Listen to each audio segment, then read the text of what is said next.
cut down officially the longest now in history, and continuing into what should be an interesting day on the back of AMD earnings. Whole bunch of reports out this morning. I was looking at Rivian before I walked over here this morning, looking pretty good, better than expected from Rivian. They also announced this autonomous day coming up in December. We'll talk about their attempt at getting into this space, maybe trying to rival Tesla in that space altogether. But yeah, nice move after the close yesterday. Better than expected numbers here for Rivian. We're higher this morning, 1325, 1330 coming into play right now as the market here. All is well, apparently, after the sell-off yesterday. Hope you bought the dip. I thought we were going back to 25,000, but I know it looked good on the chart. Never say never, I guess, but I know, we'll right? see what happens. Yeah, nice little healthy correction. There's a lot to talk about today, guys. So as Brendo mentioned, AMD in focus, SMCI as well reporting earnings. They're down 7.5%. Things are not really going well over there. Rivian up nicely, 6.25%. NVIDIA also should be in focus today as the Chinese government basically all but banning government entities from buying NVIDIA's chips. So we'll have to talk about that. Microsoft as well.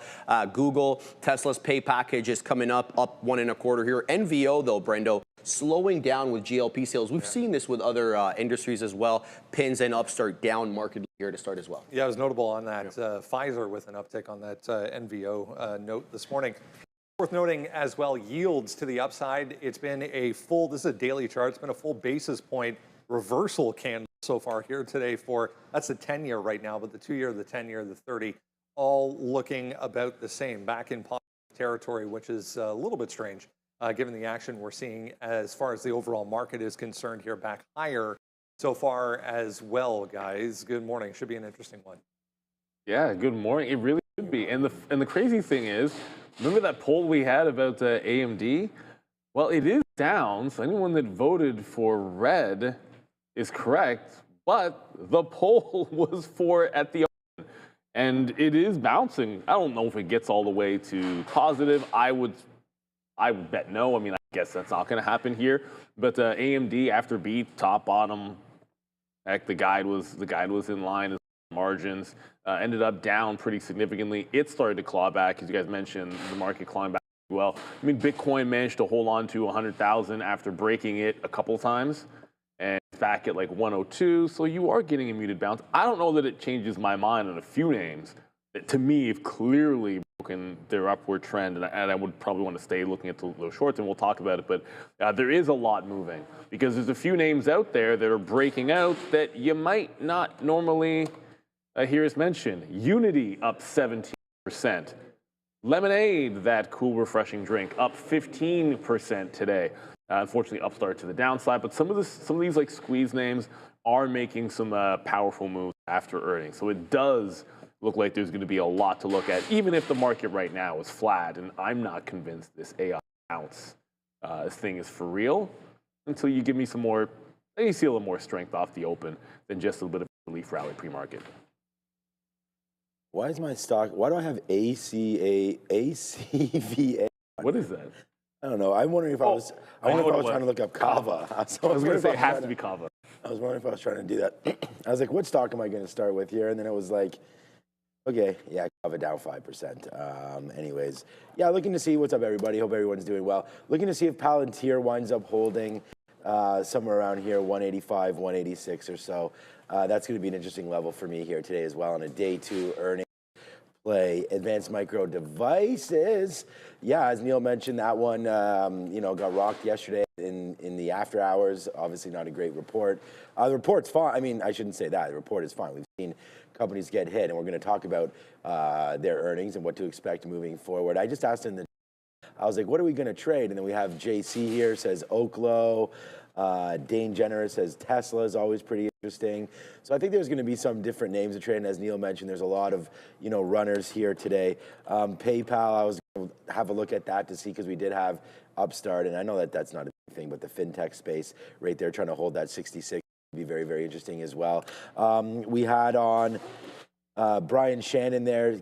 Robinhood maybe a little bit lower to go here for Robinhood. He was on last night, so we can have a look at that as well. SoFi is a big name that we always continue to look at. And as yesterday, wasn't that bad in many spaces, right? I mean, it was basically a tech flush that happened yesterday. So, you know, SoFi was fine. I mean, look at the SoFi rally, touched 31 again yesterday, pulling back. I really like this name. This is the one that I'm trying to buy more of as we go. And then more earnings coming, you know, today, tomorrow. You're not going to believe who's reporting tomorrow. Tomorrow night or? Tomorrow, I don't know.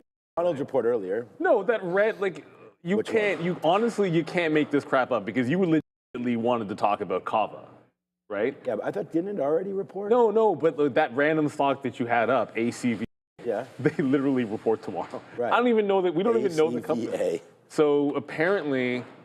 Are we talking about it in the chat or? Well, first of all, I was like, I was just curious because you happen to have it up and I didn't know That's so what weird, it was. like it was just up. And then I pulled it up just to see what the company was, and I found out they're reporting tomorrow. So maybe it's like secretly Right. in your brain you want to buy this. I do. Oh, this must I'm be loading like up a on it. recent IPO or something. See? In So March. do your due diligence, you know, catch that knife. That's a bit. There. They're going to report huge earnings. Man. Breakout through 10. Whatever. The stock has one print in the pre-market. There's this single print on this stock It's pre-market ACV auctions. for 380 shares right I'm now. really into the auction thing, you know. Is that what they do? Watching storage wars and all this kind of stuff. ACVA. Oh, man. Whatever. There's plenty of real stock. Well, I shouldn't call it real stock. Is There's plenty of Wednesdays the other days we stocks have like that. Raheem, but it wasn't Raheem in last week? We had him last week. We had him last week, okay. No Raheem? All right, Raheem today. But many different things happening, man. MP, like some of the metal names, USAR, those are moving around as well. Yesterday we had a huge move. I mean, yesterday a lot of these names that were so fluff got rocked, right? SMR down to 55 again. And some of these names are going to be back up today. That's the whole point. So huge rocking yesterday as the market was in tipsy-turvy mode again. And we already had this play on SMR, and I just didn't make it again, where we fell back into the low 30s, and now today you're getting that bump back up again. So we've already fallen back into here a couple times and made that move, and now you're falling right back into that lap one more time again, and, you know, silly us buying or pulling the trigger. And then we had the talk there on Oklo as well in the chat. So, yeah, this is another mover. Up 4%. We'll see if some of these names can hold. And then the one that yesterday we talked about, GEV, that's going to be back up too. A lot of these names that got hit yesterday are, yeah, I will, others think. I'm going to buy ACVA, man. The auction game is strong these days, you know. GVNova not really getting the bounce back up. But anyways, another good name that's waiting to get some shares in if it does continue to go a little lower. Yeah, man, Bitcoin 1025. I mean, that's great. Nvidia's already getting rocked. Nvidia's already green. Yeah. Well, the market just turned. Well, it's closed. Now it's green now, the NASDAQ. Oh, it just went to 0.01. It just went to 0.01. There's been 1.01, depending on where we pick up. But anyways, yeah, great recovery here for NAS. Great recovery for the ES today. We're saying great. Here it is. Now we're positive. We're saying great recovery, but it's flat. So it's not really recovering at all. If anything, it is just taking a little bit of a breather. But stay with us. We'll work around these markets, and we'll get some trades for you here very, very soon. Yeah, big mayoral races, attorney generals, and all that last night. I was watching CNN. They were just covering it all. And on CNBC was just kept on giving me the updates. Zohan Mamdani. Yeah, so I think that was the big one that most people were looking at for New York there. So, yeah, we'll see if that has any effect on any names. Oh, first Virginian women's governor, says Russell as well. So I predict don't know the if shutdown will end soon after. Yeah, Neil was saying that maybe the shutdown now coming to an end, and we have. Look, here's see what the call sheet. The whole theory on 43. that is you tick one day past a record shutdown, right? And then the people Democrats excited. get a couple of wins last night. I suspect a deal will be incoming in like the next week. That's just a guess.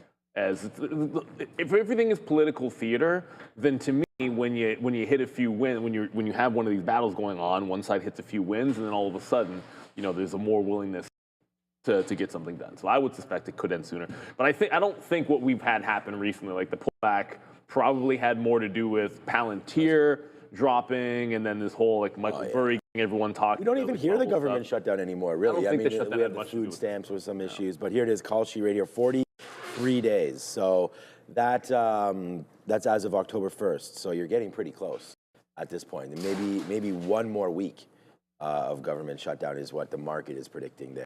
That's good. I think most people would take that, right? Another week. Mm-hmm. I don't know. We've never had that experience here in this country, so I don't. At least in my lifetime, anyways, I don't know if that's ever happened. Well, we just had our budget Oh, we had the budget. Yeah, the budget. Yeah, $78 billion deficit. So that's a great. Have a look at That's a Canadian great. dollar. I'm going to show that US budget to dollar. my wife for our See how things went for our budget last. our household budget. Yeah, that'd be hilarious. All right, 103. Bitcoin's still going higher, so that's nice. All right, let's go back over the desk and see what these guys are up to. All right, we were just talking about the budget that we got on this side of the border yesterday on Canadian politics. Anyways, Rivian back to the upside, day highs right now, trying to take a 13.25. A couple people were talking about this early on. If you missed it, again, earnings after close yesterday. If you want to just go through a couple of details maybe for Rivian right now, we can just glance at it quickly. We'll get into it in the rundown, of course. This was a good report, Brendo. This was not a bad report at all. Obviously, they're still not profitable company, but let's talk about how they did. 65 pennies per share. They missed on that adjusted loss, or they did, excuse me, a little bit better. So they only lost 65 pennies per share. The street was looking for 75 on revenue of 1.56 billion, beating the 1.5 and increasing 78% year over year on that top line number. Automotive operations were, obviously selling cars, but the software service performance where they're basically licensing this to Volkswagen. Automotive operations still losing $130 million, but profitability was offset by $154 million gains. Yes, exactly, through the VW partnership, Brendo. They maintained their guidance, the same guidance outlook that they had before. And RJ, very pumped about that R2 timeline. I know you're going to be pumped about that as well. He's saying second half of 2026, and the rare earths and the tariffs not going to affect any of that timeline. So hopefully we'll see it sooner rather than later. And then it's December, I was just checking again, December 11th is this autonomous day that they're going to have where they talk a little bit about, I mean, he's been hinting at this, I want to say, going back to the summer. Yeah, that they've been working on this technology. We've yet to hear or see anything about it. They don't even have an autopilot equivalent, Exactly, Brendo. yeah. Like, not even FSD. Just give me an autopilot equivalent, a lane holding and a speed holding option. They don't have that. So December 11th, mark that one down, and important day as far as Rivian goes. But yeah, no, to your point, I think the smaller models, the quote-unquote more affordable models will be the next key for Rivian. Sure. That's what's going to move the needle. Yeah. Randy, I heard this morning, was still long. No plans to sell. It's coming down. Oh, it's me. Hey guys, what's going on? Yeah, Rivian. I mean, up 6.5%. It's that 47% year over year growth there in revenue is huge, right? And I mean, I think that that's sort of justifying the space for them. Enough people out here buying their vehicles that you get this little bit of a bump up. But unfortunately, it's not over $14 yet. And over that, then I think there's a problem here with Rivian. So I would just not. I mean, the report is, but I don't really want to go long until we can trigger something above $14. So, on earnings days when there's a gap like this, and again, it's not even outperforming what the expected range was for yesterday for Rivian. So I would say, like, when you're, let me, just because it's 6% is what I was thinking was the usual. I put out the ranges for these. Oh yeah, by the way, someone asked me yesterday, I was out at the high school night there, and I said, that's not right? It's supposed to be W-E-N, but I said when moon. That was a very gorgeous moon last night with some fall trees. I just like how the clouds. I think it is W-N. That is a great. I like how the clouds were like that. Rivian expected move. Yeah, there it was, 9.5%. Right, so it's not moving where we thought it would. And we've seen names like that, like a Palantir. They finally hit their 10% yesterday and then bounced off of that once it hit that level. So if Rivian gets going and gets anywhere near like 9-10%, I think I would fade that back in. But that would be a $14 fade. And then, when there's a gap, we play it back to VWAP. But again, the gap is not significant enough to play. So I would probably look for the 200 period moving average, right? Like yesterday's kind of high that we couldn't break. And then it's not like people thought yesterday that Rivian was going to be a good number. I mean, it faded right into the close, and then pop goes the week. So yeah, I mean, I like the space, and then I like it for Rivian. For Tesla, we don't really need to talk too much about the car model as we look for more things from Tesla. I think this is going to be a great trade today on TSLA. I mean, the fact that it's up 1.5% right here. We did have obviously a big move down and then a big move up, and then crashed into the close, and now we're trying to get going again. So let's see if we can hold this 450 area for Tesla. But yeah, a couple names there that we have, that we have available for us to trade today. Both Rivian and Tesla, I think, are tradable names. Yeah, I mean, Rivian's kind of diddling in the middle. It's on the daily, it looks better. Like on the daily, it just looks like it's a nice consolidation at $13, for a bit of a ramp job. But like Sean said, if it doesn't break 14, that's kind of the next step that you need. And don't forget, we get Lucid today, I believe so. Yeah, and since they're split, this stock actually went up on its split, believe it or not. These things can happen. But since then, it's come all the way back to that split bottom. So it's at a bounce zone where it bounced yesterday at about $16. This could be one for a reversion after their report. Doubt I trade that one today. Just keeping it real. There, Tesla, I marked off this 442, which is kind of like a loose area. I mean, 440 has been support on Tesla. I marked off this 442, and the chances of us getting down there for support, I mean, it looked like a good level at the end of the day yesterday to maybe look for a bounce play on Tesla, and it didn't make my note because we're now $10 higher than it. So it's possible, like you've already bounced from here, it's possible we retest and get some kind of a 40 to 42 bounce off the support, or I guess you could also break down that as well. But if we don't trade down there, don't really have any great thoughts on Tesla. Outside of, I know if it were to get to 65, I still think that area is going to be a bit of a fade. So it can always happen. I mean, look at the open, even just yesterday, like that wick is $7 or $8 to the downside. We've certainly seen Tesla and other stocks do that. Seeming less likely, so I didn't bother putting it on the note because it would have to drop $10 to get the support that I like. We were just talking about NVIDIA a little bit. Back to session highs here. We've retraced better part of 50% of this overall move from yesterday, including after the close where we continue to nosedive down to 195. Hasn't been there for a while, but about to regain this 200 mark. Some China-related news to be aware of today, friend. Yeah, this is an interesting development. Nothing new, like we haven't already heard, but it's getting worse. So China's issued a new government guidance, guys, requiring all state-funded data centers, and there's plenty of them, to use only domestic AI-made chips. The projects that are less than 30% complete, they got to remove all foreign chips or cancel orders immediately. Those that are beyond the 30% stage will be reviewed on a case-by-case basis. Just to give you an idea of how much this has hurt NVIDIA out in China, NVIDIA's AI chip market was about 95% back in 2022. That's near zero now. So there's really no new orders coming in, and the directive here from the Chinese government applies to all, China-specific chips. We're talking about the A20, but the previous China-specific chips, which have now been banned for export by the United States, B200 and the H200, also banned, Brendo, in case they circumvent and get it through Singapore or something like that. They don't want to find it on the Chinese mainland. Yeah, quick reversal, meanwhile, as far as the price action goes here, guys, pre-market for not only NVIDIA, AMD looking pretty similar coming off earnings as well. Yeah, AMD, well, I mean, AMD, Like, okay, well, is Andre going to do you dirty or what? I'll cop to this.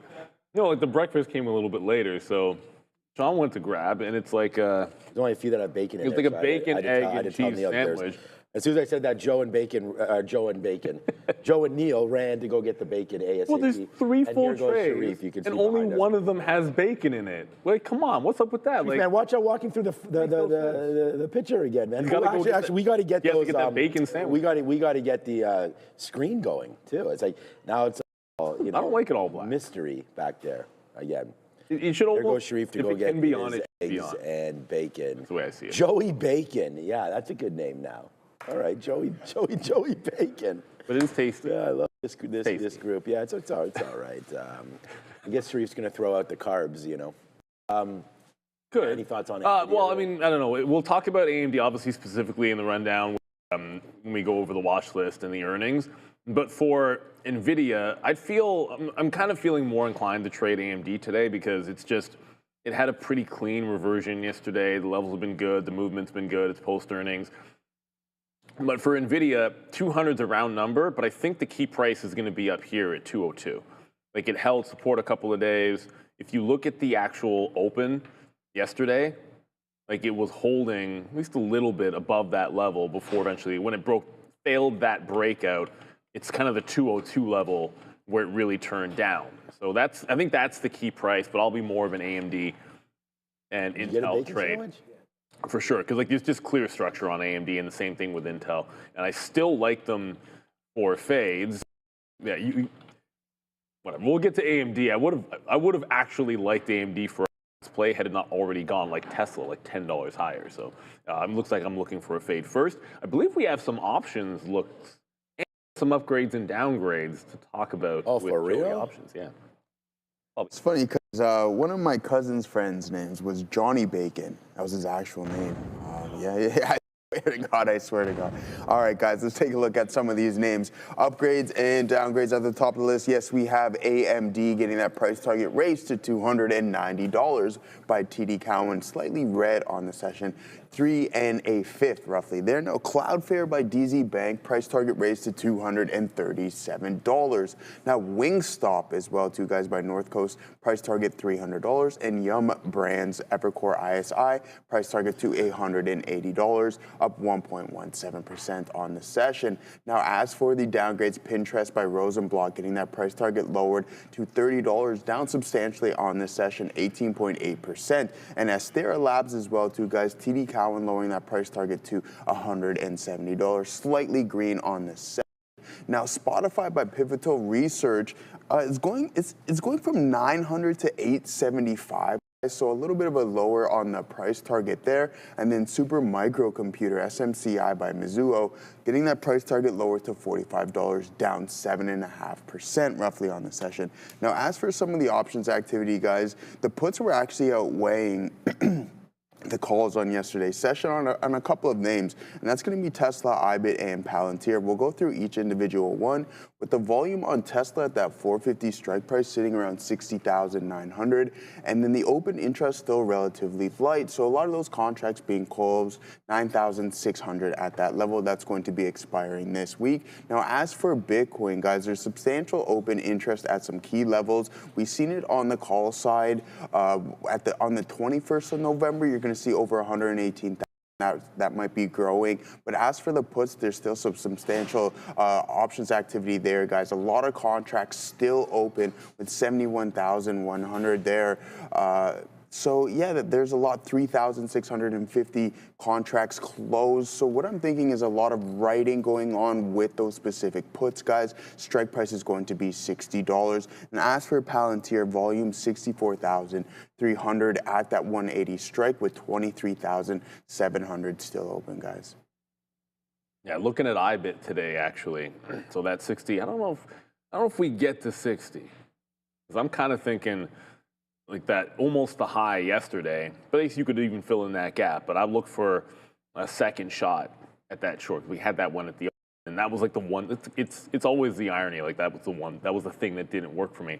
The open was kind of getting stopped out around that area on IBIT. But you can't. Like I know I'm showing you what we were looking to trade, but you got to keep the bigger picture in mind here, right? Like this, the last time this kind of pulled back a couple of levels on Bitcoin, there was a retest. So it bounced, there was a retest of these 90s, and then you made the low. So that would not surprise me. Like I'm not married to the notion we pull back into prior support and you just fade it. Well, if it breaks out, you're almost waiting for a retest of like that 108 area on Bitcoin. But at least for now, I'm looking to short back into that prior low for this morning here on IBIT. You know, an interesting fact here about Apple. So Apple, their one segment, probably their worst one, iPads, did more revenue than all of AMD. All right, like let's just figure out how strong exactly. That's iPads, the AMD, okay? Like the way this company is working, it's incredible, and I am a huge supporter of these longs if they can ever come in again.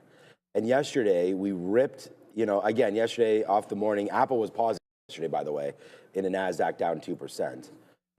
But just right off the open, everything was tanking and Apple was ripping. And it finally came back to life a little bit, and then people were like, huh? And then it just ripped back up, and then it hit VWAP again, and they were like, huh? And then it ripped back again, and they made a top, and then went to VWAP, and then people were like, got it? And then now today, we're doing the same thing again. We're just hanging out right here. So if you want to try to buy quality companies and names that continue to work, oh yeah, by the way, they also have a $100 billion share back annually. This move down here, million. This move down here, billion. Sorry, not 100 million, billion, which I said first.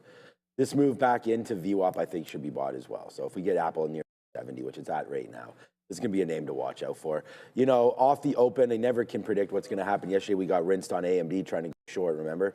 And then it just tanked throughout the rest of the day. This one did Oppo. This one sort of ripped, then had that, then ripped again. So if I'm going to be thinking long, which I've littered the sticky note with longs today, I think Apple has to be part of those plays. So yesterday, these little dip buy opportunities, 269 and 269.50.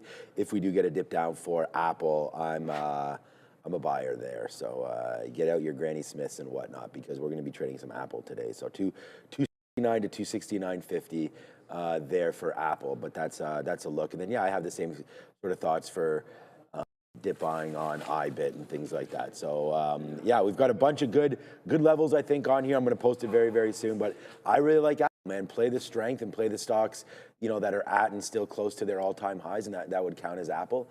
So I'm here for this name today. So that just means it's going to be down 3%. Let's go back over to the desk.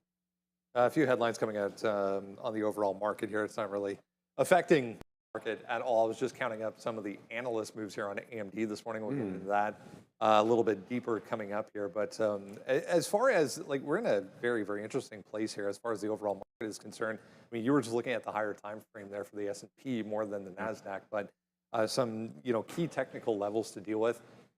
If you missed the last pullback, Sharif and I were just discussing the simple fact that it was less than a day, I think, and it was just straight back to the upside. It was. Things happen quickly now in Absolutely. markets. I mean, we didn't really have much of a chance. When you're in a secular bull market, Brendo, there's going to be that aggressive buy up as people perceive things on sale. This is what Brendo's talking about right here. This is the ES December contract. This is back on October 10th, of course, when we got that text message from President Trump regarding the the changing nature of Chinese trade, and the market dropped. We were trading around 6,800 at the time. When all was said and done, we were down to 6,550, but the speed with which we got bought up, Brent, yeah, it didn't really give you much of an opportunity. Made all-time highs, pardon me, right after that. Yeah, I mean, it's not, we're not saying obviously this is going to be exactly the same, but just be aware. Google, one of the reasons we're continuing back to the upside, that's what Google looks like right now. This is a 15-minute chart, 1, 2, 3, 4, 5, 6, 7 candles in a row, straight back to 280 here, coming back into near the highs, at least, for Google at this point. There's this deal with Wiz, if you remember, going back to the beginning of the year. That finally got DOJ clearance, so a bit of a hurdle for them to close this acquisition on the cybersecurity front. It's a great look, too, because typically, Brendo, the FTC doesn't work during a government shutdown, but they especially just to get this deal done with Google. So no, seriously though, so it's a cybersecurity firm called Wiz. They've received early termination, Google that is, has received early termination from the U.S. Department of Justice, which allows them to clear that regulatory step for the $32 billion acquisition of Wiz. I'll just tell you, basically, other global regulators are still reviewing it as well, so they've got to give it the nod. It's not just the United States, obviously, as Google's a multi-jurisdiction. But here's the information about Wiz. Fast-growing cybersecurity startup valued at over $10 billion. It specializes in cloud security, software used by major companies, and integration, Brendo, of this cybersecurity company with Google Cloud could give them even more of a moat to compete with Azure and AWS. Not a major headline, but very strong right now, guys. We're going to get a nice rally back and bounce today. Some of these types of names are going to have to participate. From 10 to now 32 that Google's going to, Alphabet's going to pay for it. If you can start, if you start your own company there and grow it and have some of the mag want, yeah, then you can be a winner too. But you know what? Alphabet has held up pretty well since that blowout earning. And this is the pattern of, buy where it rips, and then you come in the next day and you're gapped up, and all it does is sell at the open. We saw this with Alphabet. We've seen this about, I don't know, but it seems like a bajillion times in this earnings season. But the lows have held, at least for now. And sometimes we talk about this. The lows, you have the stock settle down after earnings, and it's now made a pretty decent bottom here at about 276. So where it broke away from for the report, or on the day of the report, has now turned into support level. It has yet to do the thing that I like a little bit better, which is hold a low, then break out some resistance, because it held a low and then failed to break out resistance 2 days ago. It's now held a low again. Can it break out the prior day resistance? 281.5. That'll convince me a little bit more. Like, that's the setup I look for after earnings. Is hold the low, break the resistance, and then go for a bit of the gap fill. So Google has a chance to do what it didn't do, what it couldn't do, I should say, on Monday, and it needs to get through 2.5. I'm not trading this unless it's off the support level or breaking away from 281. But love Alphabet. I mean, what else is there to say? I feel as if even if it were to lose the bid, you drop $20 from here on Alphabet, and you would only be pulling back into the prior high, and you wouldn't even be at the 50-period moving average. And then on top of that, you also have a pretty reasonable valuation relative to the other Mag 7 names. So I know it's really high up, but this one, super strong, and I think it definitely deserves to be where it is. Would I buy the dip if it got to that prior high? Answer would be yes, but I think today I'm more concerned about that 281. All right, let's go back over to the desk and get going on today's watch list. The valid point that we're not even 2% off the highs. We're not, Brendo. We closed at 6,800. All-time highs on the ES is 6,950. We're about like 1.8% off all-time highs. All right, guys. We closed out yesterday, 6,800 on the dot on the ES December contract. We're marginally above it. You can see we're at 6,803 with the overnight high, 6,806. So we haven't cleared it, nor given it up. We're in an undecided state right now. So we're going to use that 67.75 level as our support area, just like we did yesterday. Really defended. Of course, we wicked below it, but didn't close below it. To the high side, if we really get going for whatever reason, look at that 68.50 consolidation area support. We're using that as resistance. As always, if you haven't done so yet, make sure you grab the absolutely free watch list. Link is below in the description. Top link will get you to the sign up page, and then all you need is your email address. You can also subscribe for the YouTube membership and get Sharif's note. More detail, lots of names, more detail involved in Sharif's note every single morning. That is on the posts page. So if you go to our home YouTube page, click on posts, you'll see it there for members only. Let's talk about AMD earnings. Back to the upside this morning, but it was pretty ugly to the close yesterday. Even this morning, we had a fresh low put in there down through 236, even touched 235.45, it looks like, at the low there. This is one of many headlines to be aware of this morning on the China side of things for AMD, but let's talk earnings. Yeah, so that NVIDIA story we were talking about earlier, specifically for NVIDIA, but it could apply to Intel and AMD, Brendo, so thanks for mentioning that. So let's talk about their earnings report. Earnings, $1.20 per share, beating the $1.16 expected by analysts on revenue. As Sean mentioned, $9.25 billion, not quite iPad revenue. Getting up there. That beats, though, the 8 3/4 expected, and it also grows at a healthy 36% year over year. A net income, their take-home money, a little bit shy of $1.25 billion, and that's up from 771 last year. Nice, healthy growth wherever you're looking there, and whatever data point. Data center segment, which is a euphemism, of course, for their AI segment, $4 3/4 billion in revenue, and a 22% bump year over year on that. That's not the only thing they sell. They have client revenue as well, $2.75 billion, beating estimates of $2.61 and a 46% year over year. That segment, gaming revenue, $1.3 billion, 181% year over year, well above the consensus estimate of 1.05. So gaming continues to recover after a little bit of a hiatus there from COVID. Now, Q4 revenue forecast.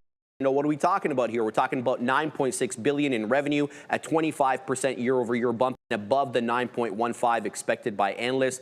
And also, I want to mention one thing here, not entirely relevant to their earnings report, but Amazon had built a position in AMD to the tune of about 820,000 shares. They sold all of that, Brendo, as of September 30th. Regardless, The market's kind of shrugging this off, guys. Most of analysts kind of ho-hum about this earnings report. For the most part, it's one of those where they're maintaining their buy or hold or positive stance in either a slight decline in targets or maintaining those as well. Yeah, absolutely. And when you a thing to keep in mind with regards to just because the comparison got made to Apple, you would think that with 53% margins, it's like, oh, you are comparing apples to oranges, but overall gross margins at Apple approach 40%, which is pretty spectacular for, I mean, the services is huge for them as well. They don't break them down sector by sector, so I couldn't tell you what it is for iPad specifically. That being said, there's a reason why Apple's like 9 times the size of the company of AMD. And AMD, this is one of those stocks where I'm just going to try to ignore the report. It was all good and all that stuff. And if it confirms this trend break today, then I think it's in a pullback, right? So since the bounce, the ridiculous, much bigger than any move, you've had higher lows put in. It needs to hold above about 247. Like if it closes above 247, somewhere back in this gap, then it's broken the trend. So until it proves that to me, then on structure, it's ended up a short. I feel like this name, sit down to think about what you're looking for. It's kind of like Tesla. Like you've already run $10 in the pre-market here. So for myself, like any notion to bounce long, kind of off of these levels down here, where there was, I think, significant price action at 36, that's gone now. You're much closer to 47 in the prior and the prior support, turning into potential resistance. So like yesterday, because it's screaming higher and the market's recovering, it's going to require some patience. It ended up being a trend break that didn't set up until almost the end of the show. It was at about 10:50 when this had made a distinct upward trend and broken it. This move is starting much earlier in the pre-market, so there's always a chance for a couple of trend breaks. I'd hope so before it gets to 11, but that's my look on AMD. And I'll just quickly throw Intel in here as well, because that already did a trend break. So if it powers back into prior resistance, that's about into here, 37.5 to 38. I'm looking for a reversion. It's another stock that already bounced off support. There's your 36, like boom, boom. 3 times it bounced off 36. But now you're $1.25 higher. I'm not thinking longs way up here. I wanted, on most of these stocks, it's like, I want the long off the actual support level. So I'll be waiting for some reversions, apparently. Yeah, we hit some good longs off some of those levels yesterday, but AMD down 8 to 9% over the last 2 days. So don't get it twisted that like it's only down 2% right here. It was at $263 days ago, and now it's at $245. So this name is already down $18 from 2 days, just from 2 days ago, and just from like yesterday where we shorted it, man, up here at $258. You're down $15 from yesterday. I know it's a nice battle back, but yeah, I don't think we're out of the water yet. I mean, yesterday's move was nothing, as Sharif had mentioned there. We're still at all-time highs in the market. So if you're actually going to get flush, you're going to flush at AMD, I think. And I just don't know if it's today. I don't like to trade stocks off earnings, to be honest with you. So I'm going to hold off on any kind of AMD because Palantir's not on the board, which probably should be. I'm going to play day 2, Palantir 185. Yesterday, we dipped into 185 right into there. We didn't really want to take it for Palantir because, again, yesterday, and it was their earnings call and earnings report yesterday morning. So we're going to wait to see if Palantir, which is virtually down nothing either. This before earnings report was 206. So now you're at 188. So yeah, you're down again, like that 8, 9, 10% on Palantir. Just wonder if it's time to get up again. It's the number 1 trade idea on my note today is going to go Palantir. Can dip into anywhere. It doesn't have to be 185. It could be 186, something like that, and develop a level. Even VWAP right there is 187 on Palantir. Because I think at the end of the day, or at some point today, anyways, we at least get back to 193, 194. So this area where I'm thinking we get back to, it's just a matter of when do we get in, which is why patience is going to be always a virtue that the best traders should have. And that's 189.50. We just dropped down $1.50 right there at 9 o'clock.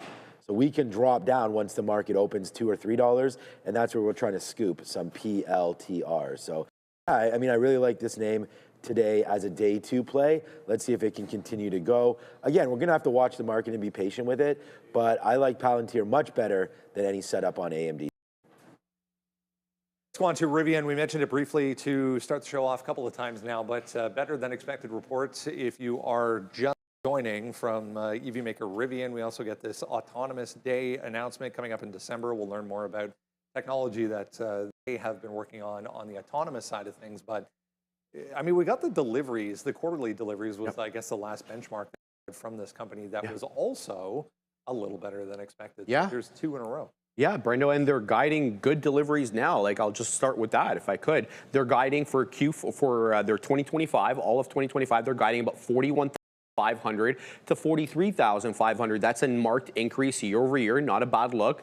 And their CapEx is going to maintain relatively the same 1.8 to 1.9. And they've confirmed the R2 midsize SUV is slated for a first half of 2026 launch at the Illinois plant.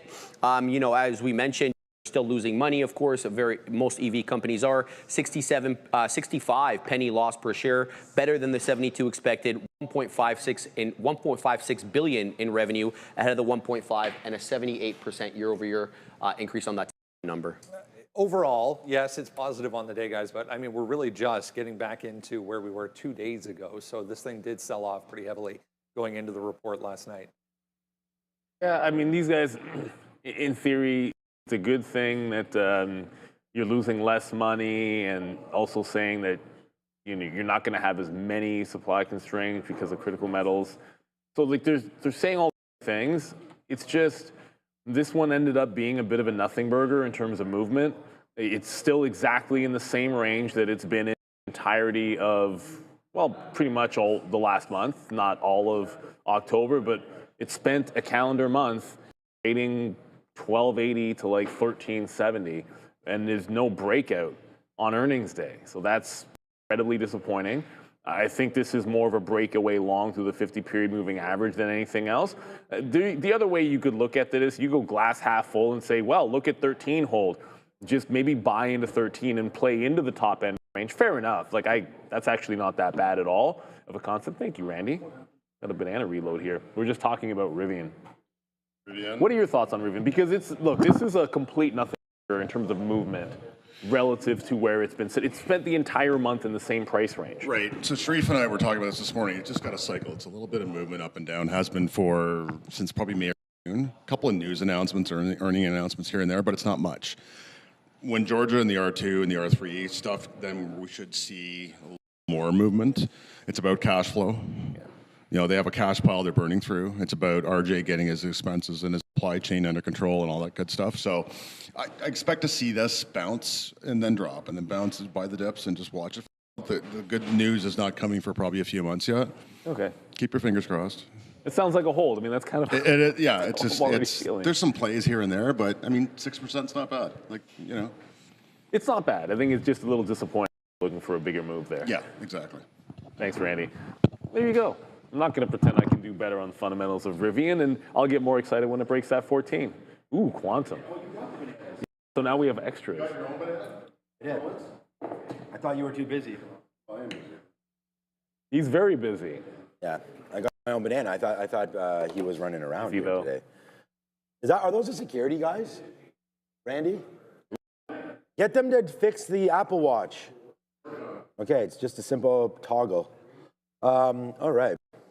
I've already talked about Rivian. I mean, I thought that Rivian, again, I don't think it's out of the water. I mean, you need to get above this $14 mark right here on RIV, and if you don't get above that, I don't like the stock at all. Still losing money.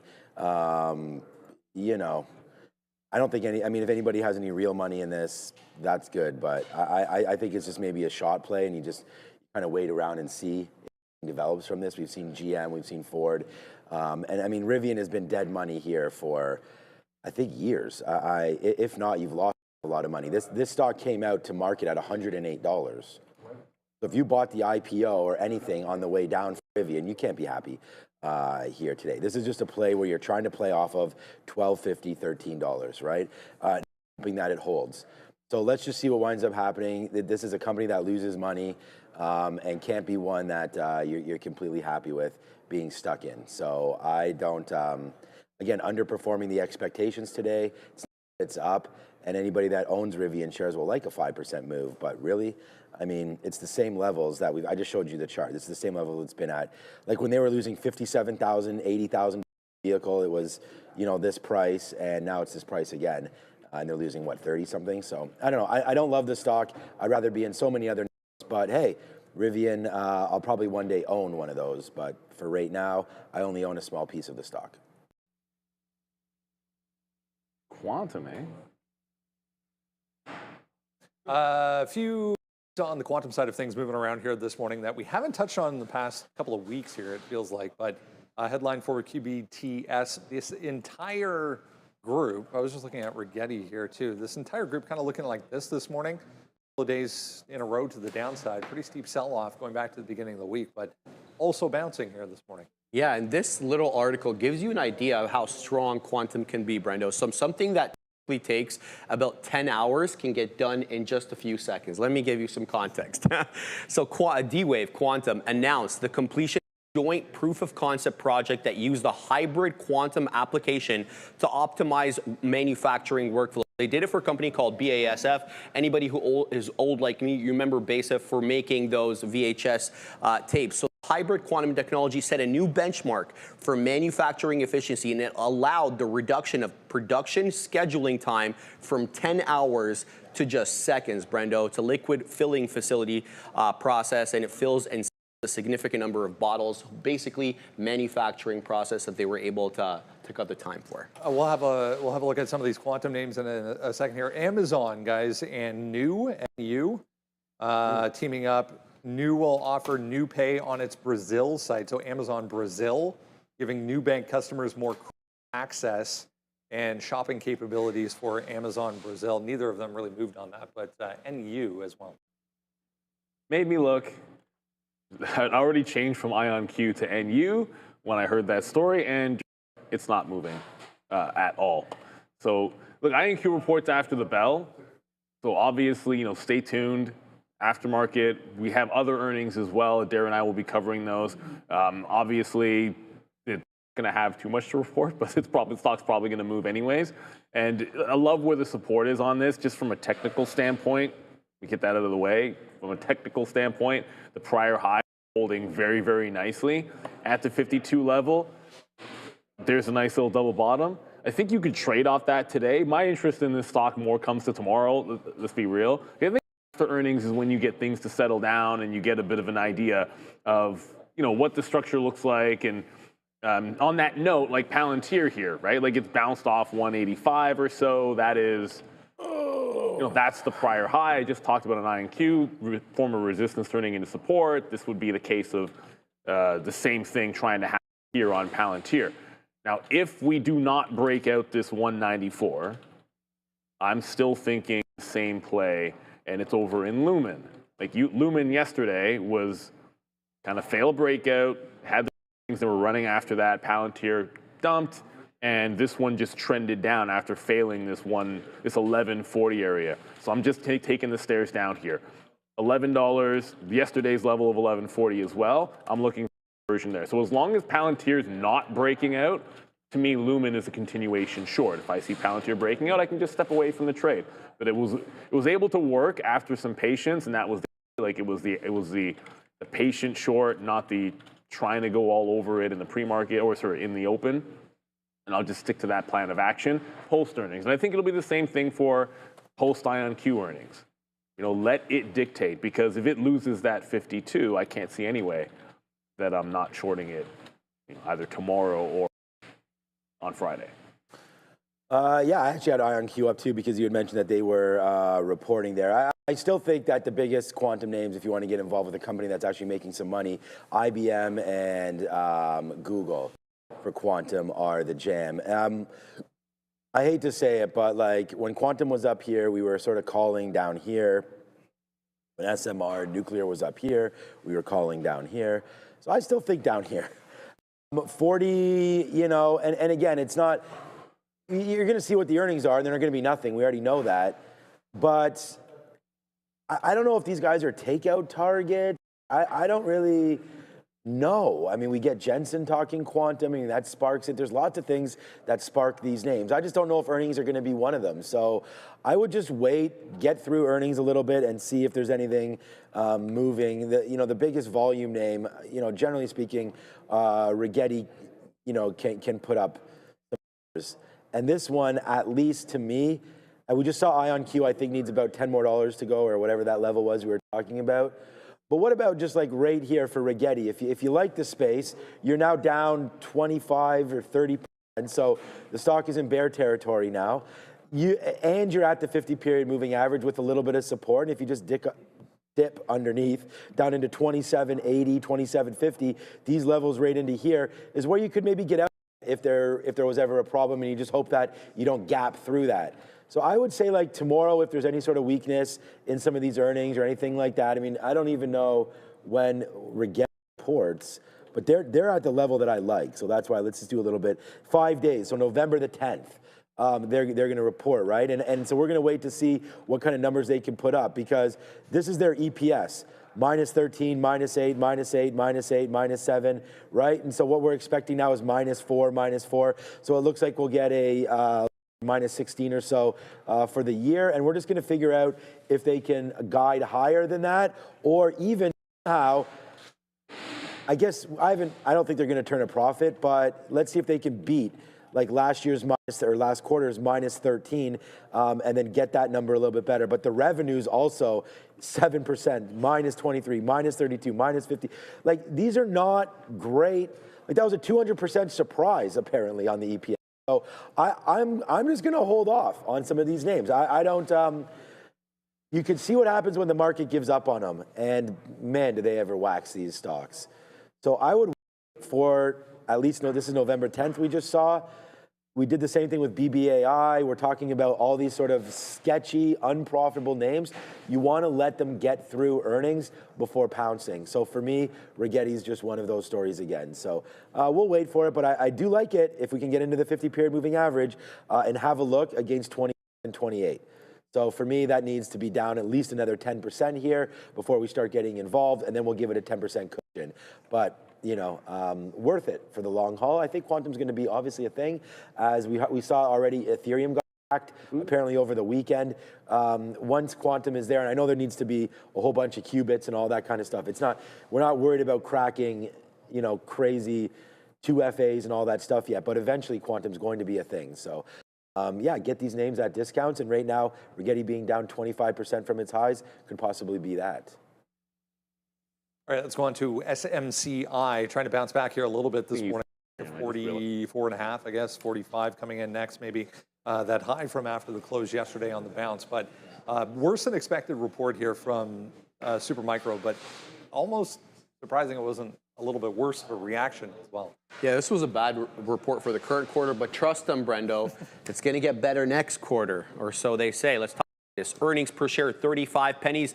Missing the 40, miss on the bottom line. Top line, 5.02 billion, way missing the 6 billion expected, and also down 15% year over year from almost 6 billion last year. Their net income bled as well. They took $424 million in profit last year on the quarter. They only took 168.3 million this time. That's a 60% decline in that profitability number. Preliminary guidance was cut 2 weeks ago. We kind of had an idea this was coming. Now let's talk about Q2 guide, because they're saying, trust me, bro. They're guiding 10 to 11 billion in revenue. That's well above what the street's looking for. The street's looking for 7.83. The company attributed the current quarter weakness to shipping or shipment timing issues, not demand erosion. In fact, management reaffirmed that AI-related server demand remains robust, Brendo. But there are analysts here saying that Dell is eating into their market share, especially in recent quarters, and the company's, SMCI's massive exposure to NVIDIA's GPU system remains both its strength and its weakness, because if there's any glut or any backlog in inventory from NVIDIA, they rely specifically on NVIDIA. They're not really diversifying with Broadcom, AMD, or anybody else, Brendo. The stock's sitting at September lows. Anyways, guys, you've got to go all the way back to the beginning of September here to find when this thing was trading down here the last time. So SMCI, long or short? Well, Sharif just dropped the trust me, bro. And I'm like, how do you trust these guys?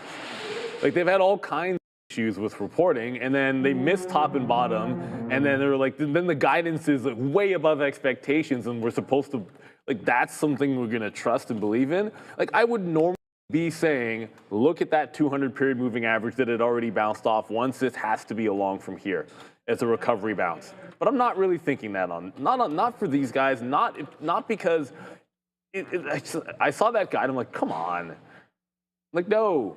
Maybe it's true, and anyone that holds a stock, I hope for their sake that that is true, and then it does hold the 200 period moving average, and it is all roses. At about $45, I'll zoom it back in so you can see. At about $45 is where it leveled off, and then you've got 47 gap fill. This is a name that, again, like, you'll have to be patient because the market's kind of trending up after a disaster down day, but I don't believe it. Normally, I would be trying to go long off the $42 level. Normally, I would be thinking about that 200 period moving average with SMCI. But, if I see big guidance from NVIDIA, I trust it. Heck, if I saw strong guidance from Intel, I wouldn't have any reason to be skeptical of it. But in this particular case, I think I do, or I think anybody does. So, I don't know enough about them other than their history of having some accounting issues, some alleged accounting issues, and then of course having to push back reports, going through multiple audits. There's just a lot going on here, and I don't think this one's a buy on the dip just yet, at least not for myself. Why not just buy a company? It does kind of go back and forth with SMCI whenever SMCI gets hit, as does Dell, right? And so have a company that doesn't have any of those issues where we have trust issues, or we have accounting, or we have corporate, continuously raising with corporate offerings and bond offerings and whatnot, share offerings. SMCI is kind of cards if this all falls down, but I also think that Dell has really appreciated, and I like this stock as well. I mean, this was a $70 bottom up to $170, so you got more than a double here. Dell, and it's trying to pull back into the 50 period moving average, which also gives you some decent levels for support. These are breakout levels of 145. So, we tried to break out there. We really got hit back in November, into February, into April. And then we tried to make that move again, did not break. And then when we finally did, we came back and retested and then went. So I think 140 or so for Dell is probably a much safer investment than an SMCI. So yeah, sticky note is still out. CompuCare team, you can go find it on X, and I will put it in the chat. All right, got crushed, which I guess, I mean, my wife used to talk about that site. I haven't heard her mention it in forever. But let's go find out more about Pinterest, and the market has 2 minutes. Yeah, still potentially anyways getting crushed as well. Pinterest, the guidance, the problem here, missing estimates a couple minutes ago. Yeah, this is not a good report, Brendo, whether the current quarter or the guide. Q3 EPS, missing estimates. That's a 5% year-over-year drop as well on profitability. Despite the consistent revenue growth and their growing revenue, Brendo, they've failed to beat EPS forecasts in each of the last 4 quarters, really signaling margin pressure. They got to get costs under control there. Got to zoom way out, guys, for support on this one, potentially getting back down to this 22 area. Yeah, you really have to zoom pretty far out. Like, everything is most things are bouncing this morning. Shouldn't say everything, Neil, but not Pinterest. Down 20%. Obviously, that makes it short sell restricted. The uptick rule is in effect in this stock. Now, I always say if it doesn't break the low, there's nowhere it can go. It's already broken the low. So unless it gets to like 25 even, there's not going to be an obvious SSR area, like reversion area outside of every even dollar. But missed the SSR bounce on Palantir at the open, which was just happened faster than expected. I thought there'd be a couple legs down on Palantir before it did a reversion because it was SSR. On pins, I'll have it up to look at the 26. If I see it kind of rinse and immediately hold 26, I might play that in a VWAP. Ideally, it would be 25 though. All right, yeah, I haven't looked at Pinterest. We only have 30 seconds left. We're seeing that I liked Apple. I did that whole thing about how much I liked it, and it just pretty much tanked right here, Apple. So we'll see. Yeah, I looked at the imbalances. There's not much there. 268, I guess, or so for Apple with that dip buy now. I wrote down 269 thinking that we could get into there, but we're already through that. So watch out for 268. Maybe the one that didn't get hit yesterday maybe gets hit today. All right, 10 seconds left. Here we go. Should be a good one. What's up, Adara? As we for the bell, and now 5, 4, 3, 2, 1. We are now open, looking to buy again in Apple, looking to see if IBIT wants to get going here a little bit, looking at some Palantir here off the open as well. That looks like it's, I don't know, we'll wait for it. And then AMD, the big runner potentially of the day, higher there. So there goes AMD again, you know, down, like I said, 8-9% over the last couple of days with their earnings now. We'll see if they can get back to Greensville. But just watching things here, IBIT trying to bounce off. We're looking for that long, if we can get that into 58 or so for IBIT. Other than that, that's all that I'm bidding right now. Long Palantir, long IBIT, long Apple, long TQs. But nothing right now filling as the TQs continue to go higher. Yeah, and Pinterest did not run the low day in that 26 level, so that's not going to be a thing just yet. AMD is popping. I'm going to try Apple here. AMD's popping. Get to that 247 almost exactly, but I said patience is required if fading into anything, especially today. After what we saw yesterday, that's going to be an absolute guarantee. You want to be patient. I feel the same thing about Intel. Intel initially popped, got right to 37.5. Right. Yeah, this one, I mean, 38 is the bigger level, but 37.5 is kind of like that second as well. So still looking at that and pins. But what has me at least considering hitting that is NVIDIA. NVIDIA, not on NVIDIA, but in the other chip names. NVIDIA went right to 200 pre-market. I wish I had a level 2 up. Clearly there was a refresher or something at $200 on NVIDIA. I don't recall a time where there was something exactly like that. I almost feel like that's an obvious breakout. I don't like any resistance like that for that long in a pre-market. It's now, which makes me want to think about that short over in Intel. But NVIDIA, that 200 might end up being a breakout if it holds that cleanly of a level. That's just a day trader's automatic setup almost, right? Going to get into some Intel again and again. Pinterest not really doing a heck of a lot yet. Yeah, we did have about, this was up in the 70s, so we did have about 40 cents of a winner here on Apple, but didn't take it. So we put an offer now at 65. So let's see, there it was. It went up to 75 right there for us as we were just dip buying this name. I'm going to try it early. Like, not sure what this market wants to do today, as we've talked about that a couple of times. So I'm going to wait to see about this yesterday's bottom of 267.50. If that prints out for us, then we will drop out of this one and not, like, you know, commit that crime of averaging in over and over and over again. Palantir is actually coming in right now. NVIDIA's still falling. Yeah, the market. I mean, the market's come back in a little bit here, right? And so we're just going to be patient with what we're doing. We did get some Palantir here at 180. Very, very small position. Like I said, not willing to. Of course, SMCI is squeezing. SMCI is squeezing, okay. Not willing to do too much with this yet. Let's see if it wants to bounce. We'll put an offer at 50 for 5% or so, and then we'll see if Palantir can get back up to, you know, 187. We'll put another offer there. But there it is. We're trying to go upside there. Apple. So Apple just fell out of favor right there. So a name that I thought I really liked today, I guess the market doesn't, as goes Apple all the way down, and fine by me, man. We'll take that hit 10 times out of 10. Pretty good. Now let's let it settle down until we can find some more levels for Apple. Like, I don't know if even Benzinga's working. I don't hear anything right now, but I don't know if there's news on this, but Apple really getting cranked right there. Maybe some support if we were really patient down into 266 and change, but for right now, this name continues to go lower. I wish we had that short thinking, our short cap on for this one. Palantir 185, so we have a very, very small take right now at 186, looking to average into this as it comes back in again. We'll take some 185.50s, and look, we thought the long might have been in today. Maybe it's not, but we'll have to be patient. On AMD, I think it is. Okay, on AMD. Okay, I'll quickly get to AMD in a second. Intel got to that 37.5. There's your lower high. Shorted it at 38 and then at 36. Going to play into the volume weighted average price. Like, respect the fact that overall the market has been trying to bounce, and this is looking relatively strong. So short here, looking for VWAP and then 37. I'm also into Lumen, which the only thing that gives me some pause is it was a bit of a bigger dip in Palantir than there was in Lumen. Lumen tried to break down underneath yesterday's low. I'm going to give it to not the wick high, but that maybe just a little bit underneath. Actually, you know what? No.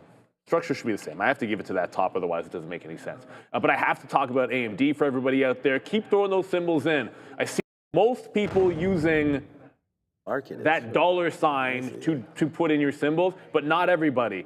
If you want to talk about a symbol or you want it to be of interest, then you've got to type dollar sign first, everybody. That way it shows up on the visualizer. I'm gonna refresh it right now. I want to refresh it right now. Remind everybody, type in $. I know Lemonade also reported, by the way, and we'll get to that one a little bit later. So there's a quick refresh. Just wanted to the open what you guys are talking about the most. And SPY heading the list is we just broke VWAP on the futures. Yeah, and no, the market's as strong as AMD was, it tagged 250 and pulling right back in. So much for that on AMD. I was about to tell you this stock was looking like it was going to break 250. And then I go up, look at the stock visualizer, and it's right back at the volume-weighted average price. Yeah, this is a little bit of a different mode that I thought we were going to be facing here today. I'm going to try Palantir back through. Okay, there it goes. I was going to try Palantir back through 185. You know, for a possible gain here. We'll see if we can get this out on the upside of this, but could drop down one more time as Palantir got hit pretty good there off the open. We'll try it back through 185 and just try to get a level that I liked and see if the pressure of that would bust through. So we'll see about this long. Okay, here it comes back in a little bit. We'll get some out at 40s. We just got some out at 30s. We'll get some out at 40s if we can, and then we'll see if we can get something up near 186. Take a little bit of money back here. Well, so far anyways, who knows where this is going to go. We're only at a 10% right now as maybe was the bump up and then the stop completely outside there. We did write down TQQs long around this 109 to 110. Looks like that held so far 110, but you know, to try to catch something, it's only 935. We're already 0 for 2 on the longs, and it looks like right here, Palantir might want to go right back into those levels again to the long side. But like I said, trying to be patient and not like, you know, really use too much buying power here to get these trades going. Just trying to sit around and see if we can make something happen. Be able to hold for a little bit of a longer give up here back upside, because now we're down 0.3. Like, I thought this market had a good chance of rallying here today, especially with AMD it's trying to get back. It's only 7 minutes in. Yeah, it's no problem. It's just, you know, yesterday was not the greatest day, and let's just see if today can somehow hold a little bit. TQs trying to bounce off this level. I don't want to regret not taking this, but the market doesn't look great right here. So I reloaded in Intel because when the market broke the volume-weighted average price, Pinterest also did that move, but I'll get there in a second.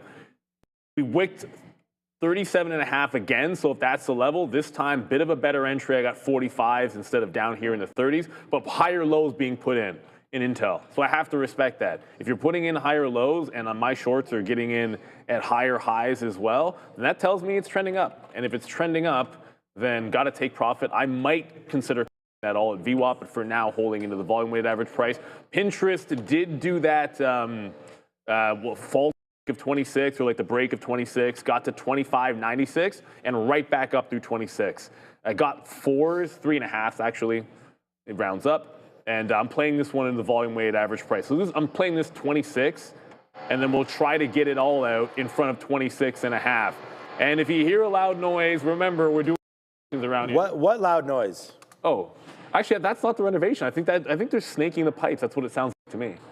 I don't know. Yeah, it's probably. It could, I think they are snaking the pipes. Okay. That's what it sounded like. Making my snake, man. TQQs, again, you know, at least we wrote down 110, and we got a little bit of that. We got 110.30s right now as this is trying to rally back up to the upside. So only 4 names on the sticky note, or 4 names, Palantir, iBit, Qs, and Apple. It was Apple that was really the sort of the move that we were not expecting right down to there. It's right back up into 268 again, which is the levels that we, but yeah, big dip down there for AAPL. Was not looking at that properly, I guess. I'm still waiting for a bigger move here.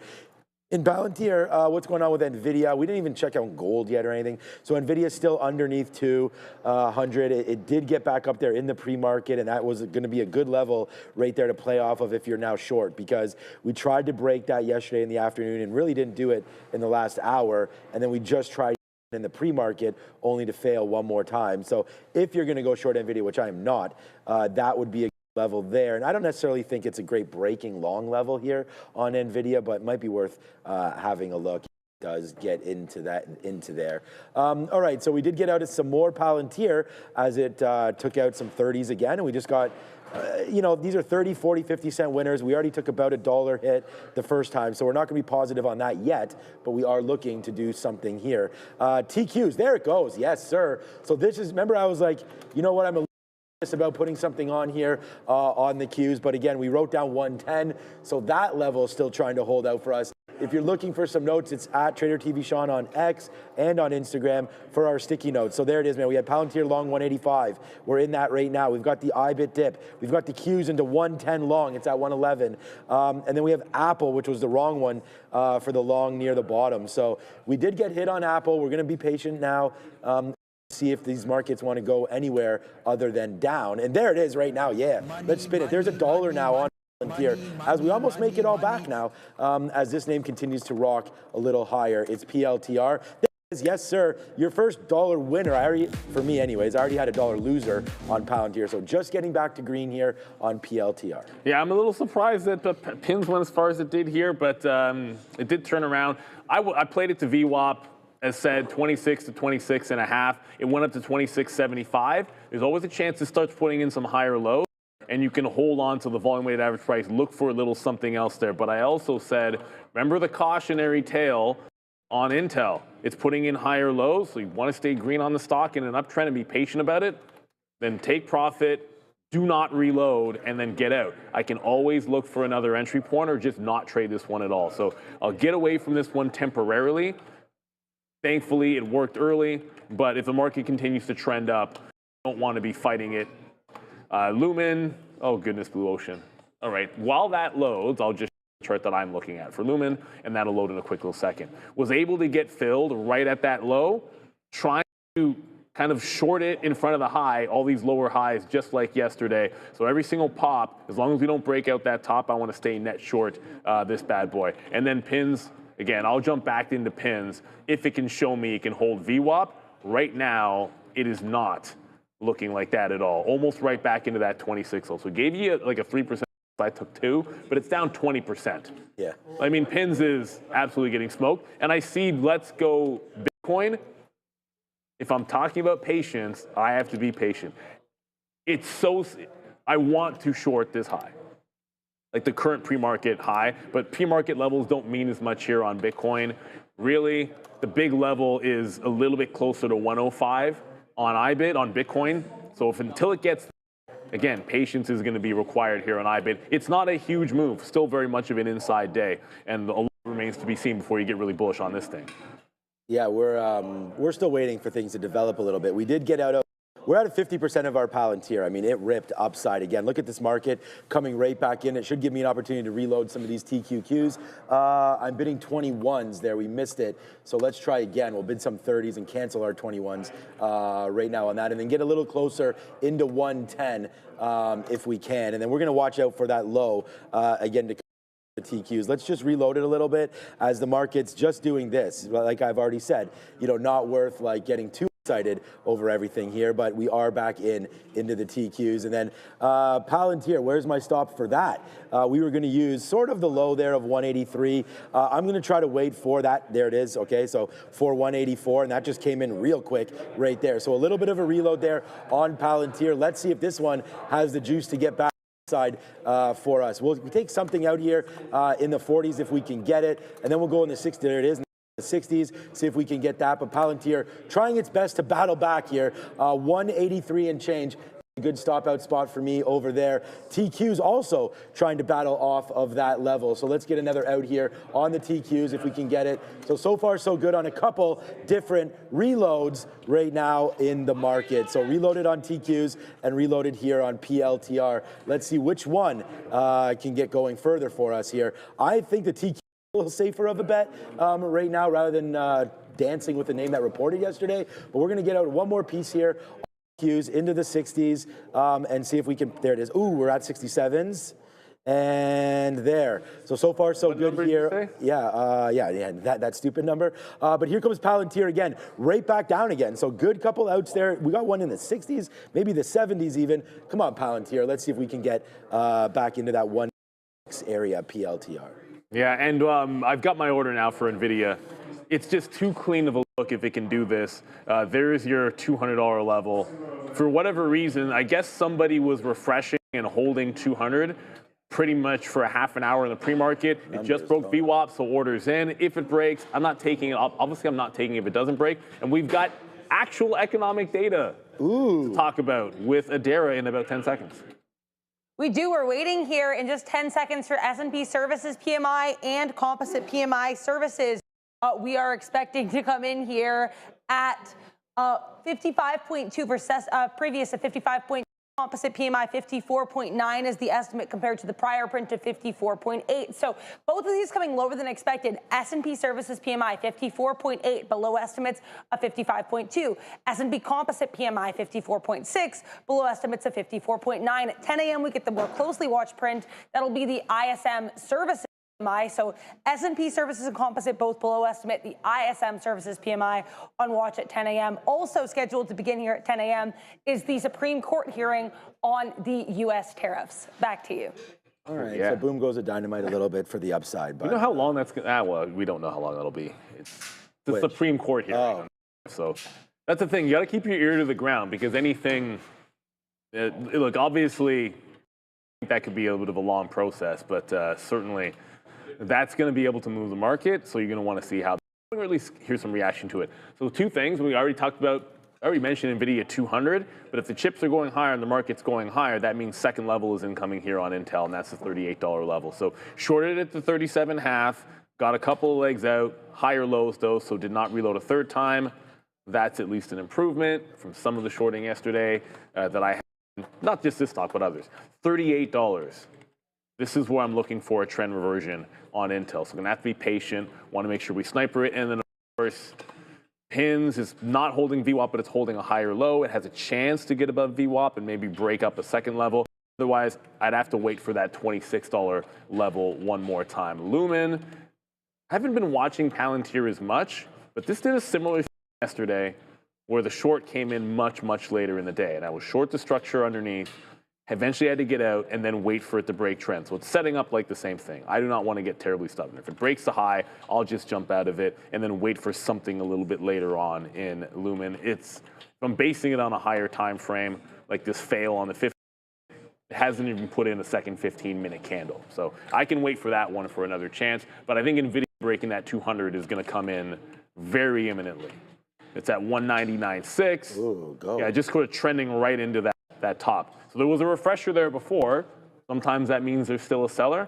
And I hope there is a seller there because it makes a breakout. Guys, we are absolutely huge. You come back from Neil and you see what's been going on. We've just been quiet, man. We're waiting for Palantir. Palantir, we have double clubs right now. So this is what I'm saying. Completely, this is the style that I'm trying to rock with right now. There it goes, man. Up $1.70 now on Palantir. Up $1.30 now on the NASDAQ. And there, look at this TQs trade here, Sharif. We wrote down 110 on the sticky note. There's 110. There's 110 again. There's 1150 right there. We wrote down 185 on the sticky note for Palantir. This is 186 PLTR. So yeah, man, Greensville all over the place, except for Apple. As we lost on Apple, but there it is, man. The big trade here for me obviously is going to be, actually it's going to be TQs because P&L wise, because we didn't mess this one up. We waited, we got the level that we wrote down and it actually just played for us. It's not, the other levels we wrote down were like, we liked Apple.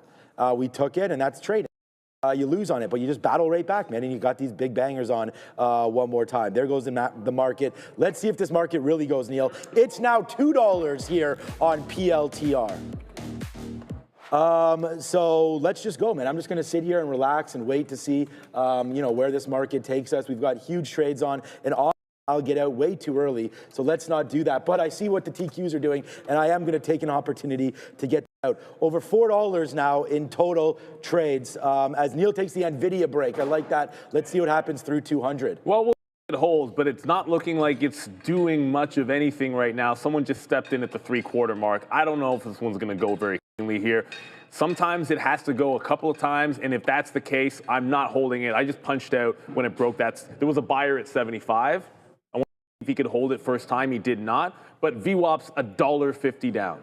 I'm not holding this $1.50 against me. Either a breakout trade works right away, or I wait for a bit of a dip buy opportunity. Again, that's just my style. If you still like the long in NVIDIA, maybe you want to hold on to it, but not me. If it's going to be a long, I can long at $1 or $1.50 lower. I always try to keep it in the pocket in this particular case. There's plenty of room if it breaks 200 to yesterday's high at 204. That's $4 worth of upside if it's going to rally all day long. That's said, doesn't mean I want to hold it $1.50 against me. You have to be pretty sure about that. I think we made the right call in terms of out of Intel, but it did get to that 38 level. There's your top at 38. Now it's going to close underneath, so that's what I was waiting for. And now we can take a shot. Just like the earlier short, allow it to make a high and then get in after the fact. That 38 did hold, but 38.03 is the actual high of the day. So the stop goes above that. And I'll take this one to the south side in a couple of pennies or so. All right, everybody. Let's have a quick little look to see what's going on. Here, we'll soon start to ask you what names you guys want us to look at. We can do that very, very easily. We will do that very, very shortly. Right now, Apple's still down that 0.7. That's interesting to me, as I thought the long was there for Apple. Google still up 1% as that's going. We saw some good strength in banks yesterday, but today Bank of America down 3%. Interesting. I might have to look at that. Walmart down 1% again, and some of these home, Costco, I was looking at Home Depot, but some of these retailers starting to go downside again. We saw some numbers yesterday, and oh boy, there goes Eli Lilly, now 2.74% right now for Eli Lilly, so that's a nice little mover there today as well. Amgen off earnings last night, 4.7%, so there are lots of pockets, there are pockets of strength for sure here today, including energy, XOM, CVX, all names starting to go a little bit here today. So yeah, not too bad. All right, so Palantir did make a dip down into 185 again, but we're not reloading anything. We got a bunch out up top. Let's just let this market fade. Look what's happening right here in the TQs though. This is now $1.50. So the market could, I mean, wow, this has been a big trade for me, but the market continues to rally, not Palantir. So let's give that a breath. And while we do so, we got good news and exciting news out of Canada for your sophisticated traders that are located here. Beta Pro by Globex Canada is the largest provider of leverage, inverse, and inverse leverage ETFs, and they've just launched 6 new triple leverage ETFs, giving you 3 times bull and 3 times bear exposure to the S&P TSX 60, semiconductors, and U.S. Treasuries. And they're also offering you a special fee rebate. Management fees are going down to just 65 basis points until December 31st this year. And on top of that, U.S.-focused strategies use currency hedging, and that offers a better potential for purer performance and exposure. So if you are a tactical and sophisticated trader and are looking to amplify your performance, check out betapro.ca/3x daily to learn more. Scan the QR code you see right in front of you on screen. Shout out to them. And if you're trading those, hopefully it's to the upside. Market is screaming, and it looks like if there's a secondary break, I don't mind taking it here. As I said, there's plenty of room. We didn't get all the way down into the volume weighted average price on NVIDIA, but it is trying to retake that $200 level. I already see AMD's already through $250, and it's going. Obviously, this is a key psychological level here. Tesla, I just saw a super chat in here, and I'm not sure I think what you mean by this one, how long a break should be, 10 seconds or more. I look at the tape. The time doesn't necessarily, I'm assuming you mean like how long do you think should it have to hold above a breakout price before you like it or don't like it? I'm more concerned with the tape. Like, I want to see actual bids above the 200 level, not just a bunch of people that are stopping in and sort of hitting the offer. I want to see buyers step in on the bid, which actually is now happening. Like, buyers actually stepped in. The last time it broke, all you had was people's stops getting triggered off, but the bid wasn't increasing. Now the bid's actually increasing over here. So I don't really have a timeline for that. Sorry, if it was that simple, I would tell you. I mean, and again, like, yeah, just pick out whatever's working for you guys. I mean, that's really, I think, what Neil and I, we always talk about here on the show is that, you know, what works for some people might not work for others. I know Obi, I think, does sort of time-based stuff, so that would be a good question. Actually, right, he does, yeah. Yeah, so that would be a good question to maybe throw by him and see, you know, what his opinion on things like that are. But yeah, no, it's just a matter of preferences, so that's why we talk like that. And yeah, you know, find something that's working out for you. Just do it. I mean, we've already found what's working for us. And those are just dip buys and support and resistance and putting out notes like the sticky note. There it is right now. The TQs have a bias early. We were biased long, which is why I was like, what the hell is going on with Apple? Wow, okay, well, now it's right back up. But, you know, that was my sort of bias there today. So I think that that's the most important thing. Stick with, like, if you're biased long here in the market today, then yeah, you don't stop out right away. Neil's stop out was what it was, right? For me, I give NVIDIA at least 50 cents, you know, and that was 199.50 was the bottom. So to me, that would have been my spot. But again, it's just that's what it is, right? Doesn't have to be time-based or based or anything like that. But shout out to the question, and we want to thank you for all of that. And look, NVIDIA's not really doing anything. And part of getting out also lets you look in other places. That's the other thing too, right? So you're not like married to a stock, right? Like I'm not even really looking at Palantir here. I have my orders set. Look at what this stock's doing, by the way. Like this is really, there it is. This is really getting hit right now. So we're gonna wait to see if 183 holds, which it may not. That's gonna be my level right now for Palantir. But back into the money a little bit here if it can break above 184 again. So that might be okay. So let's see if we get a little rally. Again, patiently waiting for this price, but look at the action on the, thank you so much, Randy, that's very kind of you. Thanks. Right there. Looking for the price action here to settle down, and it looks like it, there it goes lower, so we will flush that out. As you can see, Palantir flushed there, but it's the NASDAQ continues to go higher. So don't be married to the idea. If your levels hit, get out. And there goes Palantir to the downside. But Randy, this is what we're talking about. It's this trade.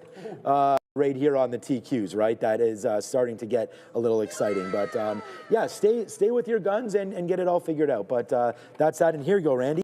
You were looking at Rivian before. There goes Rivian right now, up 10%, near that $14 mark, which it needs to break out from. 14's a huge level. So we'll see what happens right there as TQs continue to go, and so does Rivian. Holy schmoly for Rivian, guys. Yeah, I might have to set that order. We said wake me up when Rivian breaks the 14 level. And I don't know. I'm awake now. But Tesla, I said Tesla for NVIDIA. NVIDIA failed the quarter again on the break. Jump in on the secondary break.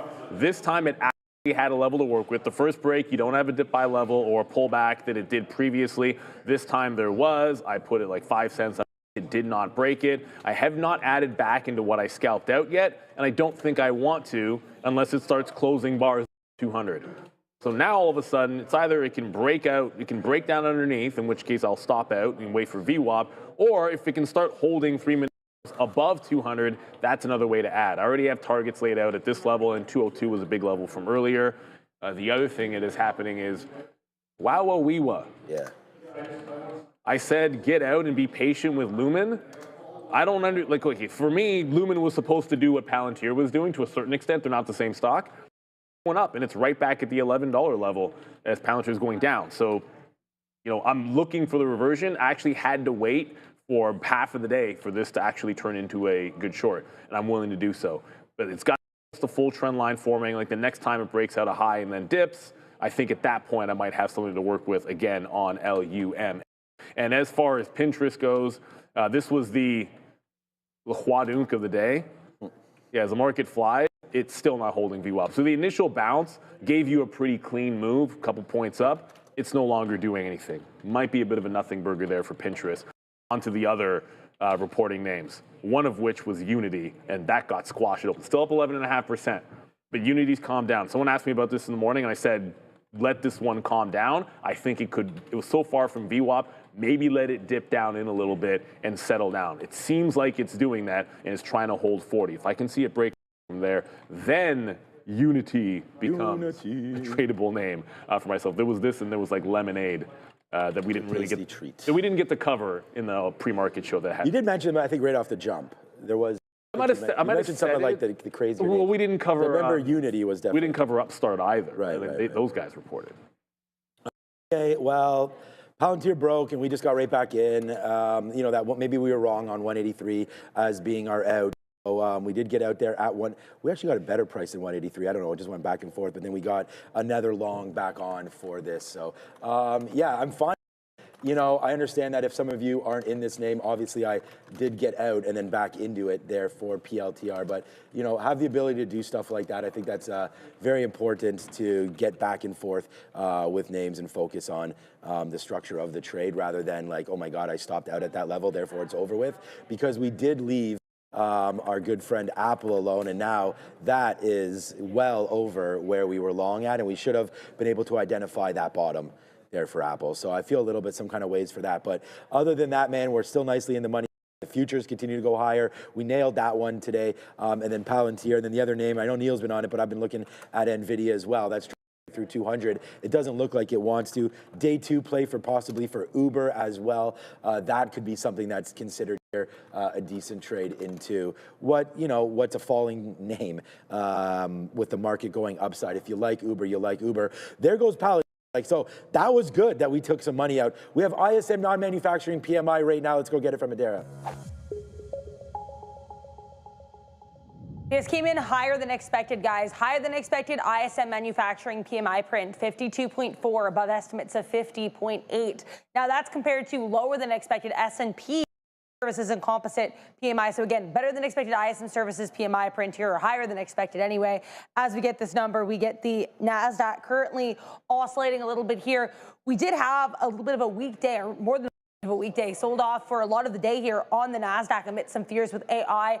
But as I mentioned, some strength this morning. Now we have to talk about some of these AI and semiconductor-related earnings names. Of course, there were a ton of earnings to digest, and there will be this whole week. But AMD, probably the most name, or I guess the biggest name on watch from last night, beat on Q3 EPS and sales, and they also had better than expected guidance. Initially, though, trading lower. SMCI, on the other hand, actually missed and sales guidance, though we already knew the sales are going to be a bit weak because they provided preliminary earnings. However, they did raise their fiscal 2020 revenue guide, initially seeing more than $33 billion in revenue for the year. Now they see more than $36 billion in revenue for the year. And their Q2 sales guide also stronger than expected. We had earnings as well from names like Novo Nordisk. We had McDonald's. We had Upstart, as mentioned, Rivian. So tons of earnings plays on watch. As we take a moment to thank our friends at Oragenics, OGEN. Each year there is 3.8 million concussions are reported, but there's still no FDA-approved treatment. NYSE listed Oragenics, OGEN, is changing that with its first-in-class nasal drug designed for rapid brain access. With the concussion treatment market projected to reach $8.9 billion by 2027, Oragenics is uniquely positioned to lead the way. Learn more and schedule a meeting today. Back to Neil and Sean. Thank you. Shout out to Oragenics. Yeah. We did get a super chat, but it was a simple one from Ashar. Oh, okay. He just said thank you. Like simple one. Thank you, Ashar. There's another one too? Okay, well, throw that one up as well. Yeah. Chris, Lily, 1K still up for debate. Did it? Well, I was the one that was like, it's not going to happen yesterday. Obviously, it didn't, especially by Thursday, but I wanted to share Sam's tweet yesterday because Adara watches Lily often. Thanks for what you do. Eli Lilly, absolute monster. Oh, that's right. You were saying by Thursday. It wasn't by yesterday. It was by Thursday, which that's asking a lot. It's still asking a lot. As much of a rocket ship as this is, it doesn't seem like it's got the juice to be able to do that by tomorrow. But how about, why don't we just shoot for next week, right? Sometime next week. So by the end of next week, I think this has a chance to get to that 1,000. Just too many levels to get through on Eli Lilly. I love the stock. I own the stock. Like, I'm rooting for it too. Up 3%. Like, this over Novo Nordisk is like one of the easiest decisions out there. Everyone wants to bottom pick Novo. Why? We always want to bottom pick stocks. No, it's stupid. Which, whatever. Like, I say this as a person who bought some Lululemon shares yesterday, or 2 days ago. Sorry. Beginning of the month, man. It was a monthly setup, so I'm working into Lululemon. NVIDIA is still doing an absolute nothing burger. I did get into a trend break on Intel, but that's at that same $38 level. And right now, I look up, and it's like NVIDIA, AMD, Palantir, Meta, Rivian. The only name that is on that at the top of the list that we haven't looked at today is Meta. Every single one of them we've covered. I think Rivian's headed to that 14. Meta's up 1%. The stink bid, I know what I told myself. If I didn't get my stink bid, and we didn't get it again here today in the morning in my long-term account, which is at 22.22, that I probably just bite the bullet and nibble in today at lunch because it's held on to this bottom for like a second time in a row. So Meta recovery is ongoing, but it's early. Like I said, it's early. In 2 hours or in an hour or so, Meta could be at $622, and then I'm still putting that order in. Another false. Look at this time. NVIDIA just went up to the $0.50 and right back in. This does not look like it wants to go. If anything, this just feels like it's going in the other direction. So I just trimmed some out of an abundance of caution because I that topping tail candle. Like that topping tail just again heavily failed it. I'm going to leave the stop in for the other half. I don't like that topping tail candle. I'm not saying I'm going to go short it, but it just makes all the sense in the world to trim. Like the way I'm looking at it is if I leave it to the stop, then I'll be down on it kind of like what I would on a good like AMD day yesterday, right? So now I can't lose that much, and I don't like the way this is setting up. Futures are also pulling back in. Could be wrong about it. My stop's still in just underneath that 50 level. I think it's actually at 42. Intel, that just broke the trend line and finally closed underneath. If I draw it for you, Intel right to that 38 level. The chips have been this morning. I wanted to wait for us to get to that key price level, but now that it's broken underneath, it still hasn't closed under. So I'm not even adding to this until it closes underneath that trend line. NVIDIA might work, but it made sense to me to trim there. All right, good. That's all it has to do is make sense. All right, so we've got a new position alert in.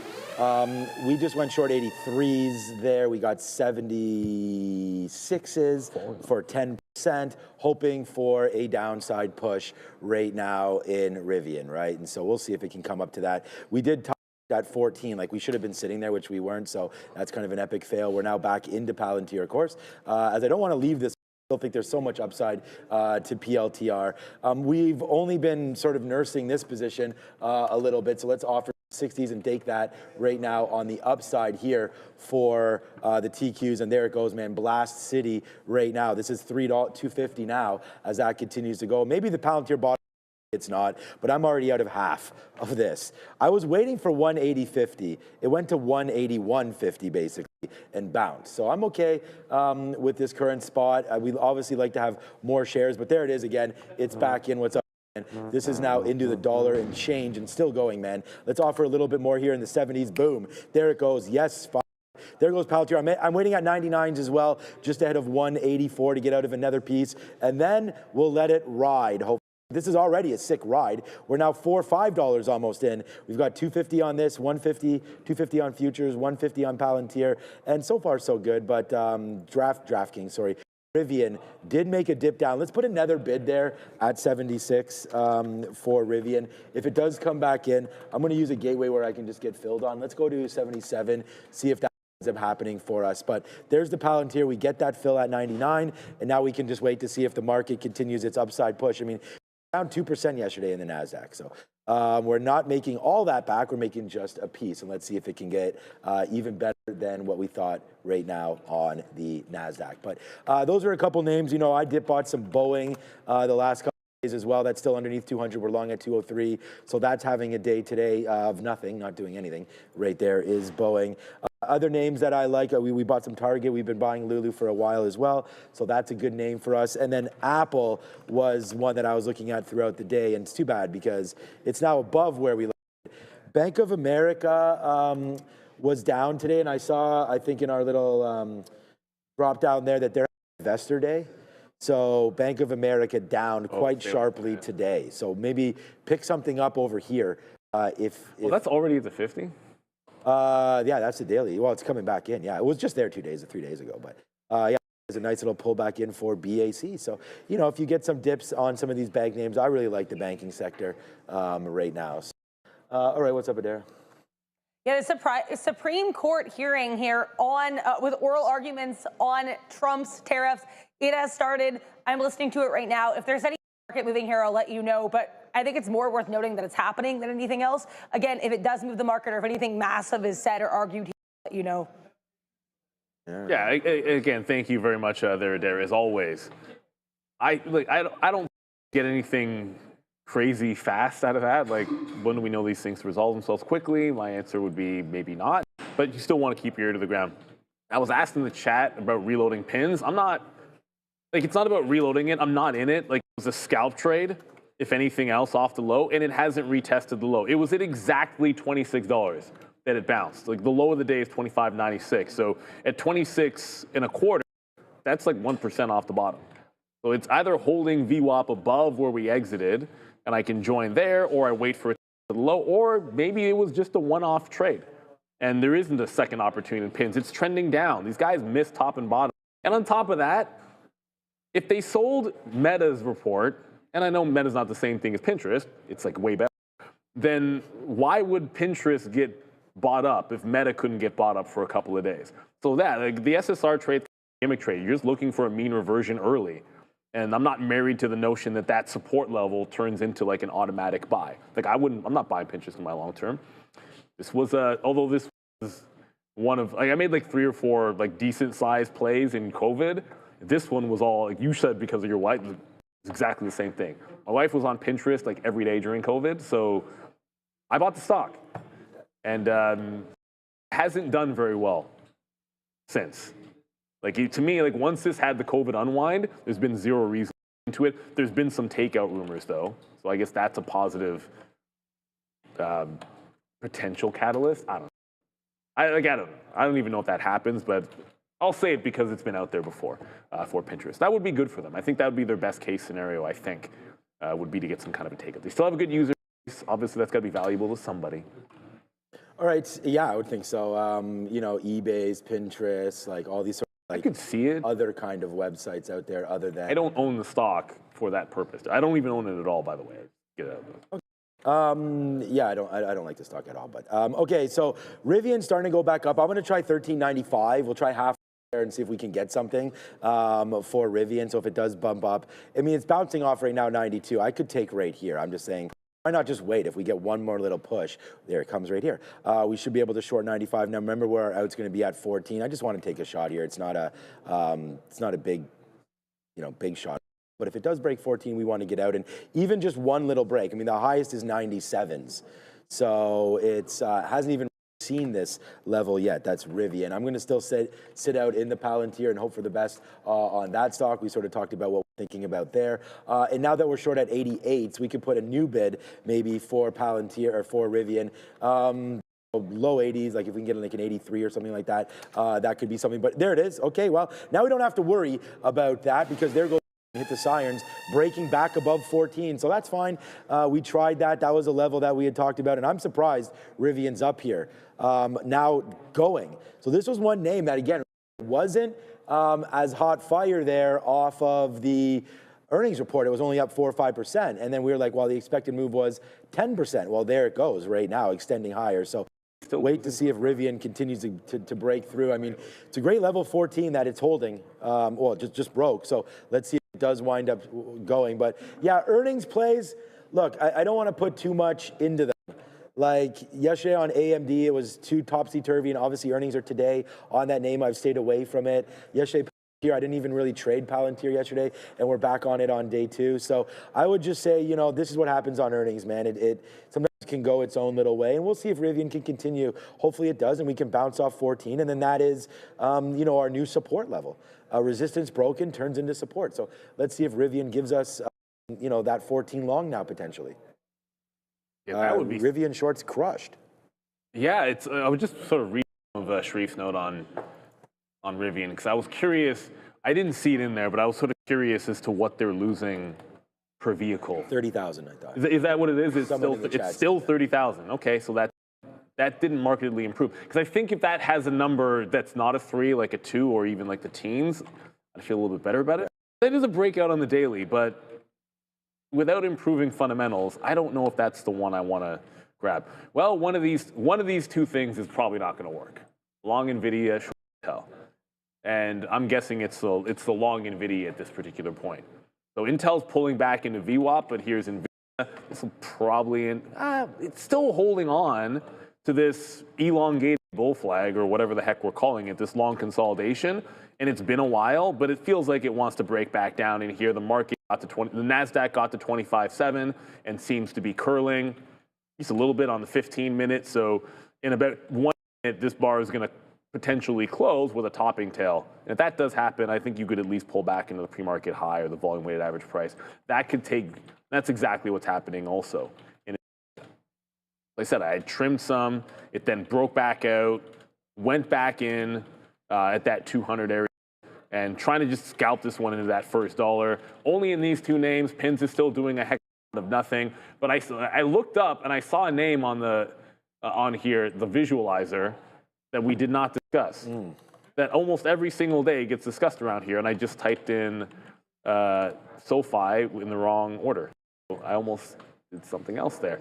But SoFi failed at exactly $30. Shame on you, SoFi. SoFi is look, love the stock, but it's doing a heck of a lot of nothing in terms of holding on to the $30 level. Maybe here's a better look at it on the 15-minute chart. So 2 days ago, it broke and went $1 off 30. Yesterday, it broke and went 80 cents off of 30. Today, it broke and went 6 cents off of 30, which is a long way of saying it's putting in these lower highs on a bounce. I don't like that, unfortunately. It's trending almost like down into a potential bottom break here at 29. So SoFi, another day, another fail. As I said, I didn't think one of these two was going to work. It ends up being true that it's NVIDIA. So we'll probably get that VWAP on Intel. End up being a wash, though, unfortunately, on that reload. NVIDIA is not going to do it. And if it's not going to be as good as, like the long here isn't as good as the short was on AMD. So, I don't want to fight this one too much. It seems like it wants VWAP. Intel, I should be getting another leg out. Oh, I already did in front of VWAP. Now I'm just looking for a hold. I moved my up to the break even, which is the prior bar. So if it breaks that prior bar high, that'll be like 38.01. So I can put my stop at like 38.02 or 03, whichever one, doesn't really matter. And if we break VWAP, I can hold on to this. So Intel working to the downside. I just saw Tobs in the chat. Tobes. What's up, Tobes? In the chat. Remember to put $sign. Right. BBAI is not on the visualizer right now. What? And you could help it out by putting $sign BBAI. This is what happens when you do so. I'm going to do it myself. Yeah, do it yourself. You'll see it drop down, and there you go. That was actually really fast. I think someone else did it. That one was me. And BBAI is going to show up because everyone's typing BBAI. And it's important because we can't track everything. BBAI isn't on my email screener for something that's going crazy. It's only at 5%. I have NVIDIA, Tesla, Beyond Meat's on mine. Rigetti's up there in terms of movers. BBI is up 5%, but it's not popping on the tape. It's certainly popping off on the chart. Maybe yesterday breakout, 6:15. When do they report? You said next week, right? Yeah, next week. Yeah, so they don't report till next week. It's so far away from the catalyst to think that it's got like a reason or juice enough to break through here. But yeah, next week for sure is going to be a big for BBAI. Ooh, the 200 period moving average. That's a good level. It's got some good levels on it. I just don't know what's get it to do a little more than just a small recovery day, which is what we're getting so far. Yeah, the brigade is all over that one, guys. We like BBAI, and we're still long $4, so we'll wait till that goes. And we got some, remember, 650, 750, 850. We've already done that. So now we wait to see if we get better earnings or not. Look, the one that was really missed today, I put my shopping list out. So what's up to Let's Go Jays in the chat. Great name. Wanted the shopping list, and Google was on it, man. And 4 or 5 names, but there it goes. Nice upside play for Google. Just continuously, just representing those earnings, man. Real strong. And like we said, on dip buy opportunities, you do want to look for names that have potentially been beat up, that have had good reports, right? I mean, Meta got hit on, they didn't like the report, and Meta continues to go down. So that makes a little bit of sense there. Palantir got hit on a report that I thought was pretty decent. Here, let me get out another piece. Palantir, but there it is, man. Now we're $2 in the money on PLTR, and finally starting to make a little bit of movement here for that stock. And we just got another piece out in the 50s, and I just put an offer again on Palantir at 40. So maybe we can get that, maybe we won't. But a level that I'm looking at there for PLTR into the 40s again. So. All right, let's see if we can get that. Otherwise, we'll have to wait, right? So, just waiting. There's no more numbers to come out. We had the ISM already coming through today. It was kind of a big numbers day. But just trying to watch out here. Palantir pulling off of that level. And the futures, we don't have a huge position on the futures, which is why I'm just like chilling out with them right now. But yeah, nothing going on here. We just got a piece out there at 12.20. I did want to talk about BAC just because of that dip down here on Investor Day. Kind of difficult to trade that, but if you break through VWAP at 52.25, I think there's a good opportunity there for BAC if you can find your way into that name. McDonald's reported this morning, and I don't even know what their numbers were like. Maybe it can have that, but looks like they were good. There it is, up 3.5% right now, 310 back to the upside right now for MCD. So yeah, clearing the way. You look at some Chipotle or some Cava or something, but it looks like McDonald's right now kicking upside off of their report today. But yeah, maybe the market could roll back here, 25 cents. We've been to this level before. Let's see if it holds it, and let's go over right now to Adara. Yeah, I just want to let you guys know the Supreme Court hearing is still happening with regards to tariffs. The Supreme Court justices seem to have many questions about this argument, specifically with how IEEPA could be used in the situation. I'm not going to get into it. It's a lot of legal talk, but either way, it does not sound like things are going incredibly well for this argument towards using IEEPA to justify the tariffs, which is basically an act with regards to emergency usage of tariffs. Let's talk here about Big Bear AI, BBAI. Nice pop here for this name. Could not find any news on this, but we know it dropped yesterday. Yesterday has been attributed in large part to a decrease in Palantir. Of course, PLTR is a similar lane here as BBAI with regards to contracts. They had earnings yesterday. They did trade lower for much of the day. So BBAI with a and a pretty hefty short float. OPEN, another name much like BBAI that does seem to get a lot of attention from retail investors. Open to reporting earnings after the bell tomorrow, so certainly stay tuned for that report. Another name reporting earnings after the bell tomorrow is IREN. This name a little bit more expensive, around $71, but it is moving quite aggressively to the upside today, despite a warning from Jim Chanos that its big deal with Microsoft announced earlier this week could actually not work out so well here for IREN. Our friends at Trade the Pool before we send you back to Neil and Sean, because for too long, trading meant risking money or never having enough to start. The fear of losing. That's what kept so many traders on the sidelines, but now it's changing. The Trade the Pool is transforming how traders access the markets. With its limited risk trading model, traders use funded capital. Trade the Pool absorbs the downside. This allows traders to focus on what truly matters: discipline, consistency, and growth. When you hit that profit target, you keep 70% of the profits. No barriers, no fear, just real opportunity. This is the revolution of limited risk trading powered by Trade the Pool. Visit tradethepool.com or scan the QR code now to get 10% off your first evaluation. Back to you. Thanks, Adara. Yeah, Okay, AMD is breaking its trend. I've waited for this. So, you wait for it. It just broke 250. I'm going to nibble. Technically speaking, I've said this before, like it usually close the candle underneath, but I'm going to nibble now and then add if we can close that candle. Because if it flashes all the way down to VWAP, I want to have something on board. At this particular point, like when you have that big of a wick, I usually give it to the body high, which is about 250.90. So I'm risking a buck in AMD, but I'm not at this position, not 259, 250.90, as I almost just mistyped my stop, which you don't want to do. You should always double check your stop orders to make sure you have the right price.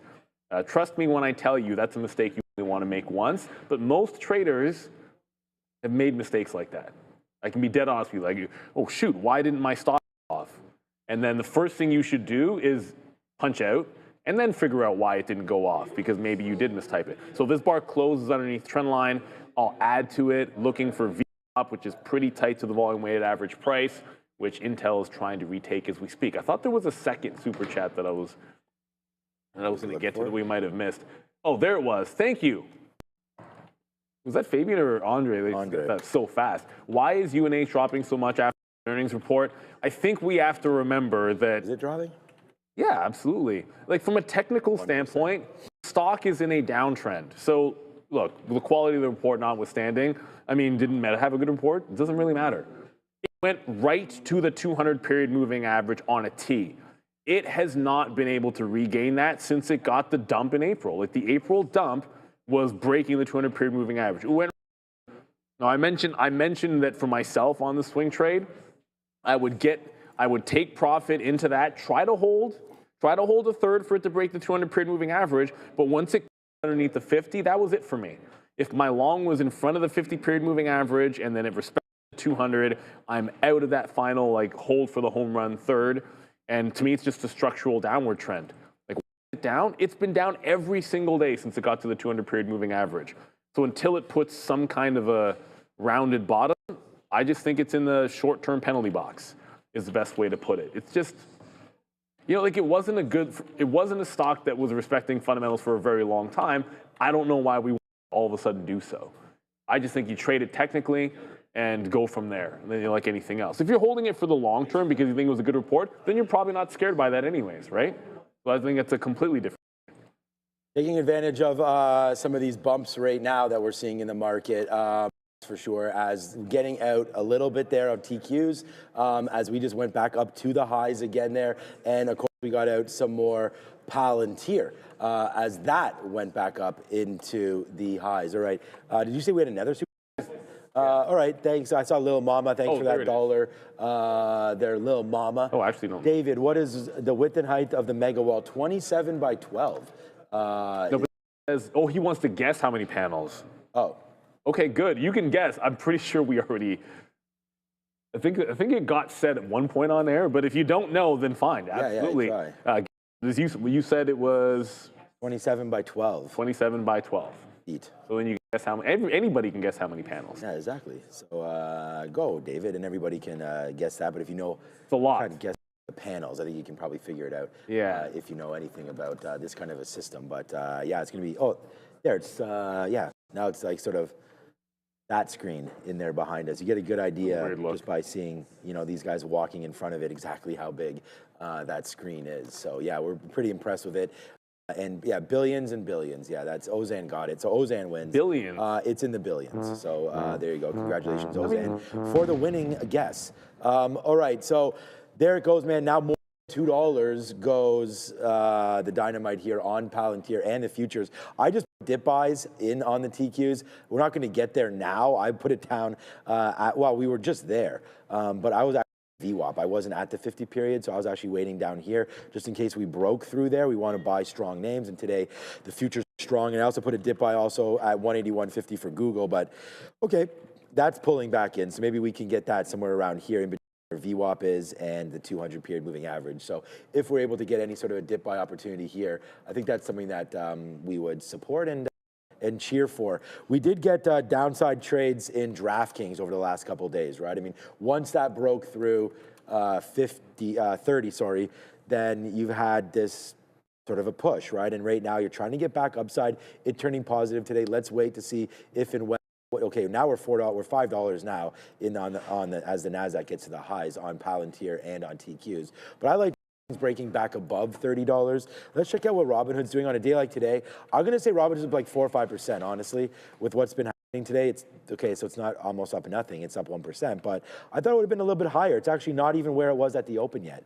So Robinhood need to get here on this name.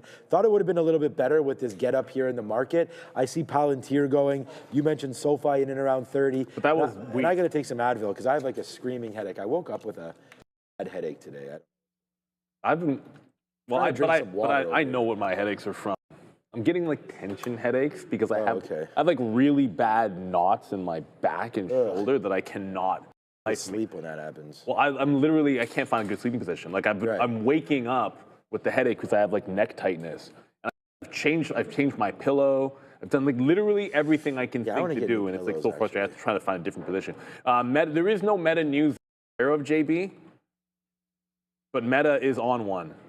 So yeah, it's 1.6% to the upside. The bottom is in.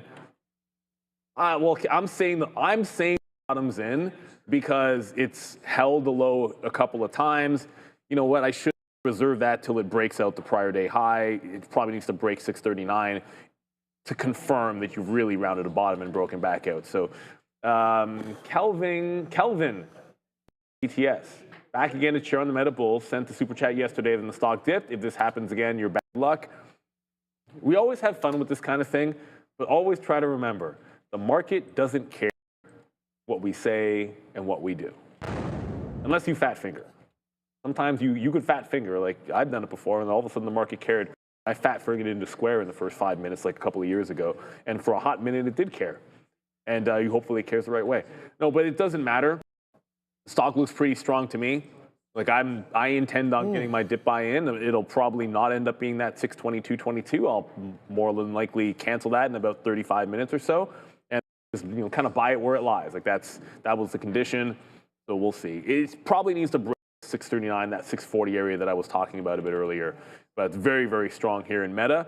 And question just now about UNH, like why is it going down? Well, why was Meta going down? If you liked it, well, give it some time to settle. And Meta seems to have settled a little bit, and hopefully is on the back end. You just had to wait a few days. And with UNH, maybe we have to wait for it to show some indication. So not get this ad after we closed underneath the trend line on AMD, and now it's working into the volume weighted average price, which is about $248. Remember, with AMD, this stock didn't really lose VWAP. Like it made its top at about this time, like 10:30 to 10:40. It didn't break VWAP at 1 o'clock. So it was a very slow grind. So I think this is more of a scalp trade, like that structure of yesterday. It's a scalp trade and then try to play the lower highs. And I've got it way too, the trend break was so far from the high of the day that you missed like $1.50 of the move that I almost have to take this buck and then move on to the next if that's where it's going to curl. Just following yesterday's pattern in which it wasn't some straight shot.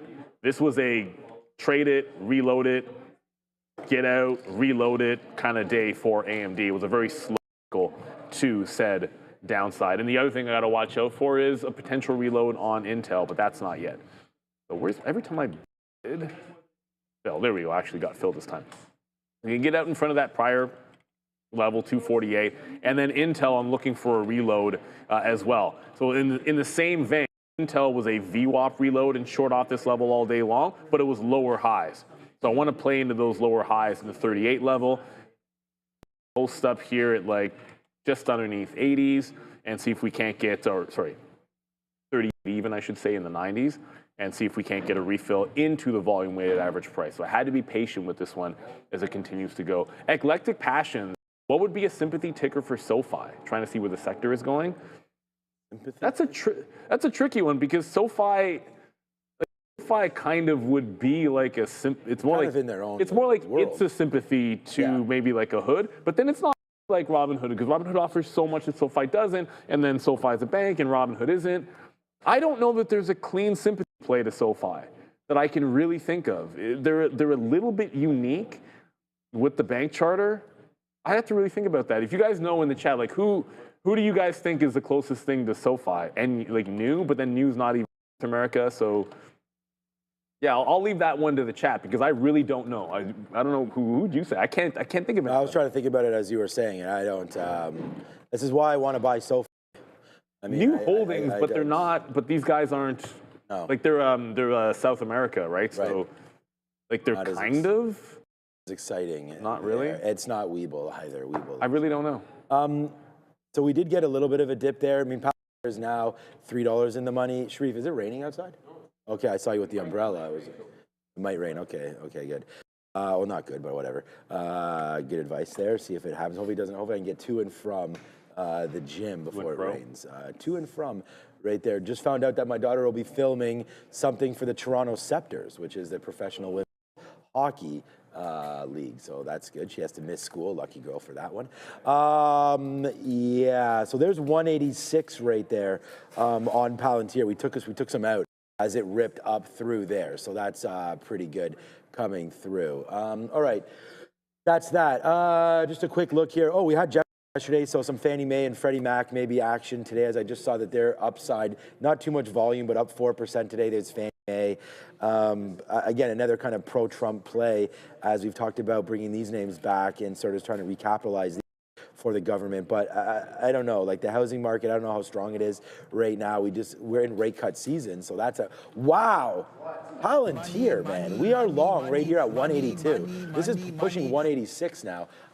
Trying to go upside from here, it looks like. So let's wait to see what Palantir has in store for us. But it's looking higher highs right now for Palantir. Can we take out these levels? I think I'm just going to little piece right now at 08. There we go. We got it. And now we'll just see if it can continue a little bit higher here.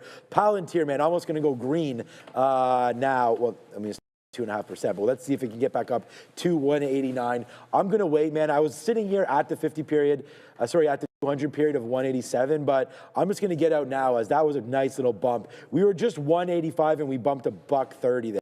so I'm going to get out. But obviously understanding that, you know, yesterday's play on AMD when we were short at 188, and I went and I put my bid at 150, 150, saying this will get me back to green, and then it went all the way down into 48s or so at the close, right into here. So yeah, we should have held on a little bit longer. So we're going to see if we can do that here with PLTR, and if the market wants to blast, then we have a good name here in Palantir. And we're already long the futures. And again, oh, this is at a good level too. Let me get some offers out right here at 8. Let's go 83. Punch out. We punched out some 83s. And again, this was the posted level right here, and we just retweeted it again of 110 on the TQs, and that's the price that we have. So we're pretty happy with that. The only name that we've lost on here today was Apple, and that was right into here. Whoops. As that just fell right back in, and we wound up getting stopped out real early. But then again, like, we're taking this trade at 9:31, you know, into this. So we should have a little bit more patient on that one. So we always learn our lessons around here, and go back over to Adara and see what she's talking about. That's a very specific guess. I'm seeing some comments coming from the CEO of AES. Here's the 15-minute chart for AES.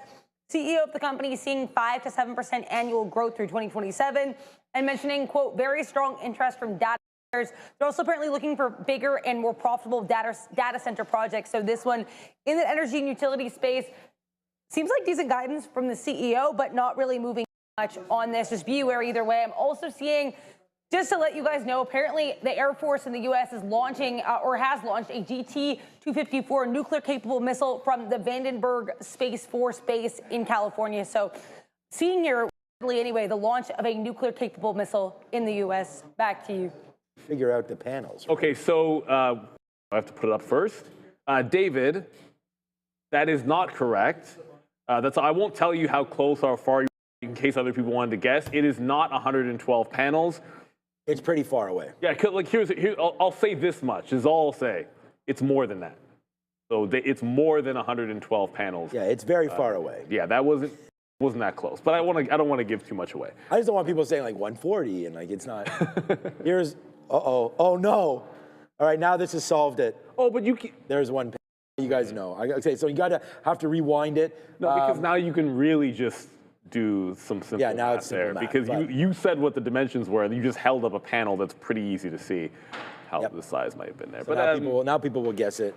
All right, so I'm still looking at Apple here. You know, has the market, and we talked about 25.7 for the market. That's where we're at right now. So there is potential here that maybe we've extended just a little bit too much here. I mean, too much is too much, but I don't. We do have some tops here at 113 on the TQQs, so I am a little bit thinking now. You know, if I'm thinking about a short, let me just exit out a few more long right here. So now it's starting to come back. I just offered 82s. Hopefully we can get that. There it is. Okay, we got them right. Okay, so good.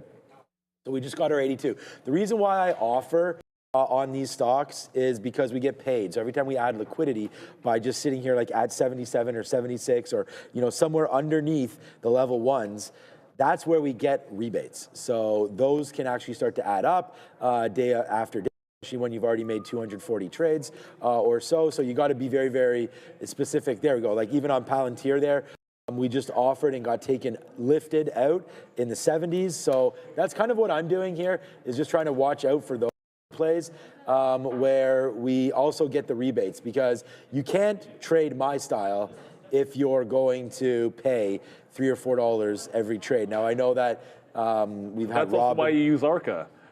So ARCA pays $2 per 1,000 shares. Just as an example, like EdgeX pays $1.60 per 1,000 shares. What's something that's lower? I don't know. I don't even. Tax like 1.2. So again, like if you use between NASDAQ, nothing against NASDAQ, NASDAQ's fine. But between NASDAQ and ARCA, like you're making 60% more per fill just by posting on ARCA. Think about that. Over the course of a month, over the course of a year, how much that actually adds up for a prop trade. You guys, for a lot of retail traders, you might not care. Day Trader LA, $100 super chat, 100K profit from Lily, done for the day. Eli Lilly might not be done. I'm still waiting for my Dodgers gear, man. Come on, Day Trader LA. 100K profit for LLY? Yamamoto's autograph. That's what I'm Jeez, down man. for. That's Congrats. I mean, that's ridiculous. $940. like the fact that you're making that much money. That is absolutely crazy, day trader LA. Assuming you're trading Ain't no options. one around here even coming close. Lily's up anything 3% today. Wow, what a great job there by you, day trader LA, man. That is crazy talk right there. Okay, so yeah, congratulations to that. So I don't know, I got to hit a like and a big ups for that one right here. Huge, I'm going to write in the chat, man. That is absolutely incredible. Congratulations on that one. I'm floored. All right, let's go over to Sector Watch. How about that? It's okay, Andre. I mean, you're a busy guy, man. we're not going. I mean, this guy's doing so much work over there. You might as well. When the super chats go on screen, like that's 99% Andre. I'll be trying to like go over to it and type it. We had a super chat that was a guest, which I'll put up here. Mohammed, I can say that's close. You put a range in there instead of an actual guess, 474 to 488. That's close, but that is incorrect. If it was within your range, I would give it to you, but that is actually not correct, although it is obviously much closer than the 112 guess. I will tell you that. Let's go over to Adair.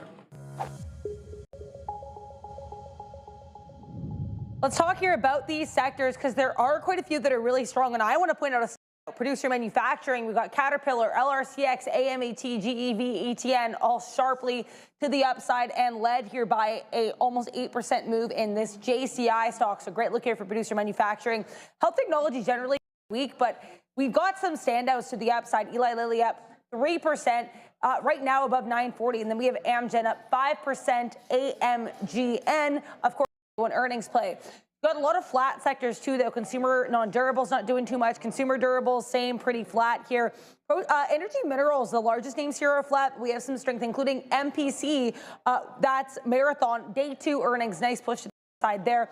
Retail trade quite weak, including HD here, Home Depot down nearly 3%. But we have to talk about these tech sectors. There are a lot of names here pulling a lot of weight for this market. Broadcom up almost 4%. Amphenol, or APH here, this one's up 3%. We've got NVIDIA up 1% and Micron up 8%. So tons of standouts here in electronic technology. Technology services has some weakness, including a almost 3% move to the downside for Palantir. But Google, Meta, Oracle, and ACN balancing these out. Even if there are some weak names in the sector, there seems to be a lot more strength as a whole here, guys, for especially sector-wide and then market-wide as well. Back to you. Not to worry about these things. Thank you very much there, Adara. And yeah, we talk about the, if you ever sell something or trim something, and ultimately if it's a long-term hold, you want to buy back into it. Caterpillar is an example of something where I'll admit to being wrong. 10% of Caterpillar with the idea of getting back in if it dipped into the 50-period moving average. Well, guess yesterday was a low. There's a dip. It doesn't even come anywhere close. As a matter of fact, the low, not even within 10%. It would have had yesterday's low to the 50 period is 10%. That's how far it would have to dip. So, no, it's not.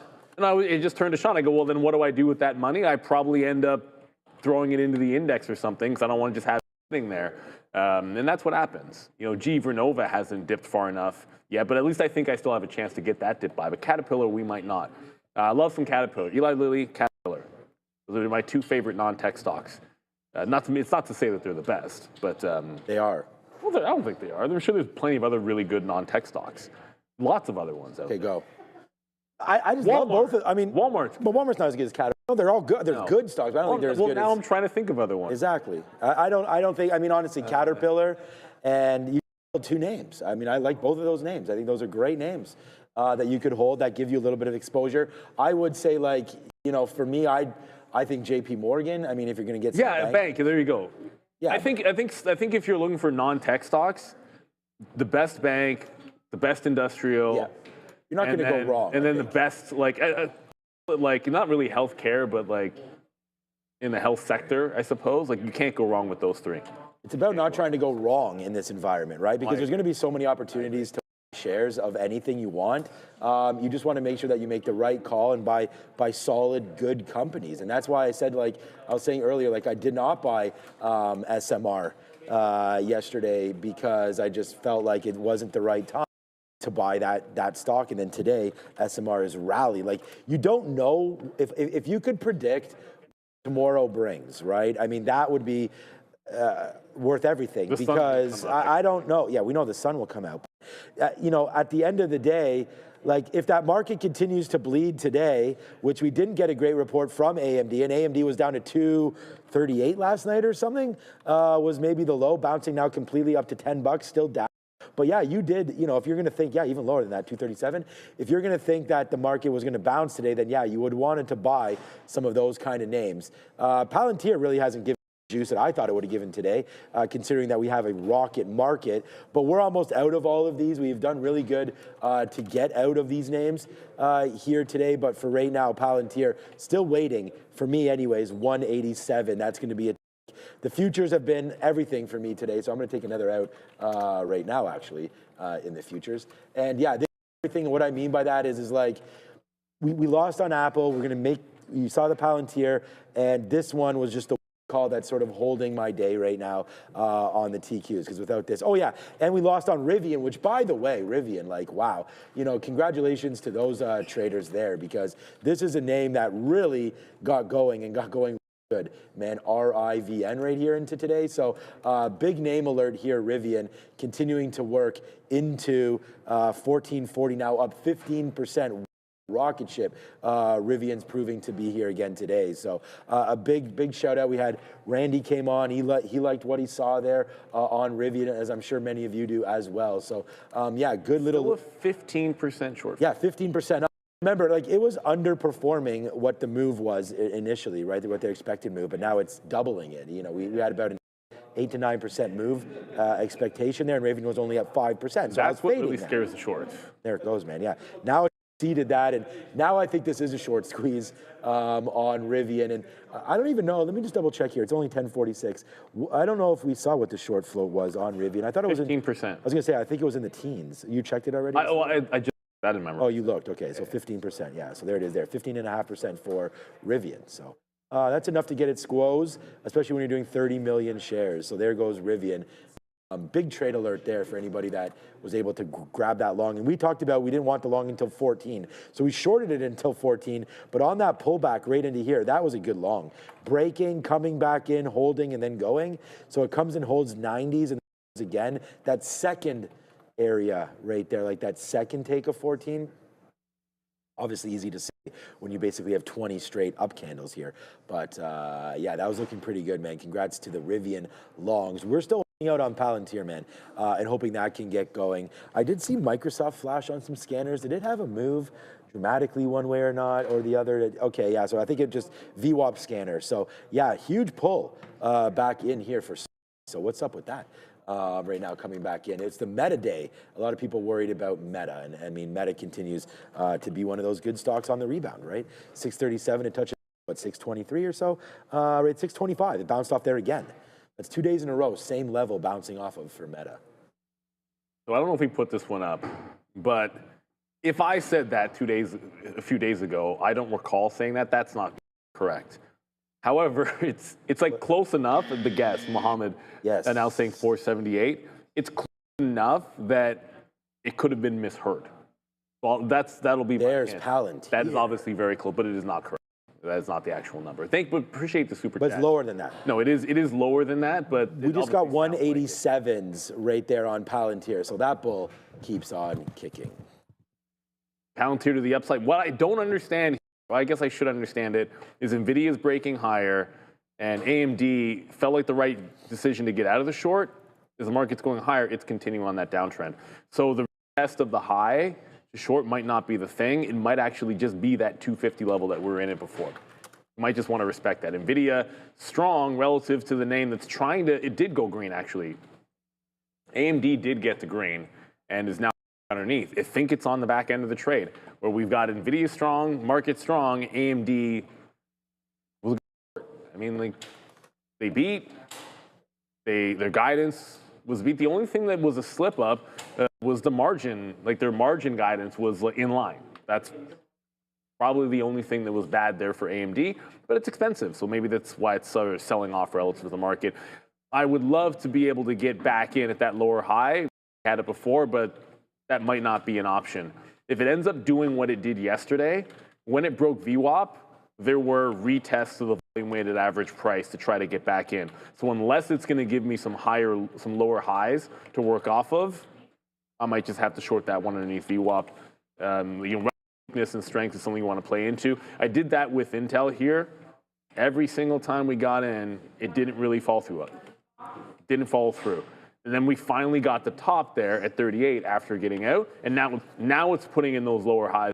So I'm reloading this every chance I get. And I'd follow that same pattern. If it gets under VWAP, kind of short it into the volume weighted average price. Let's go to DARA. Time to see how the USD is doing with Money Talks. Guys, I have to mention your US dollar 6-day streak. This is a 6-day streak to the upside, and we cleared that 100 level yesterday, but we're continuing above it now. Now, I want to talk about when this streak began, which was actually Fed Day. That would be last Wednesday, October 29th. Now, the significance of the streak beginning on that day is the fact that I was looking up on this, and a lot of people are attributing this recent strength to the US dollar, to the fact that these odds of the December rate cut don't quite seem as shiny or as rosy a prospect as they were prior to that Fed meeting. Now, we know that Fed Chair Jerome Powell said during that meeting last Wednesday that the December rate cut was not set in stone. In fact, it was far from a done deal. So I think that is pretty significant when we get that uncertainty about the rate cut. The US dollar rebounds in spectacular fashion, and it's if you zoom out a little bit to this initial bottoming out that we had on September 17th, that was also a Fed day. So keep an eye on what the US dollar does in the Fed. This seems to be, as of the last two meetings, giving us a nice indication of what it's going to do in the near term. Let's talk here about this economic data that we got today. Global services PMI and global composite PMI, both a little bit below estimates at 9:45 a.m., but then the more closely watched print, ISM, services or non-manufacturing PMI, well above estimates, 52.4 versus 50.7 expected. And with that in mind, we get a little bit of move up here in the market. And of course, the US dollar, as I mentioned, still strong. I do want to talk here as well, though, about these December 10th rate expectations. I already mentioned that the chances of this Fed cut being set in stone in December have dwindled a little bit. Right now, we're at about 64 or 63.5% chance of a rate cut in December. 36.6% of participants expecting no cut. And again, a month ago, 86% of participants were expecting a cut. So we're likely still going to get that cut, but again, keep an eye on the CME Fed Watch tool, really indicator of sentiment with regards to the rate decisions. As I send you back to Sean and Neil, make sure to like and subscribe. Back to you. We were just saying, Sharif was like, look at my on, and that one's on one. We'll look at that in a minute. But Palantir just continues to extend right now up into 187 again. I mean, maybe this name is trying to get green there today. David, I told you. Thank you for the super chats. Love you, brother. I think we have a winner already. It was 4-4 thing. So let's here. David. Thank you for all those. Mohammed got 447. That's very, very close. We'll give it to, and then Von Clark 444. It's 448. Both of you were pretty much dead on. One away, and then Von Clark as well. But oh shoot, there we go. Another super chat. Please get Chipotle for lunch, everyone. Sincerely, my CMG longs from Chris. $5. We can get half of a burrito. What is Chipotle? Didn't Chipotle get rocked after earnings? Java also. I mean, McDonald's was doing okay today. Thanks, Chris L. That's awesome. I mean, thank you for all. Chart. We're just joking around about any dollar amount that you guys super chat is absolutely fantastic. So we want to thank you for all of that. But yeah, there's a Chipotle chart. I don't even know what lunch. Yesterday, I unfortunately. Well, you're about to find out. No, I unfortunately knew yesterday, and it was when I knew it was a beef stroganoff, I was already kind of not excited about it. I didn't really. You liked it. I didn't really like it that much. But Chipotle. Hey, look, this is the bottom. So once it's now held higher lows, if it can break out, this is 32.14 for whatever reason. That looks pretty good, but it's kind of not going to do that today. But yeah, it's kind of made some higher lows. Could be trying to fill in that gap if it breaks 32.15. That looks like a breakout to me, but we just teased it. Yeah. Okay, we'll do it right now. Let's go watch for lunch. Okay. I'm just curious about it. It should be pretty good. I mean, today we had, it was egg and cheese sandwiches. Some had bacon, some didn't. We talked about that. There was a mad dash over to go get the bacon ones. Today is not a land creature. So that gives us two options. It's either going to be tilapia, which is Neil's favorite, or it's going to be salmon. And today, thankfully, it is garlic buttered salmon. So, all right, so we avoid the tilapia. We'll hit the awesome right there. It's garlic buttered salmon with roasted potatoes, steamed veggies, and a mixed green salad. So, yeah, that's what's for lunch, and we're cooking it up today, so that should be a good one. There today, garlic buttered salmon. Okay. Can't go wrong. Okay. Red snapper is my favorite fish, but Mine's halibut. salmon's up there. Halibut, that's good. Whatever you have. Yeah, we're going to lemonade, LMND. I'm just, my ear Squeeze continues. is on. That's $75 name. Oh my God. Right there, LMND. Well, I guess it's up 28%. LMND. Wow. And that squeeze, yeah, is on. Another name that's been going here a little bit. We had earnings last night, was Upstart, right? And Upstart's another name that's going the opposite way of lemonade. So some names you get going up, some names you get going but right now, Upstart is heading to the downside. Off not a great report, right? I mean, down 13%. We'll see where it goes. It's been an absolute disaster to invest in this name over the last couple months. It looks like from $75 down to $40 for UPST. That's pretty bad. But it looks like you are coming into some possible levels again. So we said this yesterday, like you always want to buy good names, right? And it looks like right into here could be one of those names that continues to fall in. It's not a good report. This may not be one where you want to catch that falling knife, right? I mean, there's been pullbacks now in Microsoft, in Meta. We had a small little pullback in Google that got bought up. So yeah, just stay with what you're doing and I think you'll be okay. But buying quality names in this environment, I think is what winds up working. So that's something that I'm going to be looking to do, and Upstart is not qualifying as one of those names for me. So, yeah, that would be that one. SoFi does. We really like some SoFi down there if we can get that as well. Upstart right now, trying to battle back, only down 13.5%. I wanted to always check back on Rivian because I wonder where that's going to stop there. Okay, it's a little bit of a pullback. I was going to say this is going to pull back at some point, just a matter of when. And there, maybe the pullback I think is it just now. broke. I do want to buy VWAP, though, if it comes back in. So that would be something to look at for me with Rivian. And we did get some more on the Qs, as we talked about, maybe topping tails right here. So I'm going to offer another piece out right now at 51. There it is. We get that. So far, so good here on the TQs. We are almost out. Christopher Ocean, I believe, or whatever the name was in there. He's been following me on the Palantir trade. Congratulations. It's now $4 in the money. And yeah, I have a lot of outs, but the logic behind them remains kind of the same for me, right? And that is that we're getting some out here as to rip back up into areas that we had seen some sort of resistance before, like where we drop back out, they're at 184. Then we come into the 50 period moving average, which we take and we take again, right? Then we take a whole bunch around VWAP, and then we wait for the 200 period. So I feel good, man, about what we've been doing here on these names. So far, so good here with Palantir and with our plan of action. And the TQs was just a banger trade. I don't really know what to do here other than, like, we liked that. I liked the area there for the futures, and we took it. It was written down on the note, so it was a no-brainer trade for me at 110. So nice upside play here with only 3 minutes left until the midday show. There it is. What's up, Frank and Christopher Ocean there in the chat? My hat's off to you. Great trade, my guy. And ChatGPT, just 3 tickers with the super chat. Fubo. I know the news with that one. They got, Disney announced the stake. We knew about that. I don't know what's going on with ASST. Rigetti, I think the bigger news in the quantum space will be IonQ reporting tonight. Don't know when Rigetti specifically reports, but it's going to move on IonQ. Yeah, you'll be fine. It's 100% going to move on IonQ, their report, and it's bouncing off to 50 as we speak. Like, this is the last level that it bounced off for Rigetti. So if it were to get to 42, that wouldn't surprise me. I wouldn't necessarily want to trade until after those earnings for IonQ, and that's I stayed away from quantum today. Fubo is absolutely on one, and it looks like it wants $4.60. This is now going to close over $4.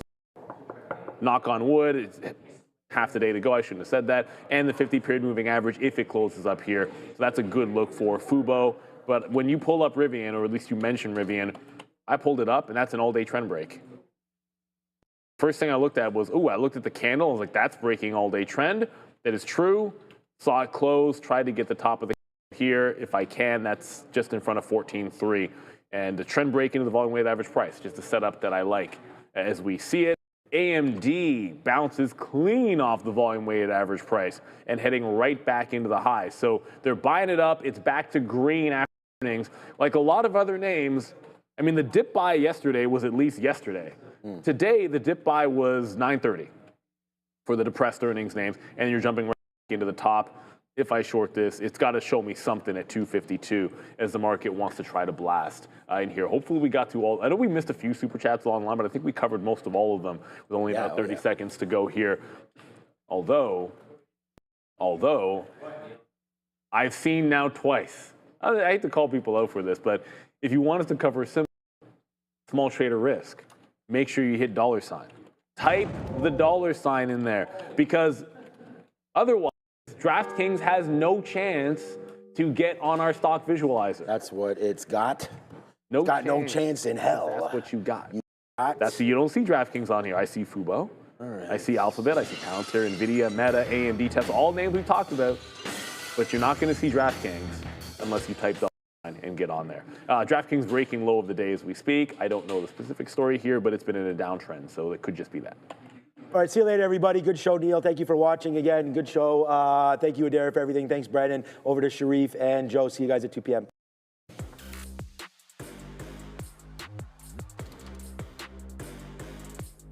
Boom! Greetings and salutations, beautiful people. Welcome to the Midday Show. Right there's your boy, Joey Options. He doesn't want anybody talk. And I'm your boy, Sharif. And who do we got in the chat today? Let's see who's weaseling on in. We got Ryan. We got After Start Artemis. Joey, he's got his mind in the moon. Steve, we got Mike. We got High Vibrations and Ryan. Shout out to Dangerous and Rex Banner. Dan Gale joining us. Modest. We got Vern, Ret Sport, Mark Zemes. We got Dark Room. I like that. Miggy Mogmo. Shout out to Joe Mama. Eismer. We got High Vibrations and Tony Ku Vornal. I have no idea what that means. Than Tony.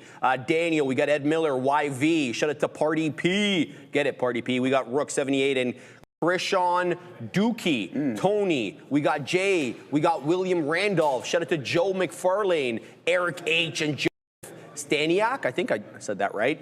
We got Eliza. Shout out to 925 Grind. And we got Joe B. Who else, man? VWAP. We got Jordan Fisher and Glass, Half Full, Eclectic Passions joining us as well. Shout out to Chad Alon, Kenya Flowers. We got Omid. Persia. There's definitely Persia. Dexter Smith. We got Why Not. Hurt Scrambler. One more, Joey. Hinsey. Shout out to my man, Hinsey. Hope everybody is having a fantastic morning. Good morning. Good morning. Good morning. Good morning. Good morning.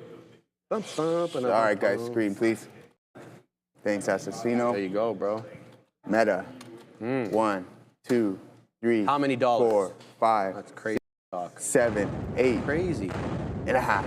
Dollars? Yeah. Like $7.50? Yeah, That's close to that, man. trade, bro. Close to that, man. That's crazy. Just had to be. What's up, TP? I hope everyone's having a fantastic day. All right, this is what you do when you rebound, man. You just got to rebound strong. Dang. You game plan in the night before. You just get the mental toughness going and everything along those lines, and then sure enough, you come in. What's going on? Dangerous. Joseph Wilson. Yes, that is my name that I was given. I go by it as well, too. So what's going on, everybody? Once again, I have no idea, Sharif. But what's up, Big Seven? Get it, no, I hope everyone's having a fantastic morning, guys. This is the only trade that I put on throughout the session. Was Meta 629.50s all the way up to 638s. A nice little grab off of those lows. If it was IBITJOY, it would have been way more hype. No, I wouldn't say that. I'm not even looking at that thing, to be honest with you right now, just to preserve my own sanity, essentially, at the end of the day. But other than that, guys, one trade, looking for some other primetime opportunities. I was looking at QUBT, quantum computing, off of the lows. There's some good opportunities there, but we didn't take it, right? We were just focusing, waiting to hit target there in META. It was the pre-market high, the primary. Front run it a little bit, and then sure enough, we get that move up into 638, close to the top. I thought that 645s was going to be in the day, but we started to stall out a little bit. But following with the overall market, and that's exactly what we want to see with Meta. So right now, I'm just sitting on my hands, waiting for a primetime opportunity to see if we can take advantage of something. NVDA 197 all the way up to 203. That's a fantastic move. I think 200 NVDA is a prime time buy. You want to start grabbing some. Joe, you love BTCIK, but you're scared buying at 104. No, Sean, I'm not scared at all. You just have to understand, like, I can't DCA into an oblivion, right? Oh. Like I have the game plan. I'm already in my full amount of size. I can't buy anymore. I just write calls against the position. And to be honest with you, I've been buying in the long term. I've been buying IBIT since it IPO. So again, I can't be just overweight one thing. I still like it. Am I in love with it right now? Absolutely not. No. I want to see a nice strong rebound in the crypto space. All right, guys. Good morning to everybody. Happy Wednesday. Let's get right down to work. Okay. So here's what I've got on right now. The ones I'm watching. APPS. I'm already 0 for 1. I'm negative on the day because of this piece of crap. We're gonna try to do it live here on SLDP up 50.75%. You're gonna see Sedge up there. Not a small cap gapper, but trading like today. Solar name, big gap up 20%. We're going to see if I execute on that. I haven't quite decided. FE and THAR looking real good. I'm in SLDP right now. We'll get to that one in a second. Let's talk about NFE. Great day today. It was a bad couple of days. Well, sorry, it was a good day on Monday. In the aftermarket, it started going around 6 o'clock. No idea why, and I quite frankly don't care. And then it had a good pre-market yesterday. But when all was said and done, we basically closed out well below the highs. Today, recover at that 175. We've got key areas of technical resistance. We're talking about $1.85. That takes us into yesterday's. But we've also got that $2. That's the pre-market for Monday. Alas, it's at the high right now at 1 3/4. It's been quite respectful of the 10 EMA on the 5, as you can see. Nary a breach, and when it did, it got quickly bought up. TAR is the other one I'm looking at. This is a good bull flag continuation. Bull flag manifests at 930. You get the consolidative range between 370 and 385, and then boom, on volume, good volume candle there, takes it above 385, and now we're above 4. We're 23% in the clear, and there goes my trade right now on SLDP, holding the 10. We're at 60. I've got 46s on here. Let's see if one can run into $0.75. The high is 80. We're going to pause for a second. We're going to the big desk. Yeah, I just want to let you guys know here, Fed's Myron is currently speaking, and things he just said I think is really interesting. He said that the job market data indicates that interest rates, quote, could be lower than the current level. So once again here, Fed Myron advocating for rate cuts, or certainly more aggressive rate cuts. We know the last 2 meetings he has dissented from the 25 basis point rate cut opinion in favor of 50 basis point cuts. He also did say, though, in addition to this job data, or related to the job data, that the ADP data was a welcome surprise. Back to you.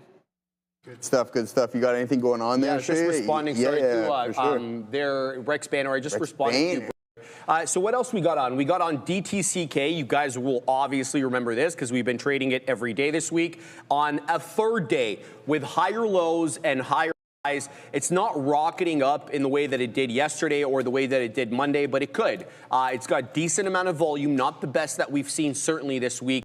A $6 high, but take a gander at these higher lows. And I hate to sound like a broken record, but the fact of the matter is the 10 EMA on the 5 is playing a part in these trades because they're coming down into the 10 EMA and they're holding up.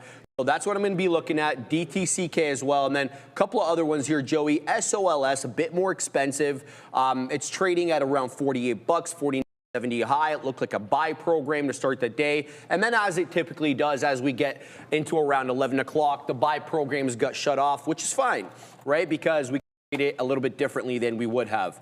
SRPT, the last one, this one got crapped on yesterday, right at the close. This one looked like it reported earnings, popped into 25.50, 25.75, and when all was said and done in the aftermarket, we were down below $15. Trying to read now, likely what's it called? SRPT. I'm just trying to see if it's short sale restricted.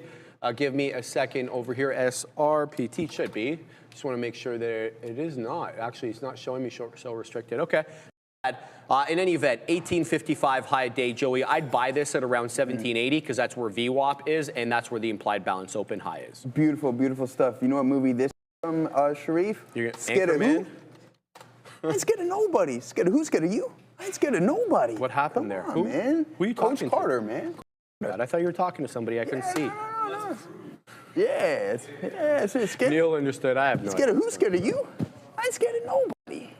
Come on, man. Get it, Joe. There's obviously some words in between there that we can't repeat, but shout out to one of the greatest movies of all time, man. What is your greatest fear? That's going to be the what's your ocean. greatest fear? The ocean.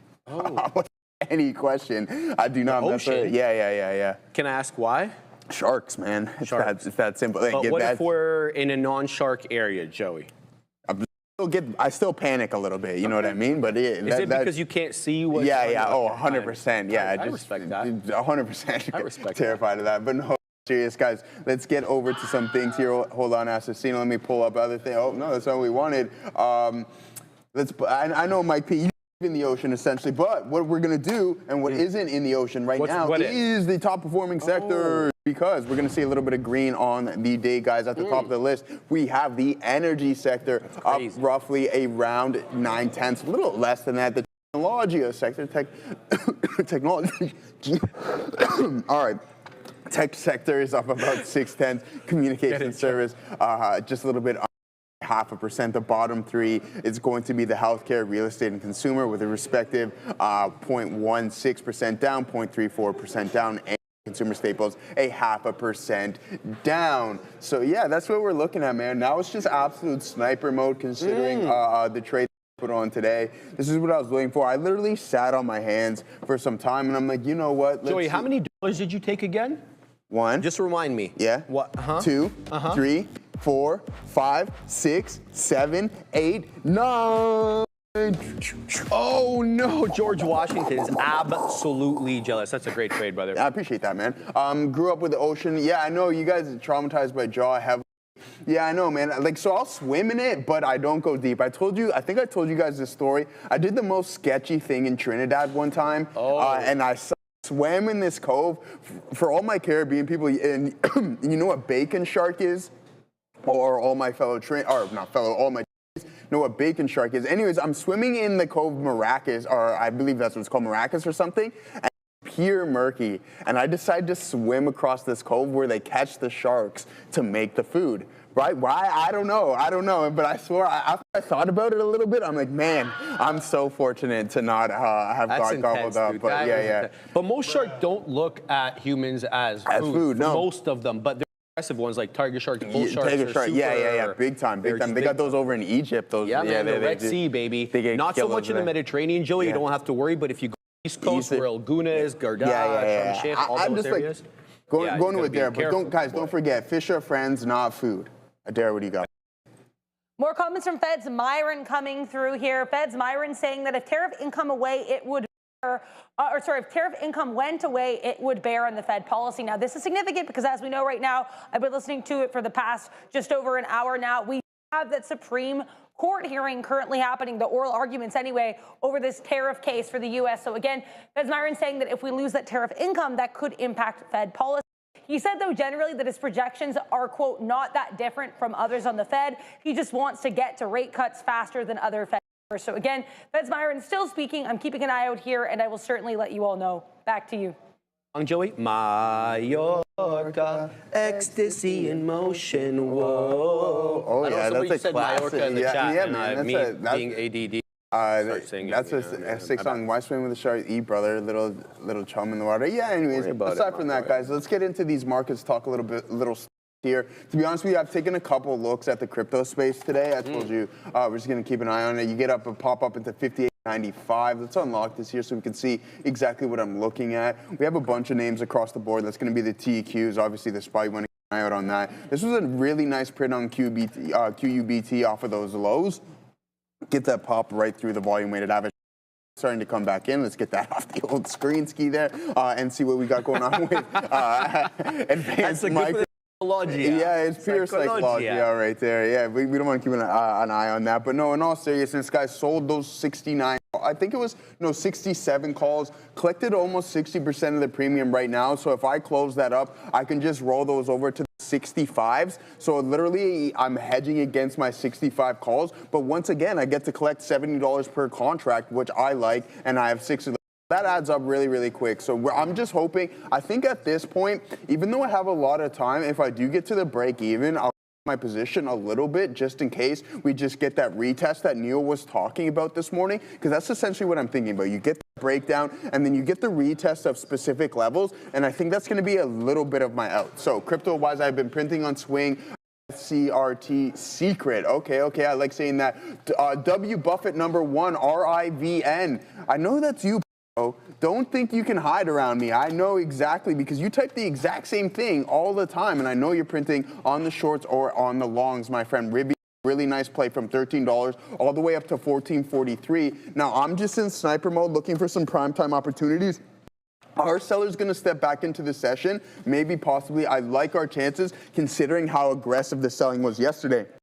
But what does this look like to you? You get this move up here, and now you're starting to consolidate at that 269 level on AAPL. A breakout. What you want to wait for is the lower end of the range right here, guys. Sorry, I keep hitting the wrong thing. And then your risk to reward is going to be drastically better. If you're trying to buy the tops and look for that breakout, what you need to obviously correlate with that specific move is the volume supporting. Right, so that's what I'm looking for. Multiple names on our watch list here. Can Meta continue to climb? I think so. I think 645 might be in the works for today. Let's zoom out and go to the daily, because this is going to be extremely important. So we have a bunch of indices. Well, guess what? The IV is starting to cool off on META as well too. What does that mean for us? Well, get lower premiums. So let's pull up the options chain and take a look at some Meta calls that are going to expire. We'll call it next year. We'll call it early next year, right? So we'll go to the January 16th, no problem about those. And those were relatively expensive, a couple $100 more when we were looking at it. At Money IV, now down to 34%. That was around 60 to 70% earlier in the week. Why? Because you had those drastic moves to the downside. So now you've been patient enough. Those premiums have come down. I think there's going to be some opportunities to get involved in some META. All right, guys. We're doing it live right now on SLDP. I just got a TCK. I'm going to talk about that one in a second. So SLDP, we got in at, Jesus, man, 43 pennies. We're in at 43. We've wet the beak all the way up to 75. There is a seller at 75 that we can't. Okay, 80 is the high, but that's where the seller is. He's hanging out at 75. So let's see if we can shake this out. Now, I've got another order here to get some more because I'm almost exhausted out of shares off the 10 EMA. I'm waiting at 52. So let's see if we can get that print there into 52s or what the situation is. DTCK, we got the ad. This one is holding the 10 EMA. I don't want anything to do with this if it loses pennies. That will be an area low. So we got a beak wetter there at 88. What do we got? We got 76, so a little bit of money right now actually on DTCK, but it's generally holding the 10. Now, it's got an umpteen amount of topping tails, all of which, you know, are kind of manifesting between, I want to say, 75 pennies to $6.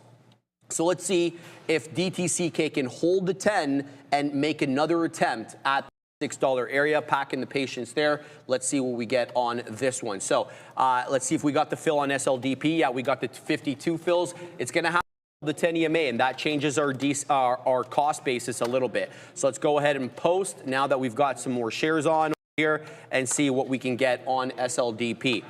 Back now to DTCK because this one looks like it's going to lose 60. So we will.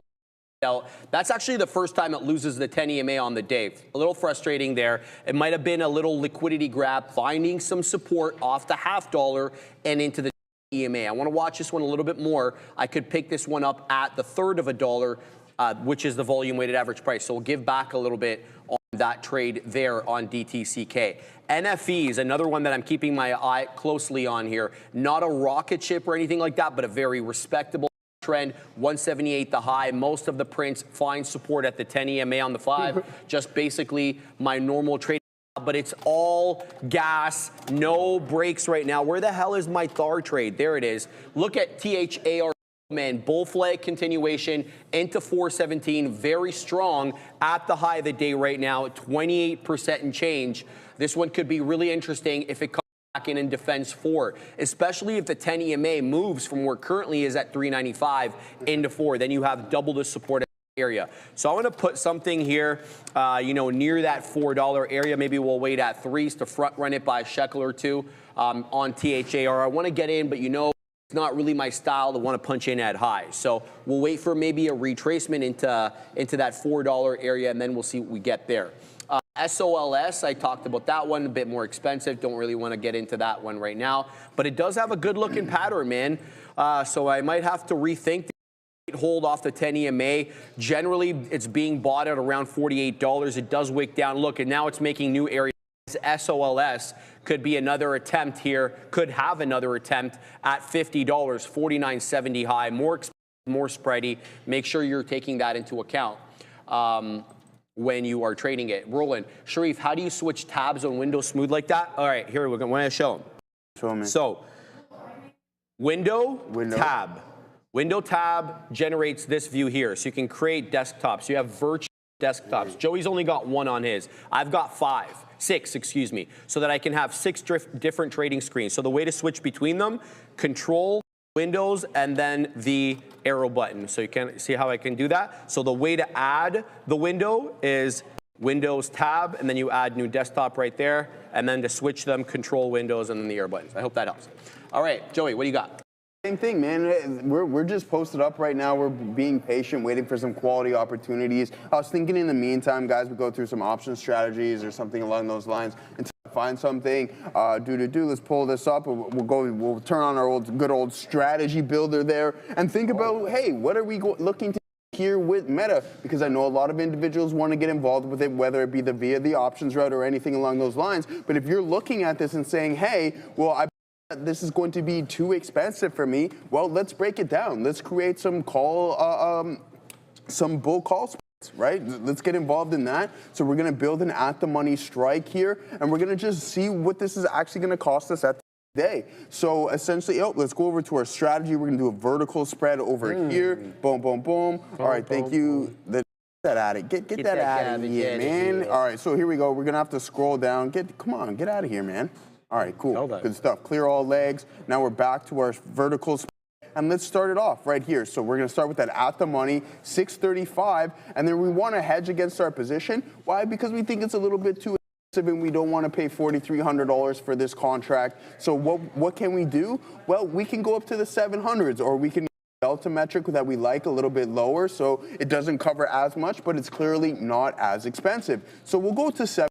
Because why not, right? So there it goes. You get to save $1,000 off of that. Now let's take a look at our risk profile. Now, for this, the max return is going to be a beautiful 2.5 to 1. So you're risking $3,275 to gain $812. Well, how do we get this $8,120? I'm going to tell you right after we get back from Midday. Here on PTON Peloton. This one on watch here. Apparently their Peloton and ChatGPT integration is now live. I'm seeing this on social media. No, this is previously announced, but either way here, PTON getting a little bit of a move here on that announcement. Again, Peloton and ChatGPT integration where their app is now live. Back to you. Peloton, your boy goes on a walk 10 to 10:30, was on Bloor Street, checking out all the designer stuff that I can't afford. Yeah. Amongst those stores, the designer stores, was a former Peloton store that's now vacated. Joey, you surprised by that? No. You're probably paying 20 grand in rent per month on Bloor Street, where Prada and Yorkville Dolce and everything YSL all are. You imagine what the lease rates are there. Yeah. And you're probably not making that. No. For your pedal bike and an iPad. The crap on them. Yeah, I know. But that's really what it is, dude. Hey, man, drop the brick and mortar, get out of there, and then team up with Walmart or something like that, or some fitness, some bulk fitness store or something along those lines. But I wasn't surprised at all. They shut down at Yorkdale. They shut down. It's not sustainable, man. Too one-dimensional, I think. There you go. I think that's accurate. Yeah. So, guys, let's get back. Spread here. Also, I'm game planning this for myself, but how do we hit those max profits and where do we hit max loss roughly? Bang. So if that goes down to $460, I don't think that's the case. We want to use a stop on this trade as well too. So I think $600 is going to be a good stop. You can obviously tighten it. You're going to be down $1,200 at that point. But if you're going to look for a risk to reward, which we're currently trading at 636, If we head up here on this chain to 700 flat, what is that going to give us? So you're still substantially up there. So roughly a 2-to-1 there on this. You're up about 20. Is it 20? Yeah. $400. You're going to take that all day. You're going to risk $1,000 to make $3,400. But the beauty of the call debit spread, I get confused sometimes. Bull call spread is that, hey, once the thesis really starts working out, what can you do? You can just buy back your short call and then look what happens if this is the case. All right, so we're going to eliminate one of the legs here, and then we're going to go back to our profile. But essentially what it does is that, hey, we're working, the trade is working. There's no reason for me to have a hedge against my position just yet. I can buy back that at maybe a bit more than what I got, the premium I collected. And then sure enough, you're just free roaming. So you have 75 days and your profit target, your profit potential is obviously unlimited. You need it to go substantially higher, but if you go back to 700, you're up an extra grand on that one. So $5,000 approximately. You're going to be risking $1,200. We take that all day, every day. Yeah, just before we go to Adara Ram, I just want to say THR is breaking, guys. There's the bull flag continuation and a hold of 4. It's a 428 high a day. We're at 28 right now. Be on the lookout for the breakout. Yeah, just be aware here. We have some comments coming from Caroline Levitt, White House press secretary. As far as I know, she's not giving a press conference right now, but she did say that Trump's speech at 1 p.m. Eastern today is going to be about economy. I don't have more details than that, but either way, I'll be watching that speech for you, and I'll let you know. Just be aware. Apparently, the economy is the topic of Trump's speech at 1 p.m. today. Back to you. Stuff. Thank you. Yeah, Payco, you got something? Go ahead. Okay, sorry. It's breaking out. THAR is going, guys. Another high day. Be on the lookout here. 32% and change. Taking out levels, Joey. Man. All right, there goes Apple with the breakout. You know what TARS is from, right? No, but you always set me up for failure. Well, one of your favorite movies, though. Oh, which one? Interstellar. Oh, okay. The robot. Yeah, okay, I did know that. Bro, there it goes. Joseph into 450. We're going to take out the $0.50. We're taking out the $0.50. Watch out, though.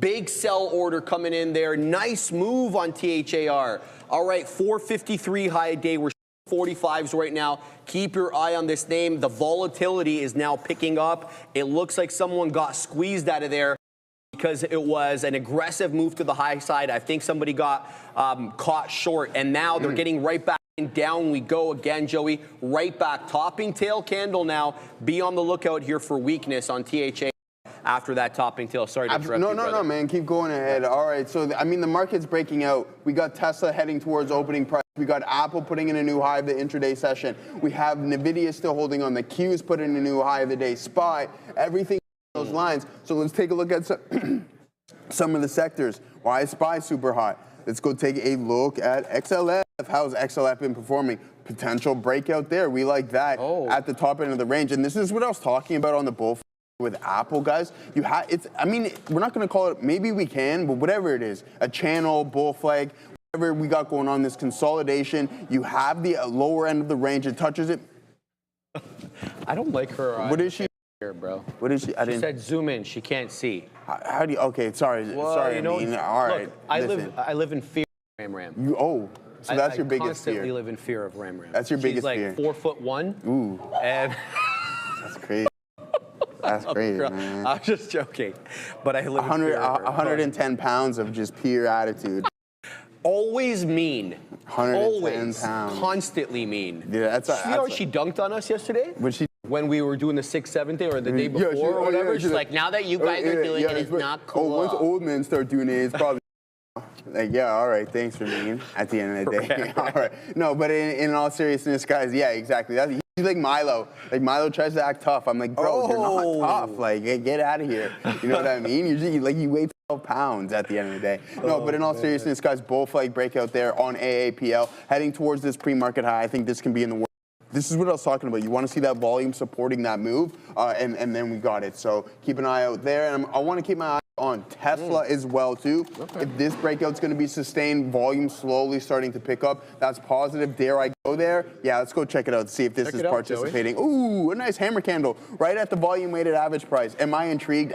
Absolutely. Let's get involved a little bit here. I'm such a sucker. It's not even funny. But yeah, let's get involved into some IBIT there at the BWAP hold trade. Okay. All right, guys. THAR, we're out of that one. Obviously, on the down, I got out for a good profit, but now I want to get back in. Like a DGen, I'm looking at getting right back in. So it's getting bought up right now. Bottoming tail candle in the 410 doesn't quite make it down into the 10 on the 5. That's where I was waiting. I was waiting for a pullback into the 10 exponential moving average on the 5-minute chart. I hope people know what I mean when I say 10 EMA on the 5. I'll try to say the full version from time to time in case you're a newer viewer. But this is getting bought up, so we're going to go long here, and we're going to defend into candle low. Candle low, as I mentioned, 410. So what do we got? We got 31s on right now. Okay, so let's set up some profit takers here into the area price spike. So we're showing 35s already. Let's see if we can get a little bit above that. 34s now as the selling comes in. And then we're going to put something right in front of that half draw. There's the print. Move up. A couple of prints right now. Still zigging and zagging.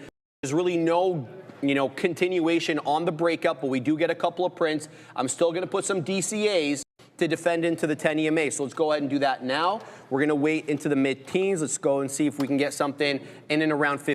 Down we go into the $0.25. Now this candle's red now. And we also got into SLDP for a breakout trade. I'll get to that one in a second, or I'll get to it right now. Nice move. So I took the 61 break. I like that level. Let's see if we can get it a little bit higher. We're going to wait into the 70s as well. There's 65 now on SLDP. I've got to manage this one and THAR. THAR coming down. We haven't quite gotten the DCA yet. Let's see if this candle makes a new low. So got bought up right there. What do we have now? 21. Go ahead and post on THAR. Anything below 4 ends the trade for me. So it's really that simple with THAR. It's going to have to hold up at this level. So we've got 21s on, showing 19s. I'm waiting at 25s. Let's pack the patience there. Let's also look, though, at SLDP. We're taking prints to the high side now on this breakout trade. 63s, we just got 69 and something else there. I think another one. So we'll keep tabs on that, Joey. What do you got over there, brother? Sorry, I didn't mean to set you up for failure. Yo, you know what's funny? I had a feeling that was going to happen. Ram said, what'd you say, Ram? Bro, she doesn't like oranges, and she'd appreciate if you eat the oranges outside next time. Okay, Joey? Yeah, attitude. You guys think she's got attitude? I mean, repeating word for word what she said. I got 2.5 hours of this in my ear remaining. This is going to be insane. I don't even know what I would do, which is insane. No, she doesn't like it. Literally, I open an orange in the morning. She turns around. Are you eating an orange? Yeah. I'm like, yeah, well, come on. I didn't think it was going to trigger her that much, bro. To each their own, man. All right. You get involved yet in IBIT? No, we're waiting for this pullback, guys. I think that's going to come into play. I mean, you're 30 cents off of the volume weighted average price, which is prime time Deion Sanders. So I'd like this for a potential move higher in the break of the high of the day of around 59 bucks. What I want to do, though, is take a look at the actual underlying. I got to get these screens off here. And it's best if we do it on TradingView. We can go across a couple things to see if our algo picked anything up. I'm not seeing anything that it would have. But other than that, let's get into the Bitcoin talk and see how this is looking from a daily perspective. Boom, boom, boom, boom, boom. And we're head over to the daily. This is all some profit targets and everything along those lines. Oh, what did it pick up? It picked up something. November 5th. All right. Because stuff to do. Jeez, man. Jeez Louise, brother. All right, so this isn't horrible, right? Like, if we want to see any form of a signal, we talked about it before. You have this engulfing print preceded by a hammer candle. I would like to see this a little bit more isolated, but if this remains strong, hopefully we can get a bounce back into the 10s, even the 12s. I'll be more than happy with that because I just premium, so the gains will be absolutely beautiful on that front. But other than that, guys, not too bad if you look at a solid recovery. I'm not going to say it's the end of the selling on in the crypto space because I don't personally think it is, considering that we're still on an inside day here on Ethereum. DHA. All right, just in case anybody was curious what was going on there, some knocking. We got, I think it's Randy doing some hammering back there, or maybe Russ, our guy. But there it is for. Why is it doing this? Okay. No, don't apologize. Get it, Russ. You're the 3,300. So the support levels have been cracking, but once again, you have this really strong volume print. Buyers do step in a little bit. You want this to close complete today. You don't want to see very much selling pressure. Otherwise, you might be in a little bit of trouble, and this can signify more down. All right, guys, SLDP is not treating me well here. It treated me well to start, and now it's giving me fake signals, bottoming tail candles. All right, let's see if it moves back up, right back into where I was going to get, where I got in at 63s. Now it's showing me 59s. I kind of feel like one is in too much of a consolidative mode, quite frankly, and it has sequentially lower highs. It's at 880 area high, and then it's an 875 high, and then this latest candle that we're involved in right now, what has it got? It's got a 70 high, so I don't know. Look, it's got higher lows as well. That's what's keeping me involved in this name. But anyway, THAR right back up. We got 13s on. It's showing me 20s. Let's see if we can get that price spike into the 30s. I've layered the order. 21s now showing up, 24s. There's another print there, looking for continuation into the $0.25 and into the $0.33. There's the $0.25 showing up on the ask side of the level 2. We'll have to cross the full print, but keeping my eye on THAR. Let's see what this one has to offer. Packing my patience, Adara.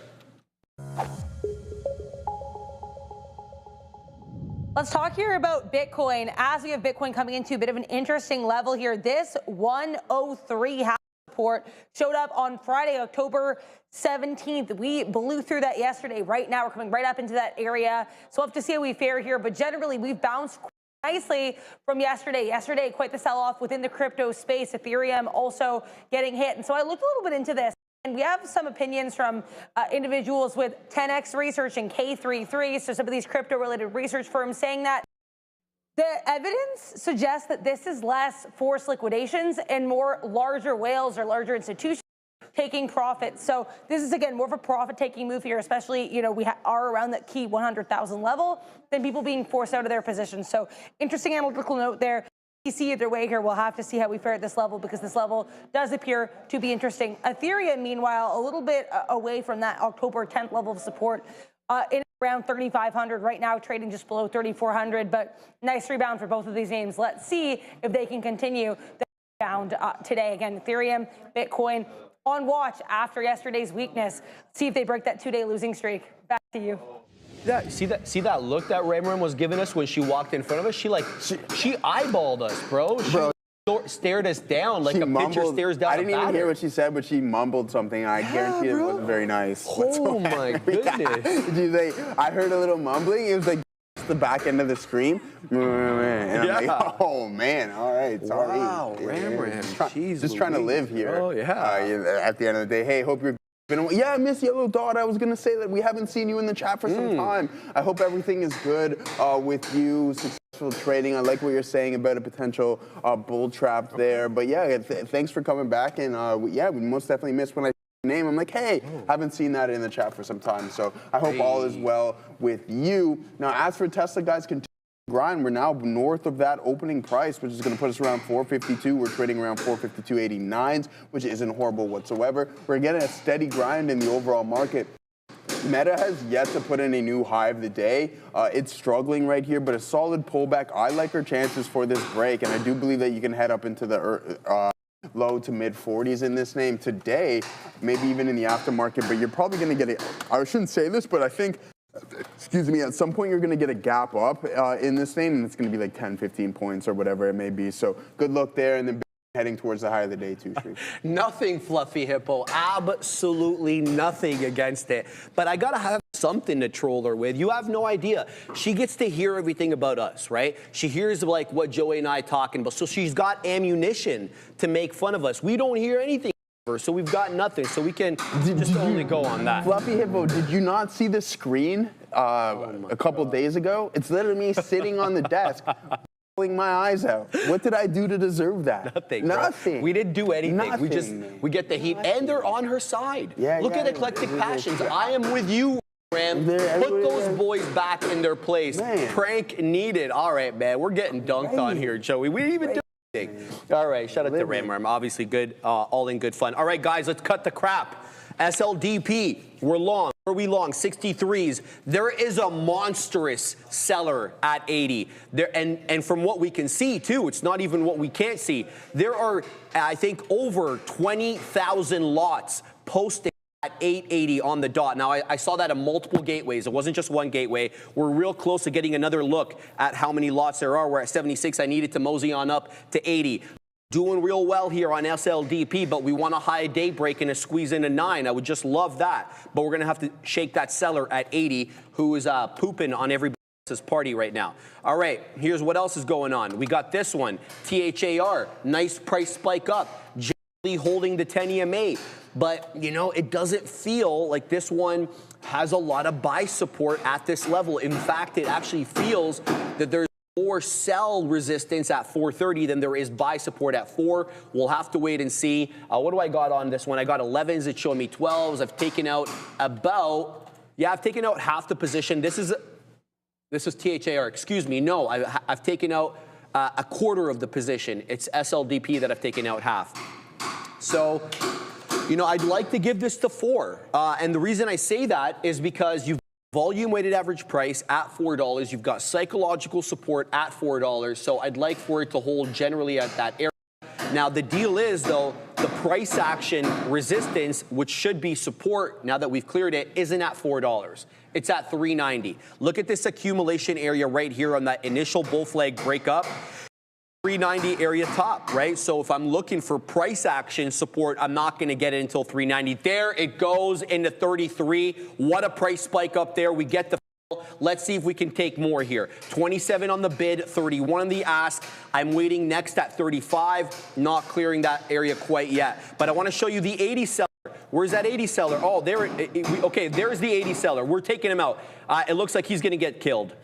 So here we go. We're taking out all the levels at 80. We don't quite take it out time, but we did take out a lot of the sell orders out at 80, at least from what we can see. Probably a hidden seller there as well. I'm going to pack my patience here on SLDP. It feels like a flat top break in the making. It's up 56%, and I think this one squeezes into 9. It's just about a matter of packing the patience over here. So 76 is showing up, multiple bottoming tail candles as well on SLDP in accumulation of an 8 break. Now, you can always get the fail. There's no question about that. It's about really, the odds. And whether or not we get a little bit lucky here with a bigger buyer stepping in. Joey, what do you got, my man? Nothing. I'm just laughing at what Jameson said in the chat, man. What did he say? No, it's a joke, man. You can read what he said. I'm not going to repeat it.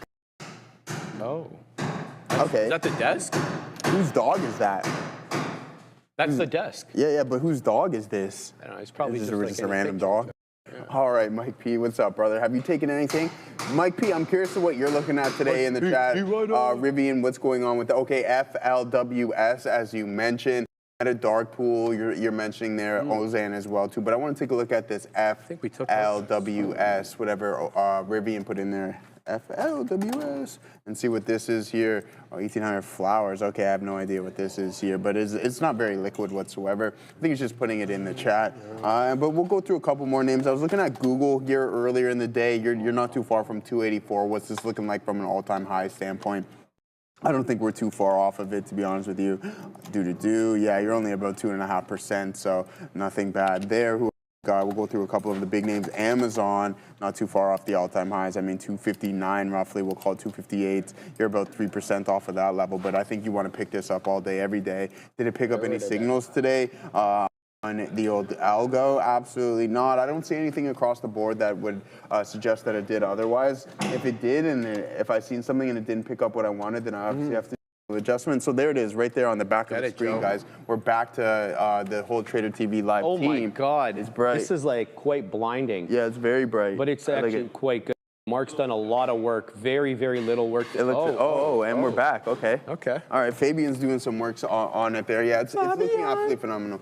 Consumer and retail stocks rebounding, says Dinkelberg. Yeah, let's take a look at Walmart. Yeah, what's up, Mr.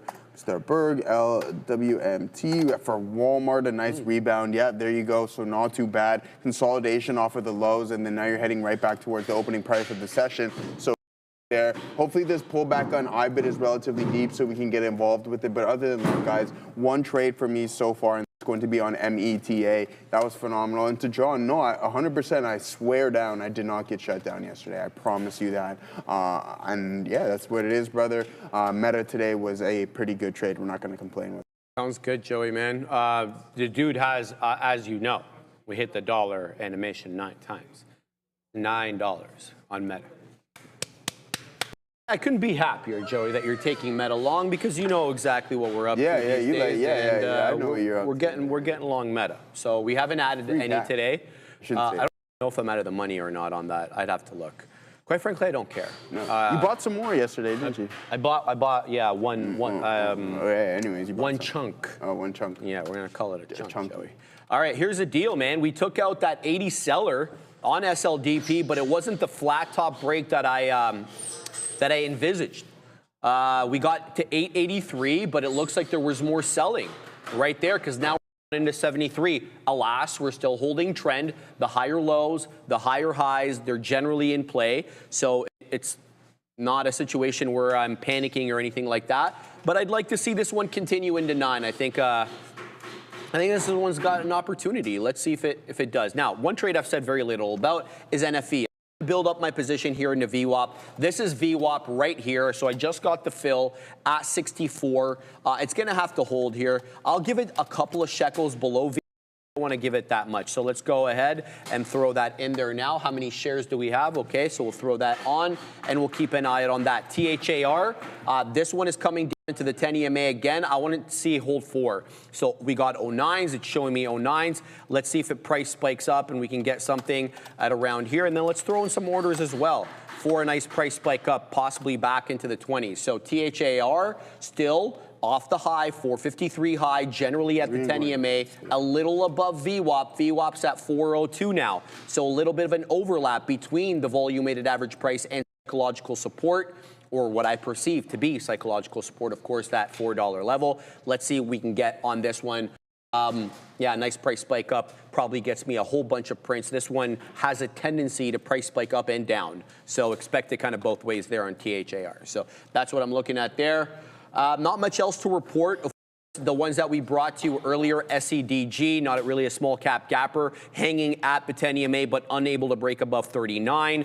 APPS, not of interest to me because it's trading below VWAP. DTCK, I fumbled on this one. It lost VWAP and then it rocketed back up. So clearly it was, it was a trap to get the bulls out of the trade. And then SRPT kind of recovering from the shellacking it took yesterday in the aftermarket, still below 19 bucks, 18.55 high a day. And last but not least, that SOLS one I've been talking about, higher lows but lower highs. It feels like this one could give some back here, Joey. All right, let's go back now to SLDP, because from what I see, it's at another day. It took out, yes, another high, 884 high now.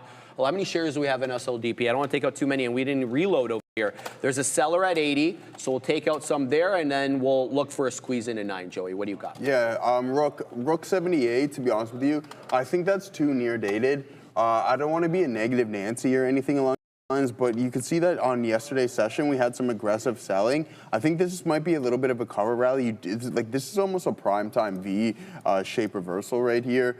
See, the thing is, what I'm thinking is like, okay, you get a little bit of a relief rally, people covering, and then you get some buyers to step in. One thing that I'm going to be cautious about is from a daily standpoint is them stepping right back in, because right now nothing's telling me that we're going to go and push past this all-time high. I mean, we're waiting on the earnings report. The earnings have been pretty good across the board against some of the bigger names already. CapEx is up there, everything along those lines. Just be a little cautious. You want to get it at the lower end of the range if that's the case. Just in case it does start to sell, then you can give yourself a little bit of breathing room. Considering being up here at the 200s, which I still like, NVDA at 200. But at the end of the day, you have to risk significantly more, about $10 or so. And we want to keep those risk to reward ratios relatively high. So that's NVDA. There's a couple things that I wanted to go through. Quantum, yeah, what's QS up to there? Who said that? It's T, what's up, yo? So I looked at it, Joey, clean. Yeah, it's going nice. Clean. It's really nice today on the session. Our guy Mike P said QuantumScape as well too earlier in the day. So do your thing, Mike P. Get it, Mike. Do your thing, brother. So there it is, a nice consolidation So, I mean, this is insane stuff, guys. $4 all the way up to here, 300% almost from the middle of the summer. And then now you have this consolidation, inability to break 50, and now climbing a little bit higher. I like our chances on this. A break of this level, I think, is going to be prime time. This is that battery. I want to go, even though it's not correlated, I want to go over some of the quanta names. RGTI, so there it is, holding this 36 level. Watch for this to break, just in case it does. I think there's a good chance that it will. It's just going to take a little bit of time. Maybe you get an additional liquidity grab, but I don't think 44 going to break whatsoever. Moving on to the next, that's going to be QUBT. That's not D-Wave, QBTS is. But again, you're at some support levels. Keep an eye on the break and then some indecision south of this in the $12 range. But there it goes, guys. From November of last year, you go on this monster run, 1,800% there. And then from November, almost a year ago today, you're up 1,700%. So that's a good time right there. I'm having a good time with that one. I don't own it or anything, but if you do, you're most definitely. Same thing will go to about a year out. You're up 1,000%. That's absolutely phenomenal. And then one more. We'll go over IonQ and see what it is, what it do. And then now, same thing, 52.90 is a potential level as well, guys. So keep an eye out on that. And then one more, Sharif. Yes, my sir. good friend Rich Tech Robotics, even though not correlated, all the way up to 750. Maybe we get involved in a little bit of Rich Tech. A lottery ticket, we're going to call it. Okay, sounds good, my man. All right, we're going to look at SoFi over here for Eclectic Passions. Let's take a look at SoFi. I know the boys were singing the praise of SoFi this morning. Neil and Sean loving this as well. They should, because this has been an absolute rocket. Joey. Yes, sir. I'm not going to tell you. I'd like you to guess, if you could, what's SoFi up on the year? Percentage-wise? Yeah, let's just go year to date. 325%. Bro, take it easy. 150%. 94. Okay. So it is, yeah, okay. So I swang for the It's fence. Hood. I mean, who do you think it is? Robin Hood? I swang for that. 275% year to date on the hooded one. Yeah, man.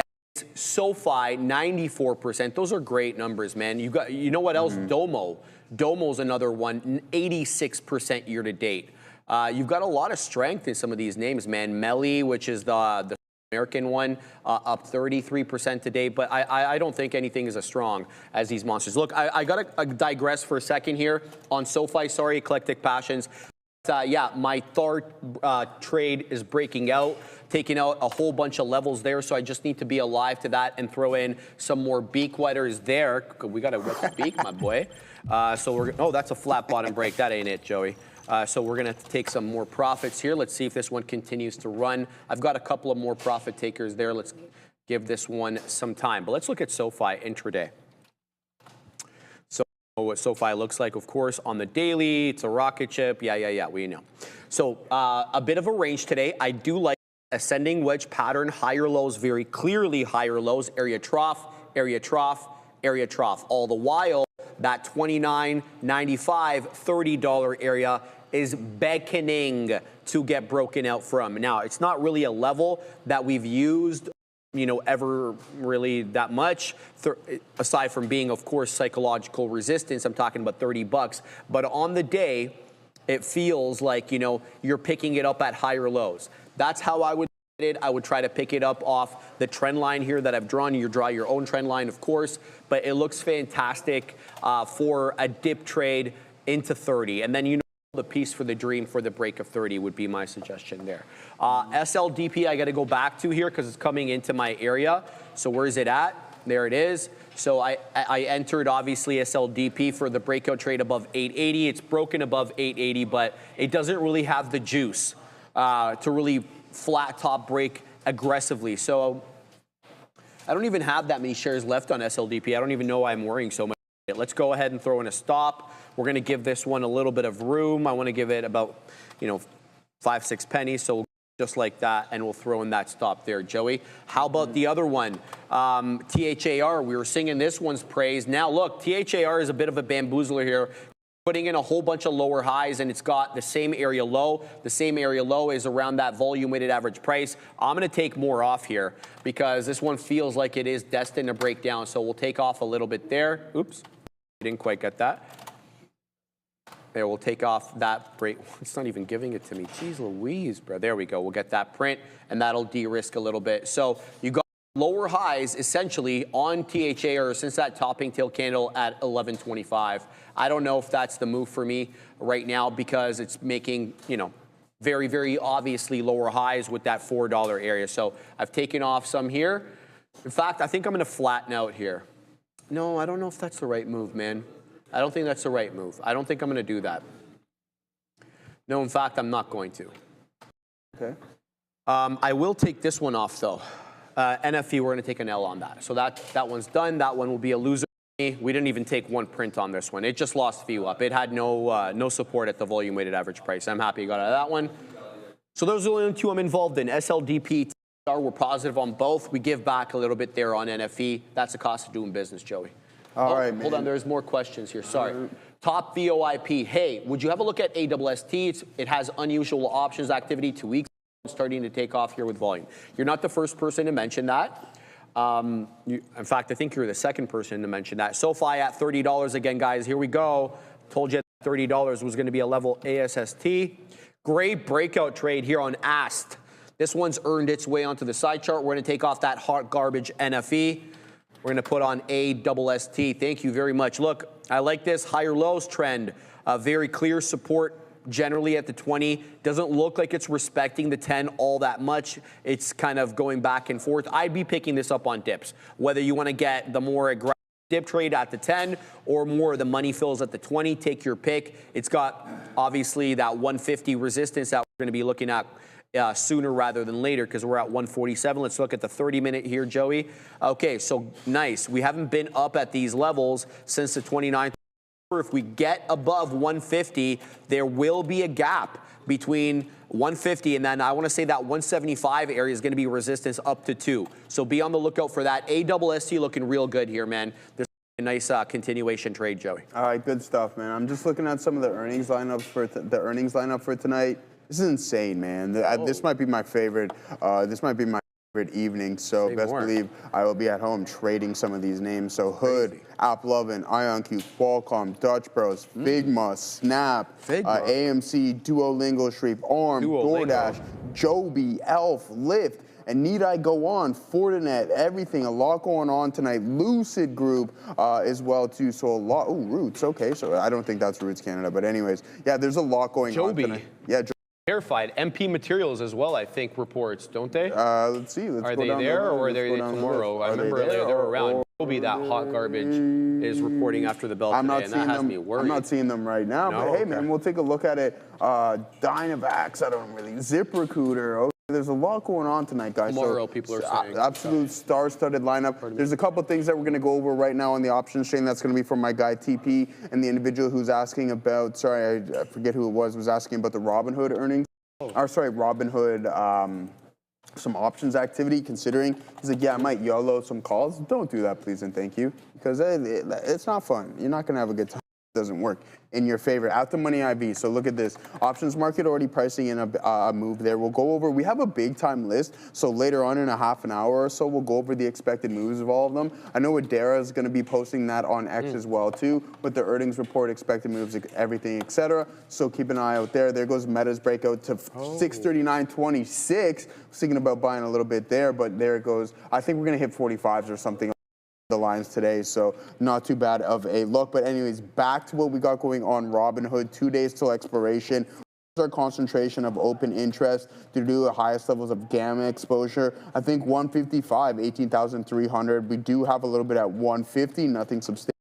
Put side, nothing crazy going on. Ooh, that is interesting though. At that $130 level, that's probably going to be around your low on the options chain today, about a $10 move. 15,400 contracts still currently open. Only 1,400 traded on the session. So there's Robinhood. And then we'll also look at INTC. They were looking at, so INTC November 21st. We'll go expiration cycle, 1 second, Adara. Let's see what we got going. Options, OI is going crazy. At what specific strike price? 45 calls. Yeah, 121,000. Good call out there. That might be a call wall, guys. So you can maybe sell a little bit below that. Adara, shout out to Paul Wall and the call walls. Adara, what do you got? Shout out to Paul Wall, and also take a look here at Delta DAL. I'm seeing here apparently House Democratic lawmakers are wanting the CEO to answer questions on the use of AI when making ticket pricing decisions. Not really moving the stock, but either way here, sounds like we might get Democratic lawmakers questioning the CEO of Delta with regards to how AI is used for ticket pricing. Back to you, DAL. All right, so yeah, guys, we'll go through all the expected moves, but first, I'm still on the hunt. I want to see if I can find something to get involved with. I'm looking at Robinhood, nice channel to the upside. I'm looking for some indecisions and some strong candles here. Seeing that, for my liking personally, we're too extended from VWAP, and that's going to be on SPY, the TQs, NVDA, Tesla, Meta. Rivian is still going parabolic. There's nothing stopping this thing. Yeah, all the way up to 1467. Squeeze. Yeah, so $13. So you're getting over a $1.30 move right there on Rivian. So that's not a horrible look whatsoever. Just steady and up and to the right. That's a good and blowing past some short signals. So that's going to be an all-day grinder, I'm thinking, guys. Anything specific that you want to look at, then we'll go over it. Julian, anything for you, my friend? CRCL, see what Circle's been up to. Liquidity issues here, I can tell by just looking at it. So you can see you're getting these gap ups. 5-minute time frame. 15.5% short on Rivian, by the way, Joey. Oh yeah, so yeah, there you go. You're getting some people probably getting squeezed out a little bit there. And then if you head into the 1 minute, not good whatsoever. What are we looking like from a daily perspective? Oh, jeez. All right. Nice sound, right? Yeah. It's like great nails on the old chalkboard there. But oh well, he's got to do his thing, man. Do your. Of course. Just gotta troll him a little bit. Yeah. What do I think about QCOM, says Adi? But there it is on Circle, right? You're at some lower ends here, 109.72. What a monster run this went on. You're down substantially. Hope you're not one of the individuals who's bag holding this right now, considering you're down 62%. One more before we send it off to Sharif. QCOM. All right. Oh, it's already that time. QCOM. I thought we're going to get a little bit more of a sustained breakout, but you can't deny the trend here. The secondary trend is still up and to the right. We like that 100%. You like saying up and to the right? Is that what you always say, right? No, I don't always say it. I stole it as well, but I'm just asking if you like saying it. I usually say northeast. Hey, yeah, same thing. Yeah, northeast. Nice northeast, same. right. Yeah, northeast. I like when the chart goes up to the right. Because we're the north side. But I think it's time for happening now. And then news. Listen to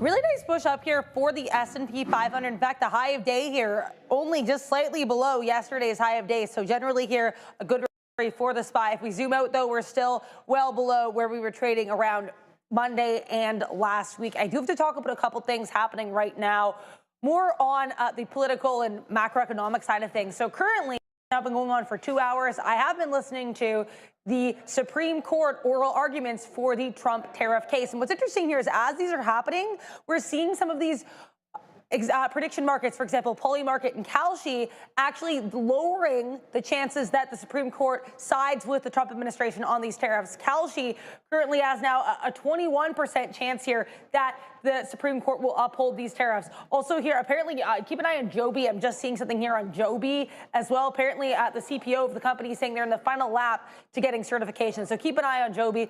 Joby reports earnings later this week, but we have to talk about a couple names that are reporting earnings tomorrow. We've got, tonight after the bell, Robinhood here, and then also Snapchat, and there it is, SNAP. So a couple earnings plays. We also have Lucid after the bell. You've got another one after the bell here, AppLovin, and graphics. For all of those, the earnings previews on X at TTV Research. So certainly keep an eye on that if you are interested in looking at what the street's looking for from these reports and what they reported last quarter as well. Now, one more thing I do want to say here, at 1 p.m., so in about an hour from now, Trump is set to give a speech in Miami. Caroline Leavitt, is the White House press secretary, just recently indicated that the speech is going to be about the economy. So certainly stay tuned, and you guys know I'll be covering that for you live here on Trader TV Live. Before we send you back to or over to Neil and his lesson of the day, we'll take a moment to thank our good friends at Oragenics, because each year, 3.8 million concussions are reported in the U.S., but there's still no FDA-approved treatment. NYSE-listed Oragenics, OGEN, is changing that with its first in-class intranasal drug designed for rapid brain access. With the concussion treatment market projected to reach $8.9 billion by 2027, Oragenics is uniquely positioned to lead the way. Learn more. Schedule a meeting today. Back to Neil and his lesson of the day. Neil, take it away. Thanks, Adara. Lesson of the day, I got to give an assist to Sharif because I talk about a stock and he said, oh, this stock doesn't have or does have the juice. And then the second I heard that word, there's a movie back when I was younger in junior high. Tupac was in it, Omar Epps. But there's a line from the God MC, or a little bit of a quote from the God MC, Rakim, in one of his songs. Said, coming out of the building, they set me up. Sprayed with automatics, they wet me up. And in a puddle of blood, I lay close to the edge. I guess I didn't know the ledge. And if you know that movie or you know that song, it's all about a couple of kids or a group of kids that got in over their heads and thought they had what they didn't, thought they were rolling stronger than they were, all of that stuff. And things get out of hand. And in trading, that can be the same thing that happens to you too, where you think you've reached a certain level where you can turn any trade into a winning trade, or like every setup's an A+ setup, but you could be standing in front of a moving freight train or just getting yourself blown up. And it's in those types of situations, like you recognizing where you might be in something that, okay, it seems like a regular setup, but you might have something a little more dangerous than your regular trade. And I'm gonna give an example here of one that I got away with on Rivian, where I think, like, I kind of broke a rule here, right? Like, it's an trend break, and I don't enter it at the time that I should. I mean, I get the prices that I want. If I have the right price and I adhere to my stop, like, I'm taking the trend break, and I'm taking that breakout, and I'm sort of getting out on that breakup trade. But there's a subtle difference about this, right? Like, I'll take the Rivian, but oddly enough, I actually ended up, despite this looking like a trade, you'd see me take them like 10 times out of 10, I risked less than half what I normally would on this trade. But the question would be why? It's an all-morning trend break on a parabolic mover with potential of room to go to the downside. Why would I take less shares on it? Here's the answer. Because it was also a little bit more dangerous. There's a difference between taking that setup and not zooming out and realizing, okay, they just reported earnings. This is the price I'm getting when I shorted it. It's just broke out that $14 level. So on a higher time frame, and I can use a 15-minute to kind of look at that same point. Like, yes, it is a standard setup for me. Look at the candle on the 15-minute as well. It's set up on that 15-minute reversal. Here, I'll zoom in so you can see that a bit better. Like on the 15-minute, it also sets up pretty well, so I get my price right in there. My stop was a prior bar high on a 3-minute, so it's not going to matter. But why take less? Because the $14 level, like right here, where I'm looking to play it back into, and I'm short essentially 30s, a couple of points away from that. That's a breakout on the daily. Now, if that same setup happened when the stock was at 15.5 or something, then it's regular risk. But in this particular case, I know that it has twice as much chance, in my opinion, to run me over, despite being a good setup, because the higher time frame says it's a breakout trade, so you can size down on it. You could also not take the trade at all. That's a perfectly reasonable thing to do as well. And I had a similar notion with AMD. As the Sharif gives the AMD. No, AMD broke trend, but with AMD, if I zoom this one out and sort of give it, I don't have to go to the daily chart, it doesn't really tell you the story. But if I look at AMD and where it turned, like I was shorting it initially off of this prior chart, like there's the trend break off the 250. Like there weren't a lot to work off of. And then I took another one in here with a relatively tight stop, not trying to risk as much. Why? Because once it's back above that 250 level, it's just a different trade. There's breakout room until you get to the top end of the range, like 57, 58, where you have a much better setup up there. So if even like 50 can be an A+ setup, but here at like 52 can be a C or a B. And the only way you can play that is I can still take it, I can take it for, or I can use a tighter stop, whatever it is, I'm risking less than I was risking here, and then I wait for that better opportunity. Sometimes you've got a group, and these are all trend breaks. Like it's a trend break in the middle of the day, which I'll take all the time, but each of them are distinctly different based on what I see on a higher time frame. So it's understanding it, yeah, sure, I'm still gonna take the trade, even if the market seems like it's trending up and all that stuff. Mean reversion's part of the game. Like if you take mean reversion trades, you are going to be shorting strong stocks. You are going to go long. You're going to go long on some things that are weak. But you should also be able to identify that higher time frame, which can allow you to recognize the difference between an A setup or a B setup, where you might want to take risk down a little bit. It could be a time of the day thing. Whatever it is for you that separates the A setups from the B setups. For me, it's that higher time frame and recognizing, hey, once it's past a certain level, it's a breakout on the higher time frame. So I have to recognize that it's not as good of a reversion short as it would have been underneath price X, whatever that might be to you. So just kind of like Tupac didn't know the ledge in the movie Juice, he thought he did. You got to make sure you know where it is and where you can save yourself some risks. There's your lesson of the day. And if you haven't checked out that movie, I know I'm old, it's a very good one. Omar Epps was absolutely fire in that one, and Tupac was a great actor in his day. Good luck. Netflix pushing higher here, NFLX, and that's because I'm seeing a headline here suggesting that the company is going to be rolling out new modular ad formats globally by Q2 2026. So again, Netflix planning on rolling out new modular ad formats across the globe by Q2 2026, and NFLX pushes higher. Back to you.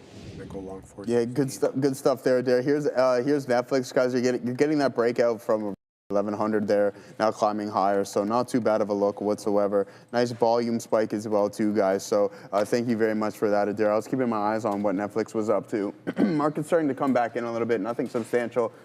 Selling volume and pressure relatively cool, which isn't bad whatsoever. IBIT coming in as well too, so keep an eye out on that. Rivian starting to peak maybe, possibly. I wouldn't be standing in front of this personally. As you can see, 1486 is going to be that high roughly, and it's just every 5-minute candle. If you go to the 15, there's probably isn't a red one. Okay, you got one. If you go to the higher time frames, probably not going to see any there. 30-minute. No red candle on the intraday session, guys. So a pretty solid look in Rivian. So shout out to Rivian Millionaire and Company. Keeping eyes on Netflix. I like that NFXL 2x leverage there, but I'm not going to be grabbing it up here. Volume is supporting this move as you punch through some pre and post market highs, which is a beautiful, beautiful thing. If you daily, you're starting to bounce off of these lows too, Sharif. So Netflix we like, and the same thing with Meta. It's starting to formulate how we want it to, right? So continue, be patient on this one, and I think there's going to be some solid opportunities. Could this just be a breath within this downtrend? Maybe, but I like our chances around that 620 level. We did see a put wall around 630. Is that going to become a play? So are people selling puts? How's that grown in size? Let's zoom out. Let's get off of this screen. Get off. Head over to the old options chain and see what's going on that front, if that put wall is holding up or it has grown in size, because that is extremely, extremely important. Importante. Importante. Sí. Is that a word? Yeah. Is that like how you say important in Spanish? Yes, sir. Nice. Yes, sir. Okay, so there it is. Portuguese as well. It says Portuguese as well. Of course, it says I like. cinturón, belt. Campeón. I love how the Portuguese say champion. Campeón. All right, did I say it right, Assassino? 630. Hey, campeón. See, there it is, 630, 5,370 contracts still open. So it was a little bit larger. 600 is most definitely that put wall. If we climb a little bit higher, you can see that 730 or 720 might be in the works for META. That's in 72 days. What am I doing on this? We got to get a little bit closer, Joseph. Get it together. So we're back to 630. 12,700 contracts at that level, 12,300 at 650. I think that could be most definitely in the works for META. Switz, I think you're talking about champignon. That's mushrooms, not campione. That's different. Joey, bro, let me tell you. Tell me. You know Mike from the other side, Michael? He sits around Rob and Randy and that crew over there. Yeah. So this guy is better than ChatGPT. Is he? Yes. Well, what? I'm not saying anything, Randy. He helps me my Mandarin. So he's fantastic. So here's the deal.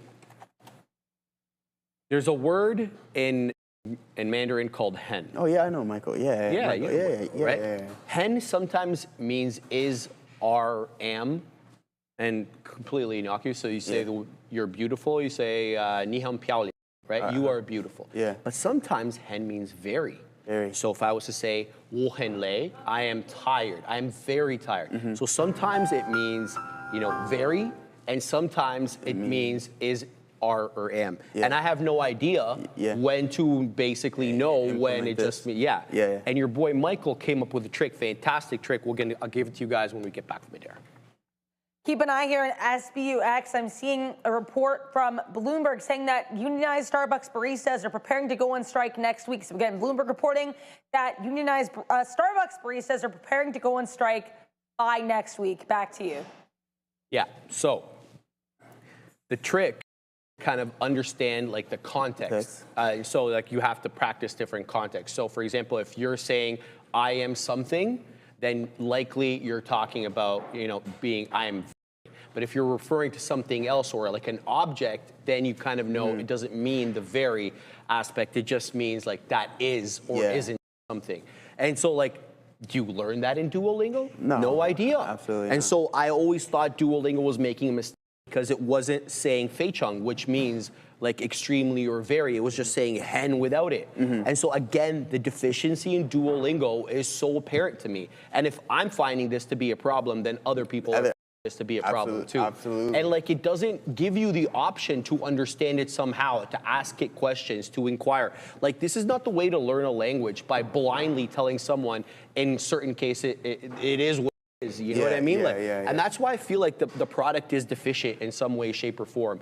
And I really do think that they would benefit greatly from some sort of AI in there that you could interact back and forth with the learner, man. Well, hopefully, Sam, I wouldn't be surprised. Next headline, Sam Altman strikes a deal with Duolingo.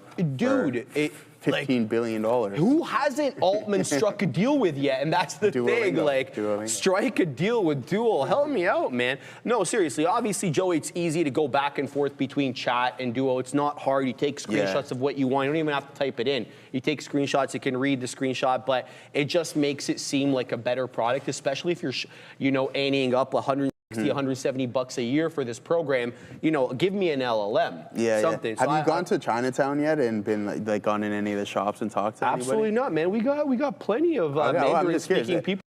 100%, but I'm saying you can go into Chinatown, right, and be like go in the store. And I find that like with Chinese people, like Chinese, they get so baffled when you speak their language. Away. Yeah, you like, should see the reaction of people in the kitchen when they hear me speak Mandarin. I love it though, man. I love it. Stuff. That's good all right, stuff. man. All right, little rant of the day. I do apologize about that. All right, guys. Here's the deal. We're in ASST right now. We're long 43s. We just wet the beak at 46s. I had a couple of DCAs, man, that didn't trigger. I'm talking about the one at 41, which was to defend the 20, and then the other one here at 39 to defend the volume weighted average price. Look, it's great that we're finding support at the 10, but we are still putting in lower. Why do I say that? We'll take a gander at the 1155 candle on the 5. That goes into $1.49. We need to clear that $1.49 to maintain set trend of higher highs and higher lows. I'm going to wet the beak here at $1.48 just to de-risk. See what we get, and we will not get upset. Shout out to my man Neil. DTCK is starting to go. I think I took this one off. Let me just put it on here, take off. Well, I want to keep QuantumScape on there. I'm going to keep my eye on QuantumScape. But DTCK, one that we've been watching a lot lately, just took out the high of the day, but this is a bamboozler. The bamboozler chief. Sometimes it finds support at the 10, like it has been since the 1130 candle. But then as you can see, that 1130 candle not only lost the 10, the 20, it also breached VWAP. So I'm going to have to trade this one a little bit differently with wider spreads and or more strategic stop placement. So I'm going to keep my eye here on DTCK. I don't mind jumping into this one, but right now, it's not even giving you that much in terms of notional. I mean, it's got 550 at VWAP. Okay, maybe it is. 550 at VWAP, 632 high day. It's not too bad. Let's see if it holds up at 6. So here it is again at 605, and it's been consolidating at 6. I want to say since when? When did it claim 6? 1140, almost 45 minutes now of defending $6. Let's see if we can get into something here a little bit, Joey, and see if we can step in and get a backstop from that $6 buyer. So I'm in here, I'm in at 12s. Let's see what we can get on this one. I don't mind averaging into 6, but 6 will be the line in the sand because, well, it's defended it. So we'll see what we get. We won't get upset. Sorry to keep repeating that, but that's what I'm looking at right now. Let's see if we can get a nice price spike up. All right, good stuff there. Guys, I'm still looking for some things. I do like this channel that Bitcoin's forming. So you can see that we have this steady uptrend here, and you're continuously bouncing off it. So there might be some good opportunities there. If it breaks the lower end of this trend line, then obviously you want to get out, be patient, and then see if you their entry points, but this isn't horrible whatsoever. A couple down bars, but the steady trend is to the top side. So we look to participate on that front. Market's still steady, grinding higher. Meta coming in a little bit off of that 640.99, so almost hitting 641 there on ETA. Anything interesting going on in the options chain? We can take a look at the SPY. We never really do with those 0 DTEs. At the IV is relatively cool, so as soon as that comes up, 16.2%. It was significantly cooler earlier in the week before we had that selling, around 4% on those 0 DTEs. But here it is, guys. Lots of volume you're going to see through some of these strike. The most is at the money right now with 608 at that 680 strike price, 265,000 contracts. And I mean, I understand why people get involved in these. This is $62. Why not, right? You can just buy that to see if it's going to trend. So yeah, some good things coming around these neck of the woods is what I'm hearing through the grapevine. I like that, 110%. Now, as for the IBIT trade, there it is, that bounce coming into play. We can run through our scanner as well to see if there's any setups through the top volume names. What's PFE up to? Pfizer, pins, that was getting slacked earlier today. Yeah, big time move to the downside in there, Sharif, and still continuously bleeding. So hopefully that isn't going to bleed out. We don't want that. AMD continuing to climb higher. So it seems like the steady trend on today's session. If the selling is going to step in, I would assume maybe around 2 o'clock or later in the session, when all the boys on Wall Street get back from lunch. SoFi, what have you been up to? I thought you were up around 300%. No, that wasn't the case. AAL, steady to the top side there. Some of these airline names starting to climb higher. Whenever I eat an orange, for some reason, I always choke up on it. So there it is, $13. iBit, what are you doing? Bounce off of there. Engulfing print here, but you can still see it's an inside day. So until we break through that, I want to see us climb into 62, 63s. That's going to be absolutely beautiful if we do get that aura coming in as well. You're down substantially off of that breakout high. 30% roughly, so that's a tough look. Unity, what are you up to? A gap up here, but coming in off of that 42 high to 39.33. BMNR, head over to the daily on see what that's been. Again, same channel trading there. And one more here, Wolf, TerraWolf, not too either. So I'm not seeing anything from a setup standpoint that I particularly like, and that's okay. I'm going to sit on my hands and wait for some solid opportunities. HIMS at the volume weighted average price, and that's what I want to see. Some of these names at VWAP giving me the opportunity to go long. What is some of the D-Wave? Sharif was bringing us news on this as well too this morning. 30.75. AMDL, this is going to be a 2x long, not too much. NCLH, some of the cruise lines, Norwegian cruise lines there, daily. Ooh, that's ugly, that's ugly. That's a big time move to the downside there, Sharif. Let's see the weekly on that, Joey. Is that the one that was doing it, or is that RCL? You know, for me to go to the weekly, it's a hit or miss here, Sharif. Okay. Are you ready? Hold on, we're doing it. All right, yeah, that's not the one. You got to take the chances, brother. If you don't take it, 36% off of that previous high, so not too good of a look in some of these cruise lines here, brother. Yeah, that's interesting there. Let's take a look at the cruise lines. Yeah, they're all up except NCLH. And in fact, NCLH is the only one that's down on the year, Joey. They're all up. CCL up 9, RCL up 12 and 3/4, LIND, not one that I really trade, 8.8, XLF. Why is XLF there? That's not supposed to be there. You're in the cruise lines, it moved accidentally, Joey. I don't know if that's supposed to be there. We're going to take that bad boy off. But LIND, so it's the only one that's actually negative on the year. Interesting. All right. Yeah, I don't have much to say right now. We're in a DTCK, looking for continuation and a hold above 6. We'll see if that one ends up going. I also have a breakout trade on THAR. It's going to have to get above 16 or so, 416, for me to take that bad boy long. Again, I'm still holding ASST here for a nice move into that area high, still holding the 10 EMA. We've got 44s on at the moment. Let's see if we can get up into 48s or so. Trend generally holding. I want to say SLDP still trading near highs, but it feels like, you know, a whole lot of accumulation at this top 880, still an enormous level, despite the fact that we've gotten above 880, 884. So don't look for the, you know, the penny break or the 2 penny break. It's going to have to be a decided move above 880, because whoever is getting short there and or taking profit is getting short and or taking profit at multiple levels. I'm talking, you know, 880. All the way up into 4s at least. That's the highest we've seen so far on the day. I want to digress for a moment here and talk about Polestar. Okay, so as you know, if you've been watching the show for a while, this is one that I've had in my long-term account as sort of a lottery ticket. It's very, very ugly looking chart coming, you know, from much, much higher. But something happened to this stock here lately that's really changed its tune. It had been holding the dollar to stay in compliance with the NASDAQ requirement, of course, trading above the dollar, and it lost that. It lost that after the last earnings date in early September, and now, I think as of last week, actually, it got the letter. Dreaded compliance letter, of course, from the listing exchange. We're talking about the NQ, that they got to get their stock above $1 or risk delisting. So I had a bit of a sneaking suspicion about this one, that this one was artificially being kept above $1.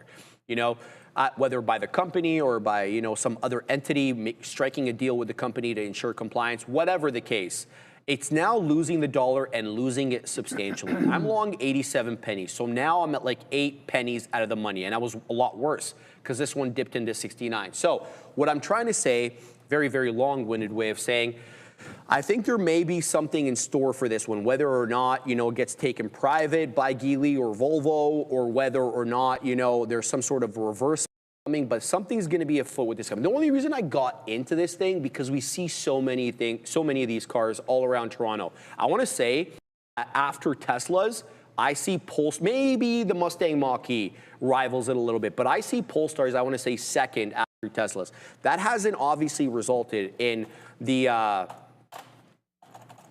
fundamentals for the company being solid. Otherwise, the stock would have reflected that. So something's afoot here with Polestar. I don't know exactly what's going to happen, but I wanted to mention this for anybody else who's interested. Now, we are at interesting levels over here. Recall the double bottom that we put in June and July of 2024, where we held 70 pennies. We dip into that level yesterday, and we're getting bought up. So I'm not telling anybody to buy it here. I wouldn't tell anybody to buy it. This is a lottery ticket. I want to make that very, very clear. But yeah, I just wanted to mention and go on my little rant there about Polestar, because I think that we may see something here from the company sooner rather than later. Let's talk about some of these trades that we've got on still. No breakout trade yet on THAR, as that one continues to trade below the volume weighted average price. My SLP trade is done until this one clears 80 decisively. I'm not talking about a couple of pennies.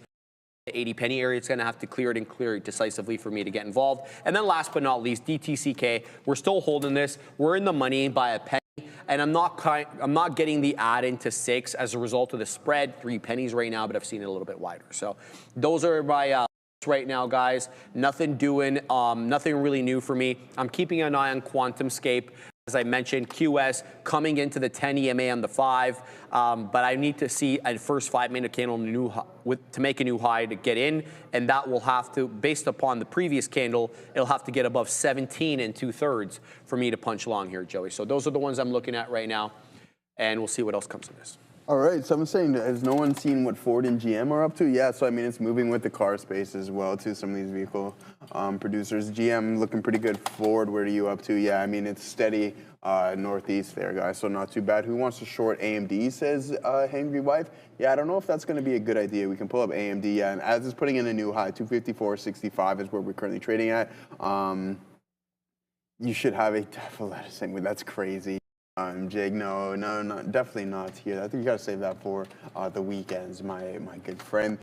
As for NVDA starting to come on the backside of a specific trend, here you can see that being displayed. It's too tough to short this name. So essentially what I was talking about yesterday, we have this wedge that we are forming, and it's just an additional liquidity grab before it decides to tank multiple points. So I'm like, I would rather avoid shorting these strong names, because at any given moment, it's like, oh, okay, NVDA turns our teams up with so-and-so striking a multi-billion-dollar deal, and then sure enough, you're getting blown out of the water going short AMD and NVDA. So now let's get off of Ford and see what we got going on. MSFT. Was Microsoft. Ooh, okay, so it's bleeding today, not participating with the overall market. Bastoni says good time to enter Microsoft call, are still early. Let's take a look at the daily. We're going to do that right after we get back from Sharif. All right, Joey, and now for some exciting news out of Canada for the sophisticated traders on the stream. Beta Pro by Global X Canada, Canada's largest provider of leveraged, inverse, and inverse leveraged ETFs. They've just launched 6 new triple leveraged ETFs. They're offering you guys 3 times bull as well as 3 times bear exposure. things like the S&P TSX 60, semiconductors, and U.S. Treasuries. And if you want even better, they're offering you guys a special fee rebate.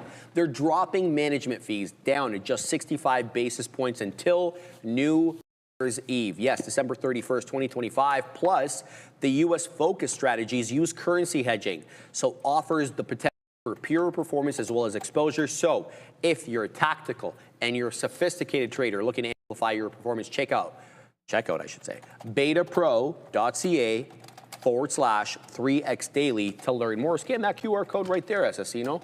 It's pretty easy there.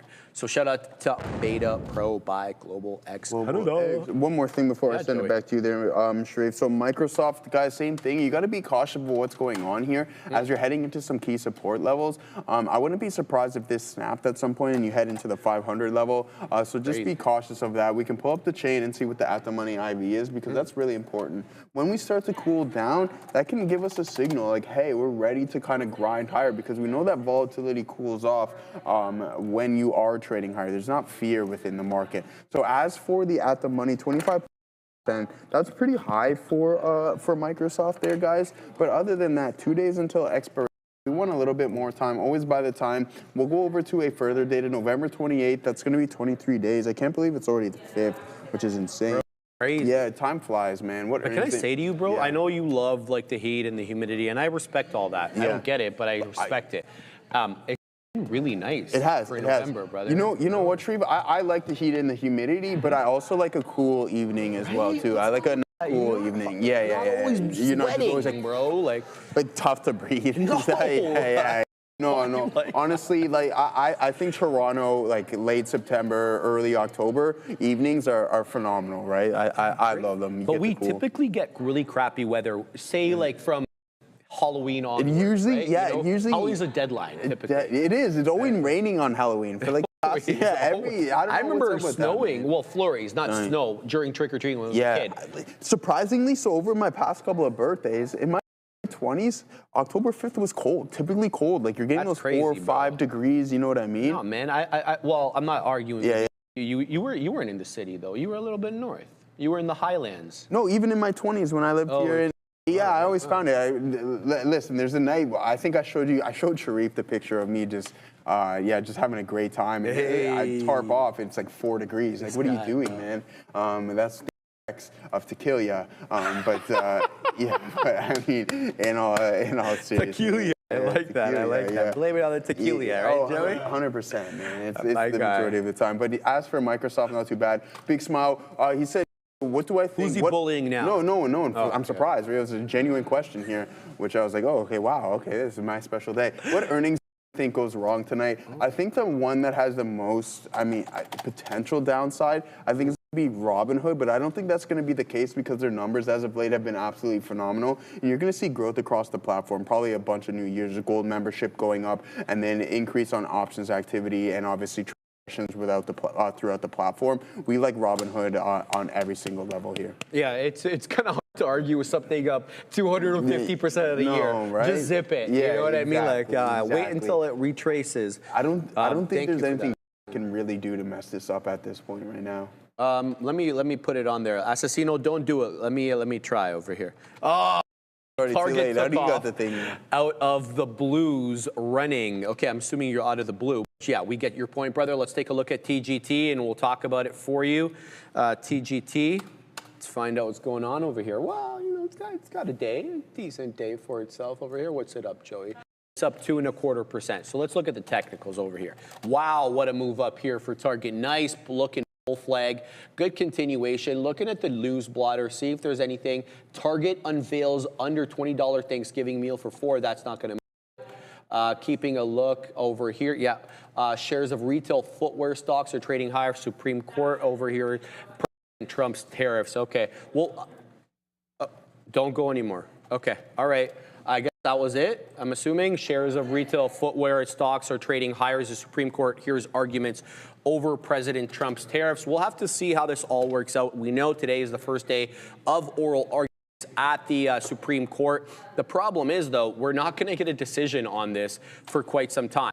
going to be some time before they give their decision. And we know the typical schedule for the Supreme Court is to hear arguments in the fall and in the winter, and then give judgment in late spring, early summer, typically in June. I don't think that that's going to be the case here, given the nature of the tariffs and how much they're affecting policy. But, you know, I don't know. Know how this ends up going. A lot of comparisons being drawn right now to the leniency that the Supreme Court gave President Obama for his Obamacare and the expansion of powers there. We'll have to say a lot the same type of, you know, discretion to the president. You know, typically, you know, when the president has something like this, it's their signature policy. Usually there's deference paid by the judicial branch, but we'll have to see. Everything is up in the air right now, Joey. Nobody knows. No, not whatsoever. But you know who does? For too long, trading meant risking your own money or never having enough start. The fear of losing, that's what kept so many traders on the sidelines. But that's changing. Trade the Pool is transforming how traders access the markets. With its limited risk trading model, traders use funded capital while Trade the Pool absorbs the downside. This allows traders to focus on what truly matters: discipline, consistency, and growth. When you hit the profit target, keep 70% of the profits. No fears, no barriers, just real opportunity. This is the revolution of limited trading powered by Trade the Pool. Visit tradethepool.com or scan the QR code now to get 10% off your first evaluation. So Patrick says, I'm involved with CMG. This is going to be, all right, the 6th month of the year 26, 31 calls. All right, let's take a look at the Chipotle Mexican Grill. I don't mind. I find that some Chipotles are hit and miss. I don't know if that is worthy or anything, but there's a while where I was just like, ooh, Chipotle for dinner? I liked it a lot. I'm glad what they got going on here. Let's pull it up. You're off those lows, right? So you're essentially playing an SSR bounce, considering, and I like this. You have a lot of time on those calls, but as soon as you enter this gap, I like your opportunity to fill at least 60 to 70% of it. That's what I've observed over time, and that's what the algo that I'm going to work on from a daily perspective is because we talked about this when I first started coming on the show last year in September, October, is that the gap fills are a really, really successful strategy in strong names. And this is what I was referring to in Meta. But as for Chipotle, we like that 100%. Travman, I'm going to pull up what I was reading on Bitcoin last night. I think there's like $1.3 billion in liquidations over the day. So it was an ugly. And to Sharif's point, just those over-leveraged products, you got to get rid of those. There has to be some sort of regulatory formation around those, which I think is really important because you can't have people buying 20x leveraged things.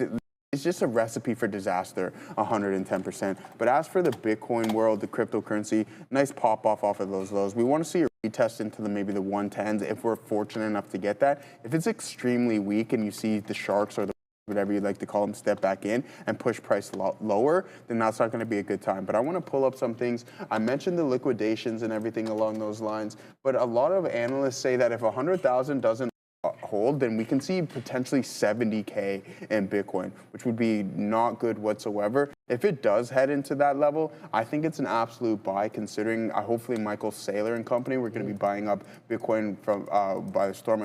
Bunch of individuals buying it last night that they were mentioning in some of the reports. So I like our chances. A lot of confidence within, I'm going to say, I don't know, yeah, okay. It's irrelevant who was buying it essentially at the end of the day. But if there's that much confidence, then I like our chances to continue this climbing. It's ugly, but we don't want to hit panic mode just yet. If you hit 70s, then it's panic mode in my opinion. So that's what I'm thinking about. Yeah, and like it was a decent hold of 100, Joey. What I'm concerned about is that wasn't the level we were talking about. We were talking about the 10 level holding, and that one's clearly given way now. Yeah. I like ETH up. You know, I want to see it above 3,600. It's below or 34.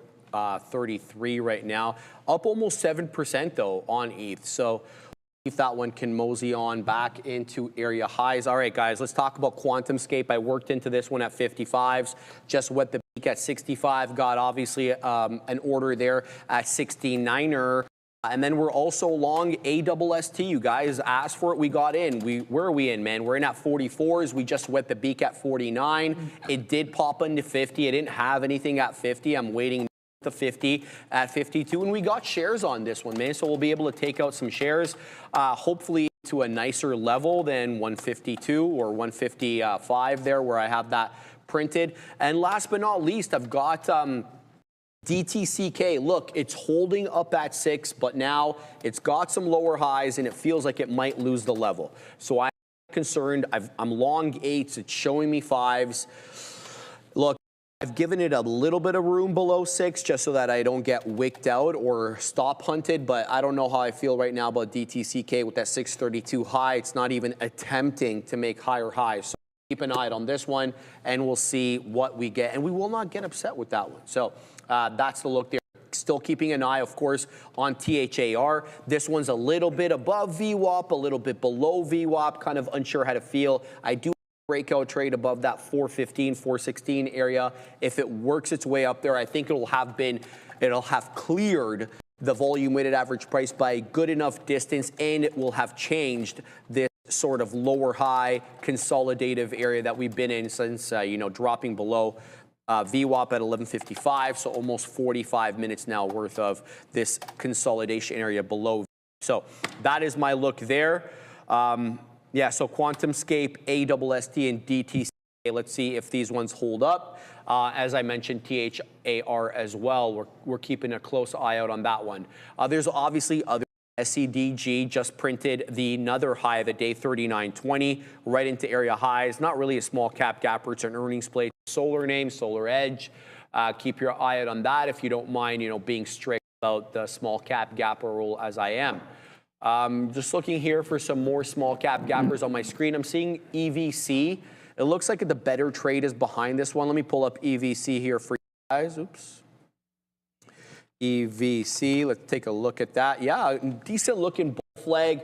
Bull flag yesterday in the aftermarket. Continuation play today. Another bull flag up at around 1050, not 930. Volume came in late, 1050 and 11. But it's holding VWAP. Definitely, certainly got $3 as a resistance area in the case since we lost it at around 11. But as you can see, it's being bought up off that volume weighted average price in the 2 high 80s, Joey. So let's see how this one ends up going. I'm not doing anything on it quite yet. Let's take a look here at QuantumScape as that one works back into 64. Let's see if we can mosey on up into that 69 penny area where I have been waiting, Joe. So those are the ones right now. And we'll start the news maybe in about 15 minutes or so, maybe a little bit less. Lots to talk about today, as I'm sure as you can imagine. Umpteen amount of earnings names as well as a lot of non-earnings related headlines we'll get to as well, Joe. All right, cool. Good stuff there, guys. Douglas Bundy, let's take a look at HSY for a swing trade up to 195. I mean, from an intraday, we're obviously not going to, I shouldn't say obviously, but it's just not really in play. 195 is going to be a key level there on Hershey's. I think that's a big time move. Are you looking for that to happen relatively quick? I don't know. It's going to probably take quite a bit of time to get up there. But I mean, off is not too bad. As long as this continues to hold that 160 level, I would keep an eye out on that. It failed to establish a new one, which is a positive sign. And you're starting to see some strong prints here. I do like this candle right here, though. I'd be looking at this all day, considering it is a hammer candle with an engulfing volume print. That's a pretty strong signal. So as soon as you breach it to the top side, that's going to put us around 173 roughly. I think you have a chance to head into that next support level, which is going to be 183. North of that, you have to be extremely patient. And I mean, you have to go in the history of this name, it's not too good. And COVID, okay, that's not even COVID, I was going to say. But yeah, but even this was on a monster run. Wow. Shout out to Hershey's during COVID, considering I guess a lot of people eating chocolate and stuff during the pandemic, which is, that's a good point. I mean, at home doing nothing, just munching on the kisses. I bet. Wasn't there like mass weight gain during the COVID? Probably, man. It's like, what do they call it? The freshman 15? Yeah, they call it that. Yeah. But yeah. Like my understanding was that there was. I bet. Well, it was like literally, it was difficult to get your hands on gym equipment. I was fortunate enough to stay active there. Man. I wrote that, but. And the new recipes, Assassino says people are at home. They want to try new recipes for stuff. You know what I mean? Yeah. The new recipe that consists of melted down Hershey chocolate. Absolutely. And I don't know. I'm not a big. Okay, I'm not even going to get myself into that whatsoever. Yeah. Too much alcohol. Yeah. Well, yeah. I mean, the whole thing was. Don't you remember what Big Dougie did? He declared. The delivery. He declared the liquor stores to be a vital essential service. That is crazy. No, but he said it. He said it, and he was pretty declarative about it. He's like, there is alcohol dependence up the yin yang in our society. If we shut this mother, you know what, down, It, people are gonna riot. Shut down the Lord. cannabis stores for a bit. Did they? Yeah, they did shut down the cannabis stores.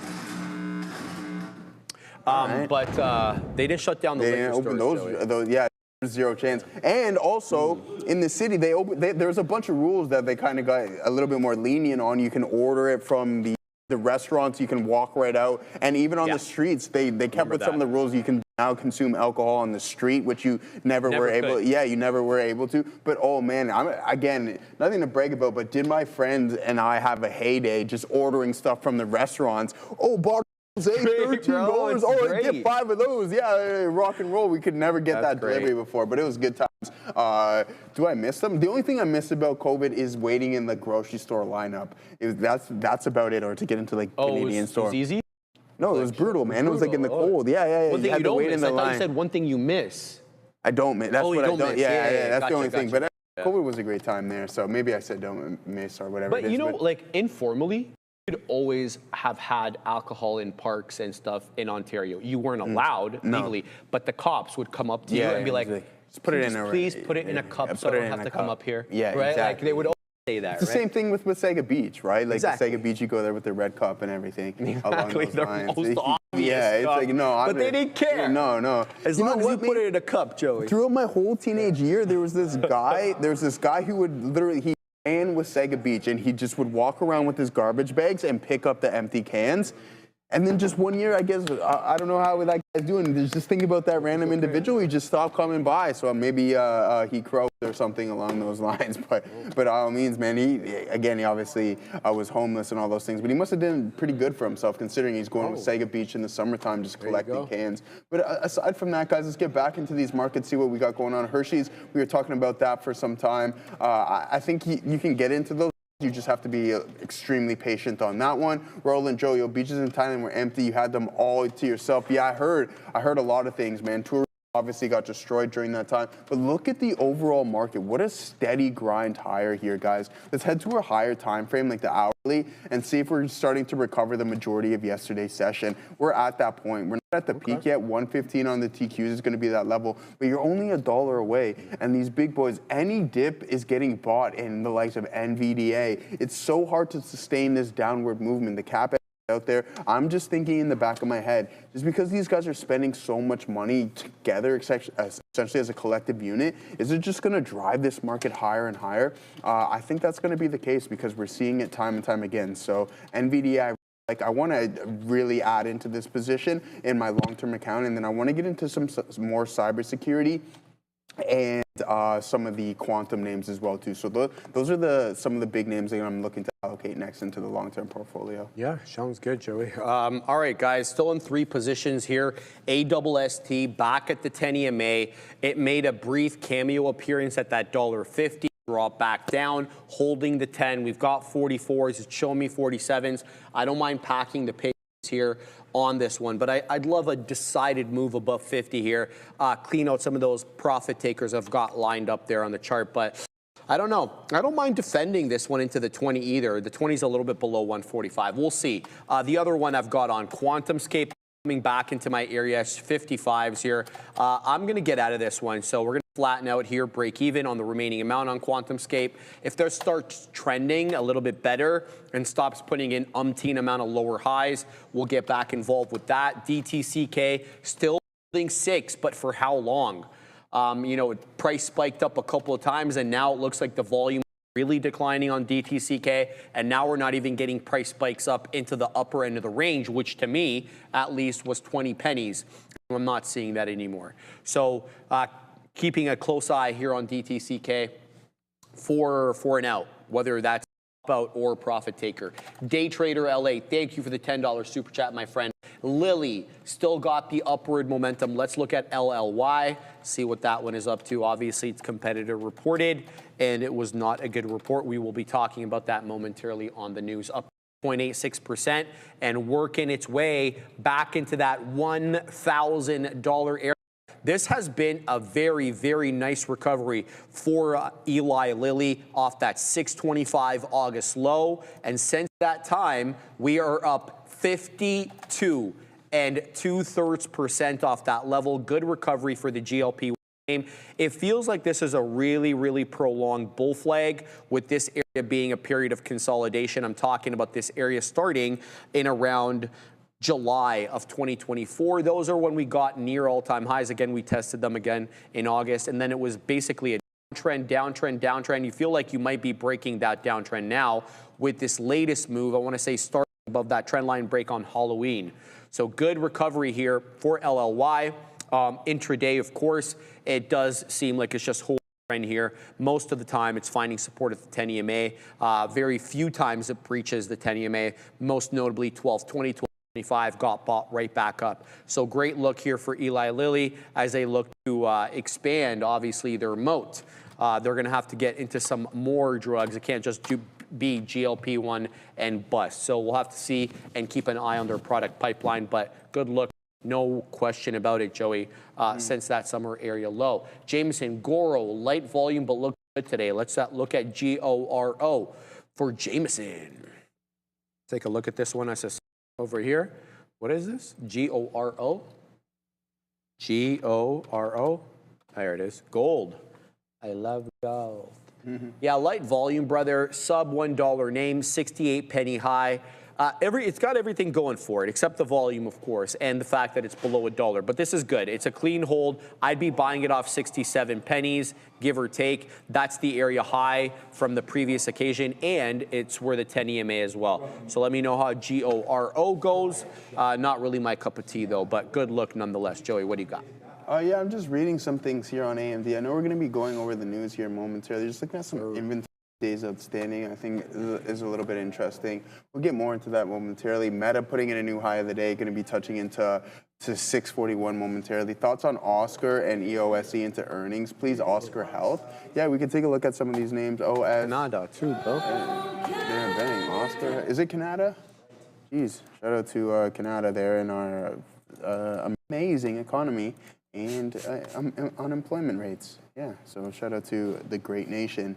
What did you make of the change lyrics during the World Series? Dude, I'm like, what did this guy just say?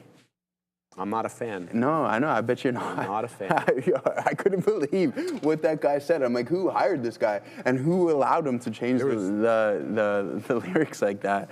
Nah, a lot of twice. Yeah. Oh, yeah? There was the first I heard the guy, one guy in L.A. The first guy, and then there was a second guy as well. The one thing that I'm like, this guy's taking liberties, man. I'm like, what? I'm like, what in the days are you talking about, man? Just sing the anthem. My God, yeah. As for Oscar Health, guys, you got to look into these as kind of repeat offenders. This has been ways for quite some time. You're obviously getting some key touches around that $24 level, and then you got some support levels around $13. It's just ebbs and flows and just continuous moves throughout that. Let's see what else we got. EOSE. I'm not familiar with this. EOSE. How's the? You got an order filled? Continue. I said, oh shit. Yeah, he just sat down and they started. Check. Make sure everything's good with Katina. All right. How's the salmon? No, he doesn't even have it open yet. I'm going to ask him how the salmon was. I think the miso flavored salmon is the best there. No. Katina, man, can we take a quick look since it's covered? Show everybody. So we're getting them portioned now, Joey. I don't know if you've noticed. Assassino, is there a way to? Yeah, thank you, Assassino. I appreciate that. The potato salad. There's the potato salad. There you go. Your salad right there. Some romaine lettuce. There's the nice salmon piece. A little salad dressing right there, Joey. Nice potato salad. A little mix. I like how they're putting it in these little cups.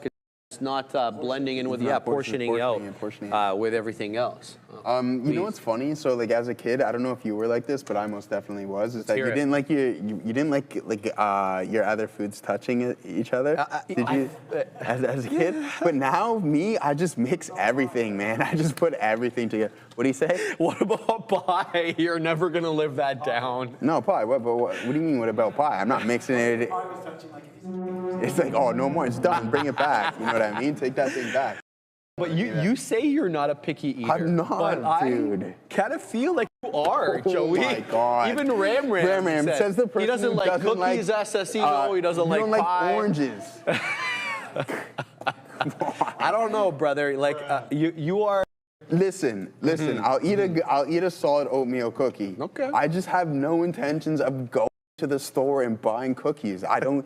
That doesn't satisfy me. I don't get any. I don't comfort eat cookies or anything like that. No, I respect that. That's probably a good thing. Yeah, you stay trim and nice like that, my man. But I get that. Man. But I still feel though like you are a little bit of a picky eater. Bro, what did I say the other day? I'm like, yeah, I don't know. This chicken tastes funny. He's like, bro, you're just like my cousin. You're so picky. I'm like, yo, I'm just saying the chicken. Off. It doesn't mean I don't like it.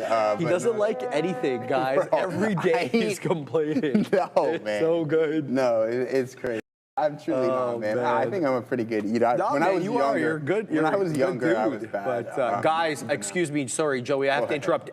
Solar Edge is absolutely ripping up. It cleared 40. Guys, this was consolidating below 38, and then in a couple of candles there, now we're knocking on the door of $41. Solar Edge is absolutely rocketing up, and this is not the political environment. Let's cut the crap for these solar names, but this one is doing quite good. Let's look at the daily to get a, well, you see where we're coming from there, okay? So we're coming from a much, much higher, and there are no reverse splits to speak about here. These are real levels. We were at these levels at 380, so, but a good recovery, man. Good for Solar Edge. I don't want to see them do bad. I think solar definitely has a future, whether now or this decade or another, but solar certainly doing real good here, Joey. 40, 88 high a day and rocketing up a little bit.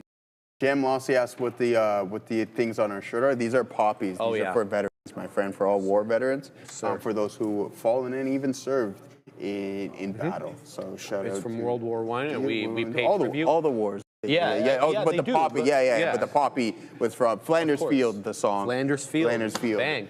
So we'll wear these guys till November 11th. So the 11th day, the 11th month, 11th hour, 11th minute, and then we'll do that. There's a ceremony. What day is the 11th? Check, Joe. Tuesday. Tuesday. Okay, nice. so probably Tuesday. when we start the show, typically you have a moment of silence. Yeah, we did it last year. Yeah. So we'll have a moment of silence, a couple seconds or so, just to be thankful for everything, and just having the ability to live in a privileged environment. Especially the way they fought wars back in World War I. Exactly. Don't even get me started, bro. Chemical, mustard gas is insane, man.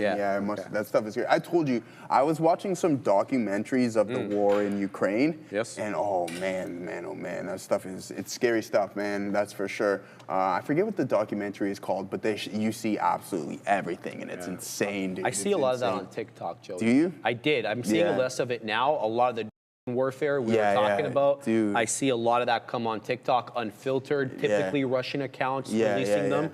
I look because I want to see what's going on. Yeah, exactly. Yeah. I mean, there's nothing bad. I used to love war documentaries.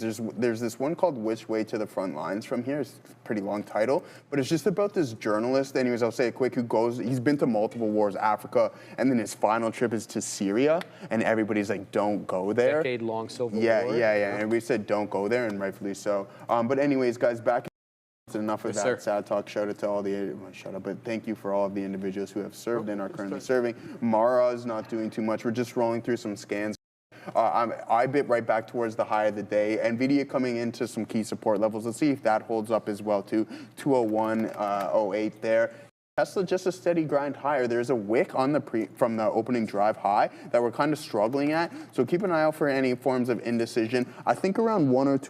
Or maybe 1:30, 2 o'clock, there might be some moves, retracements back towards the volume-weighted average price. But again, you don't want to be going against this trend, considering that we've engulfed, well, not almost, but we've almost regained all of what we lost yesterday. No, Roland, Joe, I haven't heard about what happened there. Tag me. Let me know. I don't know the story you're talking about, brother, but inform me. All right, Joey, it's 5-4 to 1. Let's get the... Is not quite there, but she'll join us when she gets back. Guys, it is a heavy news day today. So not only because there's umpteen amount of earnings, but there's a lot of non-earnings related headlines as well. Actually, I don't want to put it on this one. I'm going to put it on the first screen so I can operate with my positions going here. So let's get right down to work. Advanced Micro Devices. Let's talk about their report. Look. It was a good report. They had a couple of issues. They were selling off aggressively. Now they're up in a third. So good recovery. They're actually up more than NVIDIA on the day. Earnings per share, $1.20. The street wanted $1.16. Check on the bottom line. Revenue, 9.25. The Street was looking for 8.75. So a $500 million beat there and a 36% increase year over year on that top line. Check there. How about net income? How much are they profitable? $1.25 billion and up from $771 million last year. Not quite, obviously, doubling it up. Great look there for the current quarter. That was Q3, of course. Let's talk, though, about their different segments. They got many. Their data center segment, obviously a euphemism for AI. $4.75 billion revenue from there out of the 9.25, 4.34 came from there. 22% year over year, beating expectations. Their AI chip business is expanding rapidly, according to management, with tens of billions in revenue for AI expected by 2027. The OG Lisa Su said AMD received U.S. licenses to ship out the MI308 to China. More on that in a second. They may have gotten the nod from the U.S. government, but the Chinese regulator may say, hold on a second. So we know the MI308 is a China-specific variant, very similar to the H20 from NVIDIA. Let's go on that and talk about their other segments. Client, we're talking about, PCs and CPUs for computers, $2.75 billion, and a notable increase, good recovery there for the PC segment, 46% year over year increase on that number, and easily beating the 2.61 expected by analysts. Gaming revenue was eye-watering, Joey. 181% increase year over year in their gaming revenue, up to $1.3 billion, well ahead of the 1.05 expected by analysts. It really is. They're saying it's boosted by Microsoft and Sony ramping up Xbox and PlayStation orders ahead of the holidays. I guess maybe that gives us a little insight into whether the consumer is tapped out and whether or not companies are expecting strong holiday quarter for spending. It looks, at least for gaming, that they may be. Let's talk about the guidance. What are they guiding for next quarter, Q4 that is? $1.6 billion in revenue, which would be a 25% bump over last year's Q4 and easily beating the 9.15 expected by the Street. Another check there. How about gross margins? Well, they're not eye-watering like NVIDIA, mid 70%, but a healthy gross margin for a physical product, 54.5% gross margins in line with estimates. And Joey, this is kind of the only thing that I would say maybe I would worry a little bit about. Amazon disclosed it sold its entire 822,000 share position as of September 30th. It had been building up said position earlier in the year. They're out. And all out is crazy. I would have left a little runner. I would have left a little runner there at least. I would have too. Yeah, I mean, at the end Piece of for the dream. Yeah, exactly. No, but in all seriousness, AMD has been doing absolutely phenomenal. The gaming division is obviously growing at a substantial rate. The Ryzen chips are phenomenal. I have one personally in my computer, a Ryzen 5, and I've had this thing for almost 5 years now. Hasn't slowed down a bit. We like everything. We were talking about the neck-and-neck race that was supposed to occur earlier in the years with AMD and NVIDIA. It was lagging substantially. Now it's playing catch-up big time. Off of those April lows, you're up 243% to where we're currently trading at. That's absolutely phenomenal. Growth still substantially coming in on the chip maker, striking deals left and right and center.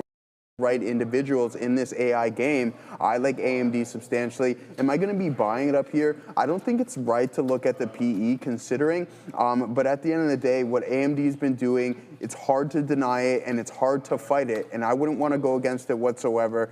Pullback, I think, is warranted, but at the end of the day, it's going to climb because of multiple upgrades to $300 price target. That's phenomenal. We like AMD a lot. All right, Adara, this is a really good report, whether you're looking at this current quarter or the next quarter. What do you make of this? Yeah, I don't think it's shocking that we have some concerns here about gross margin because that's the same thing that hurts NVIDIA. And, as you said, Sharif, obviously NVIDIA's gross margin is a lot better than AMD's, but either way, if you are in line or you miss on gross margin with a company like this, which is much hype with as much gas behind it, it's a concern. So that to me makes perfect sense. This is something we'd worry about. I think that Q4 revenue forecast beat, though, was really nice. They guided decently above estimates. Good look. We already had that 36% year-over-year revenue gain. I think in general, as you guys said, I think it's generally a solid report. And I think with the gross margin guidance being in line, if they exceed gross margin for Q4, I think that's going to be an awesome look. All right, let's go on to super microcomputer SMCI. There's only two names that are negative on my semiconductor microchip watch list. One of them is ARM, and it's about to go green. It's down 0.17, and the other is SMCI, getting shellacked. 8 3/4 down, and it's SSR in the day, meaning it was below 10. Let's talk about the earnings report. It was a miss on the top and bottom line. It was an absolutely trash quarter. I don't know why their Q1, they don't go fiscally here. They march to the beat of their own drum. Anyway, it's their Q1. 35 pennies per share on earnings on EPS, missing the 40. Revenue, 5.02 billion. What are you guys even doing? 6 billion expected by the also down sequentially year over year to the tune of 15%. This time last year, they almost took home $6 billion. Now they're taking 5. What the hell is going on? Net income dropped substantially, a 60% decline in their profitability. They took home $168.3 million. Last year around this time, they took home $425 million. They missed the preliminary guidance cuts. We know earlier, I think in the month, not this month, last month, they did guide. They had a preliminary guide weeks ago where it said, you know, we're not going to do as well. But trust me, bro, we're going to do it better in Q2. So now they're guiding Q2, Joey. They're saying, look, we're going to bring in about 10 to 11 billion in revenue, up from the 5 that they just took home in Q2. Well above, of course, what the street was expecting, 7.83 billion, signaling a strong recovery if you believe the story. The company attributes weakness in Q1 to shipment timing issues, not demand erosion. In fact, management reaffirmed that AI-related server demand remains quite robust, whether it's by the NVIDIA's H200, MI300 from AMD, they say it's robust. So what about the competitive landscape? Because we've been hearing stories about Dell eating into their market share. And if you thought that, you were absolutely right. Analysts are noting that Dell has gained share in recent quarters as enterprise clients diversify away from these niche markets. Last but not least here, we know that they have a good relationship with NVIDIA, but it's a benefit for them as well as a drawback, because if NVIDIA either cuts them off or there's some sort of backlog in supply, they don't use anybody else's chips other than NVIDIA's, so that creates a little bit of a concentration risk there. Before we get Joey's opinion on this, we're going to have to pause, go to Adair. Yeah, I have to talk about CX here. That's Churchill Capital Corp X. So this one is a special purpose acquisition company. They're set to merge with Inflection. Well, the reason they're popping up here is because Inflection, and again, that's the company that CCCX is going to merge with. Inflection here announcing a partnership on LinkedIn here with the Quantum Science Center, and this partnership on LinkedIn is also leading to some speculation that there could be a Department of Energy deal as well. So again, CCCX pushing up higher here because the company that is going to merge via SPAC has led to some speculation that they have a deal with the Department of Energy. Back to you. All right, Joey, give us your take, brother, on this whole thing. I'm just reading some interesting stuff on SMCI. We know that before they were having troubles even reporting their earnings, Sharif, which is absolutely insane. Right. But Charles Lang said that the company is managing record orders, including $13 billion in backlogs tied to NVIDIA's new Blackwell Ultra GPUs. All right, so that's some backlog. You like that at the end of the day, in my opinion. So as for SMCI, let's pull this up and see what we got going on from the technical standpoint. All right. Now, again, I'm not going to compare it as much as I want to. Hold on, we'll take a step back here. It's Salesforce, right, and then SMCI. My issue is that you have these deals being made left, right, and center with some of the big names. It seems like that every hyperscaler now is somehow intertwined with each other. And company teaming up with essentially everyone. There's SMCI heading towards some key support levels. Keep an eye out on that. Adair's got some breaking news for us.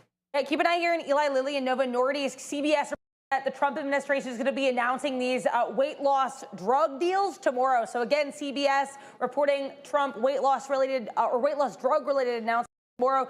Eli Lilly and NVO are the stocks to watch with this catalyst in mind. I also want to mention here with regards to when Trump is speaking, he was set to start at 1 p.m. I am watching the Fox News stream of this event, which is a business forum in Miami, Florida. Trump hasn't appeared yet. When he does, or when I get any indication that he will immediately, I'll certainly keep you all posted. Thank you. Did you hear about, before you continue, did you hear about the deal he's trying to strike with these GLP-1 drugs? He's trying to get them to drop the price down. Donald, you were saying, President Trump. To $150 a month, just by way of comparison. Really? Hims and hers. So how do you go? How do you go from thinking about slapping 150% tariffs on some medications or whatever he was going to do on some of the pharmacy companies? Right. Oh, okay, outside. Okay. But I mean, Novo Nordisk is a European company, isn't it? It is. Yeah. They can manufacture it here. But here's the deal, Joey. I think that this is going to be net beneficial for them because I think there's so many ailments that are caused by excessive weight. As well as other issues as well. So if they can get these drugs at good prices and kind of... Let me ask you this. So some of the trial, like going through the trial phases, what is the usual time period of this? It really depends. Depends? Right. Yeah, there's phase 1, 2, and 3 typically. So like when you're looking at a GLP-1, what if we don't know the actual significant long-term effects of these You never things? really do, brother. How are you supposed to know something that's going to Well, that's what I'm saying. What is your sample base, right? You do your best. So like, what is it over a time period and what you go through the phases? Like 5 years or something along those lines? It really, I think you typically the runway from phase 1 to phase 3 is like 3 or 4 years. You know what I heard really, is that I heard that people are getting like feet pains with this. I don't know if you heard this. They're losing the fat at the bottom of their feet. Yeah. That's what I read about it. So people apparently, if you're using it aggressively, you're losing the whatever tissue or the fat on the bottom of your feet. That makes sense. Yeah, and sure enough, right? So makes it more difficult to walk. I bet. All right, let's go to Adara for her take on SMCI.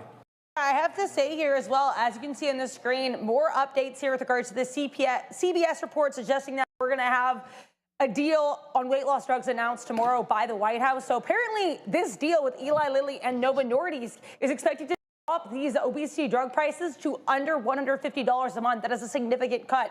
With regards to SMCI, maybe a slightly unpopular, I would argue, I'm not going to say priced in because I never want to speculate on that. I think we kind of knew what we were walking into here with SMCI. They literally told us, hey, we're going to do $5 billion in revenue. That's well below our previous guidance. So in a way, because it was slightly above $5 billion, you could argue they actually beat their most recent guidance. Now, I wouldn't. It's still obviously not a great report. But you have to remember the fact that they already told us, again, a couple weeks ago, that their Q1 revenue was going to lag because they dragging these orders forward into Q2 because of design improvements. And now you see Q2 guidance well above estimates and fiscal 2026 guidance well above estimates. So, I mean, I honestly don't think it's that bad of a look for SMCI. I joked about this being a triple miss on the margin, the revenue, and the earnings. But if you do look forward and zoom out a bit, as Neil says, when in doubt, zoom out. Maybe they have a chance, but that chance really, really depends upon them delivering a knockout Q2 and giving SMCI. That's certainly not set in stone or guaranteed. All right, thank you. Yeah, there's the 150 headline there. It's what I heard this morning. That was widely rumored for them to be negotiating about $150 a month for that. It's much more expensive if you try to get it from the pharmacy or any of these other alternative health services like Hims and Hers and stuff like that, Joey. So it'll be interesting to see, how much this expands the use because, well, obviously eats into their margins substantially. Yeah, well, I was going to say, right? That's a massive margin. Have to try to make it up some way by volume, but I don't really see that. The pill, man. I think the pill is going to be fantastic. Be something. But the R&D cost for these guys is prohibitive. That's why they're given the 15-year, depends on the country, 15-year exclusivity window before their patent runs out. And then everybody can make it. All right, let's go on to the next story. Rivian. You guys have been talking a lot about Rivian as well as you should because this thing is a freaking rocket ship today. Where's it at? 23%.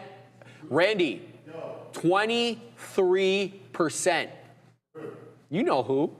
Hey, 15 and a third, baby. Get it, my man. Randy's been holding Rivian, and he is very pleased today. That's 1540. Yeah, baby. He's getting pumped. I love it. Hey, that's my man. All right, guys, let's talk about this. So, look, they're still not profitable.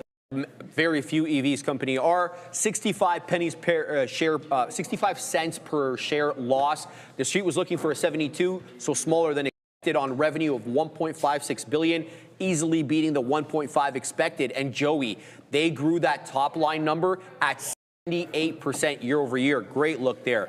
It's the second quarterly gross profit in the company's history. They made about 24 million, beat a $38.6 million loss. Hold on, guys. They actually printed a profit of 65 pennies per share relative to the 72 penny per share loss. So it wasn't a smaller loss. They were actually profitable vis-a-vis a $24 million profit. Fantastic look by Rivian, man. The strength driven, Joey, by both automotive operations as well as that software deal they have with Volkswagen. We'll talk more in a second. Automotive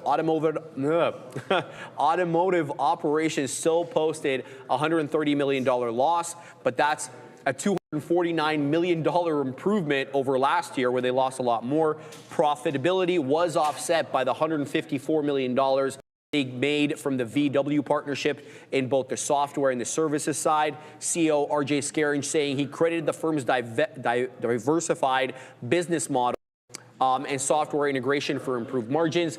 Rivian's partnership with Volkswagen continues to provide a financial buffer with the company as they look to grow. They're maintaining their year 2025 outlook. They didn't really confirm that. What I like, though, and what I highlighted in green is, yes, that R2, the midsize SUV that we've been talking about, slated for production and launch the first half, of 2026 at the Illinois plant. That's going to be a really good look, Joey. A lot more people are going to be able to afford the R2 than the R1. And then if you're worried about, headwinds, there is obviously the rare earth issue that we've been talking about, as well as the tariffs. With respect to the rare earth issue, CEO saying that the rare earth chip supply issues from China are not expected to delay the R2 timeline, and the Trump administration's tariff adjustments were lowered per vehicle tariff cost from a couple of $1,000s to hundreds per unit, improving near-term margins. Yeah. Very interesting stuff, Sharif. So the company expecting to deliver around 41,500 to 43,000 vehicles in 2025. You did see a spike in sales in the month of September, obviously as the EV tax credit was starting to cool off. But they're raising that number for next year as well. So for 2026, Wall Street expects the sales of around 73,000 vehicles. That's not too bad, right? We'll take it every day, I think, in a growing name. Especially too. So I seen a vehicle the other day, Sharif, when I was driving down Strawn, and it had like a bird symbol. I never seen it before. What? Your dog has a? Oh, you thought the thing. Yeah, it was like a bird. It was weird. It looked like a mockingbird. I'd never seen this car before ever. What did it look like? It was like big. It kind of looked like the Land Rover Discovery, but something different. Like it looked literally like a mockingbird symbol. I'm gonna look up what it was. It was a really cool car, but I've never seen it before ever in the city. What's that? Firebird, Rolls? No, it was something else, man. I'm gonna look it up later, but it was relatively new, so very, very interesting. Is it electric? No, I think so. I think it was electric, but it was a different vehicle. I'm gonna look it up later. Maybe I can find it. But as for Rivian, guys, you know where I stand in a lot of these car manufacturers. It's a tough space, and these vehicles can get really expensive at sometimes, but this is a big time move in Rivian. One thing to note is that you have this steady, you're forming these higher lows, which is something positive. So not too bad if you look, in a big time breakout with the volume supporting it. We like this. Might have been in Enos, maybe potentially. Yeah, let's take a look and see what it is. But yeah, that's all I got. I'm gonna look up this thing here, Sharif. Car. There it is right there, bro. Yeah, Ionos car. Yeah, I think it's not Jones' car. All right, while you look that up, let's get Adara's take on the Rivian earnings report. Adara. Yeah, I mean, I don't have too much to say here. I'm certainly not the car expert of this crew, but I will say, I mean, you just look at the numbers, right? Numbers don't lie. Check the scoreboard. Shout out to Jay-Z, and you have a 70% year-over-year increase in revenue, the second quarterly gross profit that they've ever reported. Like, there's a lot to like about this report. I think, as Joe mentioned, I was looking at the daily and weekly chart on this, and there's certainly, I think, a growth story being told. These numbers certainly help. It makes sense that the sentiment's positive towards it. And I think if they can get that R2 midsize SUV launch happening, at the timeline that they guide, they're already but they're already a step above Tesla with that if they can get the timeline happening when it's supposed to. Also, guys, keep an eye on UiPath. I am just seeing right now my UiPath announcing alongside Microsoft partnership here. Microsoft partnering with UiPath, a preferred enterprise agentic automation platform on Azure. So again, Azure partnership for PATH. Keep an eye on this stock, guys. Also, CNBC reporting that WBD, Warner Brothers Discovery, is setting a deadline here for Christmas to announce a sales split with regards to comments from Trump as well. I'm still watching the Fox stream. We had the speaker before him wrap up. There's a whole bunch of ads. Once I see Trump, I will keep you guys posted. Back. Yeah, thank you, Adara. We were talking, Randy and I, of course, about the Rivian earnings, and he brought up a really good point. We saw that the R2 is going to come out of Illinois, but we want to know, but exactly, we want to know about the future, which is Georgia. Yep. So they've got a Georgia fab, or whatever you want to call it, plant right now under construction. When, Randy, do you know when it's slated to open? No, okay. Not well. We can look into that. And they got $7.7 billion in liquidity, $7.1 billion in cash and short-term investments. It gives them a good runway, Randy. Lots of runway. Lots of runway. Love it. All right, guys, let's talk about, this is a very important story here, Joey. China orders data centers to drop NVIDIA's chips. Look, NVIDIA's up on the day. It's above 200. It's a fantastic company, but we need to look at this seriously here. So China issued new government requiring state-funded data centers to only use domestically made AI chips. More on that in a second. Projects that are less than 30% complete must remove all foreign chips or cancel the orders. Those beyond the 30% completion will be assessed on a case-by-case basis. The move marks China's most aggressive step yet to eliminate foreign tech. And here's the deal. NVIDIA's market share in China has been absolutely decimated since 2022. It had 95% of the AI chip market in China in 2022. Now it's almost down to zero, okay, because they're not buying these things. The directive applies not only to the H20, but are already banned GPUs from export, of course. The B200 and the H200, those got thrown onto the list as well. I didn't hear anything about the B30A, which is supposed to be their new China-specific variant, but I'm assuming they're probably going to throw that on there once it's available. Several projects relying on NVIDIA's hardware have already been suspended, including one in a northwest province that was set to deploy NVIDIA's GPUs. We know Jensen really wants to get his foot in China. He sees them as a huge growth market, and there's been all sorts of political pressure, both sides of the ocean. So China's AI data center sector received over $100 billion in state funding since 2021. So it gives you the idea of how large the public sector data centers are. So these are state-sponsored data centers. It's not just NVIDIA here who's at threat. AMD and Intel could also face similar restrictions. We just spoke about the MI308, the China-specific AMD chip that they got a license from the Commerce Department to ship to China. That's probably going to be blocked as well. So think about that. Now, who's going to fill the gap? Well, Huawei, Ambricon. Also, you've got smaller domestic players, Meta X, not our Meta, Moore Threads, and Enflame, Joey. So this is yet another development in the saga between the Chinese market and the Chinese regulator and NVIDIA and these GPU companies. Yeah, I'm really curious to know what you think about it. Do you think that this would be the same scenario if the Americans were willing to give just the outright, like the Blackwell and Lisa Su's best chips, rather than the lesser version, the reamped or the dumbed down version of some of them? Get such resistance on that because there's still China hawks very much in the Republican Party that don't want Chinese to have anything.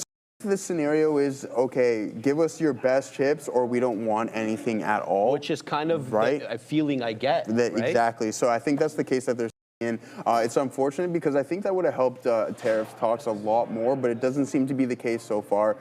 No chips whatsoever. And AMD didn't include the China revenues into its or its guidance, which there you go. You're not going to get anything. Are you surprised, Joey? It's a completely volatile situation. Exactly. All right, Adara, this is an interesting development from the Chinese regulator. What do you think of this? Well, yeah, I mean, I've said this quite a few times with regards to China and NVIDIA and AMD. This situation is going to repeat itself ad nauseum unless one of the people involved or one of the parties involved makes a significant change in their approach. And I mean, yeah, you're right. This is certainly an escalation, I think, of how China feels, but it's certainly not new for China. It would be new for China if they were like, you know what, we're going to allow these U.S. chips in. We're going to stop that push. But as I've said multiple times, I don't think they have any motivation to allow U.S. chips in. Now, why? Because it makes a lot more sense to build up their own chips and get those to be better. And that is, again, I think, the crux of this issue, and why Jensen Huang himself has said it. Basically, the U.S. is more or less underestimating China if they don't think that China's just going to start building their own stuff if they don't have access. So I think this is maybe the price that the U.S. is going to have to pay. And unfortunately, NVIDIA, Jensen Huang's company, is going to have to pay for these trade tensions between the U.S. and China because, again, like China's only incentivized to make their own chips and to continue to make those better, especially if, as you and Joe opined, they really only want the best chips from the U.S. So long story short, I think this is kind of the same old story, but it is showing, I think in a more acute way, the consequences that the U.S. is going to face for these trade tensions, specifically with regards to chip exports. Thank you very much. Let's talk about Softy. Microsoft, the only Mag 7 name negative on the day, down 1%. But they got a good headline out in the United Arab Emirates. It's going to be Softy and UAE's Abu Dhabi, their G42. They announced a 200 megawatt expansion of a data center data center capacity in the United Arab Emirates. The expansion will be handled through Khazanah Data Centers, which is a G42 subsidiary, and it's expected to come online in late 25. Let's see, we don't have that much time, obviously, left. Microsoft disclosed that its total UAE investment now is going to reach $7.25 billion. It was between 2023 and 2025, and another $7.9 billion planned for the years of 26 to 29. So they're throwing their hat into the ring into the Middle East. The new capacity will power Azure AI, of course. We're talking about Microsoft here, as well as the cloud workloads, helping meet soaring regional demand. Microsoft's alliance with G42, which we reported to you guys earlier this year, when President Trump took the contingent of tech leaders and went to the Middle East. He went to Saudi, he went to Qatar, he went to Dubai, he went all around, trying to get buyers for American products. The alliance, though, Joey, is deepening following a $1.5 billion minority stake that Softy has in G42. I know this is something that you like. Yeah. You're looking for the deep for people to buy up these chips. Yeah, and I mean, not too long ago we were talking about obviously the shipment of all of NVIDIA's chips being approved over to the UAE. Some of those Gulf countries is phenomenal, and it's good to see that, because is it going to kind of subsidize what we've seen going on with China now that they're not going to be getting any? You have other countries that are looking to build their AI, obviously their AI infrastructure out, and I think it's a good start. Most definitely, UAE, those guys are sitting on boatloads of cash and everything, so I think it's a good region to partner up with. All right, Adara, what's your take on this latest Microsoft G42 tie-up? More of the same. I really don't have too much to say on this. I think that, as you kind of alluded to there, Sharif, the of this, like end of 2025, they're giving themselves a tough deadline. So if they can achieve that, I think that's pretty impressive. Other than that, though, On to Google clearing an antitrust hurdle for a $32 billion deal with Wiz. Wiz and Google, they're going to tie up. And in case you don't know what Wiz is, they're a cybersecurity firm. Google, Alphabet, received early termination from the DOJ, the Department of Justice, clearing a key regulatory hurdle for the $32 billion acquisition. So it wasn't just the DOJ that had to give the clearance, but the FTC, the Federal Trade Commission, which they actually had to come back for and reconvene, because the government is not functioning, the federal government right now, to post the early termination. Did on the 24th of October. The DOJ gave them the nod today, so they got the nod from both those departments. But that's not the end of it. Other global regulators are still reviewing the transaction, so the deal not fully cleared yet. It's cleared domestically in the United States, but I'm assuming they probably have to go through the Competition Markets Authority in England and then probably the European regulator. And those guys, they're notoriously great with American companies. They love American companies. The early termination is notable, as I mentioned, because the FTC had paused such approvals during the recent U.S. government shutdown. So it was an exception granted here. They also did it for Pfizer, by the way. Now, a little bit about Wiz, a fast-growing cybersecurity startup valued at about $10 billion. Holy, that's a premium there. $10 billion, $32 billion acquisition. Dang, bro. Specializes in cloud security software used by major corporations. The deal here, though, is Google Cloud. Apparently, the integration is going to significantly boost Google's cybersecurity and compliance offerings, and we know Google Cloud grows quite nicely here, Joey, trying, to deal with the other two big hitters, AWS and Azure. Absolutely. I think the whole space is going to continue to grow, obviously, with all the AI build out. We'll go through a couple of the cybersecurity names here, Sharif. I mean, here's the ETF. I'm pretty sure it's CYBR. This is phenomenal stuff. I like it. I know Hand W up there as well too, but this ETF is absolutely growing. CyberArk Limited, is that the ETF? Yeah, okay, so I'm pretty sure this one. Another one was an Israeli name. I mean, 340% from April. That's a big time move. Teaming up, I think this space is going to continue to grow, as I mentioned before, in the likes of CrowdStrike, W, and everything along those lines. So CrowdStrike, not too far off of those previous highs, up to 530 now, down 5%. But look at this trend, guys. It's just steady northeast here. So, I mean, good luck for them. I think if it's going to benefit and make Google Cloud more efficient, then why not? All right, Adair, $32 billion acquisition, valued at $10 billion. What do you make of this? It's a massive acquisition. I think the biggest thing here is just it's more of what we've seen here, this trend so far this year, and specifically under this administration of the FTC or the U.S. regulators in general being a little bit more friendly towards mergers and acquisitions or M&A. And I think, honestly, that's been a really fun thing for this market. We know there's already been, I believe, 5 companies this year that have been added to the S&P 500 simply because other S&P components were either merged or acquired by other companies. So I think the merger acquisition culture is certainly alive and well, and I think it's a good look. Now my thing is, and I do think it's worth noting as you put there in your note, Sharif, the Wix CEO literally put out here, hey, just in the U.S., we haven't gotten approval from other countries, and I think other country approval is maybe going to be the do or die for this deal. And that's because we know that the UK has had, of course, some antitrust related issues here with the U.S., the Digital Markets Act, et cetera. So I think, the EU as well, EU, UK. The point is, over in Europe, I think more antitrust concerns right now than we necessarily would with the U.S. Good first step for this deal, but I don't think the U.S. is going to be the real test for Wix and Google. Thank you very much. Let's talk about... Go ahead, Joey. So, no, you're right. That's the Israeli one that I was talking about is CYBR, right? CYBR. Okay. Is that a cybersecurity? Yeah.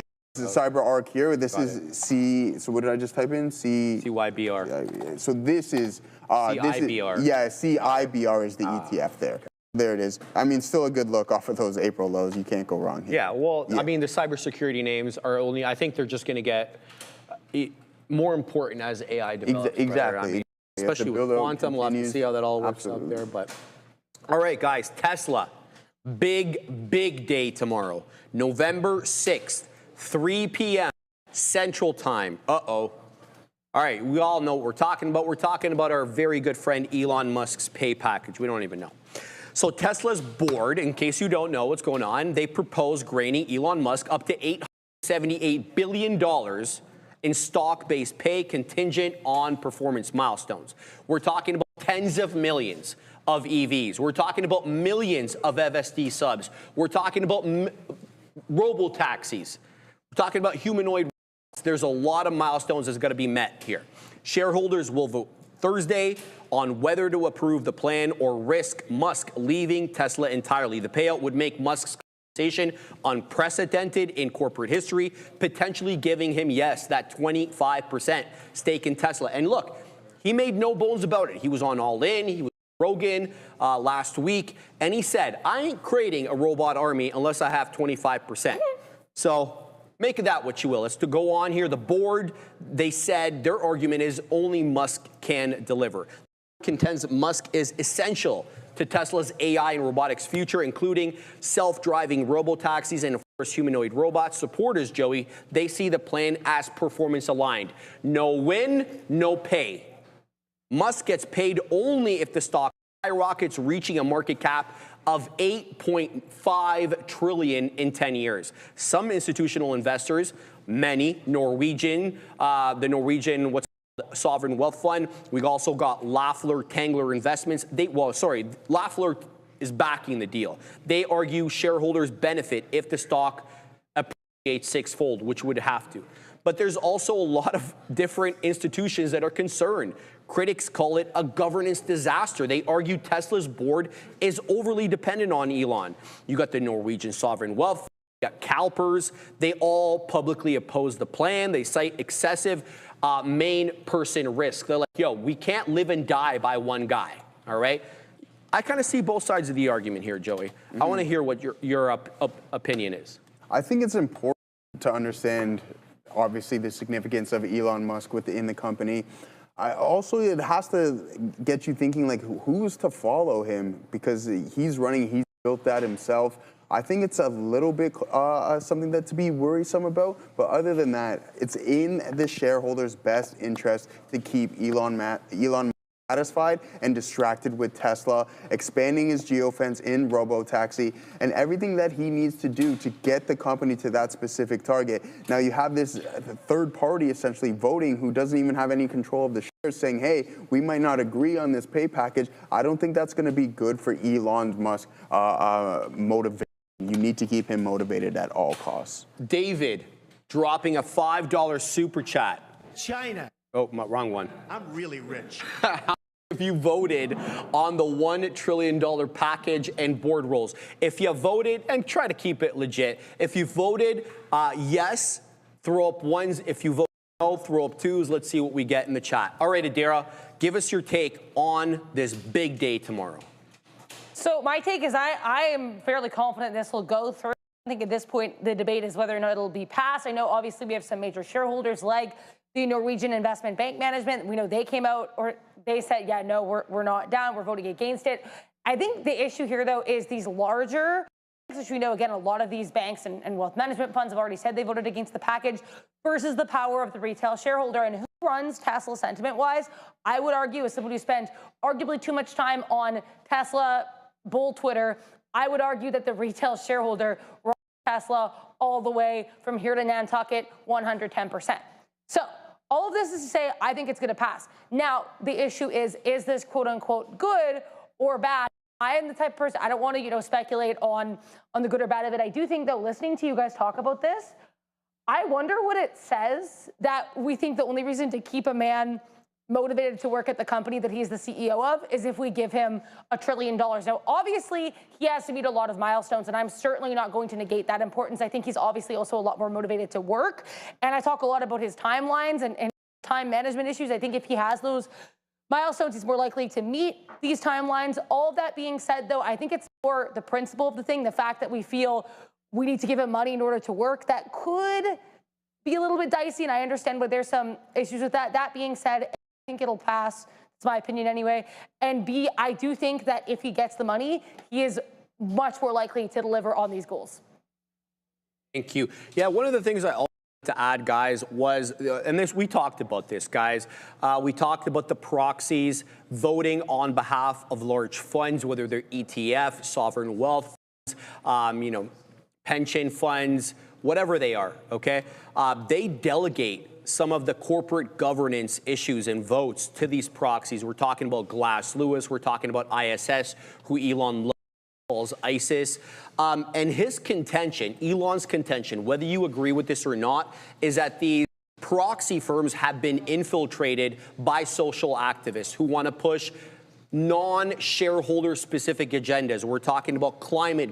However noble you may see the goals to be, climate goals, DEI initiatives, as well as political initiatives. And he says, this is Elon's argument, have no place in a company that has to champion shareholder value over everything else. We'll have to see how that all works out. He's made no bones about how he feels about these proxy firms. As he typically makes us well aware of his opinions on things, Joey. Let's go on to the next. Go ahead. We'll do that one first. Right on, brother. Let's rock and roll on that. E-Signal, new traders, listen up. First month free. That's right. We're waiving fees. Trade smarter, not harder. Upgrade to Elite. Analyze, strategize, capitalize. Our platform. It's everything. Infinite data, instant trading, lightning fast market insights, game-changing charts. Predict with backtest.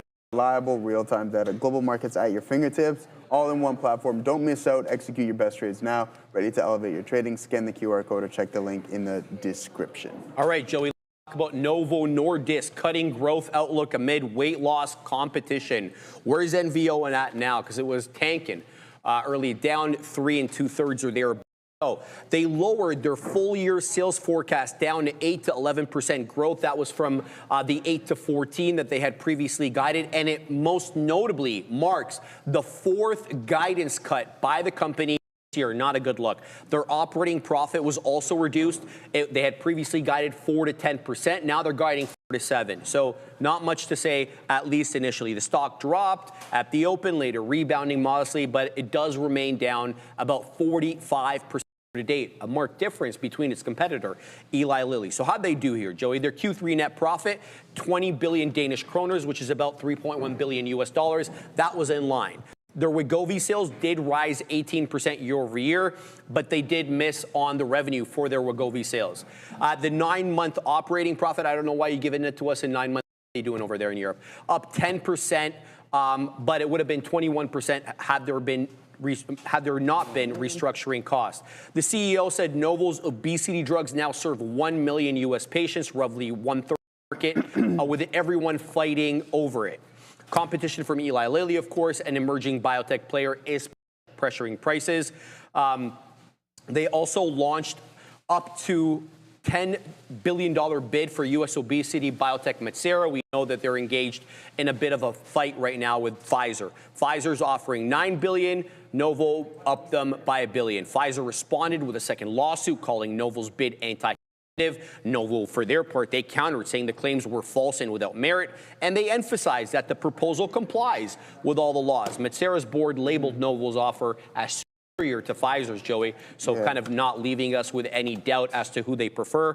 The CEO as well saying Novo would not have pursued Metsera unless confident we could close it, calling it a strategic complement to their pipeline. What do you make of this entire thing, Joseph? It's very interesting, in my opinion. I think it's really important for Novo to kind of get this deal done with Hims and hers, just to expand a little bit. Because if you look at this stock, it's down 70% off those highs, and it doesn't look like it's going to turn around at any given point. So I think they need to expand Wegovy and get it on to make it more accessible to its users. And then cheaper is obviously more important as well, too, on the oral pill, which I think is going to be extremely big, especially for drugs down the pipeline. So, yeah, Novo Nordisk, extremely tough look, down 68.8% off the previous high of June 26, 2024. Yeah, it's like a secular bear run. Yeah, it's not good. That's ugly. All right, Adara, give us your take on NVO.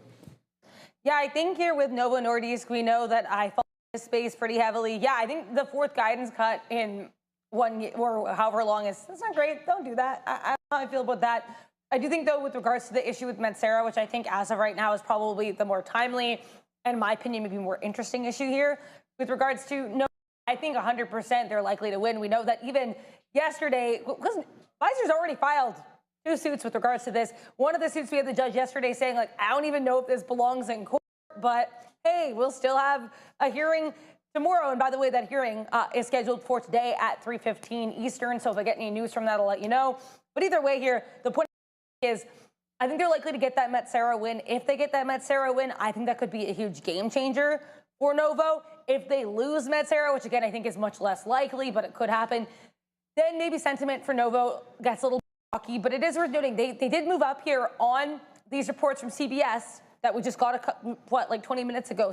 That tomorrow we're going to have Novo Nordisk and Eli Lilly announcing alongside the Trump admin and President Trump these weight loss drug price cuts. I think if that happens, that should be at least a near-term catalyst for the stock on watch. So because of that and because of the potential Metsera boon, maybe on watch near term, but they do have a lot of turnaround to do. I want to mention as well here, has still not appeared for this talk here at the America Business Forum Miami. And as I say that, the screen changes, so maybe he's going to appear, but it's been like background elevator music for the last 20 minutes. Back to you. Hey, let's go and talk about another EV company here. XPeng unveils the robotaxi and humanoid robots to rival Tesla. Let's talk about this. So XPEV announced plans to launch robotaxis this year, 2025, reversing its earlier stance that the business was still years away. The company will release 3 robotaxi models. Each is going to be powered by 4 in-house Turing AI chips with a combined 3,000 TOPS of computing power. They claim to be the most powerful in-car AI system globally. The AI, excuse me, the AI system is built on vision language action architecture, which is designed to process visual and contextual cues for fully autonomous driving. Sounds a lot like Tesla. Jesus Christ, this car, bro. Alibaba, we know, is also partnering with XPeng for its Auto Navi and AMP apps to integrate mapping, navigation, ride-hailing, etc. Pilot testing is expected to begin later this year in Guangzhou and other major Chinese cities. The co-president, Brian Gu, said robotaxis will become a global phenomenon. And they, as I mentioned, they're going to have two distinct models. They're going to have commercial robotaxis for shared urban fleets, and then they're going to have private self-driving vehicles for family or small groups use. They also have a humanoid angle to this. They introduced its second-gen humanoid robot, calling it Iron, and it's scheduled for mass production next year. The robot will initially serve as a tour guide, sales assistant, or office concierge, so to speak. It's not going to be for the home or for the factory use due to the high cost and China's low labor expense in general. The CEO of XPeng, Joey, said they're going to sell more robots than cars over the next decade. The humanoid robots are going to run on the 3 Turing AI chips as well as a solid-state battery. So could this company be any more Tesla-like? You know what they feel like to me? What? They feel like what's it called? The iPhone one. What's that one called? What is it called? Xiaomi. Xiaomi. Yeah. They feel like Xiaomi. The way that Xiaomi copies everything Apple does, it feels like XPeng copying everything Tesla does. Camera-only system, humanoid robots. Come on, man. Hey, it's a good business model to copy, I think. I'm not saying it's bad. In my opinion. So no, shout out all the concierge jobs that seem to be soon to be lost, I guess, at the end of the day. So no more building concierge or anything along those lines. Tour guides. A lot of stuff going on here. Again, with the humanoid robots and everything along those lines. I think that it's still quite a bit of ways away until they're integrated into our day-to-day lives. Robotaxis, I'm curious as what their geofencing is looking like. Are they more freely with it? I personally don't know, and I've never been. For those who have you driven in a robo-taxi or taken a ride, I guess I should say, in a robo-taxi? And where is it allowed? It's in some densely populated areas. As for that, I mean, copy Tesla, the Xiaomi copying Apple, good business models to copy, in my opinion. Adair, what do you think about it? Okay. Oh, no worries. Like, oh, okay. Oh, yeah. So sorry, they're doing something over there. Sorry, guys, I didn't see. Hypercube says they drove in a Waymo. That's not too bad. When it happens really fast. Yeah, I mean, it definitely faster than what I think. Aside from that, guys, let's get back into the trading. I tried to take a short on the market, but as soon as I put in a new high, I'm like, yeah, let's not try to stand in front of this freight train. I then posted up on some Microsoft, right? But that's gone now from my entry price, and I don't think catch that fill. Get this thing out of here, man. Jeez. Hold on, so I can show you guys. Yeah, and I don't think I'm going to catch a fill in the middle of the zone. 508.80. You're almost up $1 from that right there. So not too bad of a look. No, she's doing something else. They're working on something else back there. We'll get back to her momentarily. So again, I was looking for a move back in, but the market just wants to continuously grind. So that's going to be it for any short attempts for me. I'm surprised that the market is as strong as it is, considering look what Microsoft's been doing on the intraday session, right? So not too bad. You're now above the resistance zone right there. So good luck. I was playing the break of this 5-minute candle, and I posted up, but unfortunately that train has left the station without your boy there. So again, just 1 for 1 on the session, 50%. Meta was the best trade of the day, so we'll stick with that, and no more shorts on the overall market. I was asking Adair, but they were doing some stuff back there about XPeng and everything. So should we go on to the next story? Yeah, I think so. All right, let's go on, guys. Pinterest misses earnings, but tops revenue forecast. Let's talk about it. Their Q3 EPS, 38 pennies, missing the 40 expected. Analyst. 5% as well, year-over-year decline in earnings. Not a good look, despite consistent revenue growth, though, because they did grow the top line number, which we'll talk about in a second. They failed to meet now EPS estimates in each of the last 4 quarters, obviously signaling an issue with margins and cost control. So talking about here? Revenue, 1.05 billion, slightly above 1.048, so an easy beat there, and a 17% year-over-year growth on that top line. That's as good as it's going to get for this report.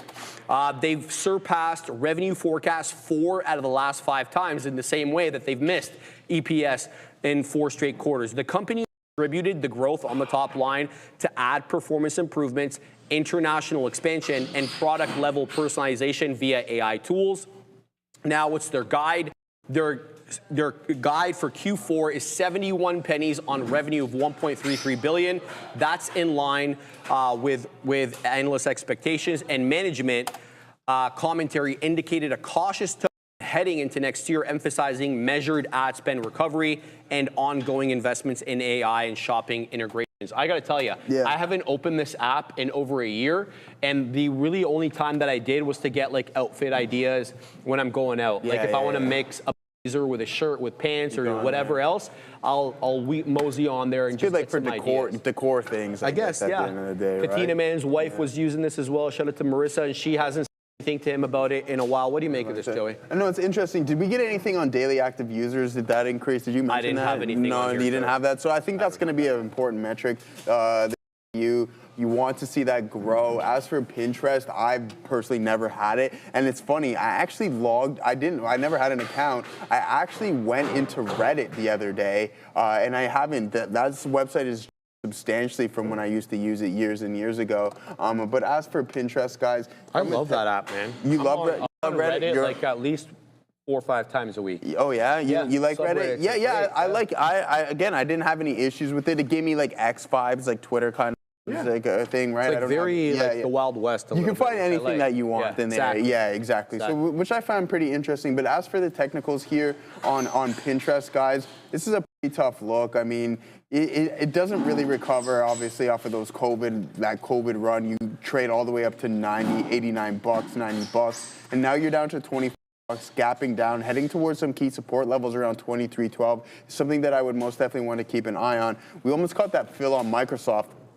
It just never hit the bid, which is unfortunate. But anyways, aside from that, guys, COVID highs, you're down 70%. I don't know if this name's ever going to recover, and I don't think it will, to be honest with you. Oh, statement. All right, Adara, pins missing EPS 4 straight quarters.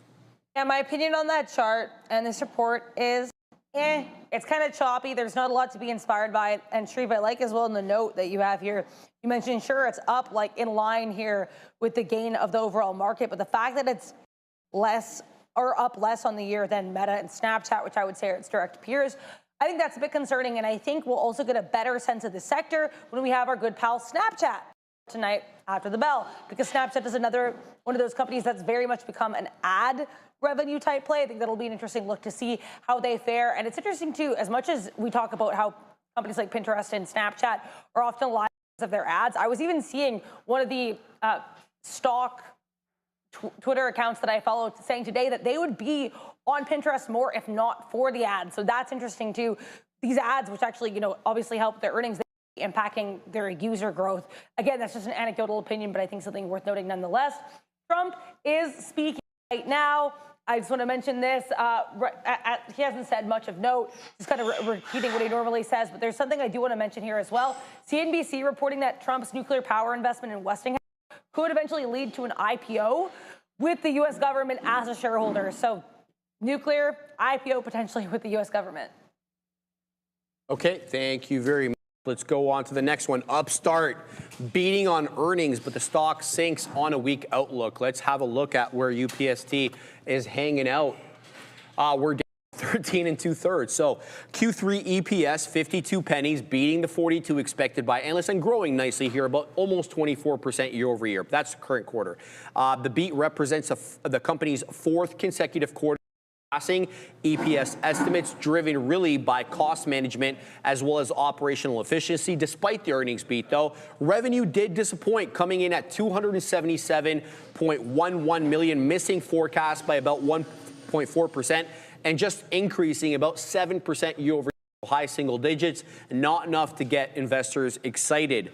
The market reaction will obviously, as I mentioned, sharply negative. Traders focusing on the soft guidance and the revenue stagnation here, sending the stock lower double digits. So what's the outlook here? So we know Upstart obviously operates an AI-driven lending and financial service space.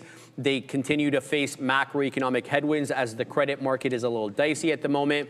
AI credit underwriting platform remains a differentiator, though, because they're able to keep costs a little bit lower, less human involvement. They see their full year 2025 EPS coming in at 54 pennies on revenue of 302.7 for Q4, with full year guidance being a little bit shy of $1 billion, 963.4. That's modest growth at best, Joey. What do you make of this Upstart drop here, about 13 2/3? Yeah, I mean, this is really interesting, man. I don't know if there's been any splits or anything in between this, Shreve, but if you look at this, it's not good whatsoever. I hope there was some form of a split, but I don't think that's the case. It's not displaying anything. You're down 90% off of these highs. That's going to be obviously your COVID high there, and now you're starting to trade significantly lower to the downside. You get this gap down heading towards some key support levels. I personally don't like UPST here at this level or at all, to be honest with you, coming off these lows. So that's all I really have to say about Upstart. All right, Adair, give us your take on Upstart. I don't really have much of an opinion on this report, truthfully. Yeah, I don't have too much to say here. On to the next one. Unity Software surges on strong Q3 beat and bullish guidance.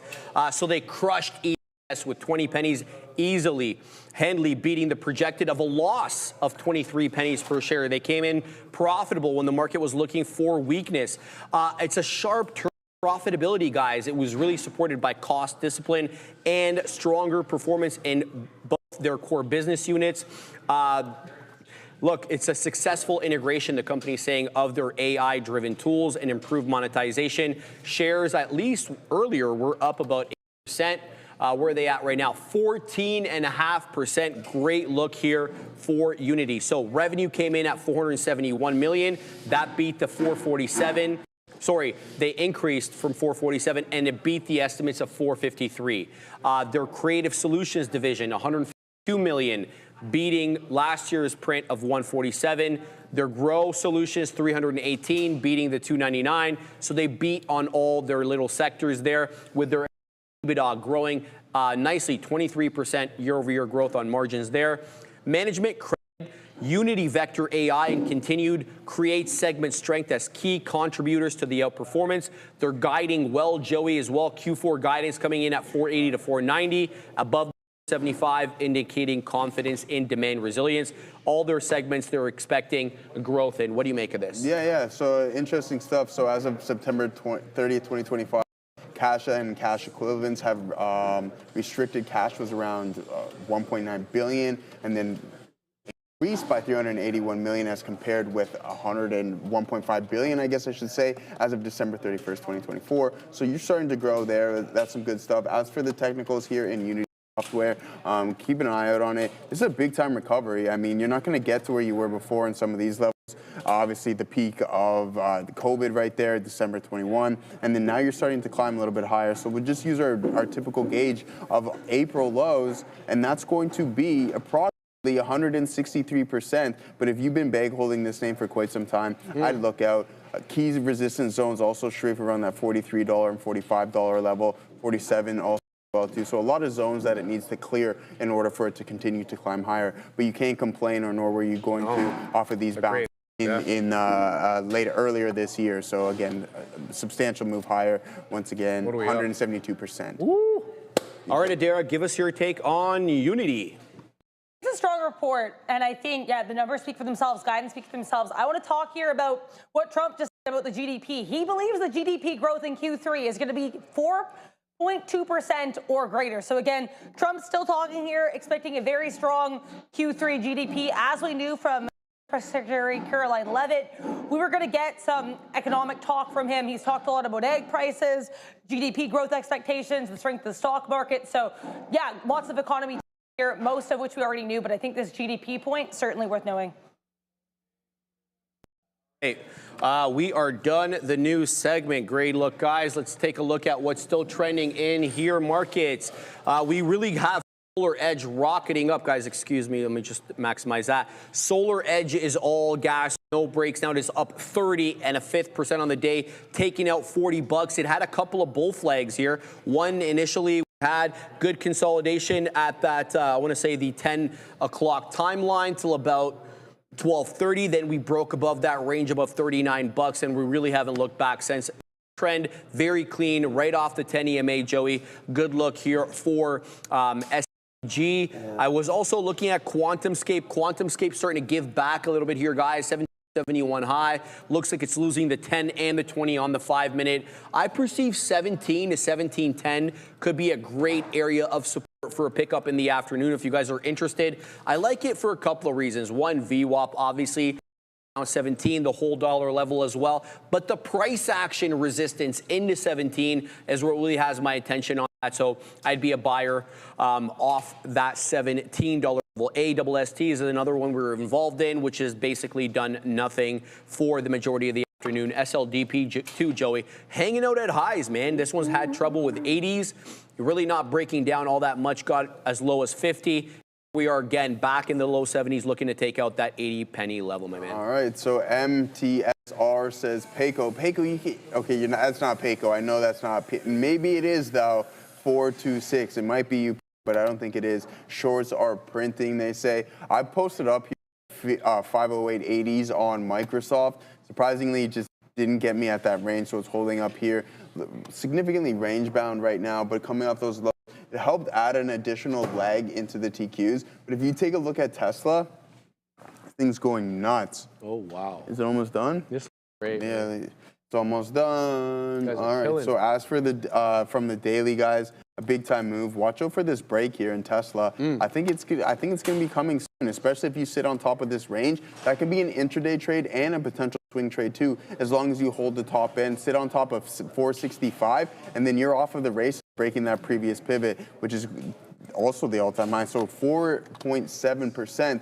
That's nothing for Tesla to put in that type of the day. From this metric, Sharif, I'm sure you can pull it up a lot faster than I can. Let me pull it up.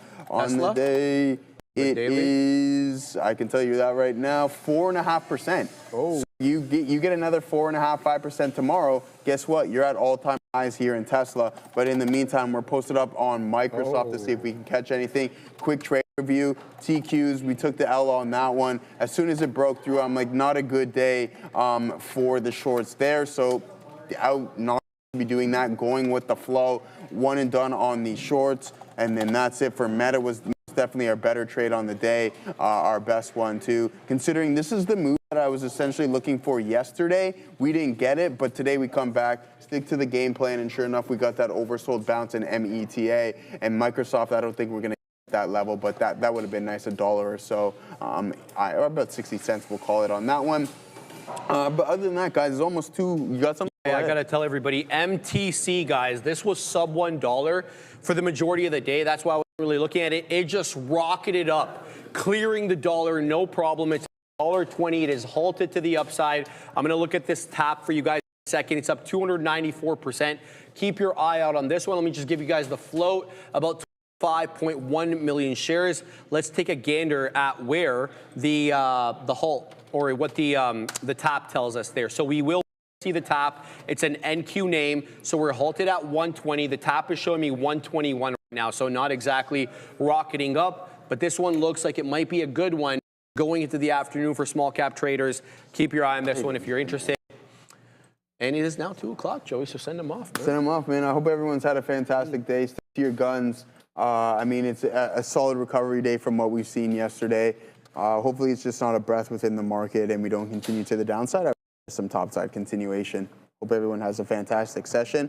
We're now sending it to Neil and Sean. Care. Welcome back, everybody. Well, you didn't go anywhere. You were sticking around in the midday show for sure. As the market continues to climb to the highs, and I just remembered, I didn't remember I saw it on the thumbnail. Okay. We didn't even talk about Robinhood reporting after the bell. You know what? And I place the blame. You should always take personal responsibility for your own mistakes. That's obvious. Right, obvious. However, I place the blame solely on you, the viewers. Yeah. Why? Because Get him, Neil. No, I really don't. But here's the reason why I think I forgot about it. Because this morning when we were talking about like the visualizer, like people were asking about SoFi and like there's a lot of fintech names got thrown out there. And Robinhood's there now, but I don't recall this being a hot topic this morning, Robinhood. So that kind of surprised me. That's a big one. We'll obviously discuss what we think about it. There was a question about it yesterday in the afternoon. I think you asked the question. Yeah. It was Robinhood or Palantir, right here. Was it Palantir? Yeah. It was Robinhood. Robinhood or Palantir, yeah. Palantir? Yeah. You chose Robinhood. Was it Palantir? I think it was Palantir. I think it was Palantir. But that wasn't even in the context of earnings. So a Right, lot we at didn't stake. even realize that. Yeah, a lot at stake for them in this market recovery, let's just say. Fluffy Hippo, it is easy to blame. I'm joking. It's the exact opposite of what you should do. Like I'm literally doing the aftermarket show today. And most of the time I'll have a decent idea of like the biggest names that are reporting. You know, you remember it during the week, but I forgot about Robinhood today. I plumb forgot if that's even a thing that people say anymore. They don't. No, they don't. I know they don't. That's why I said it. IBIT is I waited all day. I'm like, okay, well, if IBIT's not trending down, Bitcoin's not trending down, then it was 105 area resistance. So wait. And it never was. So the good news, I never traded IBIT. Traded a bunch of other things, though. Half worked, half didn't. But right now, I got eyeballs on this, and that's going to be IBIT. If we're talking about Robinhood, or I'm talking about Robinhood, it is worth pointing out, like a bunch of other things, it is on one today, almost wiping out. I mean, it's green, so it closed at the lows yesterday, but almost getting back to yesterday's highs, which I would suspect, might be a little bit of topping resistance for Hood. It's been an absolute beast, as is a lot of names in fintech, to be honest. We played a day two play. I mean, Neil, I haven't traded many names at all. I traded the same names. Again, we're actually long Rivian right now. We just got a piece out on that. It's not working out the greatest here, this long Rivian of mine. But we'll wait. But Palantir, we had to fight with it early, man. We talked about that. We have one stop out right there. Then the rest is history to the upside. So we're still holding on to some Palantir. Let's see if that can continue to work out for us a little bit here today. I saw this crazy, I have a crazy headache. I don't know. My kid was a little bit sick. I don't know what's going to happen here. Don't say that. But I thought it was like, because it's pretty dark outside right now. It's getting. Didn't Tree say it's supposed to rain? Yeah. It is supposed to rain. It's going to rain. So got my umbrella alert for that. $6 in the money here on Palantir. The story really of the day, though, I think is AMD. I mean, AMD has caught a bid throughout the midday there. And, just boom. I don't know. I didn't see much trading for on these kind of names, but there's a nice upside play from 250 all the way to 260, almost straight fire for RIVN. For AMD, it's a different story. I'm long. This didn't come out right now. I just got some out at 60 there. We were trying to go short. We actually made a decent money short right there on Rivian until eventually I decided to flip over into the long. So right now we're long at 50. I'm just trying to play off this 50-period moving average. That's where we reloaded. I'm not going to reload again right there, but just a couple back and forth here with Rivian out and then stopped out once it broke 50. And then we went long again, and now we're trying to see about that story. But that's what we're doing right into here. We were saying Neil's now feeling the heat, and we know Sharif was too. These screens are great, but they're hot. It's the screens, Sharif, I think. No, it's... which actually is not a bad thing, because no, it's fine. If you watch the morning show, and anyone that does, you see me do two things constantly in the morning show. I'm like nibbling on stuff. I do time restricted eating, so I don't eat anything until like 8 o'clock in the morning. So I'm constantly nibbling on food in the morning, and I'm always doing this. I'm rubbing my hands, I'm holding my coffee because it's freezing cold, and you know it's true. Yeah, oh yeah. No, but these screens are providing like a nice warmth behind us. Yes. Like that's fantastic. It looks great, feels great. There's nothing on it right now. Oh, you guys can't see. There is a picture on. I can't move enough so that you can see the corner. They can see the bulls. The bull. No, I meant on there's actually a picture. Yeah, the dog that I thought was corner. mine, it's like a dog. Oh, there it is. Right there. That's like Belle. That's almost exactly what Belle looks like. Yeah. Which is kind of. I mean, mine's way cuter, but that's close. I agree. Belle is much cuter. When we're ready for the rundown, we will go over to it. But just because you'd mentioned AMD, this is it's an all-day trend. AMD, slightly, it's been okay, but I only went short a few times, and kind of flat there and one there, and looking for the all-day trend break as well. Who was calling me? I don't recognize it, so I'm just gonna ignore it. I'm not gonna answer it. That's the new thing about that caller thing with Apple. I don't get any more of those calls, man. The Apple screener now, I don't. My dad just Yeah, I don't know love how that. that's working so good, but it works great. Dr. Darkroom said, what's the point of the screen if your monitors are in front of you? Valid. Well, the screen's not, those. That's for guys, not Yeah, oh, those screens? like these are for you guys. But that's not, this isn't for Well, it's us. for the show. It's for Yeah, the show. we're It's gonna for we have ideas. right? It's not necessarily about us. Like we have plenty of screen reels. We actually got more at our new setup. It'd be pretty cool like, if we had like the hot list back on that thing. Yeah, like I or imagine something. like right now you could have this visualizer. You could have this visualizer. You could have like the 10 5 biggest decliners and 5 biggest advancers or something like that. You could have what the overall markets are doing and the Dow, the S&P. I don't know why I said the Dow before the S&P. Like that kind of a thing could all constantly be up there, and we could throw all kinds of things in there, and you guys could give us suggestions. What do you want to see behind us at all times, and what do you see on the desk? What's important information? So it's incredibly versatile. Of course, during the rundown, we can have the rundown itself, which we're about to do right now. The top symbol is going to be probably Meta. So let's go to Sharif and find out. AMD. You think so?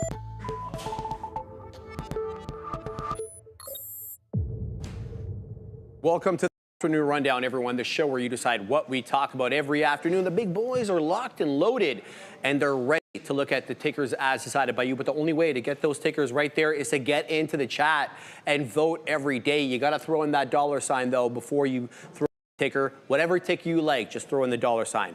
Let's look, though, at all 4 major averages. And yes, it's a nice green day. All 4 major averages in green territory being here by the NQ, up over 1%, working its way closer to that 26,000 point area, or about 25,833. Likewise with the ES up a little bit more than 0.3%, up into that 68.47, almost at that 50 point area. The Dow, the worst performing of the 4 major averages on the day, above 47,000, below 47,500, up 0.54, and the best performing major average, the Russell 2000, still below that 2,500 point area, but working its way back up. The first ticker, though, as decided by you guys, META. Good recovery day here for Meta. It's not the strongest performing Mag 7 name on the day. That is reserved for Tesla, up 4%, but a nice little bounce back up, guys. No news. Meta Doesn't need any news. Meta. No, I mean the Nasdaq's up 1%. I mean if Meta was down, I'd be very concerned. So the fact that it's not is really, really nice. But I haven't even looked at Meta really. Oh, I looked at it because, look, I already. Excuse me. I said I was gonna. A frog in my throat. I said I was gonna dip by this one in front of $620. It never hit yesterday. It hit today. So I just kind of, as I said, I wanted to DCA into this one after earnings. Well, I mean, I'm already in it. I want to DCA more shares into it is the best way to put it. So 20% of that went in today, just after 11 o'clock. I believe I got like 36 or something like that, like 636. That literally doesn't matter, but it's obviously not the 622 that I thought I was going to buy that first 20% in. It doesn't make a difference. What has happened is I just heard Sharif doing a little bit of Fetty Wap. Apparently he's a fan.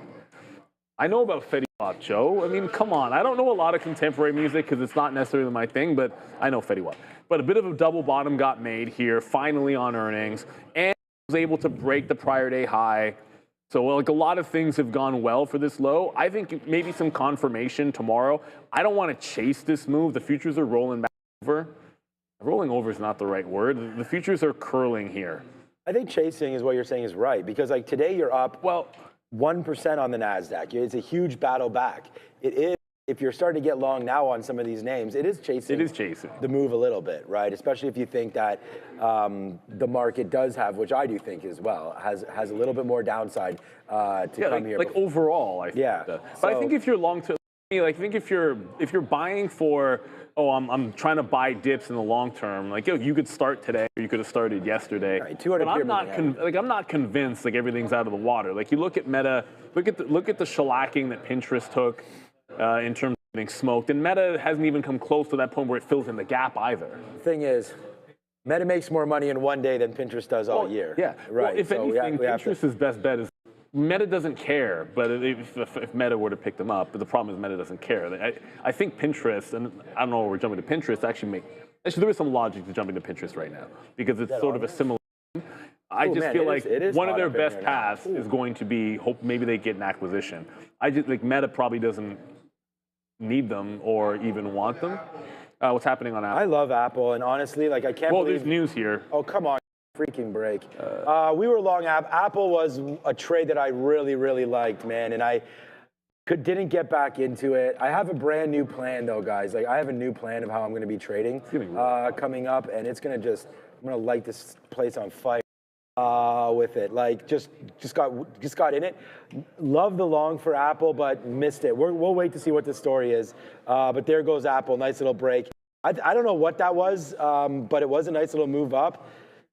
Every move up in Apple is like a couple $1 billion of market value. Yeah. Apple finalizing a pact that would pay Google $1 billion a year. Google, I'm just reading it from online here, and Gemini AI model to help run Siri features due in 2026. Apple to use 1.2 trillion parameter Google model to power Siri.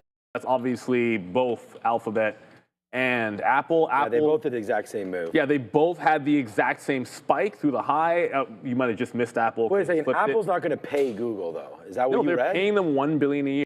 Apple is? Yes. $1 billion. That doesn't seem like that much at all. $1 billion is not a lot. I mean, look, they're paying $1 billion is a lot of money, obviously, but $1 billion to Apple. Dude, these other. It's not that. It's just that these other companies have spent hundreds of billions of dollars developing these LLMs, and Tim Cook just comes in here and is like, "Yo, let's just do this on something that doesn't like Apple sneezes and that comes out of their pocket." iPad revenues were what, $30 billion last quarter. Now they get to use Gemini, probably the best LLM. They just get to put that in there for free. It's up there, man. Oh man. Damn, that was a lot right there. I don't know if you guys heard that. That particular sound, it might not be loudest, but it was a little intense. Yeah, okay. Let's go back over to the desk. That is a dirt cheap deal for Apple. I'm very excited with that being a large position of the portfolio. But I mean, it's not really doing too much, but it's great news there for Apple. Wait till that hits the stream news. I think Apple goes moon from here. When moon? Soon, Ozan, soon. All right, what's up with the next story? Tesla. All right, just we'll build on this story for a second, Sean. As Neil mentioned, everything he said was accurate. I'll just add a little bit more onto that. So the LLM they're going to be using is going to have 1.2 trillion parameters from Google. Of course, the partnership marks a dramatic shift. Apple will launch Google's AI infrastructure for core Siri features after years of struggling, of course, to compete with ChatGPT. The $1 billion payment adds to the estimated $20 billion Apple already pays Google for Safari default search. It's the other way around, actually, cementing one of the tech's most lucrative partnerships despite direct competition. Apple has fallen behind, as we know, in the AI race with Tim Cook, previously announcing that ChatGPT integration would be included. Mine uses ChatGPT, of course, now doubling down on Google's features. The deal underscores big tech's AI consolidation. Companies with frontier models like Google, OpenAI, the license to hardware makers lacking comparable capabilities. So Apple prioritizing user experience over proprietary development, says this article. More on that when I do have it. Let's go on to Tesla, though. The second name here, the best performing Mag 7 on the day, up 3 3/4%. It's a big day tomorrow, guys. 3 p.m. Central Time, Tesla shareholder meeting, at which case, the event there is going to be the vote on Elon Musk's eye-watering $1 trillion pay package. The market liking Tesla today, 464.77 high. Yes, I was actually just looking at Apple because if it can come all the way back to where this story started, I find it hard to believe that it's going to get too far underneath. So as it's kind of dipping back in, I'm going to look for it's about 270 in here, and then 269.25 would be the low. So I'm just going to look for. I'm not going to automatically buy it. I don't think I want to go that way. Like just sit on the bid because VWAP's way underneath. But I think if it bounces any there, I want to take a shot at that. As far as Tesla goes, look, the vote tomorrow, we'll see how it goes. My gut tells me that the shareholders probably affirm this. Yeah. I feel as if you know, I feel as if the risk would be if it doesn't happen, it'll come as a surprise, and then all this support that we've had off this 440, we could be revisiting that and potentially breaking it. But I think as it comes tomorrow, Tesla, much like a lot of other things, went absolutely ham. But here's what Tesla looks like from the bottom. And I'm looking at AMD on a similar trend break. I'm going to take AMD, which we'll get to later on a trend break. But Tesla just pulled back heavily off that resistance at 466. And it needs to bounce off that trend line because it looks a little bit toppish up here. Again, my only concern tomorrow is on the off chance that they actually were to vote it down. I think it's going to pass, but could be surprised. And if we're surprised, I think we're lower. I don't even know what that sound was. I don't even know what that was. I've been saying to Neil, like, I have a headache. I started the show. Then now all of a sudden it's like, I was like going crazy over there. Oh my God, Russell, I thought we were friends. That's right. Yeah, okay. What were we talking about again? Oh, Tesla, yeah. Look, I think that for sure gets, I just bought some more Apple in my long-term account. I just bought more. This is exactly what I was waiting for, so I just bought more. Oh, Trump is talking right now about crypto. So he just said he wants to end the war on crypto is what he said. So he wants to make USDC the something of the world, coin of the world, I guess, and Bitcoin the superpower. I don't know. We'll get this exactly when it's happening right now, but he's crypto right now, President Trump. So he must have just bought that dip. I mean, that would make sense, right? It must have. So we'll have to wait to see what's going on there, but there goes IBIT. Let me see if it's the same sort of thing here with Ethereum as well. I'm just hearing it in my ear from Benzinga. So yeah, Ethereum up 8%. Oh boy. I'd say that these guys probably bought some of that. I saw Ripple up as well right now. Jesus Christ, leave that duck alone over there. Someone's dying behind us over there. But here it is right here. Everything going nuts in crypto land today, that's for sure. What a difference a day makes over here. We saw Solana yesterday at 150, today 162 up 4. This doesn't make sense. I think we're up a little bit more than this, but I guess that is. Let me just refresh this. No, it's probably right. Just depends on, yeah, because it's a different 24-hour market, right? Cardano, 54 cents. We did see a low for Ripple yesterday, now to 230. So some of these names starting to go. Maybe not as juicy as I thought on that news, but all right. Let's go back over now. I think the Tesla gets approved, that vote gets stamped approved. So I think that if Tesla can get to 8 trillion, what is Tesla's current value right now? 2 or 1.5 trillion, something like that. So, you know, that's going to be 5, 6x from here on the stock price. I think people should be happy and just take that. If that happens, if Elon Musk brings us to that level, then thank you for making us all very, very rich.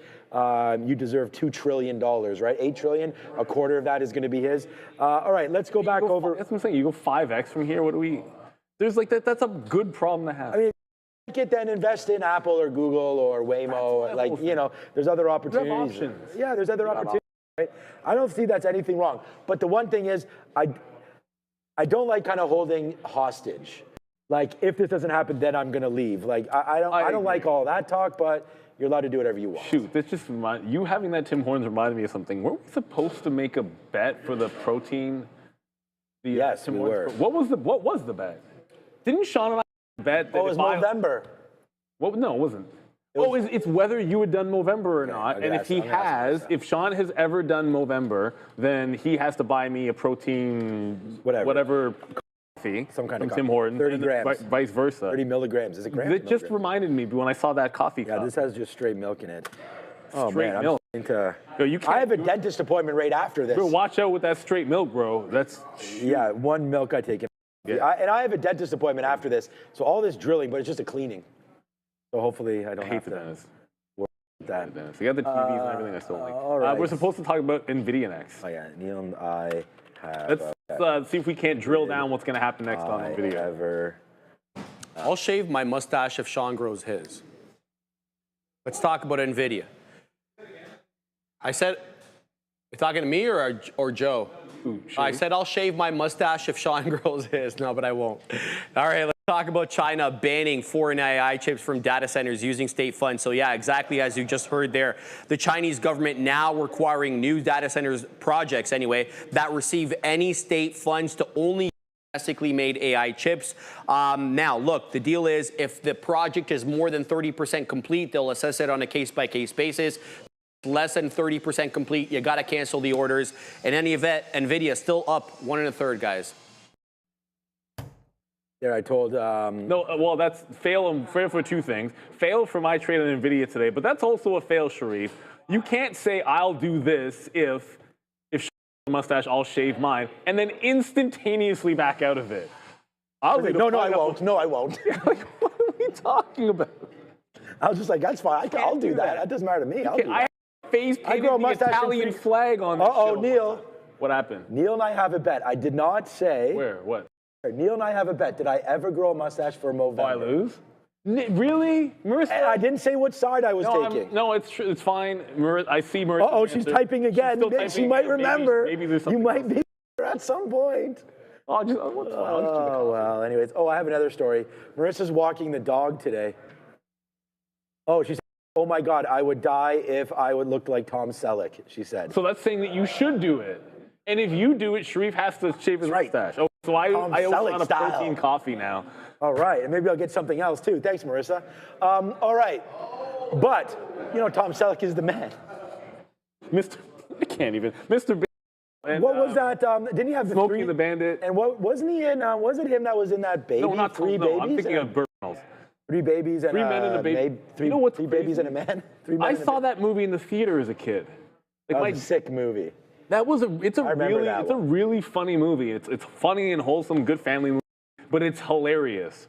Also, Steve Guttenberg, exactly, Ted Danson, like a great and Tom cast. Selleck. Like it's a really good cast, absolutely hilarious. I forget who played the mother. I don't think she was that big of an actress, so it's not my fault.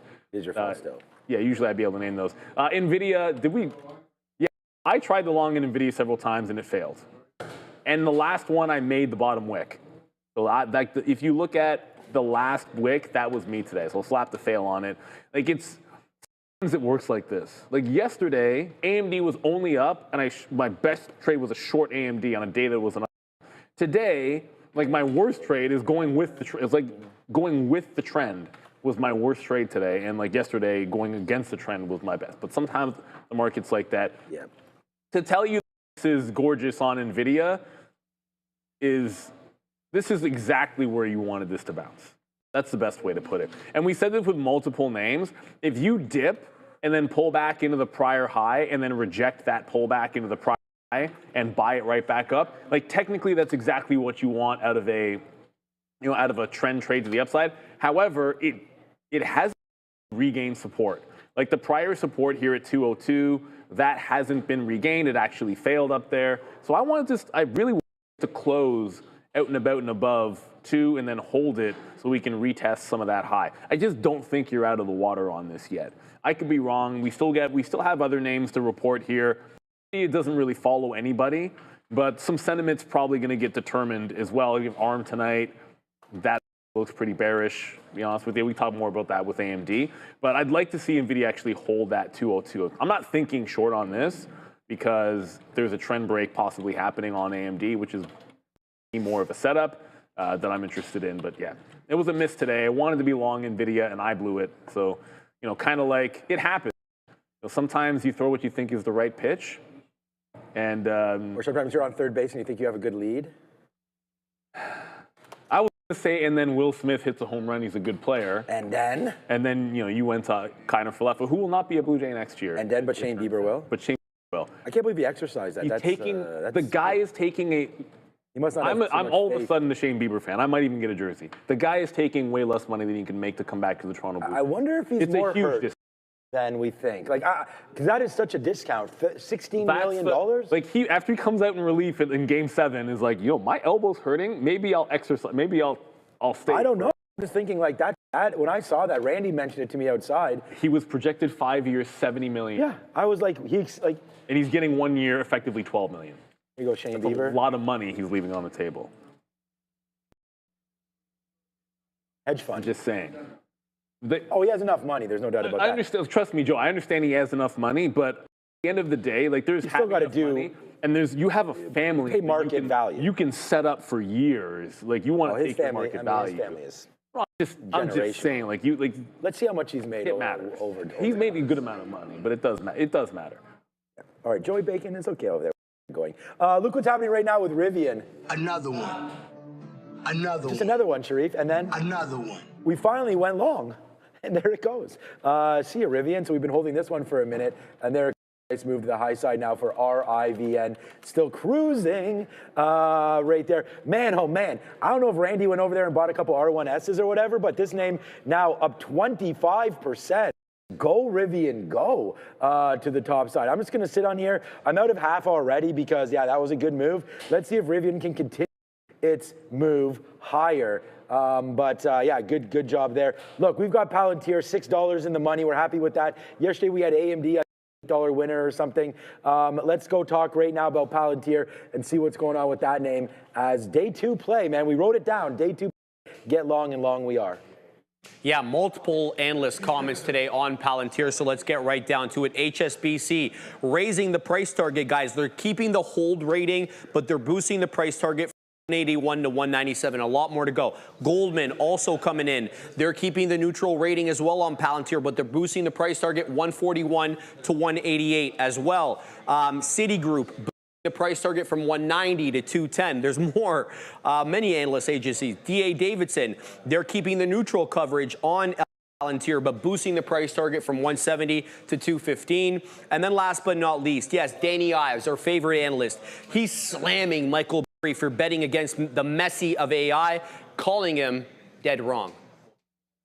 Yeah, look. The Messi of AI, is that what I... Yeah. I mean, Dan Ives, he said that a couple times before, but I'm just glad he said Messi, not Ronaldo. yeah, it's the Messi. So it's there could be better players, there could not be. But right there, you know, just a matter of your preference there. If you're Argentina, shout out to Argentina and all of our friends over there. But yeah, look, man. I mean, again, my new strategy is just going to be something that should always exist, and that is just patience. Like I thought I was being patient by looking for this level, but the problem is it came in really quickly there, right off the open. Palantir's not even green yet. It's definitely not the Messi of anything yet. We just got to wait for this to get going. But at the end of the day, I like Palantir. I think Neil made a good call there by buying some Meta, you know, at the 200 period or wherever it's at right now. Palantir, again, dip buying into the 200 or into the 50 right now is probably a great trade. 200 I think is down here. Yeah, 135. I don't know if it gets down to there, but you know, into this 175 area, someone liked it and got it bought up. Unfortunately, I didn't see all the upgrades today, or I might have even gone, you know, harder than what I did. But were those? I didn't see them on the watch list this morning, so I should have done a little bit of a deeper dive. But yeah, again, I really like Palantir, man. And we did have a great report that was not well received. And in yesterday's bloodbath led by Palantir, part of the problem there was Michael Burry over here putting on that big short on the trade, or we just heard the story from Sharif, and then also he shorted was Palantir and Nvidia. It was so just both those stocks trying to battle back. 80% of his fund is short just those two names. Yeah, I'd get out of that fund stat. But it's just we'll see. Palantir could work for the short. There's no, I don't think there's anything wrong with someone trying to capture some value there. And right now, Palantir looks like a good short. So yeah, congratulations to anybody that believes in that trade. I just, you know, I'm here for the long. $1.1 billion bet on the two, and I couldn't. I mean, when you believe in it, you believe in it, and I'm not sure of the breakdown between the two. Like, I don't know if it's like, not that it matters, to be honest with you, but right. It's the thing I said about this yesterday with regards to Michael Burry is when in the financial crisis thing, like he was in a trade that nobody else believed in, and everybody thought, like he was contrarian to what almost like 99% of people thought. The point that people thought he was crazy. There's a lot of people that have been yelling bubble for a long time here. So this is like it's vastly different. Like I always feel like if you're like the big, usually the big contrarian bets are when everyone isn't thinking the same thing. Like when everyone stopped thinking it's a top. It's like, oh, whatever. This isn't topish. It's not. Like I have no clue, and I don't short things anyways in my long-term account, so it doesn't really make a difference. But Palantir is going to. I always knock on wood because anything could happen in the last hour, but for now it's going to close confirming, like Nvidia, that it can bounce off prior resistance. So that looks pretty good. It's a little bit tighter to holding that yesterday's low, which actually it's only $1 higher than yesterday's low, so it's very much question. I think if it breaks out 190, that's almost like a this afternoon trade. So I'll just zoom it in. Like there's the wick high. It's actually 190.30. I could have just say it on the 3-minute chart for you guys there. It's actually 190.30 if we're to break out that top. That feels like something that could happen today and play that one in today. Oh, by the way, AMD's next, so it doesn't really matter. I was going to say I got it on that trend break, but we're talking AMD next anyways. All right, we'll go over AMD, but first we got to tell you about OGen, because each year nearly 4 million concussions are reported in the United States, and yet we all know there is no FDA-approved treatment. So we want to make sure that all of you do scan that QR code, because NYSE-listed Oragenics OGen is changing that with its first-class intranasal drug designed for rapid brain access. With the concussion treatment market projected to reach $9 billion by 2027, Oragenics is uniquely positioned to lead the way. So any questions or anything about concussions and treatment and all that, definitely do yourself a favor and go check them out at Oragenics. I'd like to thank them for sponsoring the segment of the show. I wish Tucker Kraft had a concussion, not an ACL. Yeah. Oh, in sports, it's a crazy thing. So, all right, let's go over to the desk and find out about what Neil's talking about there with with AMD. Yeah, guys, AMD, really good report yesterday, guys, easily beating on the top and bottom line and raising their full year guidance, both for revenue and EPS, as they continue to benefit from the AI tailwind. It wasn't readily apparent, though, after the earnings release that we were going to actually be positive. A great sell-off yesterday in the aftermarket, being bought up today and taking out day's highs, guys. We're up 3%. What an absolute this has been. I mean, ultimately, when you have a good quarter, this earnings season, it hasn't been the best. Like, you've been selling off and then you've been holding down or taking a couple days to get back. In this particular case, it didn't take very long for AMD. It took almost no time for it to get back to where it was yesterday. Now, the only thing I will add, like, I've shorted it and I use the term getting away with it, right? Because it's an upward trend, so that much is true. And maybe we'll get away with it again. But the other thing I got is for something about Open Door is watch out yesterday's afternoon or aftermarket, I should say, high, like 255.5. Like, I'm not thinking VWAP here. Like, when it's broke out the top, that's consolidated at the aftermarket top. So I'm thinking that's the target on this short, not VWAP, too strong for that, 255.5. And now I'm going to check to see what is going on with Open Door, because I just heard that Open Door in my ear. Okay, it's popping on something. Not sure why. But yeah, Open Door popping here on volume as well. We'll keep our ear to the ground, see what the reason is. Yeah, I just heard that it was popping. I don't know if there's a story maybe there's not a story with it right now. All right, so yeah, look, I mean, for AMD, we hit it yesterday. I didn't want to do anything today with it just because of earnings, but it is definitely going to the upside and still. Yes, Rivian, I'm long at 1570 right now. Rivian is a monster right now. Ooh, chicken with tonight. Thank you, Marisa. That's a nice. There it is. Yeah, bouncing off $7 again. Yeah, I'm long Rivian right here. I just got some out in the 70s, but this is a day for them, Randy. Just an absolute monster, up 25% right there for Rivian. So, yeah, exactly. Owed to be long. I mean, I'm long a little bit of Rivian. I don't know, a couple 100,000 shares, you know, but nice move up there. I wish on Rivian. But yeah, good call on that one, Randy, as that continues to go a lot higher. So it might be the short, might be in. I'm going to get out if that's 50s. So I just don't, well, where's my out right now? 39s? This can't be true. 1548. Nothing on Open Door, says Sharif, which is ChatGPT. Wait for the drill there. ChatGPT is telling me that this, is it 25% yet? It says that the single biggest day in Rivian was 24.5% on January 3rd of this year. That's exactly what it's at right now. So it's never done. This is the big, so this right now, according to ChatGPT, I didn't bother to look at a chart. I just kind of asked the question because that's what you do these days and you kind of trust it. But this would be the biggest day for Rivian than ever, single day gain. I find that hard to believe. I mean, it's probably had 30 or 40% drops. It came out at 108, I believe, Rivian. But yeah, what a great day for them. And again, just the notes that we had here today on Rivian on our watch list. Just a good, generally a good quarter. Like, losses still of 65 cents per share, beating the 72 cents per share that they were looking at. So that's not bad. Their sales was 1.6 billion, which was greater than the 1.5, so that's a beat there. And their automotive revenue, which is the only revenue that I know they have, I don't know what other revenue they have, grew by 47% year over year. So although they're not making any money, they are apparently on the way to doing so. So that's a good one there. Oh, they have software revenues as well. Remember they did that deal with Volkswagen. Yes. So maybe there's something there. Rivian continues to expect deliveries between 41.5 to 43.5 during the year. So great little upside play here for Rivian today. As I think it was, they were wrong. you know what I think it was more? I think it's more of just like, thank God type of a thing, right? And meaning that like it wasn't as bad maybe, and now the shorts are forced to cover this play. That could be something maybe that's happening right now with Rivian. Just better than expected, shorts getting burned, 15-16% short float. There goes Rivian to the high side. I'm stopping out if it breaks 50s. Yeah, just a minor correction. We're done the rundown now, but Perplexity for the win, ChatGPT for the fail. What? I think ChatGPT, even though I did not say this year, ever, but Right. that's fine. Sometimes it makes mistakes. And we should have remembered, I should have remembered this in June. I looked at the chart. I'm like, well, obviously June 25th. That was a 50% move on that Volkswagen news. Oh, okay. What? That went 50%? It went 50% that day. I remember there was a day it went ham. You know, there it is. So this is one of the best days ever for Rivian, but not the best day of all time. Either way, you've got to be happy if you're a shareholder. We'll find out if Lucid shareholders will be happy tonight.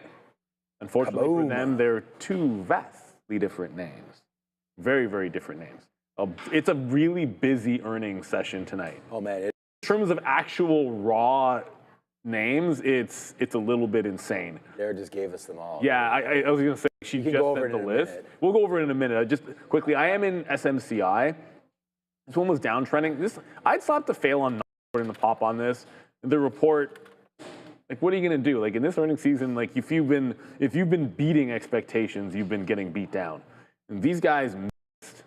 And on top of that, the only thing that was good was their guide, which I don't know how much people are going to trust that. And I looked this afternoon, I'm like, well, okay, well, if the market rolls over, like, what's actually weak already? And it's this. So VWAP's one thing, but I'm shorting it to this lower high. Done it a couple times already without it breaking the low of the day. If it breaks out above the quarter, I'd wait for the volume weighted average on this bad boy. We got a couple of super chats we need to get to. Like those. So let's throw them up on. Of course, it's David. Thank you again, David, for the super chat. Second guess of the day. Wall uses 8 NVIDIA RTX 6000 GPU, total of 384 gigs of VRAM. Close. I don't know. The guys. We cut and paste that and just send that to Mark? Yeah, I'm going to see if I'm literally going to do that. Would have absolutely no idea whether you're right or wrong about that. I don't think it uses anything near those GPUs. Right. I don't think it's anything. I'm just going to at Mark with this. But, man. He's hanging around. It's take your kid to work day, apparently. Oh, I was going to. My wife took my daughter to school. Like, you know, to school? Oh. Not to school, to work. Oh, okay. There you go. Yeah. It's not take your kid to school day today. I leave way too early in the morning for it to happen. So we'll try to get the answer for you. I have no idea at all. You don't have an idea. We'll find out. Oh, whoops, that's the wrong. Oh, shoot, I just I cut and paste the wrong thing. I typed a news story in there, like Mark's going to care about Mark's that. going to be like, okay, that's nice about Rivian. All right, guys. Ignore the first part. You know, I got a little bit more out there on Rivian at 60. I don't know what this really wants to do. I mean, we are going to try to find some more trades as we go. I see that in there. What's up, Sir Films a lot. I like that one. I told you my kid's trying to potentially We actually went to another great school yesterday, so I don't know, he's choosing which one. Big decision. Which one?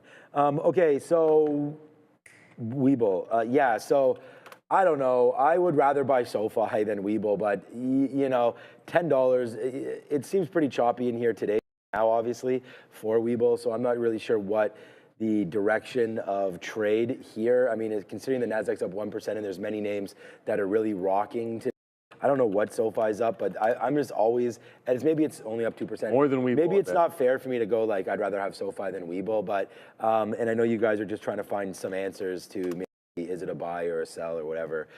Their earnings still to come, right? So they were really bad last time. I mean, Webull was on a run there, and then, you know, it's just been basically a nightmare. from $16 all the way down to 10. Like this has lost 60% value in basically a month, actually exactly a month. This is October 1st. Pretty much we made those highs around $16. So to rewind the clock, it was great to get out there on Webull instead of averaging in on the way down. I recently bought like 1130 or something like that in here, and now it's down to 95. So I'm just gonna sit on this one. It's not a big position or anything. I don't, maybe it's 10% of what I have in JP Morgan and SoFi and all that kind of stuff, but that's what it's there for, is there to see if we can maybe catch a big winner eventually on this, because if you do remember, SoFi and Robinhood and all of those names also had big downward pushes. Like SoFi, you know, you could be long that name $7, $8, and now it's 30, right? I mean, let alone what Robinhood's done. Robinhood was sub 10 name for almost as long as you can think, and then it just popped right through, right? So some of those plays continue. Here's Robinhood's chart. I'll just pull up a weekly, maybe it's probably okay, because it's only going to go back to 2020, right? So look at this. This went from basically, as I look here, April of 2022 to February of 24. So 2 years basically under $10 right here for Robinhood, with its low like 7 or so. Insane. So, you know, even if you just bought the breakout, like that's what I'm saying. Like, get involved, you know, in Webull if you like it, and then maybe this happens. I mean, they are one in, not the same, but one in the same. And you could just wait to see if it pops, right? But you got to have patience in all of that. Like, if we had told you in February of whatever I said, 20, when Robinhood was $10 to buy some at 10, yeah, sure, we'd be getting added, you know, like people would be adding us for, wow, it's at $7, nice call at 10, right? But a lot of it is about we time were getting frame. made fun of for SoFi when it wasn't moving down, then Robinhood was. I remember that distinctly, and at the same time, like we were making fun of ourselves. So I was acknowledging, I'm like, man, I kind of like, I picked the wrong one. SoFi's been absolutely fantastic, but in the back of my mind, it's like, well, I could have just bought half of one and half of the other, but you can't. You play that game too much, and you'll just drive yourself absolutely nuts. So like, my attitude with Webull is the first time off 10 was great, depending on how you decide to. Like, I think if you could have had 60, 70%, I got about a 50% return on it. I get out. I don't usually get all the move, and I'm out of it because it closed underneath $10. On the daily chart, it closed under 10. If it does that same long consolidation for a month off 10 and then starts going again, then I'll just buy it again. But once it did that close under, I don't like it anymore. And like, it's just like, I treat that, like it's like a trade. Like to me, like SoFi, I want to hold. If I had Robinhood, I'd probably want to hold it. I don't. But the Webull, that was a trade. It was a trade off $10. It closed underneath, so I'm out of it right now. And I might take another shot at it at some point. Mark responded, and he said not even close. However, Rob can answer better from the GPU of things. So, but I mean, if Mark says not even close, then I don't think we need to go to Rob. No, I mean, as soon as I not even close. I thought that was, it's not that powerful. It's not, there's nothing like that in it. Yeah, good look there. Oh, wait, another one. For that. Keely Deely. There, Mark. Keely Deely. I tried to tell you all about David. Opendoor yesterday. What's your thoughts today on the earnings tomorrow? I tried to tell you. Okay, I'm 95% sure I did mention specifically about Opendoor that I don't have any fundamental thoughts. I just don't. You know, and then I remember I even said, heck, I would love to have Eric Johnson on the program so he could explain the case. One of those guys. Explain it to me. Give me the thesis, because I feel like this is going to regardless of what the report is, regardless of what the fundamentals are, I feel like I'm going to take a swing trade in this if it breaks this channel out tomorrow. So if I happen to also like it for fundamental reasons, that'd be even better. But I just don't have an opinion. I know that there's a potential squeeze, and I know it has a cult following, and it's got a pretty universal setup going the day before earnings that I'd like to be a part of if it breaks after earnings. So that's the extent to my analysis there. I don't plan on, if I get into it, I'll probably hold it for a period of time and then get out and take some profit and wish everyone else the best of luck when it comes to Opendoor. But I'd love to hear a fantastic case on it from a more fundamental case, and at least at these prices from Mr. Jackson. You did. Yeah, it's Jackson. It's Jackson. Sorry, Mr. Jackson. I am for real, but Is Open Door for real? That's the question that we all are wondering. Okay, so yeah, good little look there. Open Door. I mean, again, ahead of earnings, and I think Neil was right again about all of that. You know, you just want to be careful ahead of earnings when you're trading any of these names realistically, right? I mean, we have no idea what these earnings calls are going to be like. I mean, we had Palantir with a great call, tank. We had AMD yesterday on the call, rip today in the open market. So it's just a push and pull kind of a situation when you're talking about stocks off earnings, right? So just be careful with that. But you guys are a smart environment over here, a bunch of smart traders. So I'm sure you are well aware of those. All right, what's up, Adair? Trump just finished his speech, guys. Trump is no longer speaking in Miami at the America Business Forum. He left the stage dancing to YMCA, and no, I am not joking. But yeah, his speech is done, so no more Trump speech today. He's not scheduled to speak later today either, at least certainly not during market hours. I believe the rest of his schedule now is just him traveling back to the White House. Back to you. MC. Speaking at the Y. Holla. YMCA. Okay, that makes lots of sense. Just very quickly, third, not a charm in SMCI. So now I'll wait for the volume weighted average price, which is at least 1.5% higher. So it needs to get back to 43.8 to take another shot at that. So it's just this in AMD. AMD held, so it broke the trend line, I don't know, like 10 minutes ago. Yeah, 20 minutes ago. Got in, was able to get more as it consolidated off the top. It's holding this range between 257 and 258.5, at least for now. So scalps them out at the bottom of the range. I don't know if I'll reload a third time. My rule of thumb is, like, these should work right away, which means, okay, great, it worked right away, then it held the range right away. I don't need this breaking out the top. I'm not going to reload it a third time. I want it breaking down and giving me that 255.5 next target on this bad boy. So that's the plan of action for AMD. Let us know what else you guys are looking at, because I want to refresh of this. When I say refresh, I'm going to restart. Get us up. I'm going to restart the visualizer here. And remember, you'll just be able to see this. Like, I won't have to do this. I'll just move my head or do that shot, and maybe we'll be able to put this on that screen for you. Yeah. So dollar sign and whatever you're interested in. I'll just say Hood, because why not? They report earnings tonight. I think Hood's probably the most actively traded or owned name that's going to report tonight. I have a stake in ARM, so I probably care solely about ARM. I could have typed that one in there. But Hood, Oklo, Oklo. Strive. What? 22%. Oh, it's a dollar stock. That's right. I'm like, Strive, 22%. Oklo on the list. So I'll quickly look at Oklo. Is it doing some... It's doing things today. Like a lot of other... If you got beat up yesterday and you were like one of those growthier, frothier names, if you didn't have some kind of a V-shaped recovery today, then you should be concerned. That's why, to me, SMCI, you should be concerned with it, because it didn't bounce today. Almost everything that's been beaten up caught a nice bounce, and Oklo happened to go all the way V-shape and is now rejecting the top. You don't always love that, but a good look for them. Always makes me want to look at SMR just out of morbid curiosity for myself, because I'm not selling my last third of it. The plan is to let this one ride. You know, I'm willing for, I think I'm like 13 or something, and it's like the only place that I bought. I'm kind of willing for this to go all the way back on the final third. And if that's the case, that's the case. But I'm going to leave that one in there. This actually could break trend. But you know what? Just because I'm saying that in the long term, if it breaks this trend support on the daily, then I'm probably coming in. I think it's a short in the day trade for sure, at least for the days. And it could still do it. Again, not out of the, just because you bounce one day doesn't mean you're out of the water. We were lucky enough to get out of 157. Before we go over to Adara, I just want to show everybody Rivian. I just got a 75 fill there, right? Always going to wait at these quarters, so we just grabbed it. I mean, hopefully it comes back up. We also got a 70, then a 75. So we'll see if it can continue to mature up and see if we get that 30% or so there today. I don't know if it has a run to 16 or not, but what's going on there, Adara?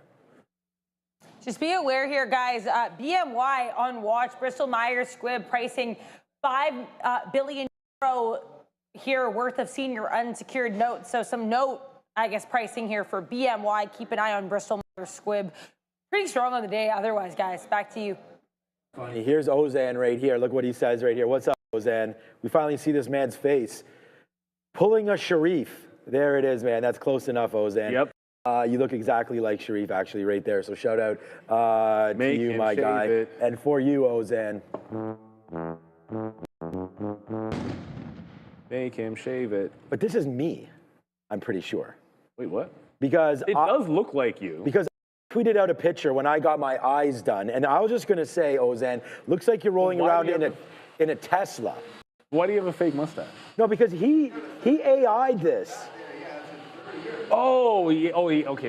Yeah, this is okay. me in my car, right here, with my hat.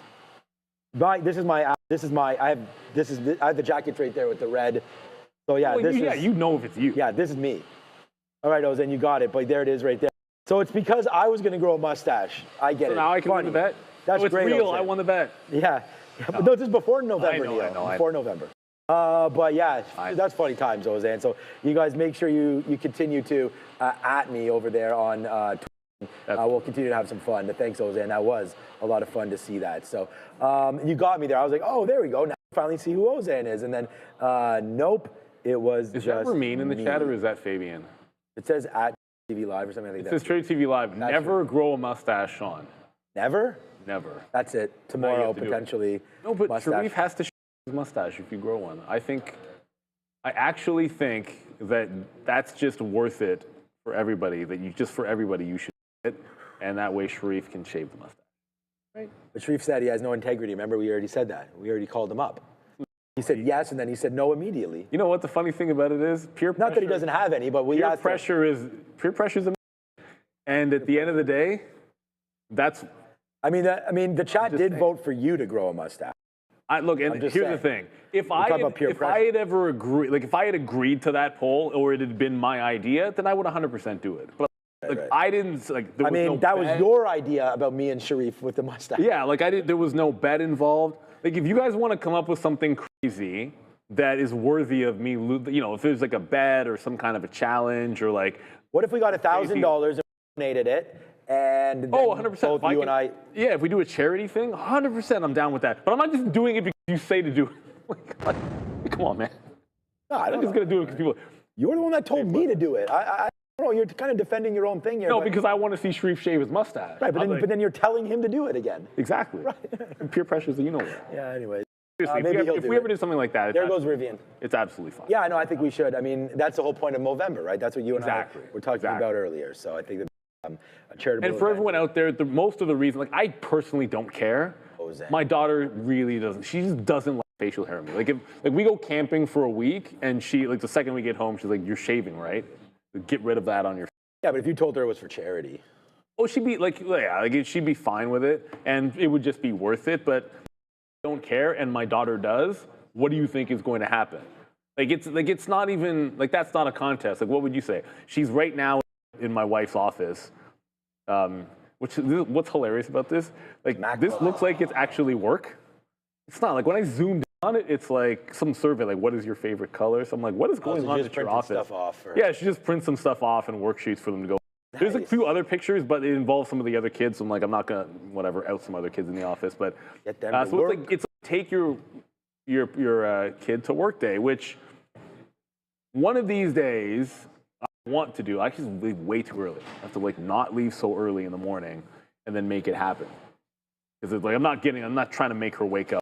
That would just be cruel and unusual for her. All right. Okay. So, about Rivian. So Rivian came back up. We actually got another 70. I was waiting at 75. Unfortunately, did not get hit at 75. So for right now, we're just going to have to wait and hope that trade can come in for us. But that's what I'm going to wait for. And I said that maybe on the March to 16 or whatever, we could get out. So that's kind of what I'm waiting for right now, is a nice trade to happen on Rivian, which you already have the long. We were short into there once it broke. Oh, we were short earlier today too.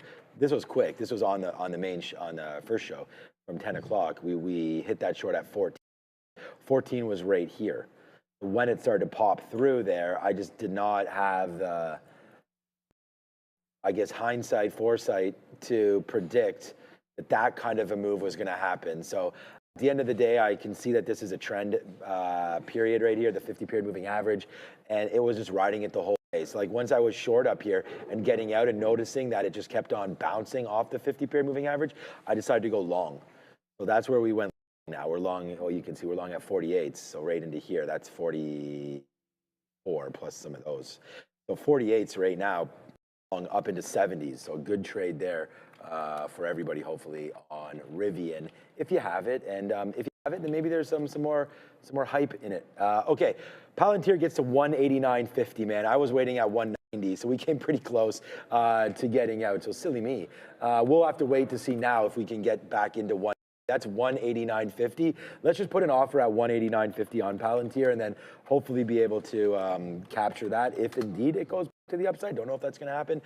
We only have, like we said, 2-3% left of this trade. Very, very small position left on Mr. Rivian, or Palantir. So we'll wait to see if we can get that fill, but that's the only thing that I'm working with right now. You know, we did talk a little bit about SoFi. I bought some more Apple in my long-term account. Right when I heard about that announcement, it looks like it's pretty flat. It probably got filled around here, 270.50. Look, that story might be absolutely nothing. The whole, that's not nothing. No, but I'm just surprised, like, because I just thought that would have been. I didn't even really see it on Benzinga. The one thing about that story was it's Google. It said at some point in 2026. Like, there's no timeline necessarily. Like, it could end up being at the end of the year, and then what if it gets pushed back? 2026. That could literally mean next quarter, or it could mean a year from now. Yeah. So it's a little bit ambiguous, but I would venture to say that a vast improvement with the AI functionality by partnering with Google price is going to be good for them. It's just the market might be like, well, when is this happening? And so we can actually price it in. And if they don't know, then they don't know. We're going to go to Adair in a quick little second, but we had my... Don't know, Daniel. The prior, and I can already see the out of the corner of my eye, and I just saw the word mustache, so I'm kind of... I only see the word Neil, so I'm... yeah, I saw Neil and mustache, and I'm going to say, so out on AMD. It'll end up being a flat trade because I was able to get some out, and then now it's breaking the high. And now I'm just going to subject again by saying Peloton is moving. Yep. Or what's the super I am hearing that. Mustache challenge. I knew it was going to. Whatever the news was on Peloton, it immediately failed its breakout. Holy Check shit. that out. This community is amazing because it is all ages, experience levels, niches, and above all, it's real. We learn and educate to gain an advantage. Get Sharif to shave his for another $100. Donate this super chat to charity, please. Oh, so Sharif won't. Oh, that's a Sharif thing. Yeah, like, you know, it's at the end of the day, like when it comes to that, like I can't promise. Like I can ask him if he wants to do it. Just ask him. We can ask him tomorrow. Yeah, and if he's willing to do it, then it's up to him. You know, I always just say jokingly for myself, if we ever make a bet or a challenge and we say it on there, like I'll just do it. I don't really take myself too seriously with regard to that, and certainly, giving to charity, certainly, yeah, no issues. That we had no issues with that for sure. Charity TV has sponsored charities before, whether it's food drive, whatever it might be. So we're 100% down with that. Here, I was trying to figure out whatever this news was for Peloton. There might not have been, but there was a pretty big volume here. It wasn't doing anything all day except kind of grinding up with the market. But it looks like it's already coming back in, and I don't have the story on the wire. I just heard the name and a bit of a move. What, Tesla? No, Peloton. Stock. There was something about Tesla happening right now too. Peloton. Let's go find out from Adara what's up. Yeah, so you guys know we have our implied moves calendar for the post-market earnings names. That's just been posted, and there are a whopping 17 names on this visual with their implied moves. A lot of these implied moves are in the double digits. There's only a handful that aren't. Implied move here is Qualcomm, 6%. Largest implied move, as it often is, actually belongs to Duolingo, with more than 17% implied move. Check out this infographic on X at TTV Research. And again, I'll have a pre-market implied earnings move infographic for tomorrow that'll be coming out shortly as well. Back to you. I have some, my daughter loves Duolingo, but they have chess now. Oh, really? Duolingo. Is that good? It was at first, but the more that she does it, because she's actually into it, okay. But the more that she does it, what I found is it helped her with her French. She's in French immersion, and it really helped her with her French.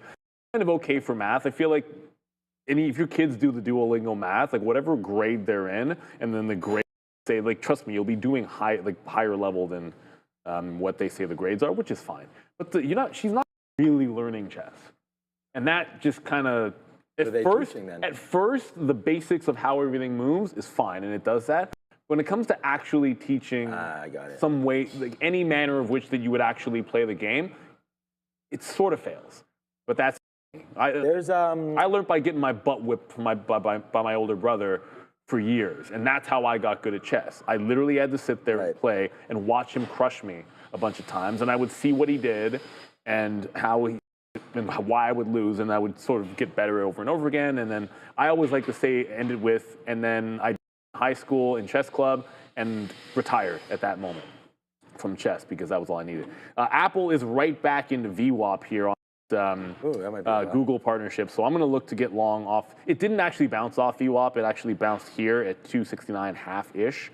But I'm going to see if we can't get this long. It just feels like this is good news, so why is it going all the way to the downside? Seems like a good story to me. Yeah, I mean, the market is also heading higher, which is a nervous That's another point to that trend, right? I mean, Tesla, though, is not having any problems with this current market, now at 466. Higher and higher. Remember, its all-time high is 488 or 490 and change, and it's going to probably get that tomorrow. I mean, when it finally goes through and passes, I mean, this must just be the ramp up, right? I mean, they're thinking that this is going to go. Looks like it probably is. There goes Tesla right now, just up 5% and continuing higher. So again, congratulations to everybody that's sort of been on this Tesla bandwagon here over the last little while. It looks like it's going to break even higher. And I mean, look, Rivian's obviously having themselves a day, but it's right now that continues to climb. And Rivian also, I mean, we're long Rivian, which has been fantastic, but we're waiting for that to happen. And yeah, good point about Apple. I mean, Google also the winner, right? I mean, if you're going to use them too, yeah, but it's not that much money, so it's a bigger deal for Apple. No, but I think it's a great deal for Apple. But I mean, at least it gives the large language model of Google, their Gemini, room to breathe, and more people will be using Gemini and talking about it like we are, and that's only good for Google. There's going to be multiple winners in this space, but trust me, whatever application gets installed into Apple's user base, that's the winner. I don't care if you don't like the way Gemini works or you like ChatGPT, but it's not gonna matter. Gemini will be the one that takes over the world, and it's just that install base is just so huge. Now, if it's a POS and it's not working properly, I'm sure Apple can get away from it and do a deal with somebody else. But at the end of the day, we'll wait for more details. I've found, and actually I think it was Sharif that mentioned this to me first, and I have to confirm this to kind of be true. Specifically Perplexity and ChatGPT, if the question is remotely finance related, which a lot of the stuff that I might ask during the show is, then Perplexity is just better. And I found that ChatGPT, now when I asked that question about the best day Rivian has had, that's not very difficult for it to figure out. And Perplexity got it right, and ChatGPT got it wrong. Right. And I think they're all pretty good, but ultimately I use the one that's the most convenient 99 times out of 100. That's not the right stop. And that'll be where am I right now when I'm using it? If I'm at the office, those I just happen to have open. Like I always have Perplexity and ChatGPT. It was always ChatGPT, and then Sharif said about Perplexity. Those are the two I have at the office. If I'm on my phone on the train and I'm chatting with my buddies in a pool or something, then there's a decent chance I will literally just use Meta.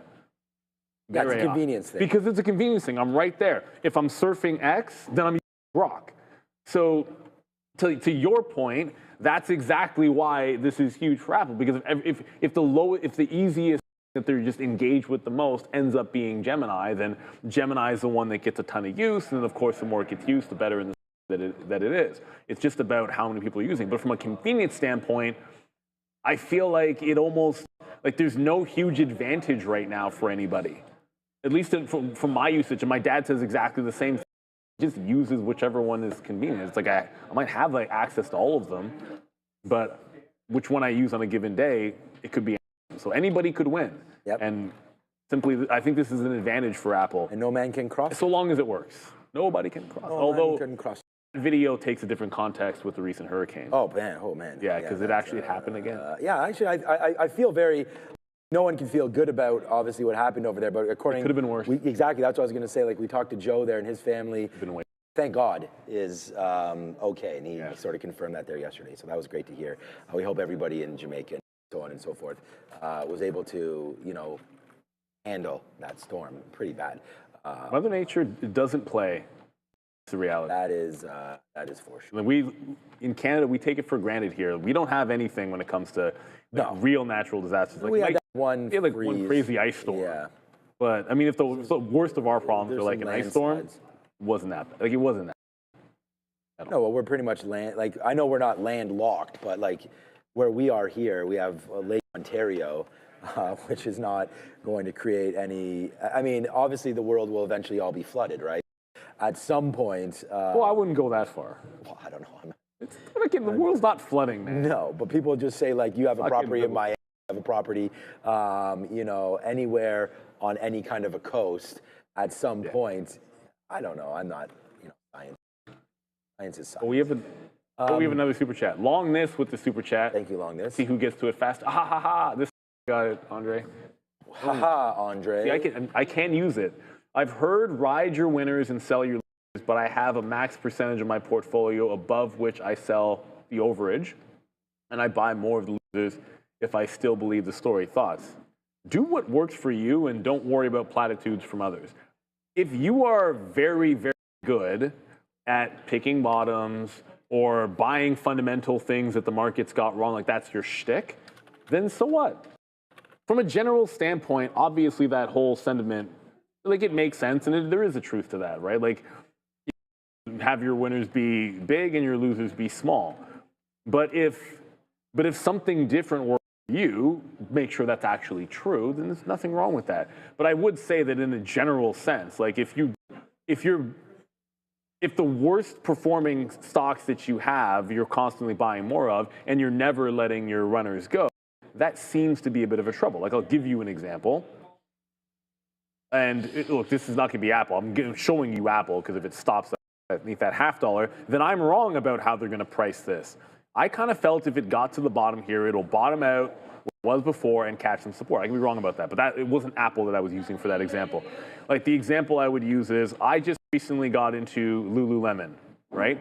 Now, it's not, I just got into it, so I can't say it's badly performing, but imagine that I was buying into it and everything else, Nvidia is at highs and all the other stuff in my portfolio is at highs. If I was just selling all of that stuff and not letting it go to continuously buy more of Lululemon, I don't think that's necessarily the smartest move. But if I look back at my performance and all of my best performance was buying things that were depressed, then I would think differently about that. I'd be that's my strength, so I'm going to do more of that. And if I was never really good at holding, not getting rinsed at the top, every time that I didn't sell, this kind of a thing would happen, then maybe I would consider not trying to hit home runs on my winning trades. But you've got to do what works for you, not because someone else quoted it somewhere, even if it's a smart sounding quote. There. A lot of comments being circulated right now, mostly by Wall Street Journal and Bloomberg, from OpenAI CFO Sarah Friar. Now, again, this isn't necessarily going to be market moving because OpenAI is not public, though you could look at Microsoft.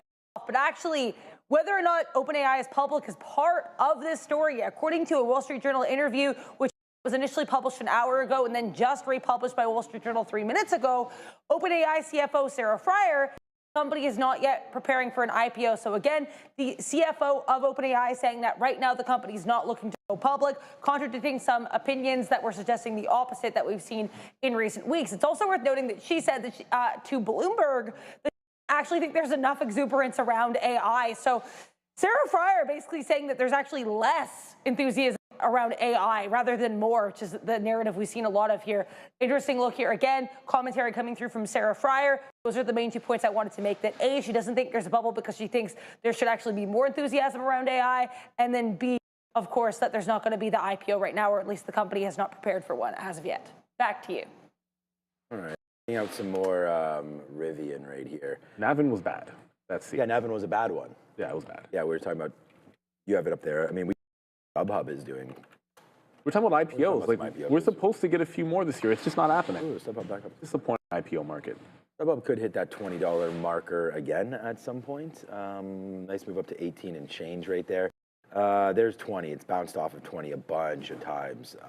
So yeah, right now in risk, breaking lower there is the hub of stubs. So just get ready if that breaks lower. That could be a great trade as well, especially in a market where everything's kind of falling apart. I have feelings about StubHub and SeatGeek. Don't we have? When you use StubHub and SeatGeek, which for the playoffs is what we were using to sell our extra seats to all the rounds of playoffs, you begin to realize I'm a free market guy.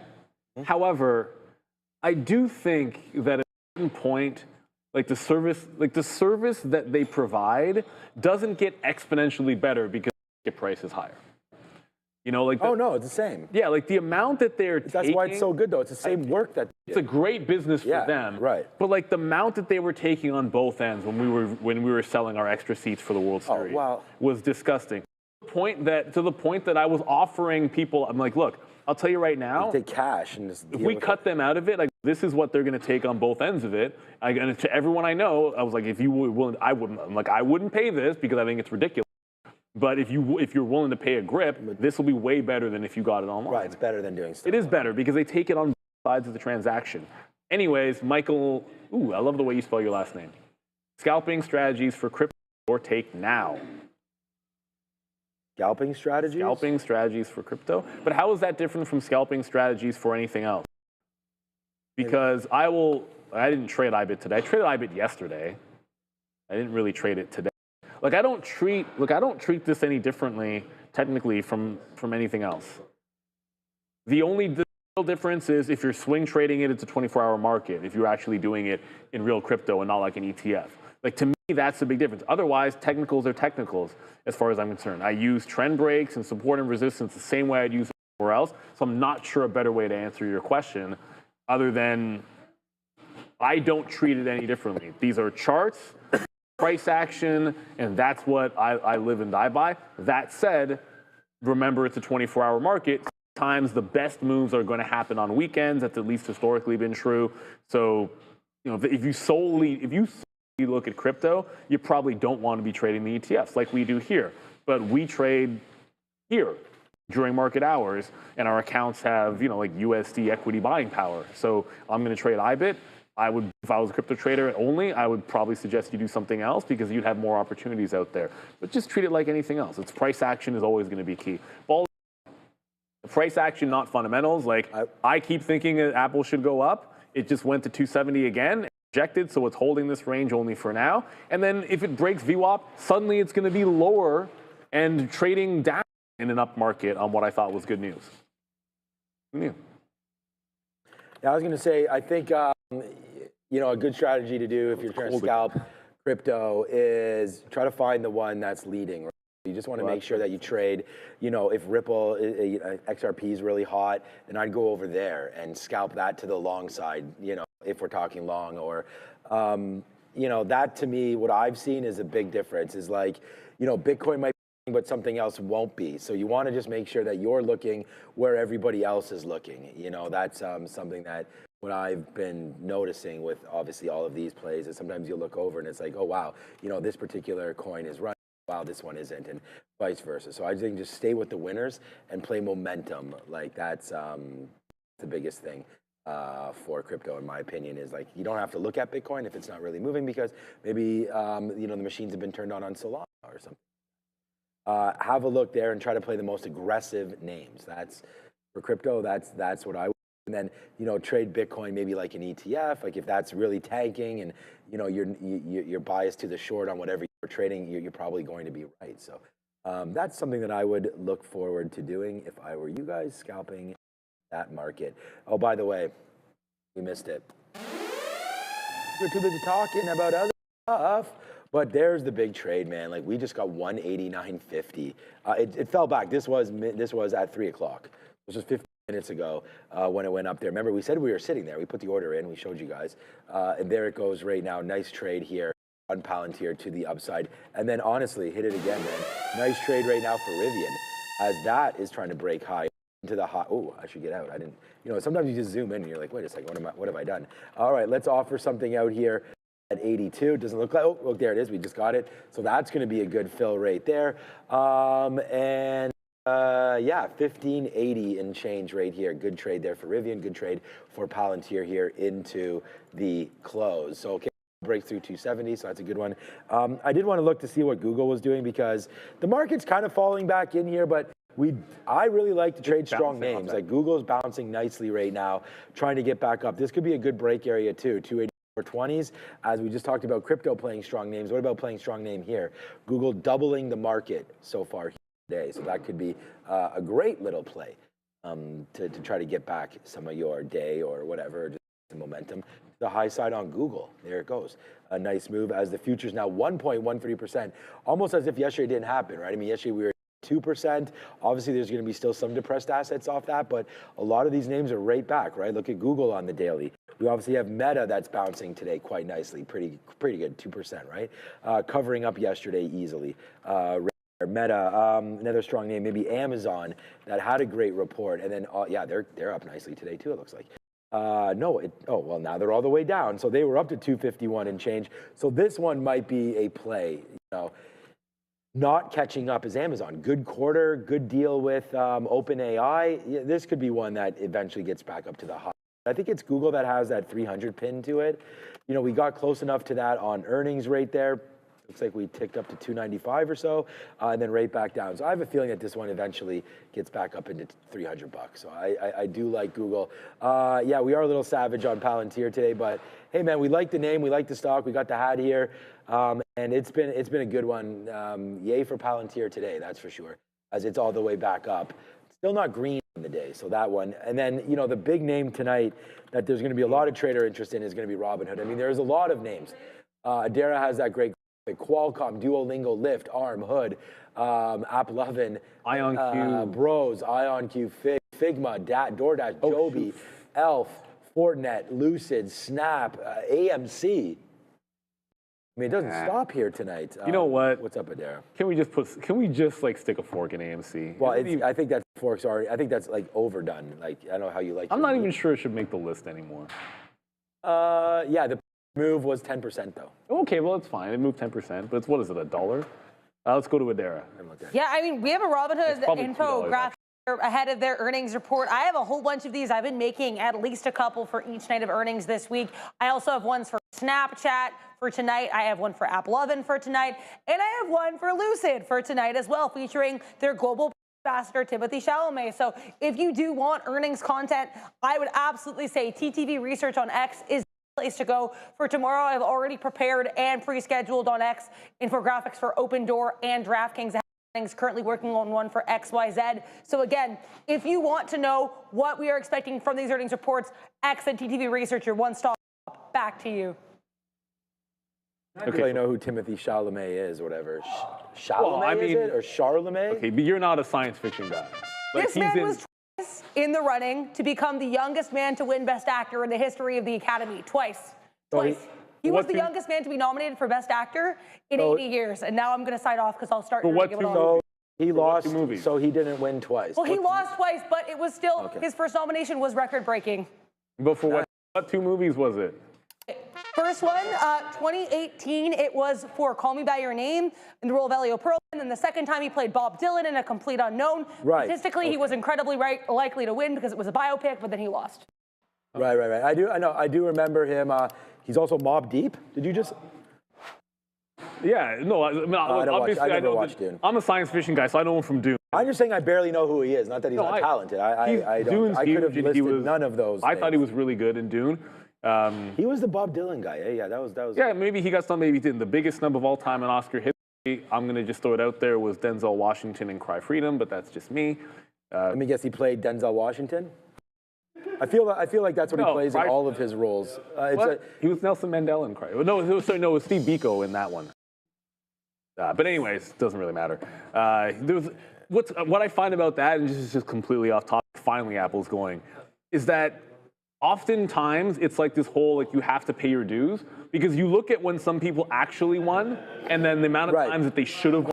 Like when by the time Denzel actually won, it's like he should have won for this, he should have won for that, and then he finally gets the nod. Yeah, he gets like the worst one probably, right? Well, I don't know if I wouldn't go that far, but it's just. What about Training Day? It's like Well, pay your dues. Yeah, but by that time, it's like the dude should have won 3 times, in my opinion, before then. But it's like what they do. They do that with the Emmys a lot. They go like, it's like if the show hasn't been, like shows will just go on runs where it's like it's now time for like The Office to win every single Emmy, or maybe that's a bad example, but other shows where all of a sudden just this show just sweeps it. You know, even though they're in like season 5 or something. Exactly. Like that. What's up, Adara? Oh yeah, sorry guys. TVGN, massive pop to the upside. This is a penny stock right now, trading around 60 cents, reporting major clinical milestone and expanding HLA coverage of its investigative precision T-cell therapy. So positive news here for their long COVID treatment for TVGN. Keep an eye as well here on SIRI. That would be Sirius XM. They did have a catalyst from going back maybe about 10 minutes now with Netflix. NFLX approaching Sirius reportedly anyway for video podcast licensing. We know that Netflix already has something in the works with Spotify. Reportedly, they're trying to make a deal here with Sirius XM as well for video podcast licensing. So these tickers are SIRI and TVGN. Back to you. Thank you very much there, Adair. So Sirius has a good follow through here. 270 still has a seller in front of it on Apple. It just bounced off VWAP in here. So the $0.50 has held, VWAP is held, but you need to break out through 70. Like 270 have a lot of size on it, but it got rejected the first, second, and third times. Okay, actually the first and second time. This one was actually at 23, but you know what I mean. It's 3 times it's tried to battle since the pullback, and it hasn't been able to break through. I want it breaking through, getting to that next $0.50. Thank you in the chat for reminding me. I didn't know Timothée Chalamet was, well, I didn't remember that he was in Interstellar. Possibly because I really hated that character, but then part of it, if you don't remember an actor, but you remember the character a lot, that means the actor did a good job. He was also dating, probably this is his biggest accomplishment. He was dating one of those, I don't know if it was Kylie or something, or Kendall. Yeah, so there you go. Oh, congratulations. Player pin. Timothée Chalamet. I think he's been on Saturday Night Live a bunch of times. I watch Saturday Night religiously pretty much. So shout out to him as well. He's a very talented dude. All right, let's just move on now. Robinhood with earnings, man, up 5% here today. This is going to be a banger of a report, it feels like. It's just, look at this, into the close, into the print, market not doing anything. This name just continues to go booyaka up to 144, and that's exactly what it's doing. It's like a financial terminology. And there it goes up to 144 and change. He's heating up. Looks more like a boom shakalaka. It's not a boom shakalaka yet. The earnings are the boom shakalaka. Okay, so it has up the boom. Remember, it's like he's heating up. He's on fire. You know, he's on fire. Is it the shoes? You know, it's like that kind of stuff. He's Glenn Rice heating up in NBA Jam, and he's got the fire on right now. Russell knows. Yeah, Russell knows. I knew he was going to know that. Russell's cool as hell, man. Trust me. Like, we gotta get him on here one time. He has opinions on the Blue Jays. I love Russell. Trust me. All of that. Yeah, he's like where's Randy? I was gonna say he's like a smarter, more handsome Randy. I was looking. Where's Randy at over here right now? Good thing I've known Randy for. Not jaded by life. Oh, that's Mark. Okay. Yeah, no. Good thing I've known Randy for something years. Oh, goodness. There. All right. Let's go over to the smartest person around here. It's Miss Adara. Yeah. That's very kind of you to say, Sean. Thank you for that. If you guys look at your screen, you can see the headline here as well. But the CEO of Schwab commenting that apparently the company is still aiming to have crypto spot trading by the first half of 2026. So again, we have a nice little move up here for Charles Schwab over the last half hour or so. CEO of the company saying they're still aiming to start crypto spot trading in the first half of fiscal 26. Back to you. So I have to answer a super chat that we just got, that's just kind of crypto adjacent because there it is. Data Robertson, did you check out OPFI similar to SoFi? I did not, but I just pulled it up and I wrote it on my iPad to remind myself to do so because the other day we were asking for I think it was literally yesterday, we're like, give us some comps. Oh, right. And, you know, it's nothing really stood out that to me was like an obvious one. I don't know them, so I'll have to look into it. I just have the chart up. I only pulled the chart up just to see what it looked like, but I don't know them really. And, you know, I like SoFi. I'll probably continue to just invest in SoFi, but just in terms of like sympathy plays, like when something goes and I see it breaking out, sometimes I want to be involved in something I think can like get secondary move get pulled up by it. So this, at least from a technical standpoint, like when I look at it, and I don't know whether it'll, in sympathy, my poppy just keeps on falling off. In sympathy, whether it will go. But when I see SoFi doing this, and on the monthly looking like it has a great chance at another leg break, then certainly the ability to drag things up is going to stand out. So I will look into it for sure. I also, for everyone out there that kept putting in ASST, good volume today, and Strive. There was some news on Strive, I believe, this morning. Yeah, there was oh no, never mind. It was on Monday, I guess, the news on Strive. But it is trending higher. The volume's good, but it's very choppy. So I think when you're trading this, this reminds me of some of the penny stocks when I started trading, where like most of what I did when I started as a trader, trading stocks, was I'd find a stock. I mean, this is literally exactly what we would do. A few of the traders, myself, another guy, and a couple of others on the floor. Like you'd see something with a pattern like this, and the second it had like the support, once I started to see it going like that, by the time it gets to the open, and now this is the open at 9:30. See this here at 138. See how it's holding 138, holding higher lows, higher lows. Like this is just, it's a small mini trend break within like 3 cents. So I'd just be going long off this 38, and then if I see it happening, like I'd be in, let's say you be in, I'd scalp out like 80% of the shares, and then it goes down and does this again, and then I'd get in again, and then you'd give it to that level, and then you'd scalp out 80%, all the while holding along, then it does this again, and then once you see it hold that level, like there's a buyer now at 44, then you buy that level, probably here and then here, scalp out 80% of it, constantly, the entirety of the day, and you'd be like super active on it.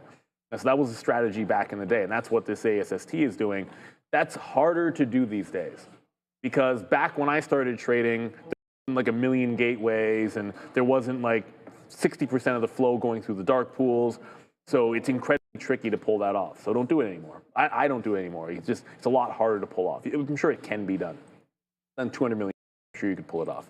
But for us trading now, Is that Rivian? no, it's ASST. Oh, that's done 200 million. Rivian 170, which you might have to ask ChatGPT that question. Like I think that's that a high amount of probably, shares I don't know why this for Rivian right now. I would be willing to bet that if the only day that was probably bigger is that other day where it did like 50%. I'm going to put this on. Right.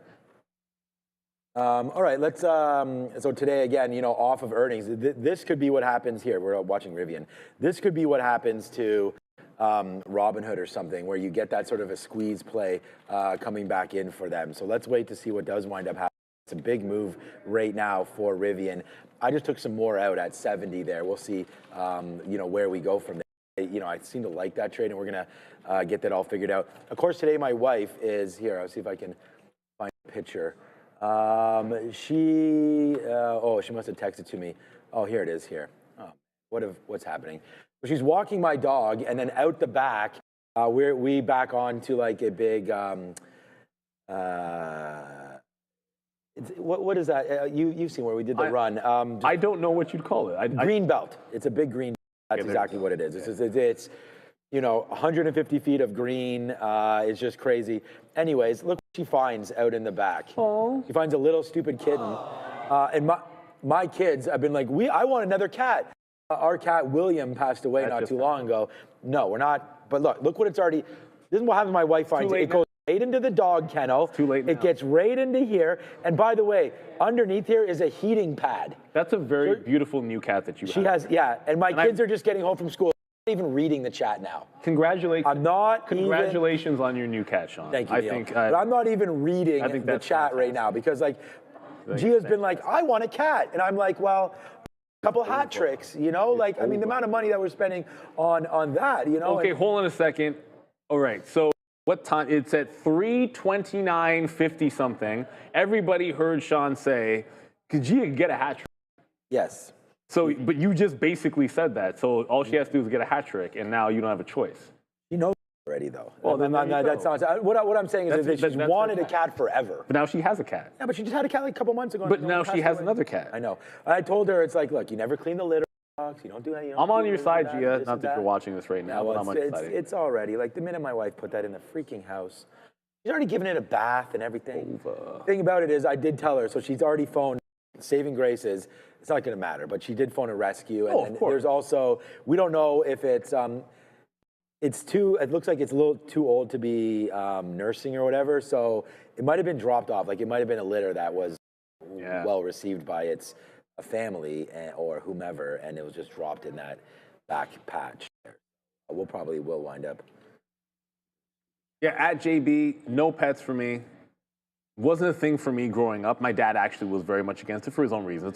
Story. My daughter's never shown any interest, which is weird because most kids, by the time she gets to her age, like her friends did, like her best friend, they have a dog, they've dog sat, that kind of stuff. And it's interesting. She's like me. She likes other people's dogs. I'd probably be a cat over dog person if we had to choose. But if we ever get a pet, it won't be my decision. It'll be because she wants one. That's just the way it's going, for sure. Which I need to be drinking too. But Apple won't be down on it, but it's a very disappointing trade for two reasons. One, I believe that's a good story, but it's losing VWAP on what is a positive news story. So it held on for a couple of bounces. Ultimately, it couldn't break 270, and now it's breaking lower. You could have maybe shorted, but I didn't want to short this stock. I thought with that Gemini $1 billion cost for Gemini, you should at least be able to bounce off the volume weighted average price. And now this is, it's down for a second.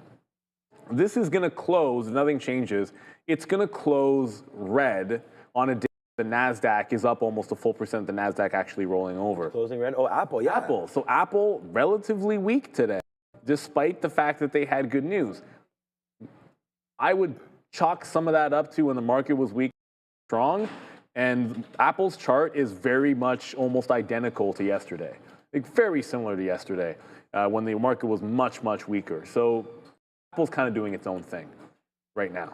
So I don't think you have to worry too much about what the market is doing with regard to Apple. It's just in a little bit of chop. I thought this is the kind of story that could get it bringing up the next hump, and maybe the reaction will be late. Who knows? Maybe this is going to give us a 271 breakout tomorrow. We'll see. Yeah, I just went in and purchased some at market price when I heard that story. So hopefully it goes up. I mean, Apple, literally, we talked about this yesterday. That's one that it's an own, don't trade. Like I'm never getting out of it. Like I got out of some Oracle, some S. We bought some more Bitcoin, obviously, but that's actually, Bitcoin's 104. That's actually pretty good. That's not too bad. We bought some Boeing. I bought some Target. I've been buying some Lulu over the last month or so. Pretty diversified. Wait, wasn't there a Supreme Court case in the tariffs supposed to be today? Yeah, that was that was happening today. I don't know what the end result was. Adair, anything interesting from that? I mean, you guys know I love these hearings, so it was fun for me to listen to. I will say it's interesting as the hearing on that Kalshi odds for the Supreme Court upholding the Trump tariffs did drop. It seemed as well, this is just going to be opining for a minute, but the Trump administration side here, the legal argument was a little scary. The judges seemed annoyed that he wasn't listening that hard, the lawyer, and he was interjecting a lot. That being said, they had good questions for both sides. They had legal questions for both sides. I think right now trying to ascertain the legal arguments that each side is taking and then going to take that into consideration. So it's just oral arguments. It's the introduction to the process. That's what happened. But yeah, my take, and I think it's too, that we had Kalshi with those odds now dropping for the Supreme Court upholding the tariffs, and then B, we had moves up here in a lot of these names that were initially hurt by tariffs, right? So like your Nikes, your apparel brands. So I think that's significant in those areas of the market. We do seem to suggest people a little bit less worried about tariffs now, perhaps. Well, speaking of tariffs, I want to talk about some commentary from JP Morgan CEO Jamie Dimon. He says that tariffs are only one economic factor, but he does warn that the markets could fall and that there is a, quote, inevitable recession with credit impact. So JP Morgan CEO Jamie Dimon, a little bit doom and gloom once again here, guys. Back to you. Thank you very much there, Adara. And I could have hit the button for that, but this button for what I think is a pretty cool question. It's just fun. Nathan, what's the purpose behind hydration? Do traders die from dehydration more than other groups? Yes.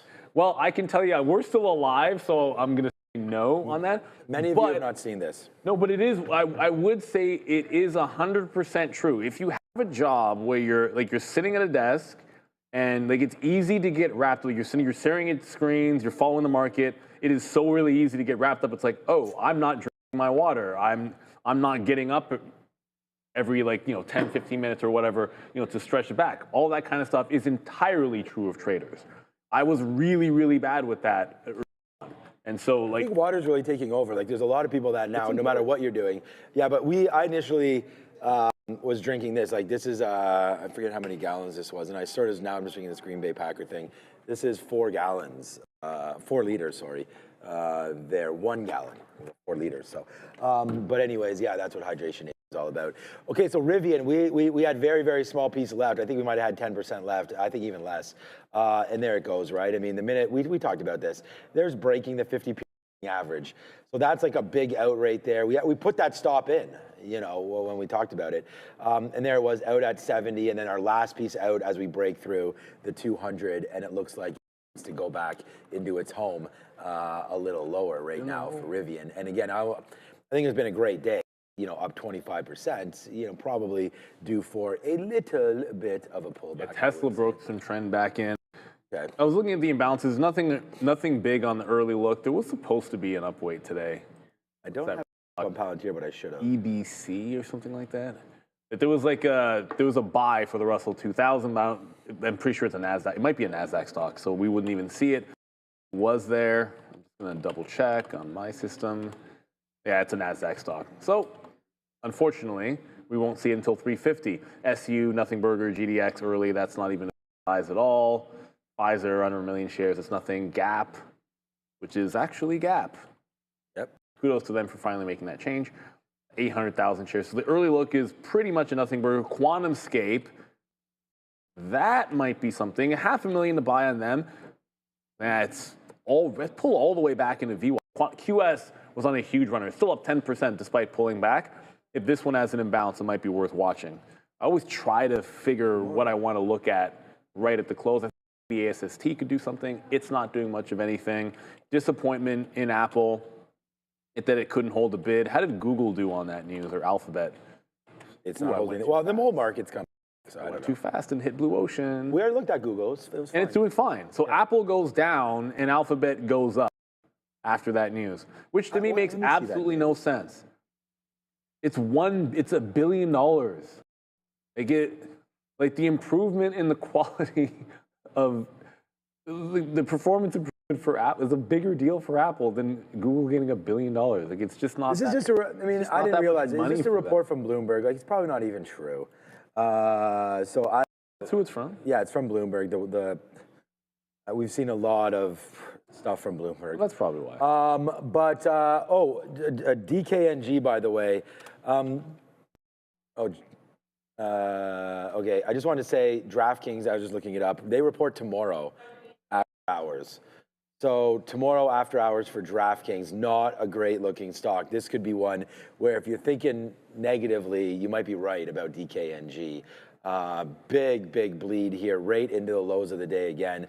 Nasdaq still up 1%, this down 2%. Still going a lot lower here is DraftKings. But today, man, it's everything. Bros tonight, Lucid, even Snap. Snap could be another one of those names. Just tell me when to throw it over there, Andre.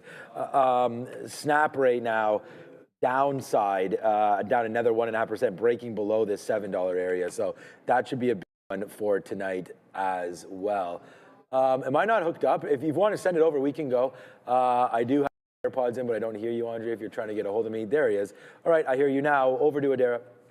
I actually have DraftKings earnings preview infographic here. This isn't even posted on X. So you guys are seeing it here first on Trader TV Live.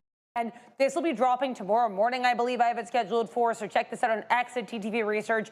I have a slew of content with regards to earnings previews. And again, as I mentioned, working on the implied moves infographic for tomorrow's slate of earnings, just making sure they're as up to date as possible. That should be posted very soon, and I'll drop a link to that post in our chat once it's done. To you. I don't talk too much about it. So, like, DraftKings they've got some issues. Whoops, what? See, I've changed it to DraftKings, and I have to hit it twice.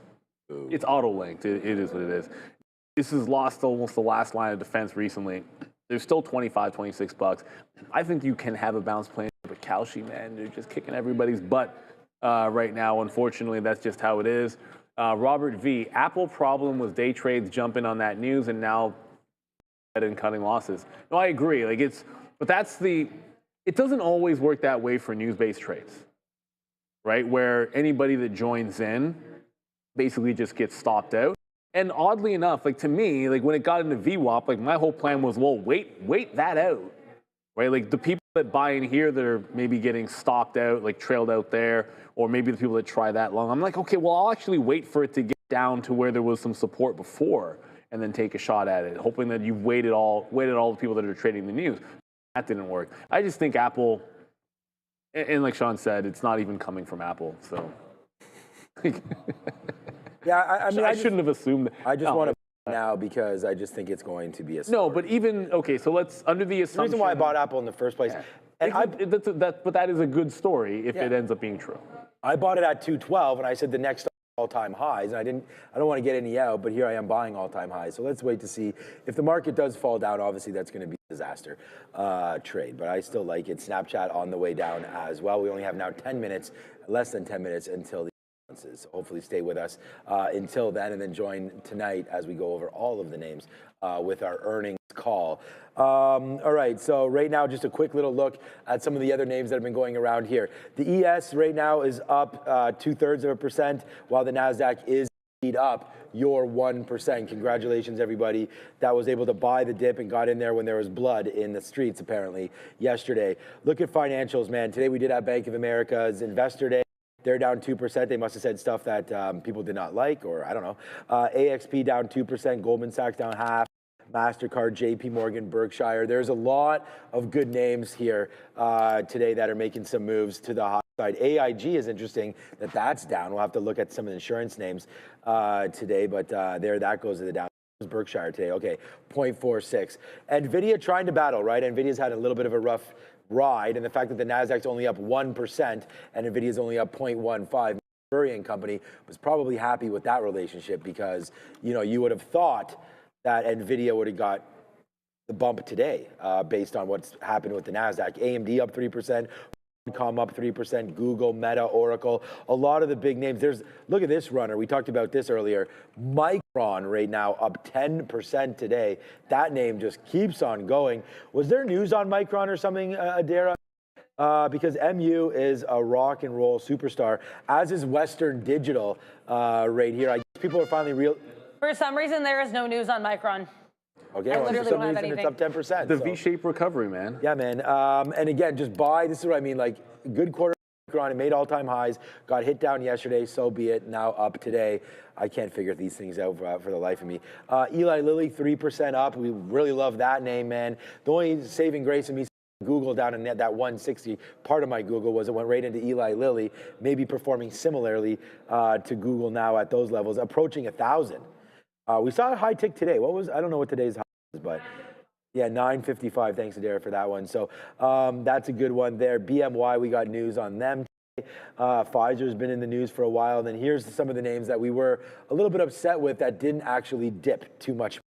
Caterpillar up 5, AMAT, Lam Research. Whoa, Lam's up 7%. Yep, Lam's a good one. ASML probably, I don't know if they're on here. GE Vernova, only up 3%, but they had a nice dip down opportunity to buy them over the last couple of days. 3M's, what a opportunity that was. 3M got hit for a very, very long time, and now finally back up. HubSpot. Lam's a really good company. Yeah, OCX. Yeah, I mean, some of these companies that have the equipment that just can't be duplicated, always good there with Lam. LRCX, definitely a good one. People are always asking, like, I don't know, always saying, like, Sean, when am I buying Circle? Like, I don't, it is at, so we were looking at this before. This is a huge level. Yeah, so massive level, because that it's also from earnings, right? Yeah. And, you know, they've made this move down. There's the break off that IPO. So, you know, with USDC, that big baby, you're going to forever be, we had Trump talking about that earlier, USDC. I'm not sure exactly. Actually, Derek, could you find out what Trump was also talking about with that crypto there? I thought I heard him around, like, I believe between 2 to 2:30, Trump was mentioning something about crypto. I went back and watched the speech from when I was gone. I never heard crypto. He talked a lot about of other things, including eggs and Easter eggs. I did not hear anything about crypto, and I did go back and watch the part of the speech that I missed. But like, unless he mentioned it offhand, he said a lot of stuff. But I'm sorry, like, there's nothing about crypto that is standing out to me right now. He did have a 4.6 or greater GDP target for this quarter. Yeah, again, nothing that I heard with regards to crypto. There is. Yeah, people in the chat are saying he did mention making U.S. the Bitcoin power. There was something. I remember hearing that. There was something about crypto, but it doesn't matter. As Darren mentioned, could have just been in passing. Which would bode well for services. They applied for the National Trust, whatever the heck. Right, that's what I was saying. Charter, So, which, I mean, ultimately, that would be good for them. If you don't, like the thing, if you don't, like, it's either here or. Oh, ending the war on crypto. Yeah, that is what that's he said. what he said. That's exactly what he said. I remember. First of all, I didn't realize realize there was a war on crypto, but yeah, he's trying to end it. So the regulators, it was like a de facto. I remember hearing something from, knowing somebody who had worked at a bank, and this was one of those. It was like it would happen where if transfers were being made for crypto, suddenly they would run into roadblocks, and it was like an unspoken thing that was happening at banks. And now, that's, again, I'm talking about this anecdotally, but I absolutely trust the person that said that to me. There's no way they would lie about it. And so it was like this de facto war that was going on like behind the scenes. And ultimately, I think we're in a different zone. We're here to end that this one war. kind of makes sense for a trade. I would just worry if it loses this bid. You're really talking about 40% downside if it loses here. That's what I was getting at. If you're looking at the technicals, you're at 70 in a heartbeat. Like that was a breakout spot. It could also be a breakdown spot. It works both. It cuts both ways. So do I think you'd be 160 from here? Yeah, but the risk is to 70. Where is Circle's earnings? Or when? Not where is. Circle, did we already get the report? There, 7 days. The 12th for Circle. So the 12th for Circle. We could definitely have a spot for it on our show. But yeah, you know what? 112, where the players dwell. That might be a good level there for Circle. We'll see if it can come back in there tomorrow. All right, we're going to go over to Adara. Keep an eye here on OS OneStream. Reuters reporting that OneStream, which is a financial software maker, is exploring a potential sale. According to unnamed sources, Reuters again reporting OS exploring a potential sale. Big push to the upside for OS as we send you back to Sean and Neil. Ooh, just be careful with these. There was a name the other day where, like it was deal speculation, and sometimes it comes out like lower than expected, or pizza, or even worse than that, where there is a deal that gets offered, but the board doesn't accept it. So it's again not. Either there's an official offer, but even if there's an official offer, the board needs to accept it to be firmed, and then you have all the closing conditions and antitrust and all that stuff, shareholder vote that goes into it. But if you don't have either a firm offer or an offer in the first place or a firm offer accepted by the board, you run this risk. Apollo pulls the offer and everyone gets smashed because the board needs to accept it. And you can argue whatever you want, the board made a mistake, but if they don't accept it, then it's not a firm offer, and you get off of that with any security. The ones that get firm offers, they're going to close like a really high percentage of the time, unless they have antitrust issues. But then what a rinse job that was for Domino's. Still down there. I'm actually considering whether there's a dip buy in here in Domino's, just on the off chance that something else comes, whether somebody else wants it or an offer comes back in, to just maybe hold it for like a week or two on the off chance something comes in. But me making a play in a buyout. Like I'm buying up WonderFi as it dips, so I'm probably not going to do that. And David's on one today. Thank you so much for the super chat. If you want to put it up here, Andre and or Neil. I don't even. There it is. David. Okay. Mark, video wall guy. Okay. Yep. Half a terabyte GPU cumulative memory. Look, man. Nobody should have to grow or shave hair. Donate to charity. Exactly. We want everyone to be, obviously in a mood. Ice challenge. Oh yeah, that's right. The what was that called? Smirnoff Ice. What? I didn't even read the rest of that. Oh, was silly but raised money. Oh, Rivian, easy short. Swing after that. Easy short swing after that move. Okay. Oh, and Balances just hit. Okay. So Balances are now Nvidia's $5 million to sell. Apple's $2.5 million to buy. Kenvue's a sell of $2 million. Who cares? Amazon $1.8 million to buy. ETH, again, $1.3 million to sell. Every day it's been a sell, ETHA. So QBTS, $1 million to the buy side. Those are big ones. NVIDIA, $5 million to sell. Did it even, I'm assuming it moved. I'm not even over on that. NVDA. Yeah, it moved. Yeah, that's a big move down. That's a big move down. No, but just keep in mind, at 355 is usually a pairing event. So whatever it's doing, I almost think that that might be a nice bounce play at the 355 moment. Apple didn't move much off of that buy and back. It's barely back at the volume weighted average price. Amazon, I didn't read off, but that's 1.8 million to the buy side. Is that number what? The market? Okay, I'm just reading what they were posted. Overall market's 360 million sell. Yeah, I guess that all, yeah, it should be flat because NVIDIA, that offsets there for sure. NVIDIA offsetting a couple of buy imbalances. But every single day, THA seems to be a sell imbalance at the end of the day. Always something. Yeah, 1 or 2 million every time. We will, Dave. Well, you know, Mark's busy doing a whole bunch of stuff. We'll see what kind of information we can share once we get that answer. You're here every day, so don't worry. We'll get the answer tomorrow on that. We'll just ask him for maybe the spec and see if he can get us promised land. That one. Thank you again for everything that you've done, David. Tons of super chats, and we really appreciate that. And good luck for all of your trades. Yeah, NVIDIA, man. Wow. It was just down, it was flat. Remember, we were looking at it, and I was like, well, Burry might have had one there because NVIDIA was only up 0.15 or down or whatever it was. But right there, man, a big sell coming into those imbalances at the end of the day. So Apple sell, Apple buy, sorry, NVIDIA sell. I'm actually going to make sure that I get the source right for these because I don't want to have old stale ones unless Apple would maybe in the morning. But there it is right now. So now we're all settled out. Apple, NVIDIA, Amazon buy, Kenvue, ETH. UBTS is also a buy. So some of these stocks float around, right? I mean, some of them don't have huge impacts, but that should be a good one for Apple as that goes to the upside right here. Maybe that's Bloomberg buying some shares.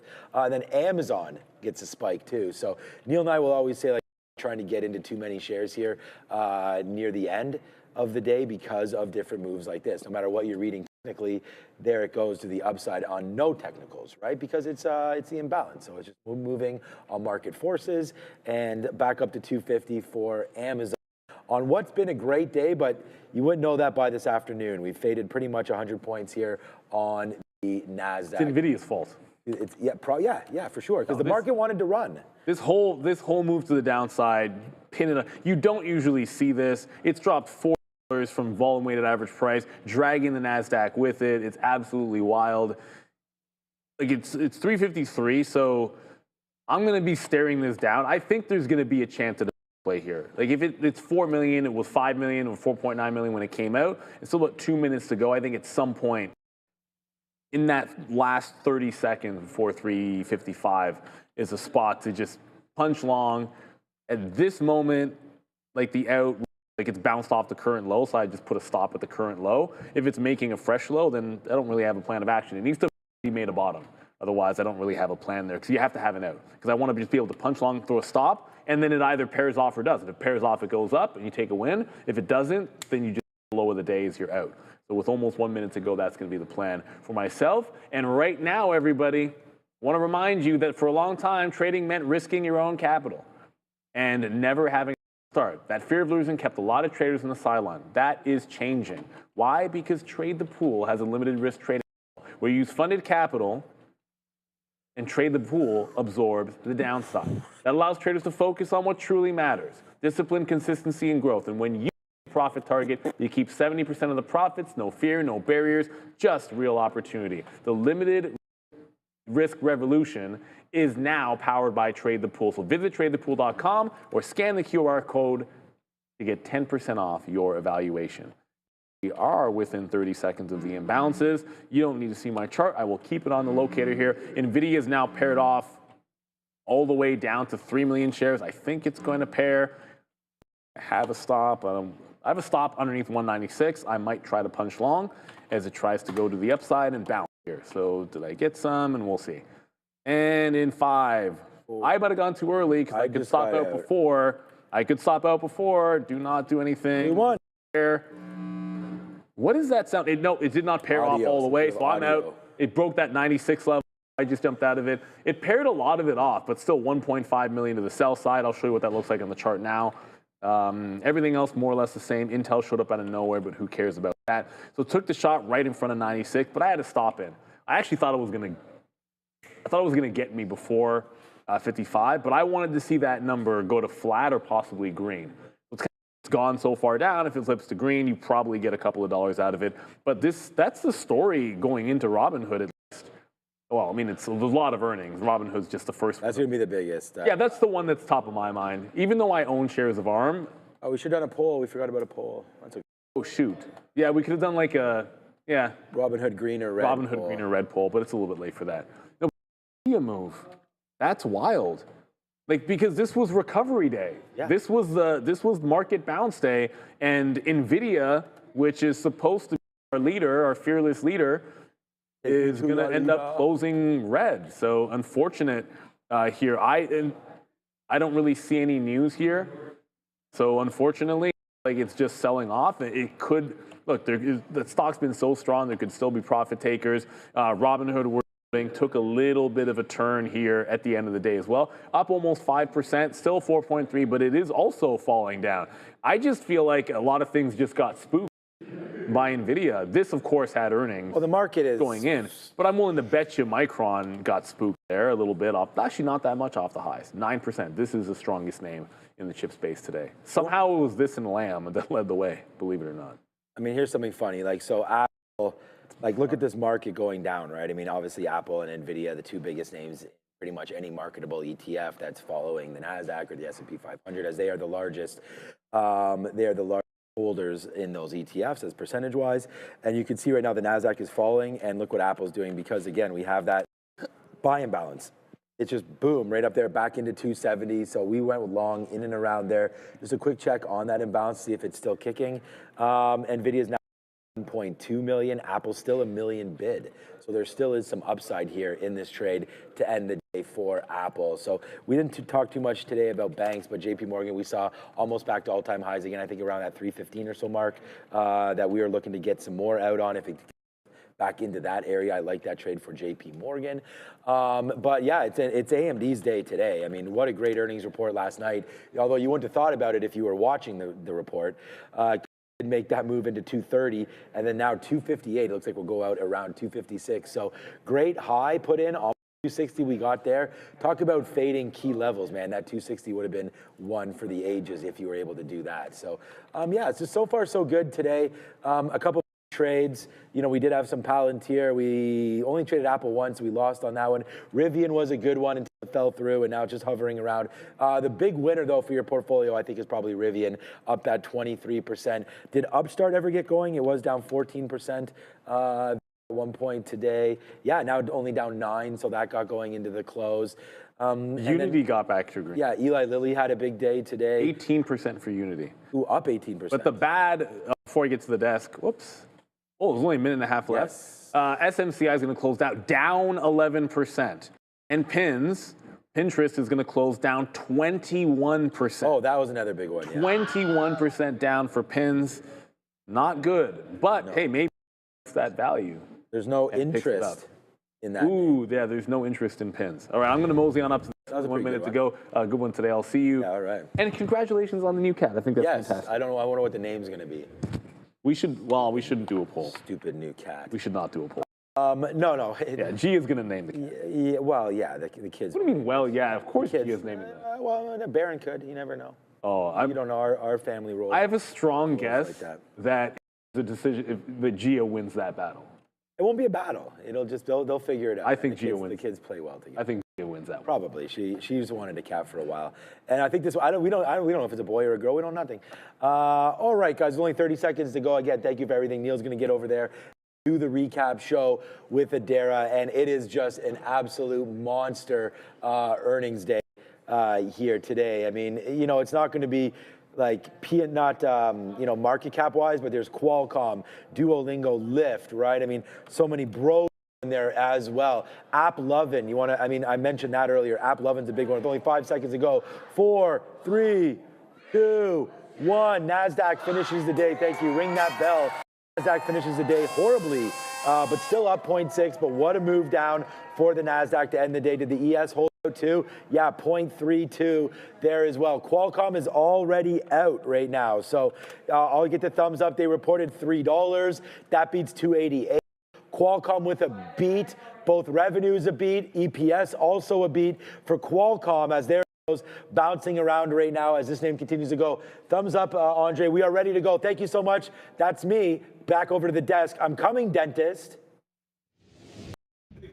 Get that dentist, Sean. Welcome to the Market Recap Show brought to you by Beta Pro by Globex. And Qualcomm is already out. We're awaiting Robinhood a few minutes after the bell. Qualcomm ran the highs. It was already almost 5% and now heading a little bit lower. So it's still up 3 points. But what a rinse job they just did. To 183, down to 176, back to 180, and heading lower now. This is threatening to go red, Adara. What are the numbers? I have info. They were a double beat. So as Sean mentioned there, that's a beat. Adjusted earnings $3 per share versus $2.88 expected. Sales $11.27 billion above estimates of $10.787 billion, a double beat. Guiding Q1 adjusted earnings between $3.30 and $3.50 per share. The guidance though here, the lower end slightly below estimates, $3.31. The midpoint though well above estimates. They're guiding sales here for the quarter, that's Q1 26, between $11.8 billion and $12.6 billion. That is entirely above estimates of $11.617 billion. So Q1 EPS guidance still does beat on the midpoint. Their sales guide beat across the board and better than expected sales and EPS for the quarter. Lyft and Duolingo were also expected to get at 4 p.m., guys. So I'll be looking for those for you right now if you don't mind. Yeah, Qualcomm still heading a little bit lower. I will pull up. Lyft is barely moving already, but let's be real. Before we get to Robinhood, NVIDIA, you guys all saw you saw that move at the end of the day on NVIDIA. NVIDIA is still falling right now and down 1%. And so, there was a lot of discussion like what could be going on here. Institutional selling. Well, yeah, it's a reasonable theory, but this is what NVIDIA was doing most of the day, and then end of the day, there was a 5 million sell imbalance, and it just continued to fall right on into the close, ending up now almost 2% down here from prior close. So a lot of that, the rebound rally that we had, NVIDIA put the kibosh on this for a lot of the game. So Qualcomm, we're not off to a good start with Qualcomm threatening to go red itself here. Robinhood in about 2 or 3 minutes here, but Duolingo, I was criticizing them for their chess. On Duo. Whoops, that's not the right one. Duolingo, it's D-O-O-L. My daughter's been using it a lot, and I think the chess function's not that good. This got smoked. The bid came in fast, but did 230. That's a real print. It's actually hit $230 and was down double digits and just got back to 256. So Duolingo is taking it on the chin, and it has been doing so for the last few months. I mean, that's a name I like to day trade, so I'm certainly going to be this. Oh, yeah. Tomorrow, daily active users up 36% year over year. It just broke the high. Wait, actually? The numbers, I just have how their metric, okay, I just got their numbers. I was just going to say I have their year-over-year metric growth. But yeah, daily active users here up 36% year-over-year, revenue up 41% year-over-year, and above estimates. Revenue, $271.7 million, above estimates of $260.3 million, and again, up 41% year over year. We talked about the daily active user growth. Monthly active users, 135.3 million, not seeing how that compares to competitors, but it is worth noting this name always gets hit every time any AI company, OpenAI, has any mention of what stock that is. Anything with regards to translation apps. Let's talk about ARM, though. I'll look into Knew it's ARM as that one's going higher. By the way, Duolingo somehow is taking out the top after that. Rinse the bottom 10% and then taking out the highs. ARM blasted 9% up and now starting to come back in here a little bit. Remember, Robinhood in about 1 minute, but ARM 5% the upside. That's still going to be less than the expected move of 8.8%, but let's see what's going on. Last time it moved 13%, but what are the actual numbers, Adara? Yeah, from what I'm seeing here, it looks like they reported earnings of 39 cents per share, above estimates of 33 cents. Revenue looks like they reported $1.135 billion, above estimates of $1.06 billion. So that's a good look for ARM. Also, apparently, a Delaware judge saying she's not going to block Metsera from terminating the Pfizer deal to accept Novo. So looks like they have what they want here. Looks like Novo's going to. Metsera and Pfizer's probably going to release a strongly worded email in a couple hours. Let's also talk here about NVIDIA. I'm seeing some comments here from Jensen Huang saying that China will win the AI race with the U.S. This could be why we tanked. I just saw this now, but sometimes when we get this commentary, it came out a bit earlier. So again, he's always said this. It's not new. He has always said that the U.S. made mistakes with export controls that were going to cost them in the long run. Looks like he's saying now that it's a done deal. Robinhood's moving here a little bit. I don't see the number. Robinhood is headed to the downside. It looks like it just broke VWAP. It just got down to 139. We're getting Lucid's also apparently dropping as well. But we're watching Robinhood. This is this name, I think, for a lot of the traders out there. I have Hood numbers as not looking very good for Hood. It's not crazy to the downside. It's actually still up on the session, but overall looking slightly lower here on Robinhood. These are out. I'm seeing these circulated a couple times. I'm always cautious when I haven't seen them on my own platform, but I'm seeing these circulate on social media, and it looks like a double beat here for Hood. I'm just going to check if Benzinga did the report yet, and it's loading, so that's fun. But yeah, it looks like they beat on EPS and revenue as far as I can. Again, going to wait here. I will talk about ARM guidance. Q3 revenue, they're seeing between 1.18 bill to 1.28 bill. That is mostly above, that is entirely above guidance of 1.11 bill. I do have Robinhood earnings, and they were what I thought they were. Earnings of 61 cents per share, above estimates of 53 cents. Revenue 1.27 billion, above estimates of 1. billion. Sometimes I like to wait, guys, make sure I'm seeing the right numbers because a lot of numbers circulate online here. But again, Robinhood with the double beat. Yeah, we're going to need to see a little bit more granular from Robinhood, but it's not whatever it is right now. Just a double beat is going to be enough. This was a stock that was priced. You can't go up 5x from Liberation Day and not expect to run into a little bit of a turbulence. And that's been the issue at 150. So I'm not terribly surprised that we're not getting some kind of a breakout and a blow here over on Robinhood. There are some other names that are going. IonQ, if you're looking at the quantum space, keeping in mind this is up 8% without even having seen the numbers yet. Try to remember that all these names, it's not really even about the fundamentals at this point. So it almost doesn't, I'm not saying it doesn't matter the top and the bottom, but all the revenue is so low that beating expectations is like a drop. It almost doesn't mean anything there. And there's a lot of things moving. And we'll get back to Robinhood in a quick little second. I have a Lyft. Pun absolutely intended, the elf off the shelf. Oh, no. And I don't mind saying that one because if you got kids, then you got to do that thing every single year. We're still doing it at my house. They have a Trump elf that you can find on Truth Social, which I know has a lot of ads. And it's not related to anything, and I don't think it's official, but there's a Trump elf on the shelf, and people should know that if they don't already. There you go. I can talk about, I'll look up ELF here in a second. My platform is just having some issues loading, unfortunately. I have Lyft, though, which I can just go over now. Revenue up 11% year over year, not seeing how it compares to estimates. Gross bookings up 16% year over year. Net income actually up from a loss last year. Adjusted EBITDA up 29% year over year. FCF, free cash flow, up 14% year over year. So tons of year-over-year improvements for Lyft, lifting themselves higher. And as long as an extra zero doesn't slip into their guidance like a couple years ago, then we'll be all good. I'm not seeing numbers on ELF, though, guys. I'm sorry, I'm not seeing anything. I'm still looking. They're so bad that your platform doesn't want anybody to see. Well, no platform. Usually you'd find them at least on X. They're not even on X, Neil. It's not just ELF that's dropped. DoorDash down 12% here. And absolutely, and this is one, like this is, you can't, this is not like, say, an ELF or something that's been trending down. DoorDash is now breaking down in a big way on trend. It lost to 50 just last week. It's losing the 200 period as we speak. DoorDash had been trending really well, and unfortunately, that's taking a hit, 13% to the downside. This one, this one looks pretty bad on the daily. DoorDash, we don't use them anymore in my house, so we're all Uber Eats, and apparently that might be true for a lot of others. I use whatever has deals. I'm not even going to lie, guys. Revenue, 3.45 bill, above estimates of 3.36 bill. EPS, though, Neil, they missed estimates. 55 cents versus 68 cents expected. That is not a small miss. And also that might be why people are dashing through the snow out of the stock. Scott Bessent, U.S. Treasury Secretary, saying that he came away from the tariff hearings today, quote, very optimistic. That might only be him because, as we mentioned, Kalshi actually thinking the chances of them winning that case dropping a little bit. I have more insight here on Dash. Orders rose by 21% year over year. Marketplace GOV up 25% year over year. Their Q4 GOV outlook here, 28.9 bill to 29.5 bill. I am not seeing how that compares to estimates, unfortunately. People asking me about IonQ. Guys, I do apologize. We got a lot of numbers. We're going to get through them for all of you as quickly as we can. That's all we can do here at Trader TV Live. IonQ looks like they reported larger than expected losses. Again, I like to make sure I'm seeing the right numbers. Yeah, so they did lose $3.58 per share. That is well above the expected loss of 44 cents. So IonQ I'm not putting it lightly when I say that as a massive miss and a much larger than expected loss.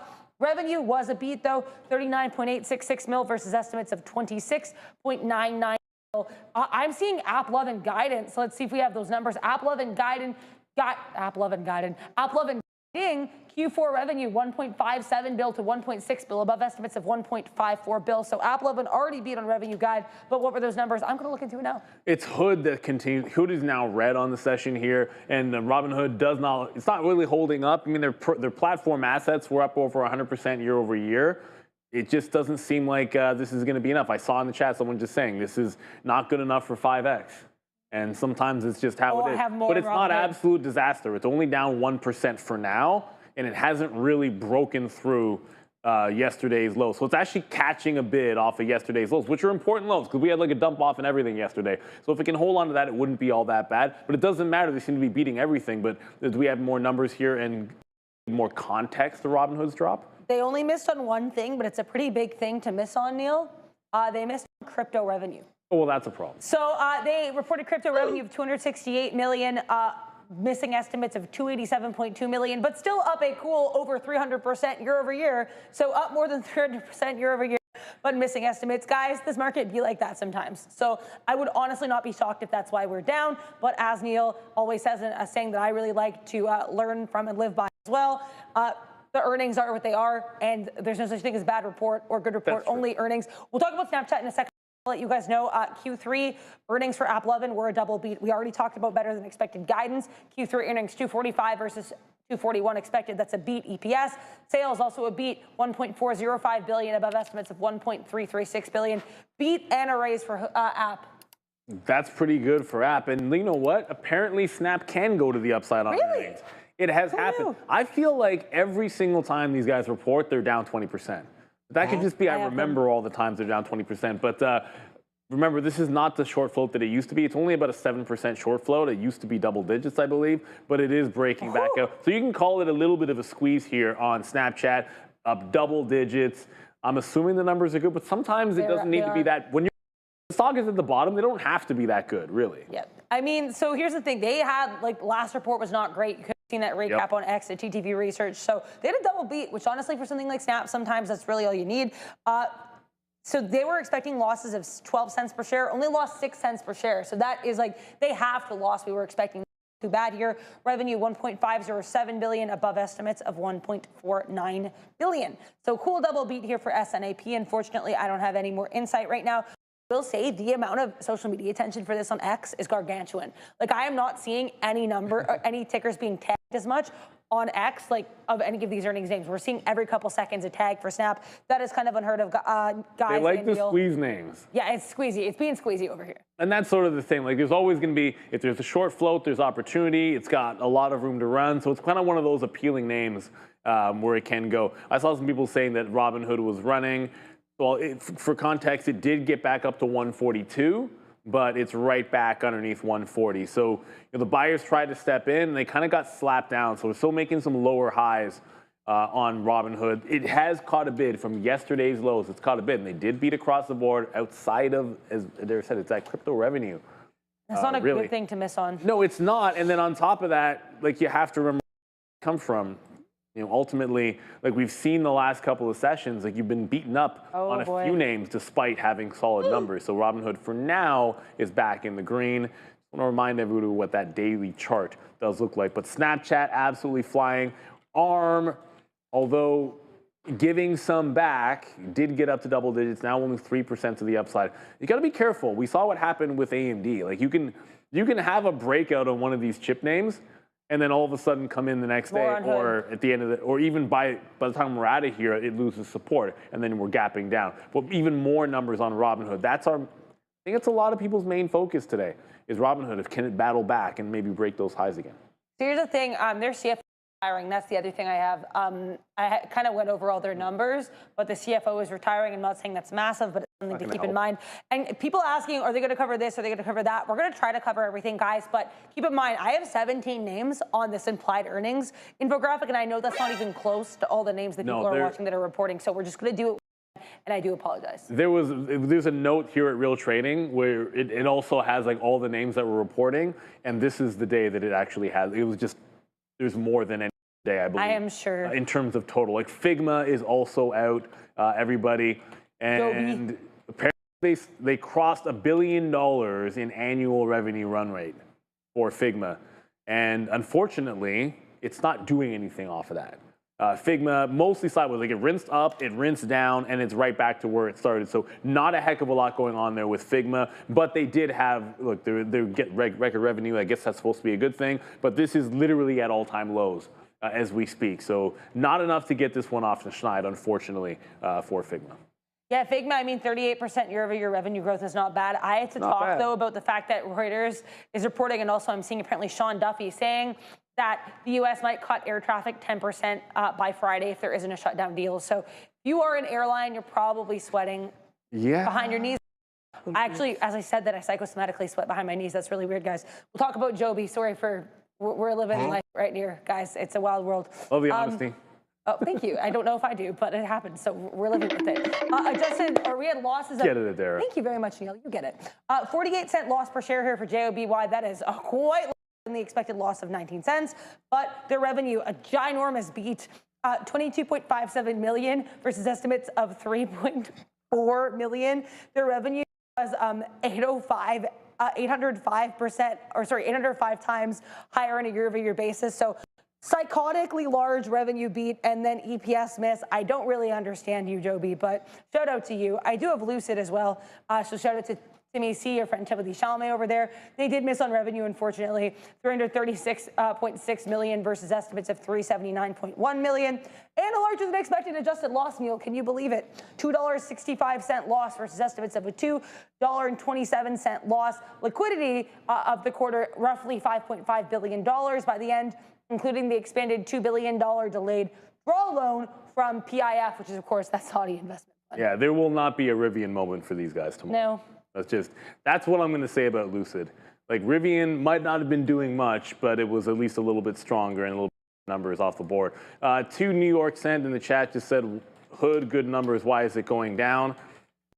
I could list off all of the names that had good numbers this quarter that actually gave up gains or pulled back. But I mean, there's almost no point. But you could point to AMD yesterday. What happened to AMD today? The market just bought it right back up. So there's always a possibility that Robinhood could do that. When you actually look at the structure of everything here, like we didn't even test the 50-period support on the daily on earnings. Sometimes we do that and we'll bounce right off it. That didn't even get tested.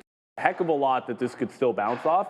And it's not even technically red. Like, yes, it's dropped a little bit in the aftermarket, but because of the gains, this will actually be higher than yesterday's close. So I'd say disappointing because the market reaction was not to buy it up, but it's not exactly falling all over itself. We've seen a heck of a lot worse this earnings cycle, and now we have Fortinet, cybersecurity. There's something for everybody here, even cybersecurity. Yeah, right. I mean, whatever you like to trade, there's probably something based on this roster that you can look at, and that includes tomorrow morning's roster as well.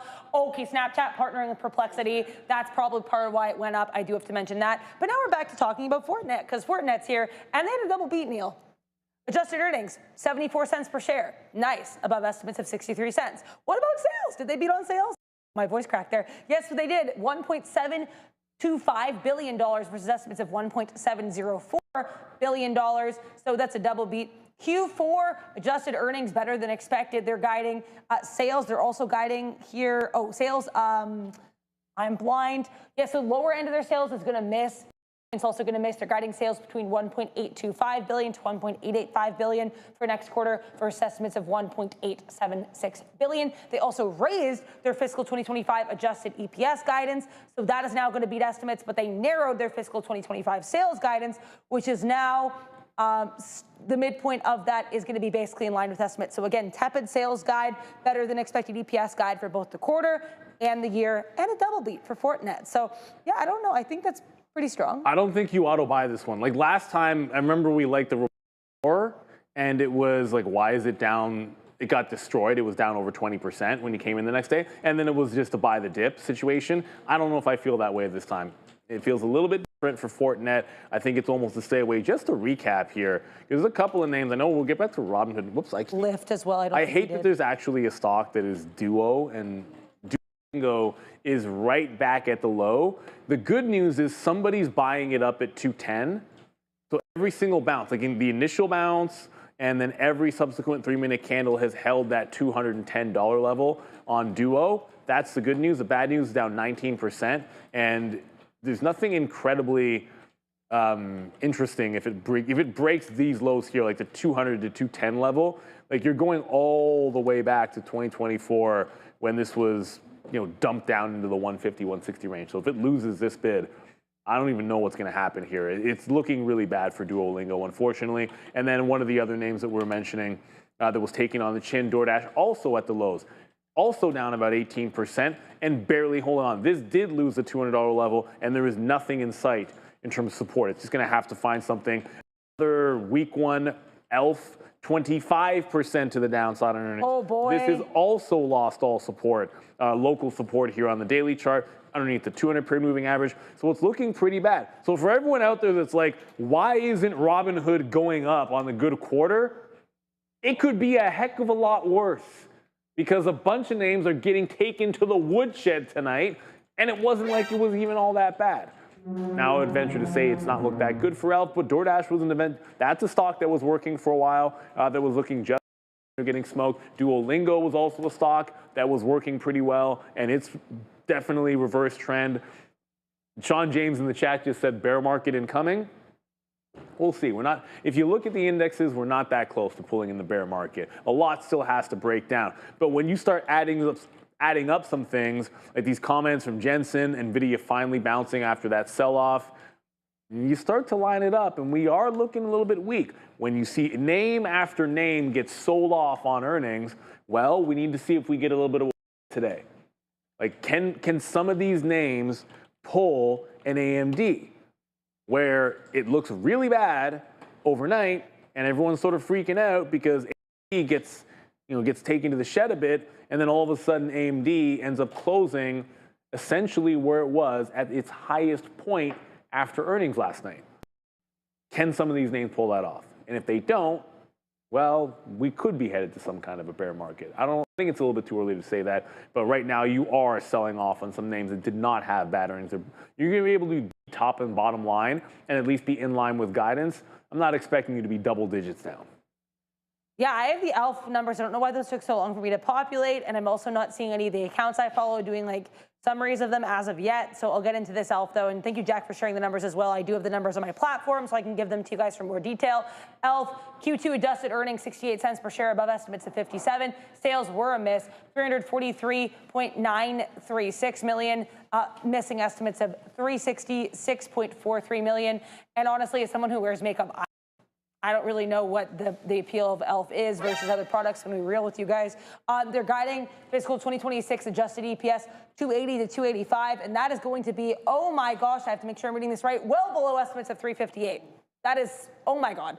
So again, okay, well, that's actually bad. 280 to 285, 358 was what we wanted. So I say big yikes. The guided sales here for this the year between 1.55 bill and 1.57 bill.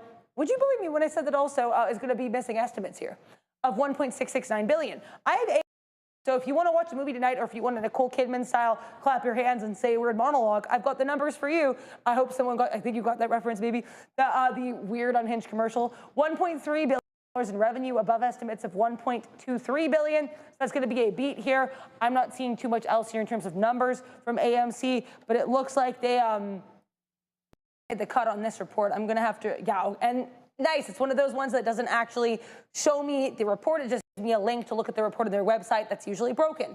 And I say that about all companies' earnings websites right after they report. It's not just AMC. Yeah. But yeah, 1.3 billion here for revenue, 1.3 billion estimate. That is a beat.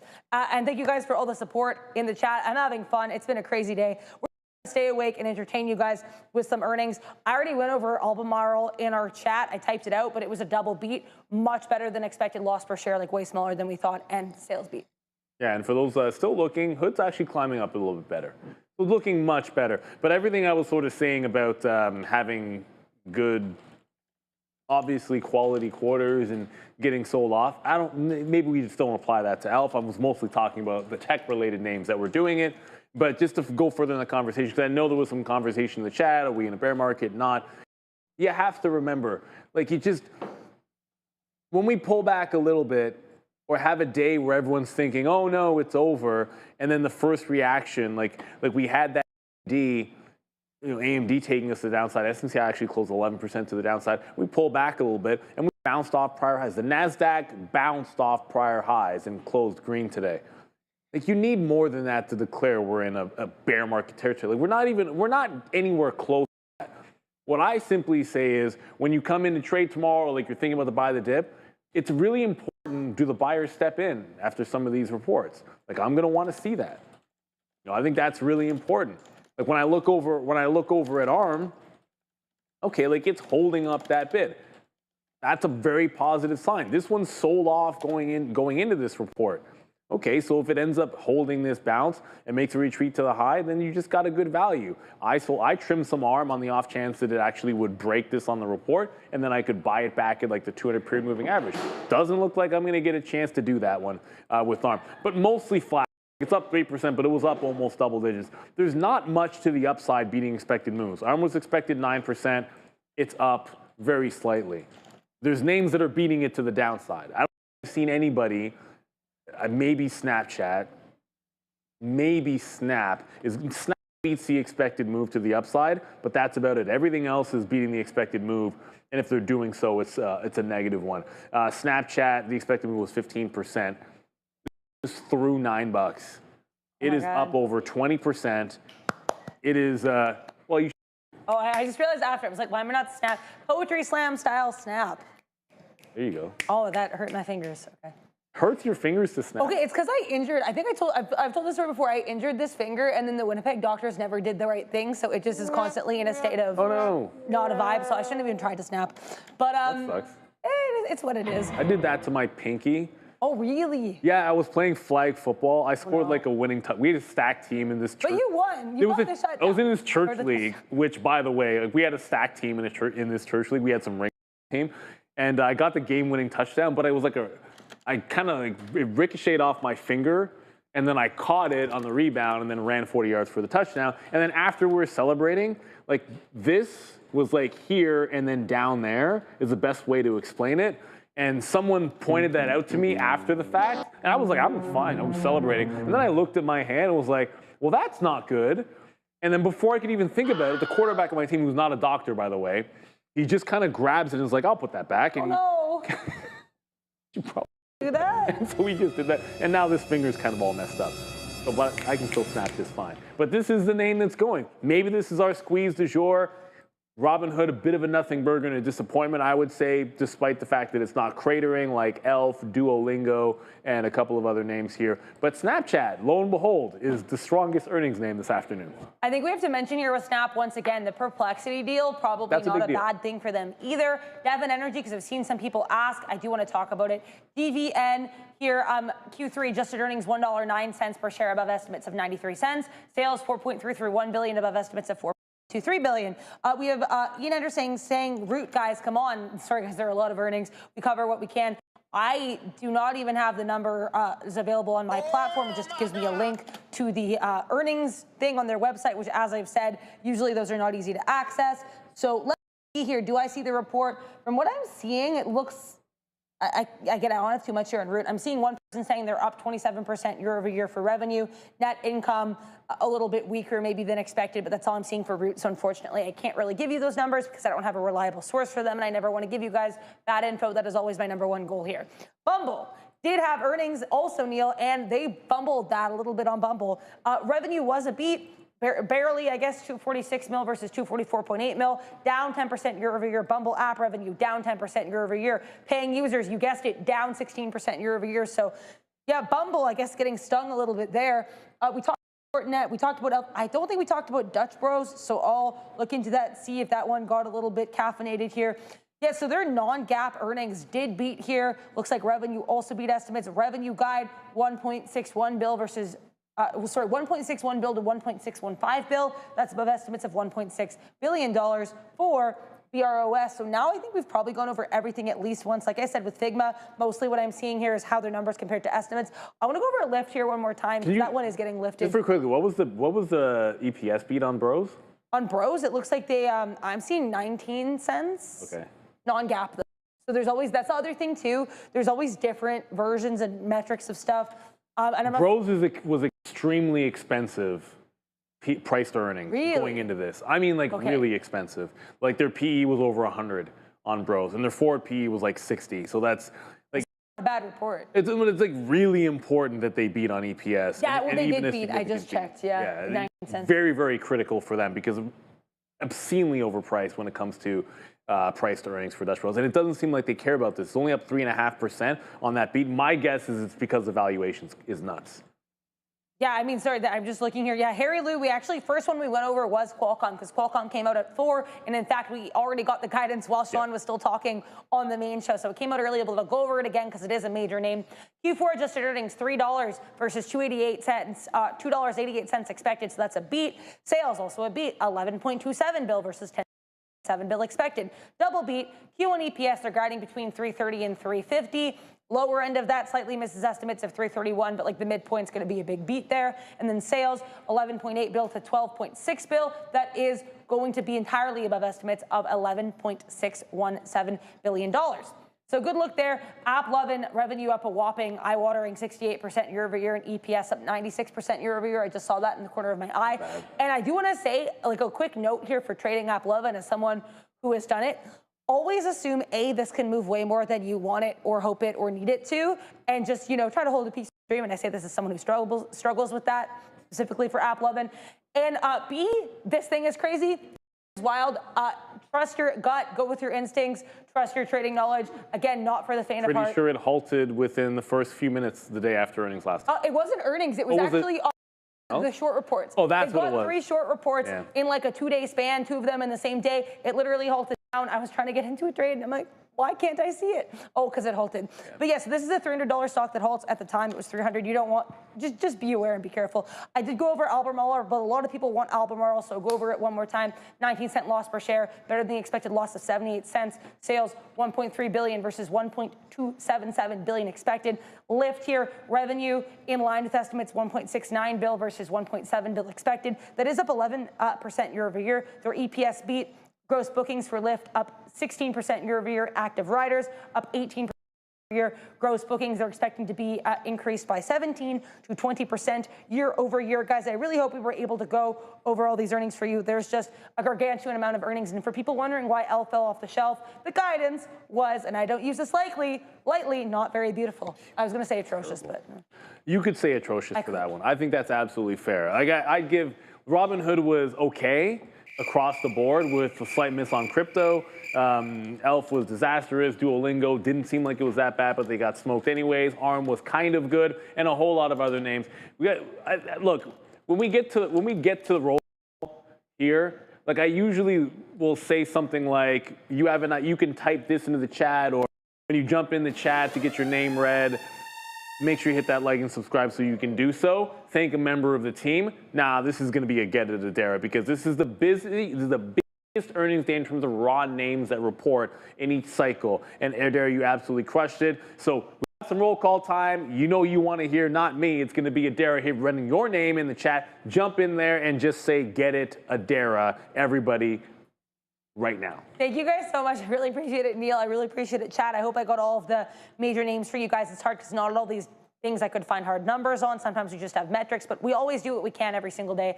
So thank you all. Thank you to Tyler Smith, Dijon Mustard, Rambanu. We've got Andrew Chow. We've got S.A. Walker, Harry Liu, Abhi Patel, Sage, Pitchbull, D. Westermeyer, Darth Trader. We have Skunker, Funker, Dinkelberg, Chad. He fights LFGJs. I'm sure Neil loves that username. Jacob Savage, DLV. We've got Swizzler Sniper, Will, Hypercube, Zariah. We've got Crypto, FOMO, Scott J, Adrenaline Angles, Adrian, Denise Mitchell.